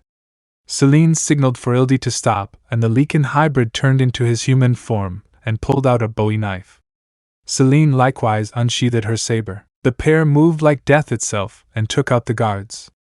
When the last two guards fell, Craven finally realized something was wrong. He shot out of the tent only to see Celine standing there, silhouetted by the blood-red moon. Then, suddenly, she laughed and said, "Celine, my beautiful moon goddess! You have finally come to join me. I am even stronger now. Come to me, my love." Celine's eyes turned red and narrowed as she slowly drew her lightsaber. It glowed with a blue flame. She said in a chilling voice, "It's time to die, Craven. Draw your blade." Craven's teeth chattered at Celine's killing intent. "This is Celine? What happened to her?" He drew his sword and said, "Now Celine, Celine struck out like lightning with her full force and literally sent Craven flying. He barely blocked it with his sword and stopped when he collided with a tree. Craven barely avoided her next strike, which sliced through the tree he was standing on. The cowardly vampire scrambled to his feet and began to run in fear. He ran away as fast as he could into a denser part of the forest and whispered to himself, "Did I lose her? How did she get so incredibly strong?" Celine appeared on a low tree branch above him in a swirl of foxfire and said, "You'll never meet a coward." Her foxfire-coated blade cut deep into his shoulder and set it ablaze. Craven screamed in bloody death as he desperately tried to douse the rapidly spreading blue fire rolling across the ground. Several other vampires arrived just in time to see Craven being decapitated by the beautiful Celine. The fire consumed what remained of the traitor Craven except for his head, and one of the vampires whispered, "It's the princess!" Celine looked at them with burning red eyes and said, "You are traitors against the will of the elder vampires. Surrender or die!" Back on the main battlefield, Tetsu was trying to rally her faltering troops when they began a disorganized retreat. Then, the cyborg Kitsune saw Naruto directly in front of her and went berserk. Tetsu charged at him like a berserker. The fox shifted into her full nine-tailed form as she ran at him blindly. Naruto's shape shifted and towered over her by a good 3 meters. His foreleg was a blur to her as she shoved Tetsu aside as easily as swatting a fly. The blonde Kitsune said, "Surrender, Tetsu. Serve me and you will be freed from that abomination of a body and Isamu's curse upon you. Your army is defeated and you stand no chance against me. Why would you have mercy now, murderer?" roared the cyber vixen. "You are cruelty itself," Naruto sighed and said. "Himiko-sama, please come closer and explain the situation to Tetsu-san." Himiko appeared in a pillar of blue foxfire and bowed to Tetsu.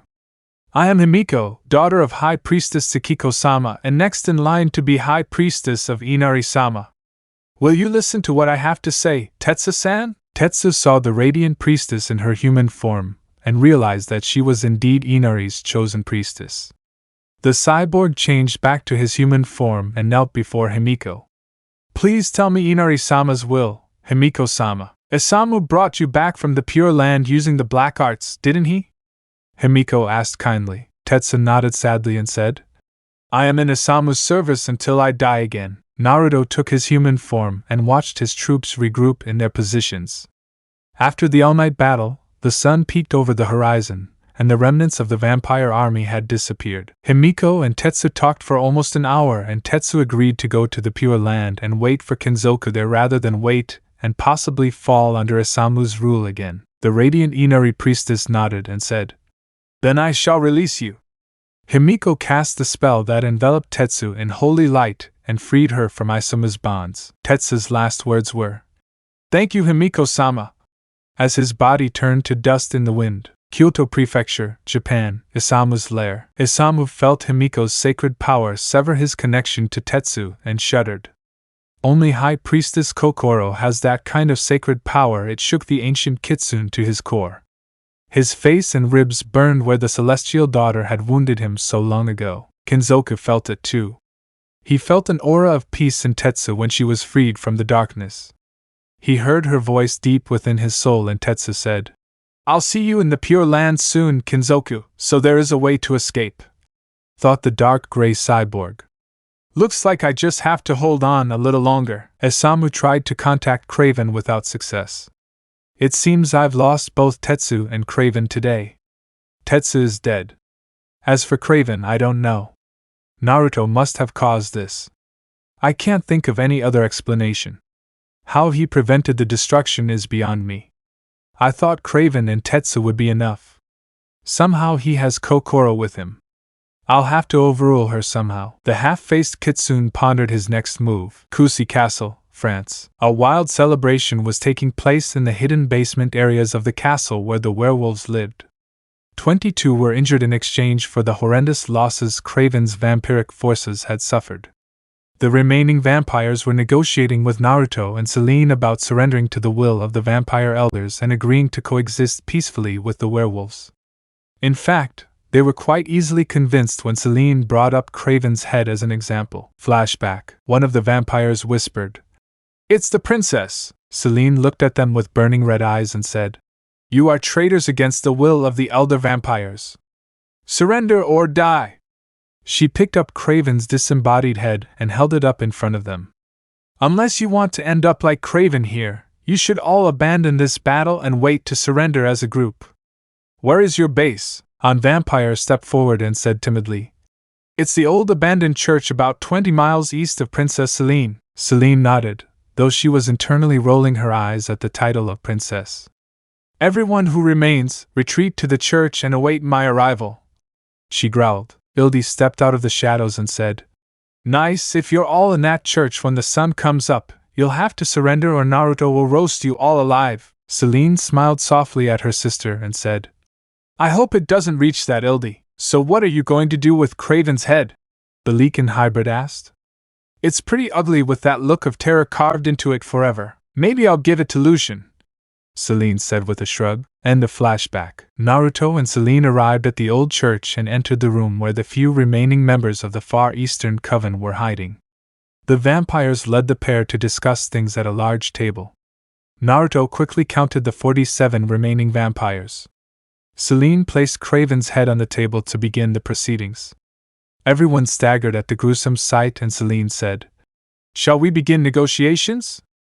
I am Celine and this is my partner Naruto Corvinus, younger brother of Marcus and William." Back at Chateau de Kusi, Himiko, Chie, Kurami, and Ildi were watching the revelry as werewolves of all ages celebrated. Kurami was having quite a time at the party but was waiting for Naruto.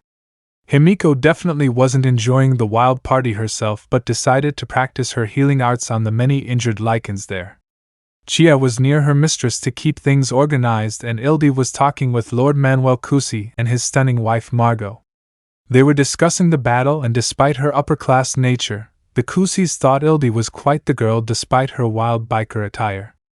They were also surprised that the Lichen hybrid girl spoke French so fluently. Margot laughed and said, "You're the belle of the ball here, and your partner isn't here to dance with you." Ildi shrugged and smiled at Margot.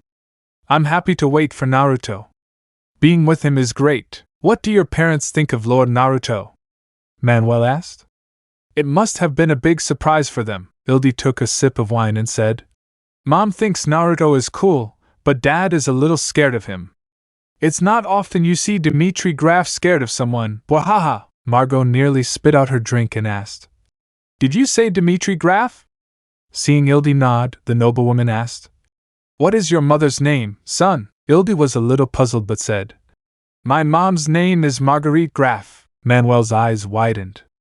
"Do you know your mother's maiden name, Ildi?" "No, but I know she ran away with Dad," the hybrid girl said. "Mom is a French noblewoman and keeps Dad and my 6 brothers in line. However, I'm the only girl." Margot was close to fainting, and Manuel didn't look much better. Ildi's eyes were wide open and she asked, "Are you two okay?" Manuel took a big gulp of wine and asked, "Do you look like your mother, Ildi?" Naruto's youngest companion was puzzled but said, "Everyone says I look like her, but Mom's hair is black and straight," the lead son matriarch said. "Your mother's maiden name was Kusi, Marguerite Kusi. She is the only daughter of Manuel and me." "Oh shit," Ildi thought.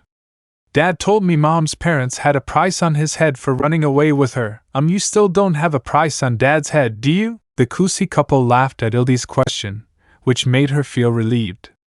Margot wiped a tear from her eye and said, "Of course I will. I'll have Dimitri Graf's head on a steel pike. But look at you, Ildi, you're just as beautiful as my dear Marguerite. How did you and Lord Naruto meet? She's a wonderful girl. I never dreamed I'd have a granddaughter, let alone one so striking. I'm so excited." And double shit, thought the Lichen hybrid girl.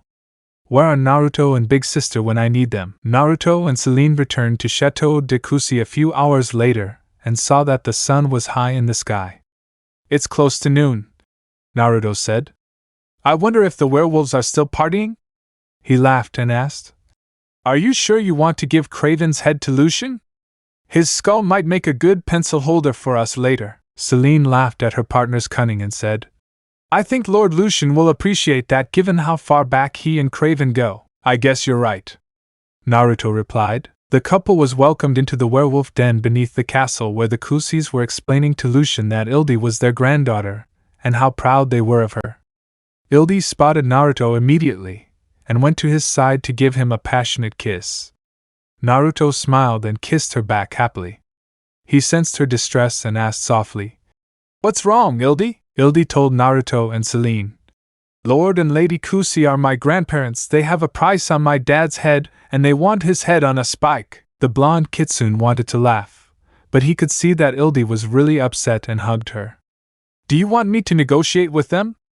I can pay a reward." The Lichen hybrid kissed his partner again and said, "You're such a good friend, Naruto." Naruto hugged his 2 girls and said, "Let's give our gift to Lucian." It turned out Lucian was delighted with the gift, and the party got wilder from there. The next morning, Naruto woke up in the chambers d'hôtes, sur la courtine de Kusi, a bed and breakfast in the town of Kusi with his 2 beautiful companions fast asleep in his arms.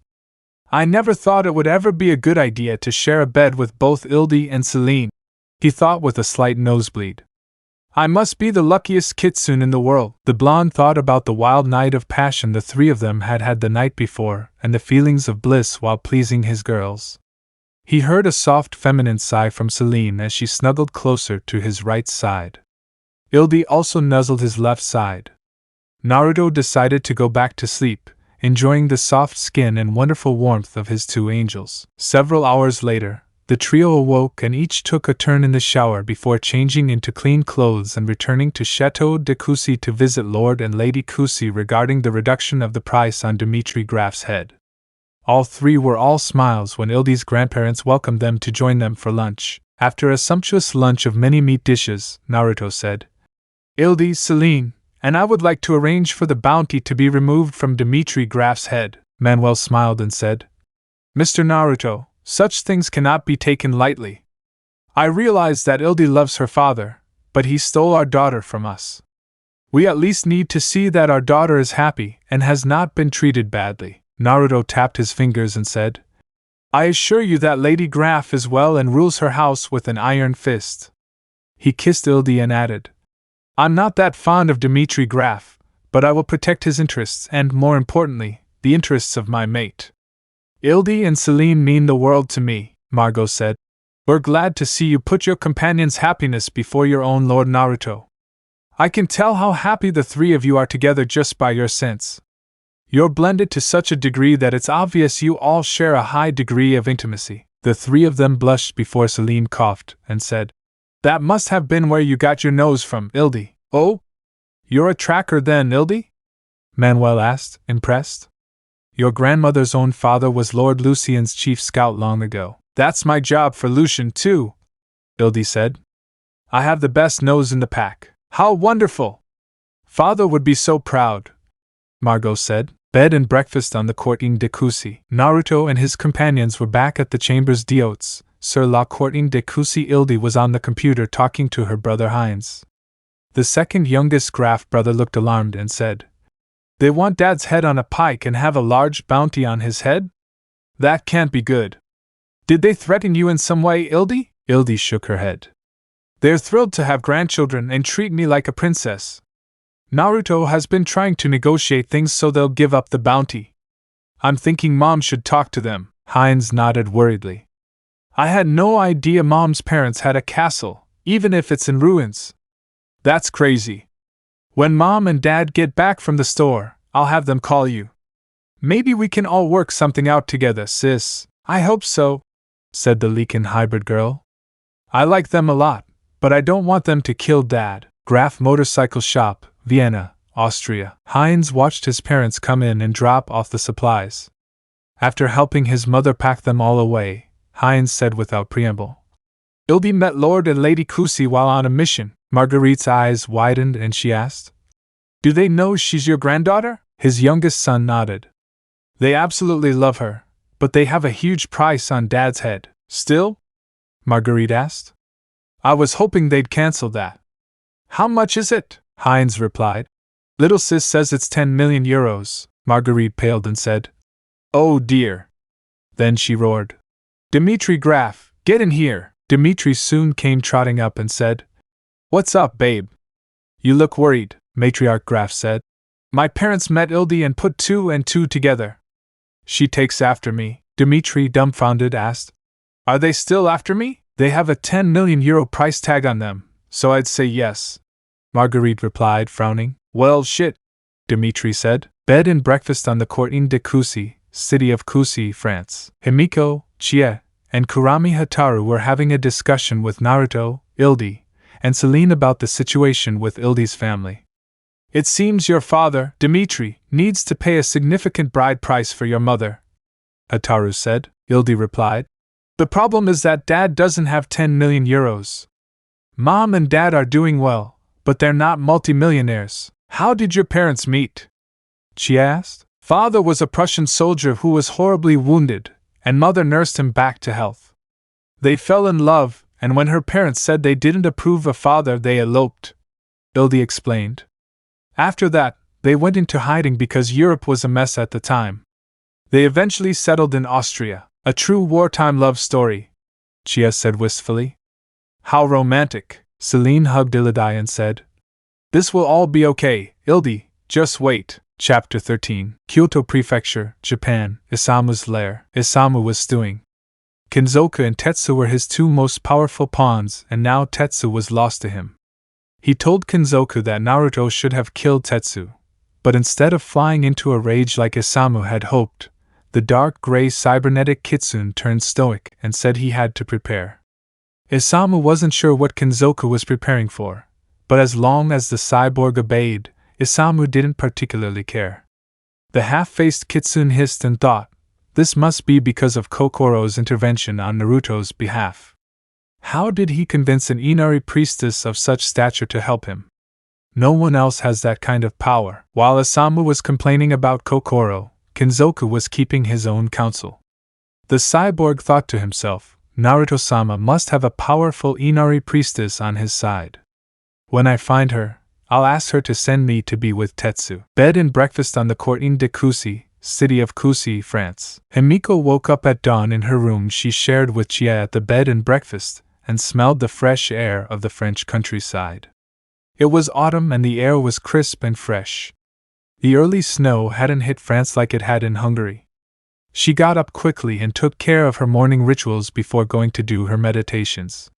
Priestess Inari came out in her small white fox form and saw Naruto in his blonde fox form watching the sun rise in silent reverence. She saw the aura of his massive nine-tailed form surrounding his tiny fox form in the sunlight and gasped. He looks so handsome, Priestess Inari thought. Naruto heard her gasp and motioned for her to sit next to him and watch the sunrise. Himiko blushed slightly under her fur and sat next to her slightly larger blonde fox form. She leaned shyly into his side and felt how warm and soft his blonde fur was. The pair of kitsunes sat peacefully and watched the sunrise together in silence. Lady Kurami was watching from her window and smiled. Her instinctive reaction was to run down in her black fox form to snuggle up to Naruto-sama's other side, but she decided to let Himiko have her time with Naruto. It seems like Himiko is finally opening up in her own way. She seems so shy. How adorable. Naruto was enjoying the warmth of the rising sun. It helped focus his thoughts. The blonde had been restless this morning and let Ildi and Celine sleep in. However, Himiko's sudden appearance was a bit of a shock. He had long since noticed how beautiful she was, but he was surprised when she came over and snuggled up to his side. I'm so used to her tantrums that I never expected this, Naruto thought. Oh, well, this is cute. A human couple came out onto the bed and breakfast terrace and saw the two kitsunes cuddling. Look at the little foxes, the woman whispered. How cute! They look like they're watching the sunrise together. Himiko was obviously annoyed at being watched. Her indigo eyes sparkled with mischief as she thought of hundreds of ways to tease these annoying humans. Naruto wanted to laugh at her reaction, but he thought Himiko would explode. He licked her ear in a kitsune kiss, and Himiko completely forgot about the pesky humans in an instant. She sported an atomic blush beneath her fur and snuggled back into his side. Naruto was soon enjoying breakfast with Celine and Ildi. Celine was deep in thought. She said, Honestly, I'm surprised Himiko made such a bold move. She's such a powerful priestess, but at the same time, she can be so childish. The blonde shrugged. I was very surprised too. After the sun came up, she hurried back to her room. Ildi chuckled. I guess Himiko's never had a boyfriend before. It would be best for us to bring Himiko and Hataru into our pack. Blood ties would prevent the Yako or the Zenko from coming after our family. Now, if we could just get the bounty on Dad's head, Celine said. It doesn't seem like the Kusis are unreasonable people. We just have to convince them that your mom is happy, Ildi. Do you have family on the Graf Ildi's side? Naruto asked. They might be able to help. The beautiful Leakin hybrid looked puzzled. You know, I honestly have no idea. Dad never talked about his family, except that they were from Prussia. I never thought about that before. I could have a whole pack of cousins in Germany. Well, either way, I think your father will have to face the music somehow, Celine said. Graf Motorcycle Shop, Vienna, Austria. Marguerite Graf was getting irritated with her husband. The Graf matriarch snarled. Dmitri Graf, We're going to France to settle this once and for all. For God's sake, put on your formal clothes or I'll take the car alone, Dimitri pouted. Baby, I don't want you to be taken away from me. Oh my God, Marguerite murmured. She kissed him and said, They're not taking me anywhere. Now let's get you dressed properly. It had been a 10-hour drive along the A6 highway from Vienna to the town of Kusi. Marguerite and Dimitri had stopped in Nuremberg and Mannheim, Germany, for lunch along the way and met up with Ildi at a bed and breakfast in Kusi that same afternoon.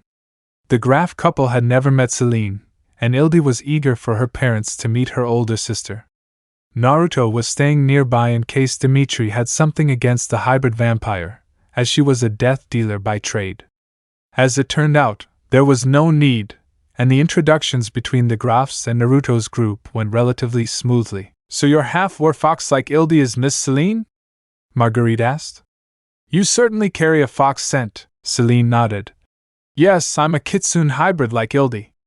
Our powers are a little different, but we're like sisters now. Ildi said you were a death dealer in the past, the Graf matriarch said cautiously. The dark-haired hybrid vampire nodded and replied, I'll use my abilities to protect my family now.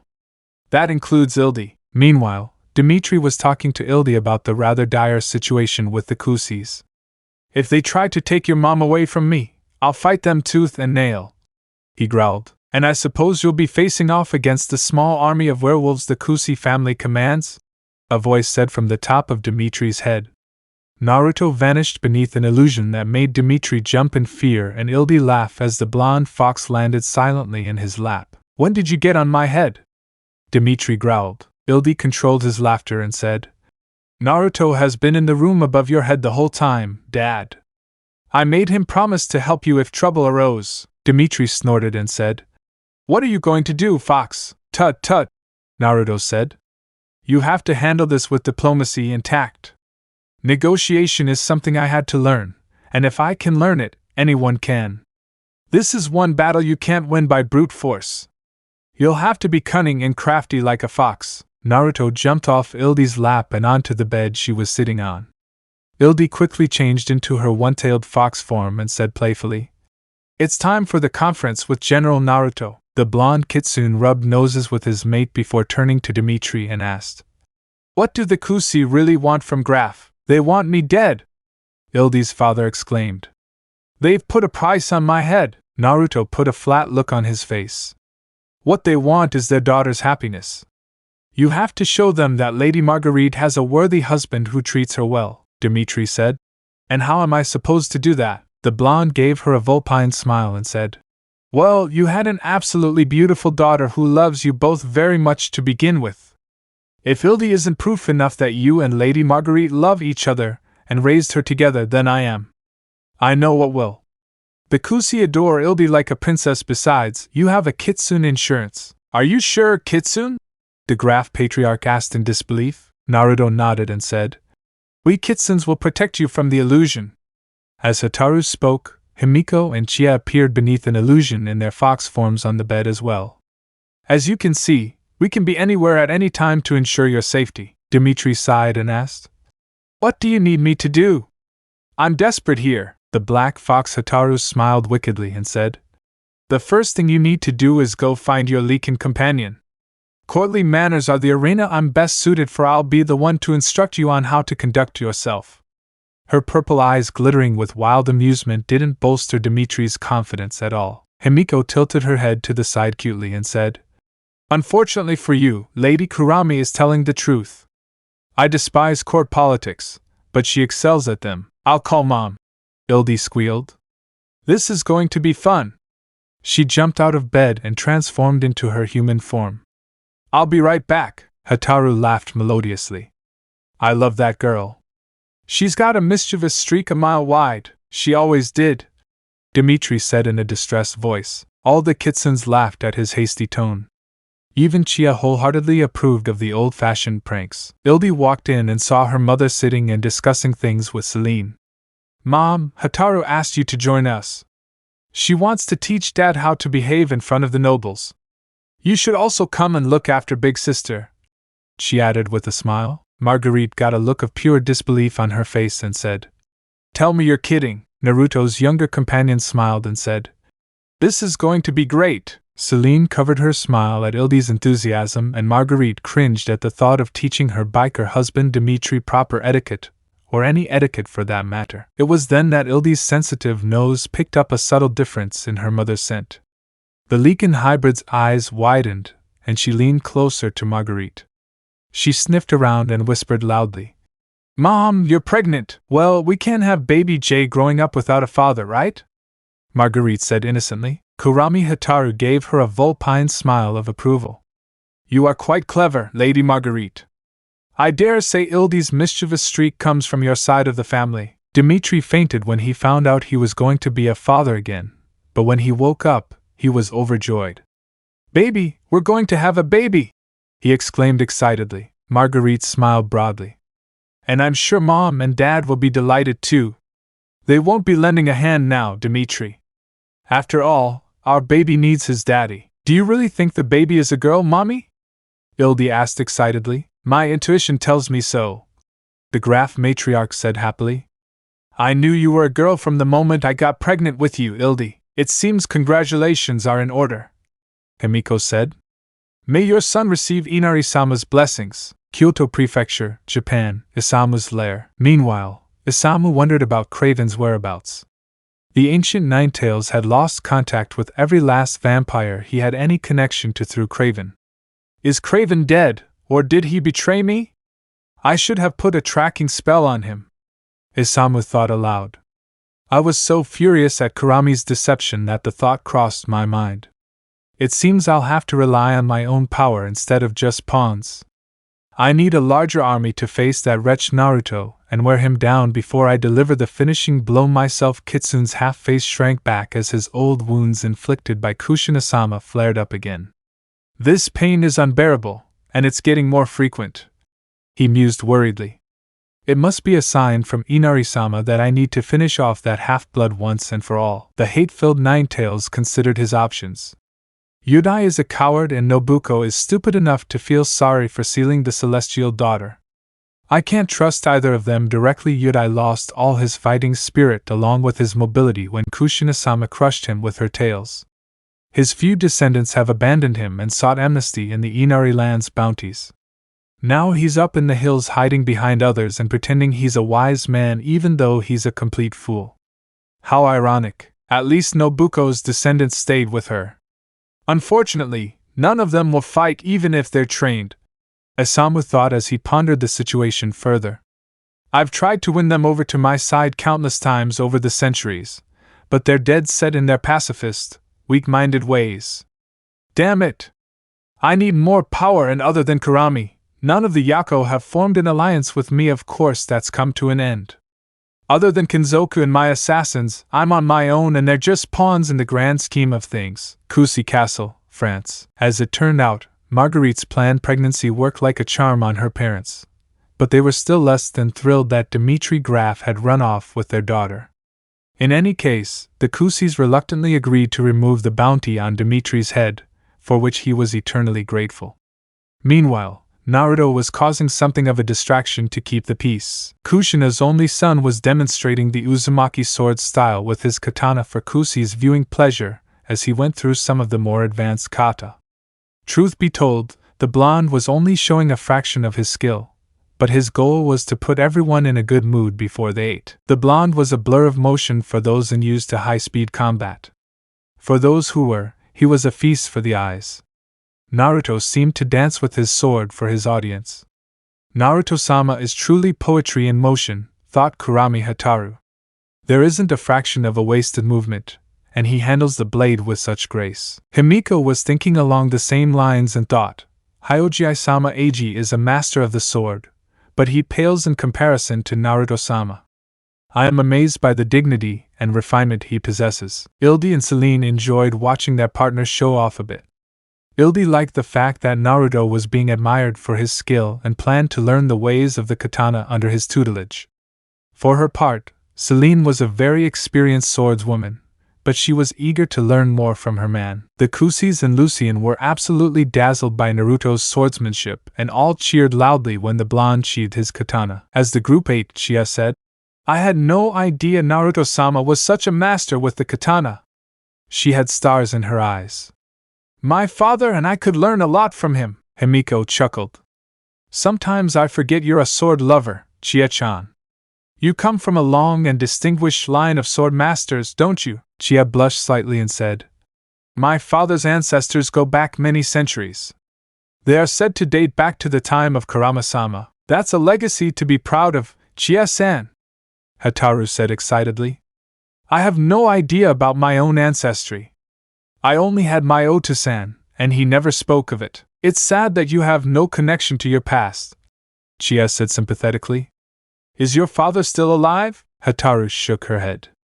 No, Oto-san died when I was very young. I asked him about our family once, and he said some things are better left buried. It scared me, so I never looked into it further. Himiko narrowed her eyes and asked, Why would he do that? I'm sure he's a descendant of the Black Priestesses given the spiritual power he has. My Oto-san loved me very much, Kurami said fondly. I think she was protecting me from something in her own way. Hataru's purple eyes flickered, and she said cryptically, Perhaps some things really are better left buried. Himalayan mountains. Yudai sat looking over a divination pool and the image shifted to his old ex-friend Isamu. Selfish old bastard, Yudai said softly. I may not be able to see the celestial daughter's son across my divination pool, but I know he's coming for you, Isamu. The years had not been kind to Yudai. Given that he was crippled from the waist down, the orange nine-tailed Kitsune focused on his spiritual and magical abilities through the centuries to compensate. Yudai had no contacts within the Inari Kitsune lands. His family had left him so long ago that they no longer considered him kin. I don't blame them for seeking Inari's forgiveness for my actions against Kushina-sama, the crippled Kitsune reflected when he thought of his descendants. They hadn't outright denounced him, but they had denounced his actions. Yudai had a visitor arrive at his humble abode today. She was a first-class black priestess named Aku. Aku was something of an ally to Yudai. She had taught him various black magics over the centuries. The fox was the chief of the black priestesses in the Himalayan region. Why was she visiting? She no doubt had some news to share, and the fox wanted to ask a favor or two. An hour later, Aku arrived and walked in. Hello, Yudai-sama, she said in her usual cheerful tone. One might mistake the very attractive vixen for being friendly, but Yudai saw the ever-present malice in her green eyes. Without preamble, Aku said, It seems your old friend Isamu has finally made a fatal mistake with the blood-red tide. The glee in her voice was barely concealed. That vacillating old fool actually sent his forces to attack Naruto-sama in Europe. His end is near. Isamu isn't my friend. Yudai spat. Surely you didn't come all the way here to tell me that. She smiled faintly and said, Of course not. I'm sure that's old news to you with your wonderful fortune-telling pool. Her green eyes lit up, narrowed. I came to tell you about a vision I had. You are the next Yudai. Budapest, Hungary, Ortegaz mansion. A week later, Lucien and the others returned to Hungary and were awaiting Victor's execution. Lucien remembered the son taking his beautiful Sonia from him. Now Victor would suffer the same agonizing fate, only slower. When Sonia died, Lucien had been chained and whipped before her on Victor's orders.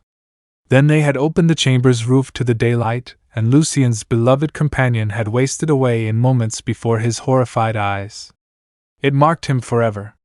There was a sun chamber like the one Sonia died in inside the Ortegaz mansion. Victor himself had ordered it built as a threat to dissenters, and now, in an ironic twist of fate, the ancient elder was being executed in the place all vampires feared so much. Naruto added an extra twist for Celine's sake. A pair of mirrors were angled to bend the sunlight. As the sun rose, it would hit the first mirror and reflect off the second. Then, the sunlight would burn Victor's feet, and as the sun continued to climb higher in the sky, the sunlight would gradually travel up Victor's body until it hit his horribly scarred face.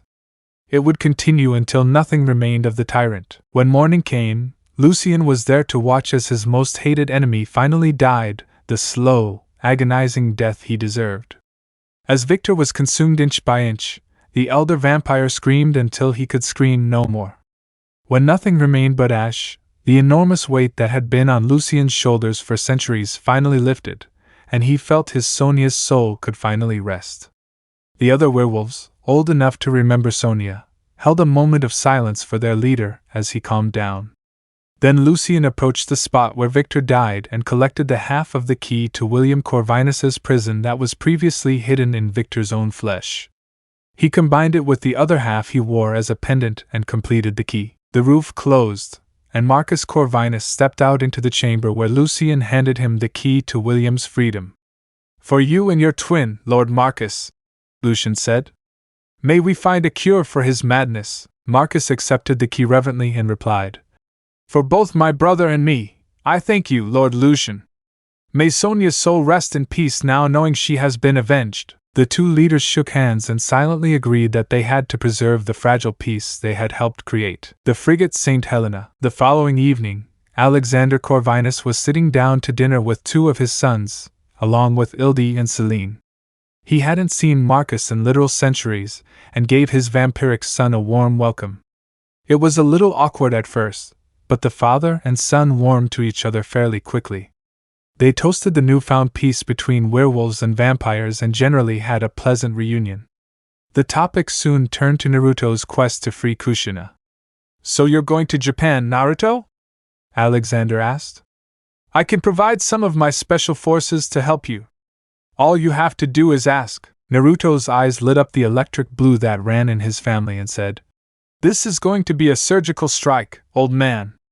The fewer people involved, the better." Marcus shrugged. "I offered Naruto my support as well." "Naruto wants to do this himself," the blonde snarled. "There will be nothing left but a smoking crater where Isamu hides. I will not rest until he is dead by my hands." The vengeance in her voice was both chilling and thrilling to Ildi and Celine. Alexander looked a little disturbed and thought, "She sounds just like Kushina-chan when she was angry.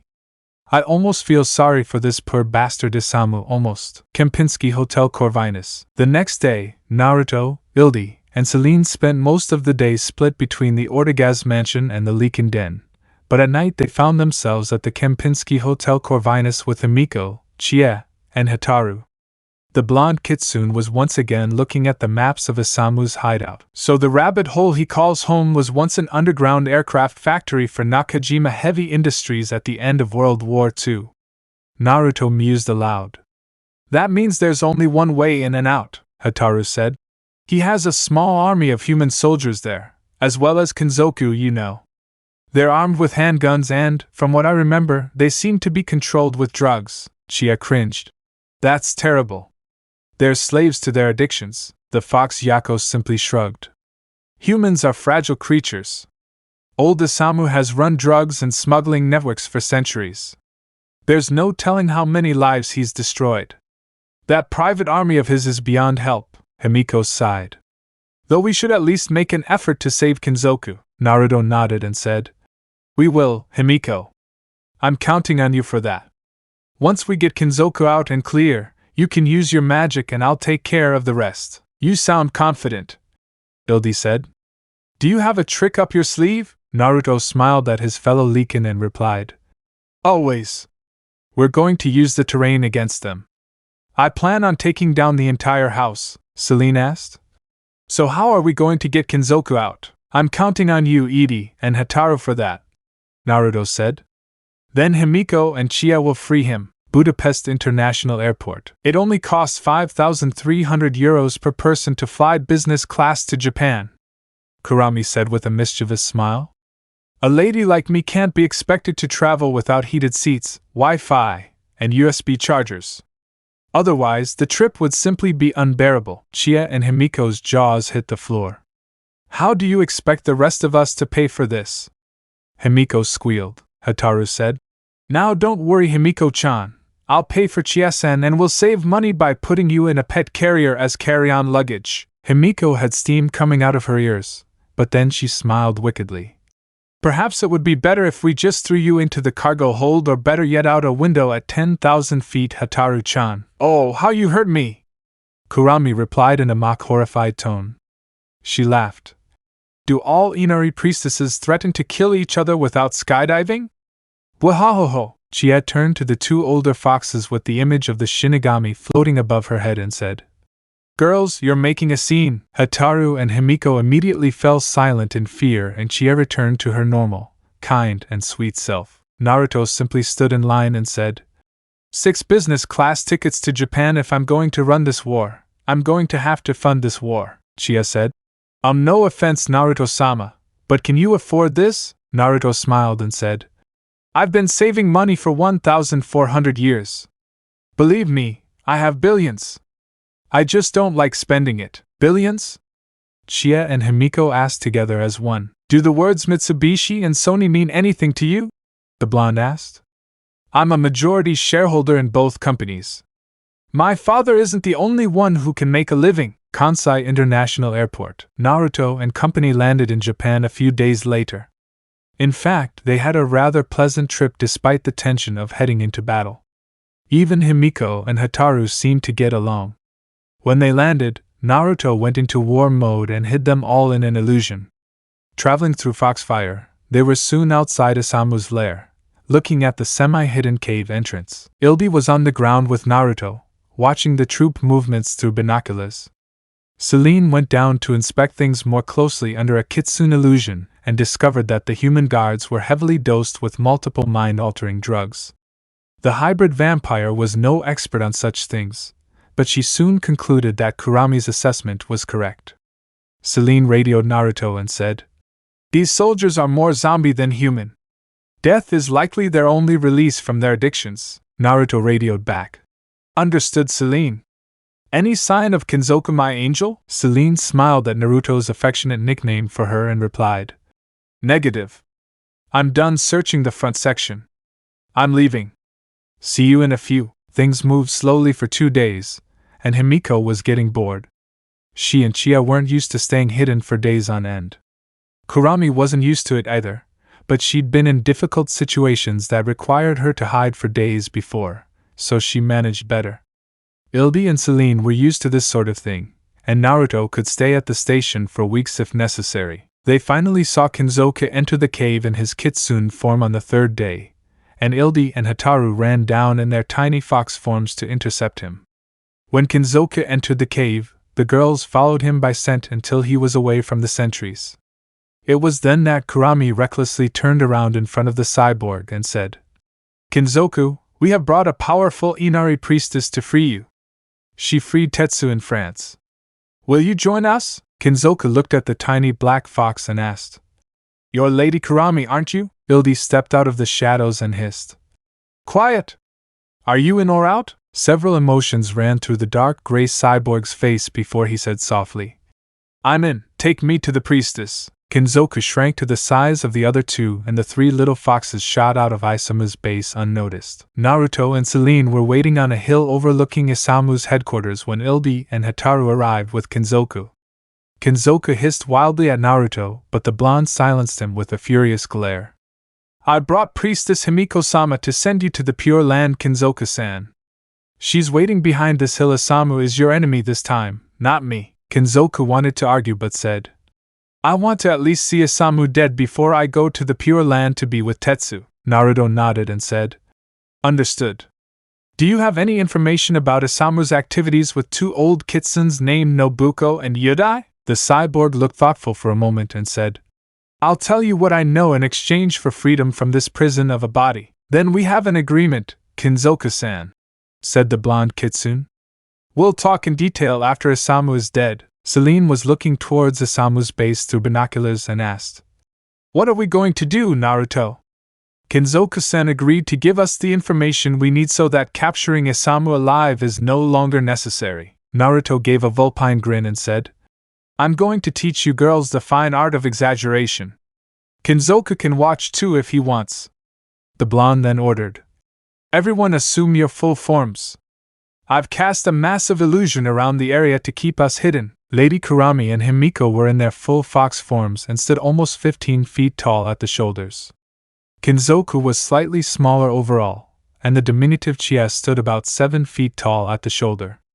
Celine and Ildi, in her human form, stood with Chie behind Himiko. Naruto told Himiko, Protect the girls and stay on my left. He turned to Hotaru and said, "You and Kinzoku protect yourselves and stay on my right.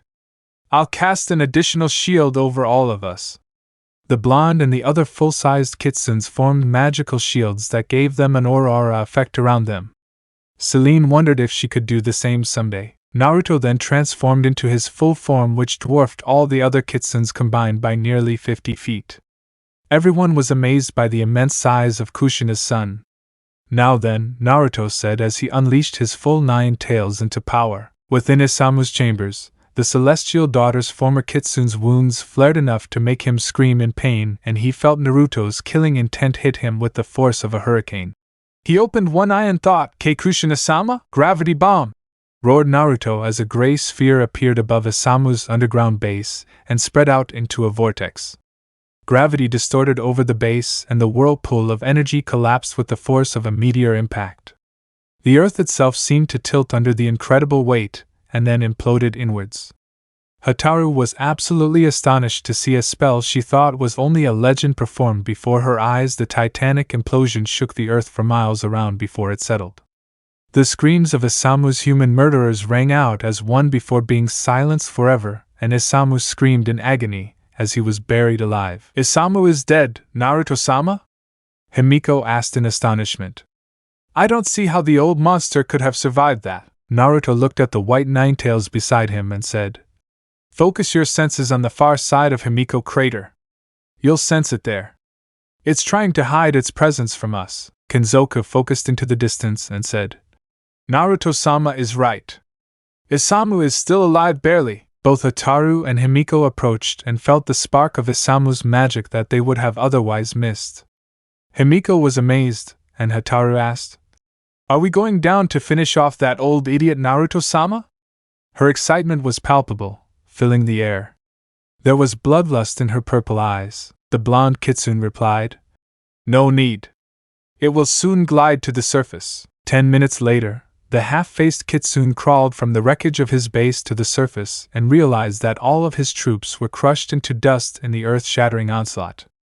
Isamu had tons of debris crushing his body and felt it was a miracle he even survived the cataclysm. The former 9 tails vision's eyes clouded over and he wondered what happened. "This pain too much," he groaned. He then focused on Naruto's colossal form as the blonde kitsune formed a black ball of pure energy between his mouth and the tips of his 9 tails. Isamu's single eye opened in absolute terror. "No, it's not a Bijudama, it's not possible," he whispered in horror. "Only Kurama-sama could do that." The hatred-filled 9 tails tried to run, but his mangled body was a bloody mess. As he stared frozen in place at Naruto, the image in Isamu's mind's eye caused Naruto to overlap with Kurama-sama's. "No!" Isamu screamed just before the Bijudama was released. It was his last word. The gigantic explosion of the Bijudama vaporized the former 9-tailed fox in a split second and left a smoking crater on the outskirts of Kyoto that was later attributed to explosives left behind by World War II. Isamu no longer existed. Chapter 14. Kyoto Prefecture, Japan, Isamu's former hideout. When the dust finally settled, Hotaru had stars in her eyes. "That was the legendary Bijudama, that was so amazing!" She petted Naruto's larger form excitedly and practically squealed. "That was magnificent, Naruto-sama. I just knew you were the one for me," Himiko growled. "Naruto-sama doesn't need you on top of him, Hotaru." Hotaru stuck her tongue out at Himiko. "You're jealous. Having a partner who can wipe out entire villages in one fell swoop is every slut's dream." Naruto's face twitched as the two powerful vixens' argument escalated, and he finally shouted, "That'll do it, ladies. Everyone shrink down and follow me. The humans will be here to investigate this crater soon. Let's head out." Soon, what appeared to be 6 foxes and the beautiful Celine were under a kitsune illusion of invisibility and quickly flew away as Japanese Army Self-Defense Force helicopters approached to investigate. Ando, Nara Prefecture, Japan, the Inari Kitsune lands. Himiko's great-grandmother, Kokoro, was sitting with her husband Eiji on the porch of their small cottage drinking tea when they suddenly felt a magical shockwave that nearly knocked the couple off their feet. At first they were both surprised, but then Kokoro burst out laughing. "Fufufa! It seems Kurama-sama's grandson has learned the mythical Bijudama. That hasn't been seen since long before our time. Oh, the members of the Celestial Council are going to be scared shitless. Fufufa. About 10 minutes later, a runner from Toriora Palace came running up to the hut and discovered Eiji and Kokoro giggling at the thought of the Celestial Council of 50 with their panties in a twist. The mischievous old couple looked at the runner and erupted into more hysteria at his presence. Finally, Eiji controlled himself and said, "Hello, young man, what can my lovely wife and I do for you this fine day?" The runner had a stunned look on his face but said, "Elder Eiji-sama, Kokoro-sama, the Heavenly Council of 50 respectfully requests your presence. They fear that something catastrophic has happened." "Oh ho ho," said Eiji. "I'm afraid we're going to have our afternoon tea, young man. If it gets cold, that would be a great cataclysm in itself. Tell the council we'll finish after we finish our tea and snacks." The poor runner was on the verge of losing his eyes. But this is an emergency, old folks," Kokoro chuckled. "An emergency, you say? Then you can inform the council that we'll be rushing to Toriora Palace after we finish our tea, of course." The runner was panicking, his eyes wide as saucers. He was about to reiterate that it was a desperate situation, but Eiji said, "Run, young man. Inform the council chief that we're on our way." The stressed runner took off like a bat out of hell towards Toriora Palace, leaving the elderly couple laughing in his wake. Kyoto Prefecture, Japan. Naruto and the others were in their human forms several miles from the crater that had once been Isamu's base. The blonde Kitsune said to Kinzoku, "I kept my end of the bargain, Kinzoku-san. Isamu is no longer among the living. Please tell us about Yudai and Nobuko now." Kinzoku nodded and said, "Old Lady Nobuko is the one who rebuilt Tetsu and me with cybernetic parts. From what I understand, she runs a prosthetic company. My encounter with her was brief. She herself is a cyborg. Does it have one leg and two artificial tails?" Himiko asked. The cybernetic Kitsune replied, "Yes, you are well informed. He seemed to have great sadness. Do you know where she is?" Hataru asked. "I knew Nobuko and did some business with her company in Malaysia in the 1960s, the gray-haired Kinzuko said. "I don't know your current location, Lady Kurami. Tetsu and I woke up in your laboratory in Japan. Once she was sure our prosthetics were fine-tuned, she handed us over to Isamu and we never saw you again. That was in 1982. Who knows where you are now?" Naruto was disappointed, but he couldn't sense any lies from the cyborg. "Looks like we're going to have to find the old woman Nobuko the hard way. She could be anywhere now. Can you tell us what you know about Yudai?" "Yudai lives among the black priestesses in Nepal," Kinzoku replied. Himiko hissed and said, "How despicable! The black priestesses are pure evil. Associating with them is the path to corruption." Chia looked offended but said nothing. Kinzoku said, "Tetsu and I theorized that it was one of them who brought us back from the Pure Land. Isamu claimed he did it but didn't seem to possess the skill to perform such a spell. However, I have no proof. It could have been Yudai himself. He is a powerful old sorcerer." "Can Yudai walk?" Celine asked. "Last we heard, he was disabled." "No, Yudai is crippled from the waist down," the cyborg explained.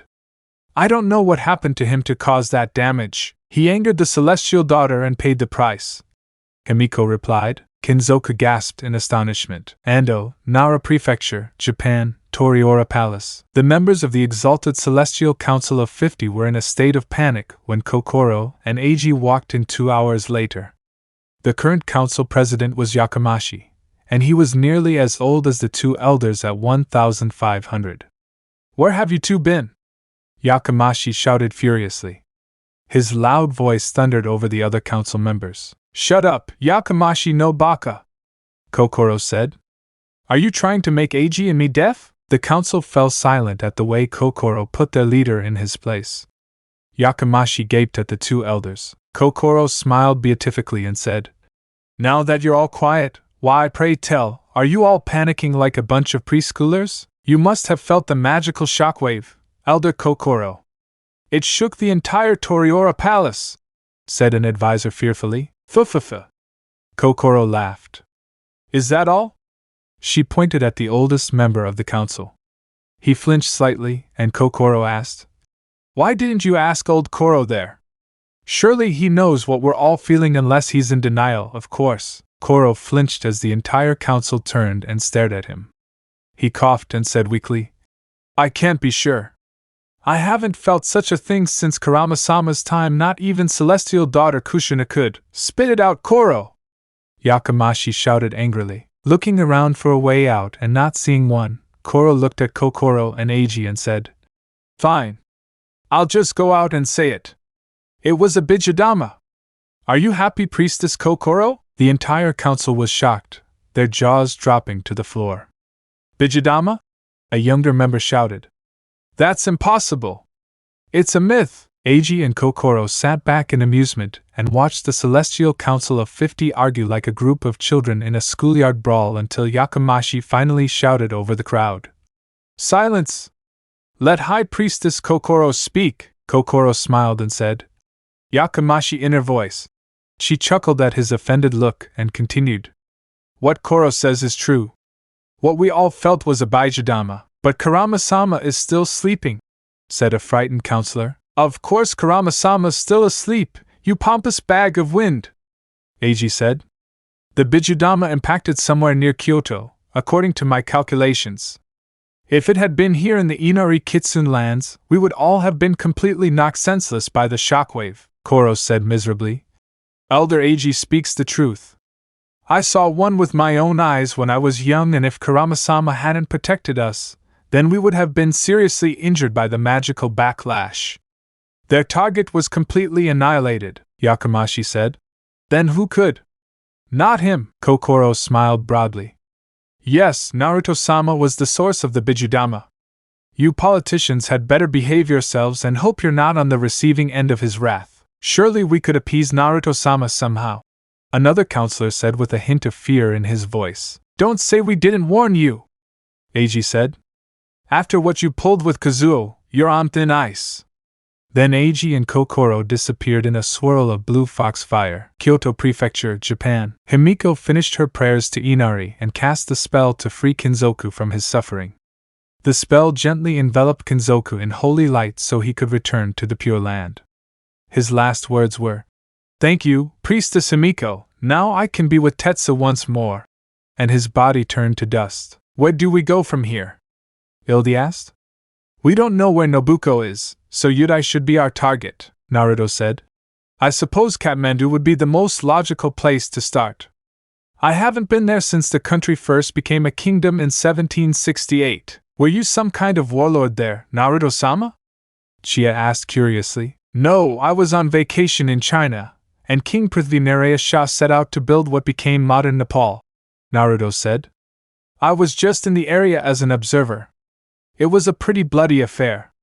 I liked Shah's style." All the girls sweated at Naruto's bloodthirsty nature. "Why don't we go to my corporate offices at Foxfire Technologies here in Kyoto?"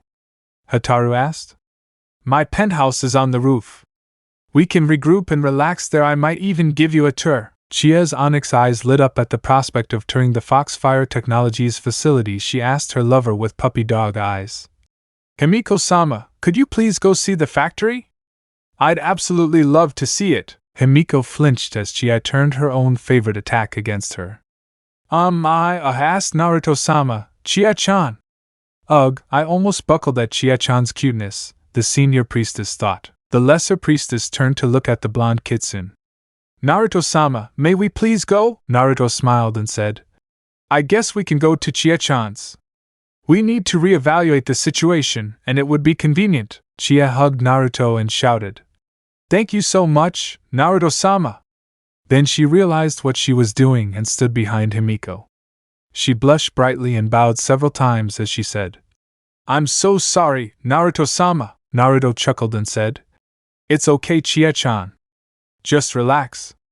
Such a kawaii little thing. Himalayan mountains, Nepal. Yudai couldn't help it as his body trembled in terror at the sight he had witnessed just hours before.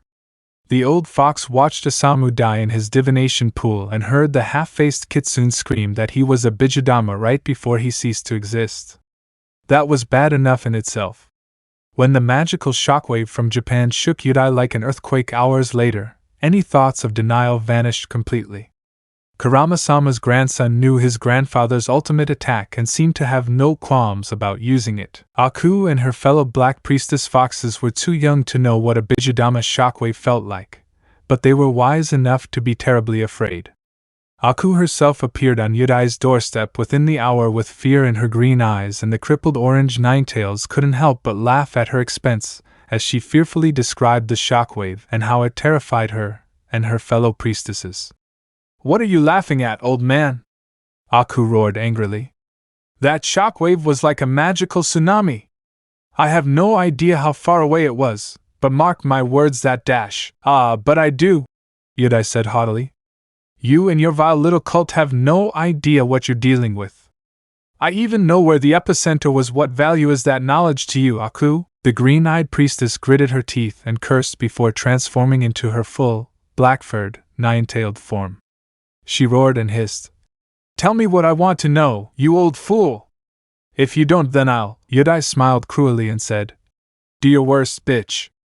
You yourself predicted that Naruto-sama is the one holding my life in his hands.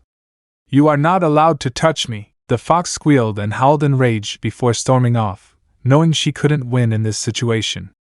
It irritated her to no end. All the way back to her den, she heard old Yudai laughing at her expense. Aku burst into their lair an hour later, and her fellow priestesses gave her a wide berth. It was painfully obvious their leader was furious, and no one dared bother Aku when she was in that mood. Aku hissed, "I'm really tempted to hand Yudai over to the bloody red tide just to spite the old fool. Of course, I'd have to track down Naruto-sama to begin with." After thinking about it for a while, Aku summoned his six-tailed daughter, Mai, whom he was training to be his successor. "Mai, come here, my daughter." Mai was the spitting image of her mother, with green eyes and black hair, and she was also so cruel. "How may I serve you, High Priestess?" Aku smiled and said, "I have a very important mission for you, Mai-chan. I want you to go to Japan and locate that blood-red tide for me." The youngest priestess paled. "You want me to find Naruto-sama? He could easily crush me." "I didn't say you had to fight him, Mai," Aku reassured. "He's in Kyoto, Japan, stalking that half-faced Osamu. If you get close to Osamu's lair, you'll likely be able to sense the blood-red tide nearby.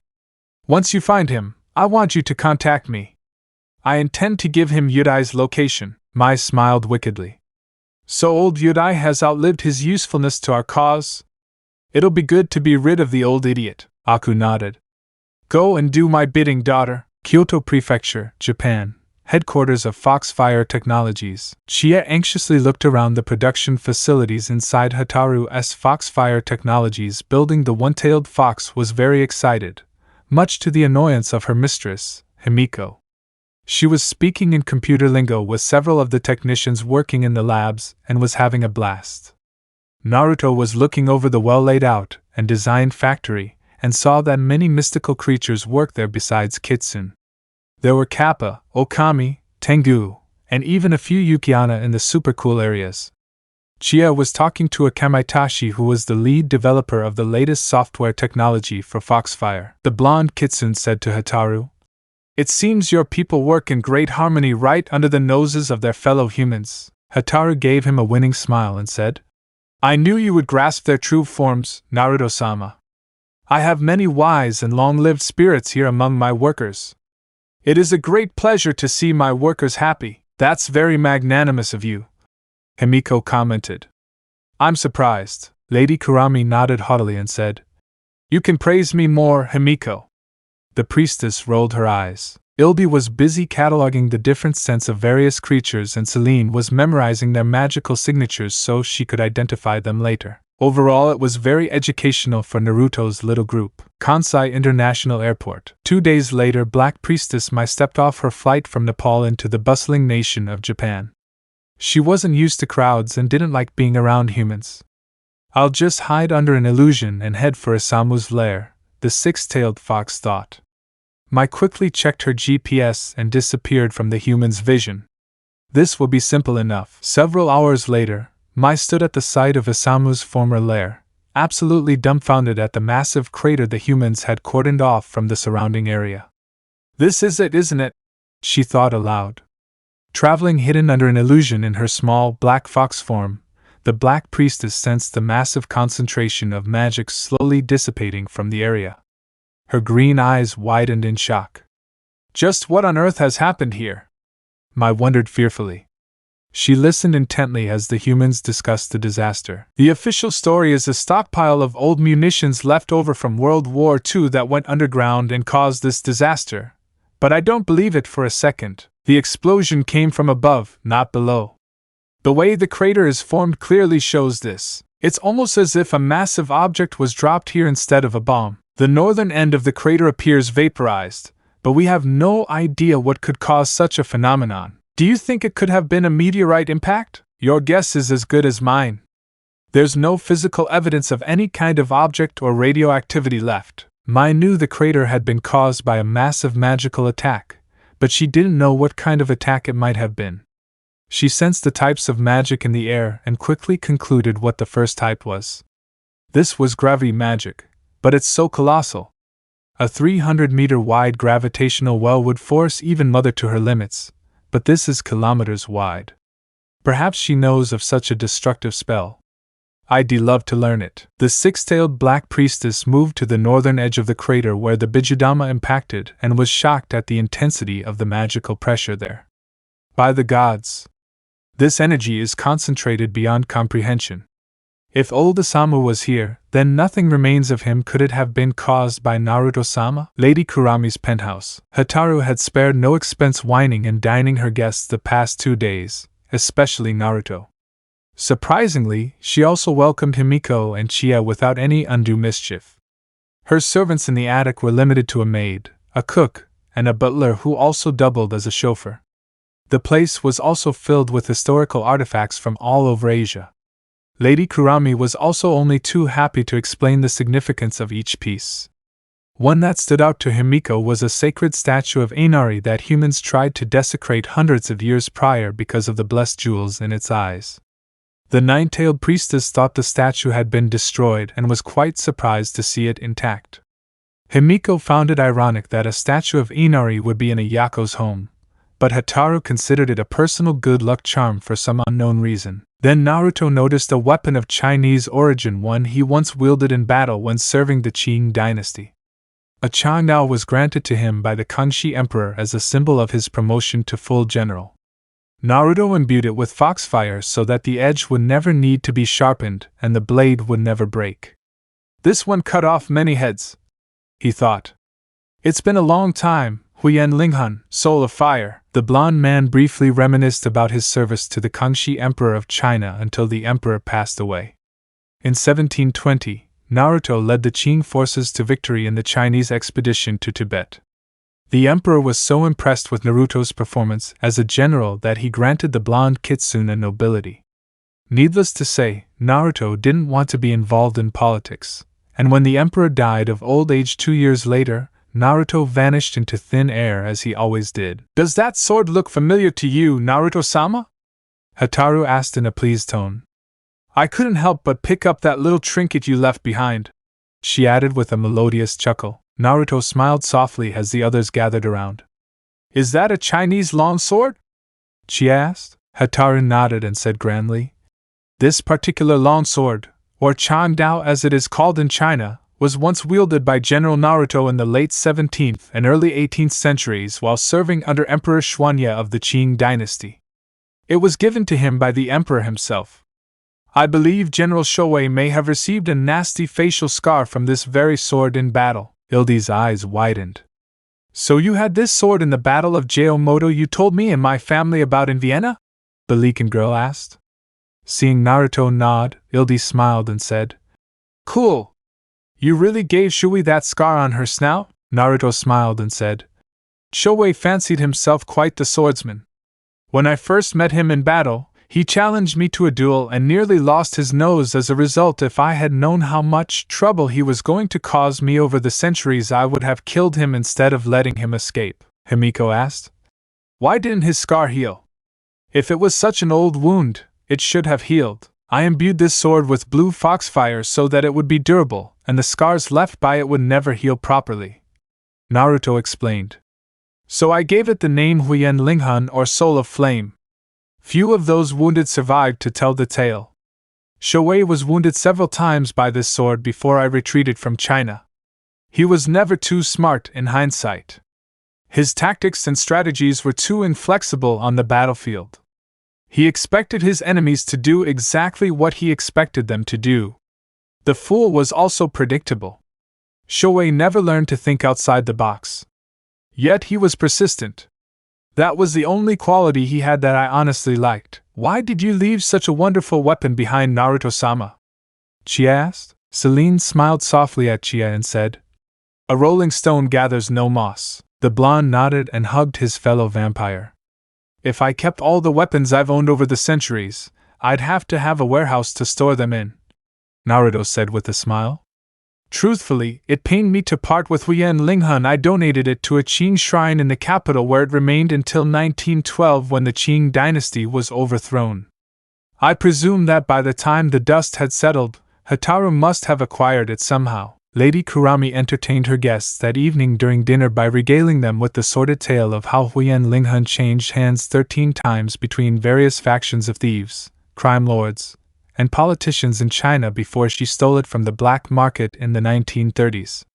The attic was filled with hysterical laughter at some of the ridiculous lengths the humans went to in order to obtain Huiyan Linghan, and the group was convinced that it would make a good comedy, or movie. Since the story was full of appropriate Kitsune mischief, even Himiko found herself laughing approvingly. Himalayan mountains, Nepal. Aku's lair. Aku was talking on the phone with his daughter Mai, who was still in Japan in Kyoto. Is the destruction really that unfathomable? Aku asked in disbelief. Mai's voice came over the speaker and said, I'm not exaggerating, mother. I wish I was. The crater is miles across and was caused by gravity magic in part. What do you mean, partly, Mai? Asked the senior black priestess. Aku was very concerned about Mai's findings. On the northern part of the crater, there's an area where some incredibly dense magic struck and erased everything there. Mai explained. I have no idea what kind of magic it is. Unless I'm missing my guess, that's what finished Isamu off. You said your vision showed Isamu was dead, but not how he died. You're right, Mai. Aku agreed. Isamu is certainly dead. Is there any trace of him left? There is nothing, the youngest black priestess replied. The destruction here is absolute, mother. Can you trace the source, my daughter? Aku asked. Mai seemed to sigh. I've tried, but there are only minor trails leading from the area. The magic dissipating from the crater is disrupting everything. I've even tried scent trails, but the only Kitsune scents I can locate are a small cluster to the south and the smell of mixed metal. Metal? Aku's green eyes lit up. Could be one of those cyborgs we helped Yudai revive back in the 1980s. You did well, Mai. Follow the scent of metal and see what you can find. As you wish, mother, Mai replied wearily. I'll report back once I find something. Lady Kurami's penthouse. Hotaru woke up in Naruto's arms in the morning. She was overjoyed to have him as her companion after centuries of waiting. Her purple eyes shone in the dim morning light as she woke Naruto with a scorching kiss. Naruto reciprocated, and the two lovers came up for air a few minutes later. When the blonde's blue eyes opened, Hotaru smiled at him. Good morning, my love, she whispered in an excited tone. Good morning, Hotaru-chan, Naruto replied. How is my beautiful fox this morning? Hotaru stretched out and gave Naruto a wonderful view of her fabulous body. She smiled wildly as his hands danced over her curvaceous body, and he began kissing her neck, causing her to moan in excitement. It wasn't long before Naruto left his slut and began making passionate love to her once more. She couldn't help but moan as she rode out orgasm after orgasm throughout the morning. It wasn't until hours later that both lovers were completely satiated and decided to get up. Lady Kurama Hotaru was with the one she wanted to be with at last. Kyoto Prefecture, Japan. The six-tailed black priestess Mai managed to follow the scent of metal to the point where Kenzoku had been released by Himiko. She cringed at the proximity of the very powerful holy magic that had been used there. Mai hissed and thought to herself, obviously, a powerful priestess Inari was here. The scent of metal disappears here too, as if it ceased to exist. Was a soul release performed on the cyborg? The vixen began sniffing the area and cast a spell to find an anchored soul, but found nothing. Damn! There's no evidence of an anchored soul here at all. The priestess must have released the soul as I thought. It also means I have to tread carefully. Priestess Inari is probably a nine-tailed to have the ability to cast such a spell. I could be crushed in a straight fight. I need to find the strongest Kitsune scent here and follow it. Mai was examining the remaining scents and found the underlying trail of Naruto's scent. She thought aloud. There's a powerful masculine scent here, but it's masked somehow. I can also smell the Inari priestesses and another powerful vixen. There are other scents mixed in as well. I can't quite place them all. Mai was an adept tracker, though she wasn't as good as Ildi. Following the trail, she found herself heading towards Kyoto proper. If she goes too far into the city, I'll lose the trail due to all the fumes from the cars and factories. I'll have to try and sense the magic then. In that regard, the Inari priestess excels. As Mai wandered around for the next few hours, she found a building that had a magical masking field around it. Mai would have lost the shield if the lair she lived in didn't have a similar one. Foxfire Technologies with a name like if this place isn't full of kitsunes, I don't know what building it is. Lady Kurami's penthouse. Himiko was watching Naruto interact with his companions from across the room. It hadn't been openly discussed, but Himiko felt that she too would be invited into Naruto's harem since he now had Lady Kurami. As the nine-tailed priestess of Inari watched Naruto and Selene, she watched as they silently interacted like soulmates. Selene is one of a kind. She's a beautiful girl but distant and not very talkative, thought Himiko. It's obvious that she and Naruto-sama love each other very much if you look into their eyes. They have a very spiritual relationship from what I can tell. I've never asked, but I wonder how long they've been together.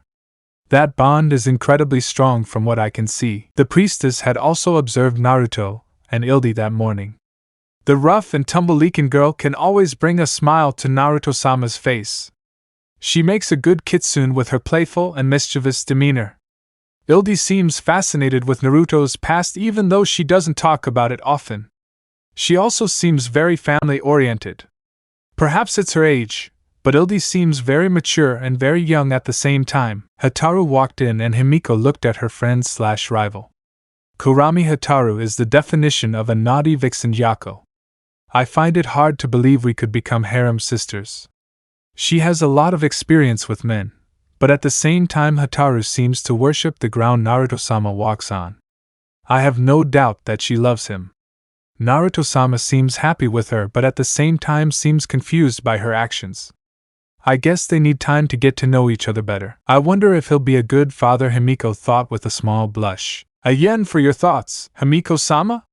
She asked. Himiko was startled out of her train of thought but maintained her composure. I was just observing Naruto-sama and his companions. They seem quite happy together. It's hard to believe Naruto-sama can be both kind and extremely cruel at the same time, Chia said. I was terrified of him at first, but he's grown on me. Naruto-sama is very protective of us in his own way, the senior priestess nodded. Naruto-sama had a very hard life, according to Kokoro Hyoba-sama.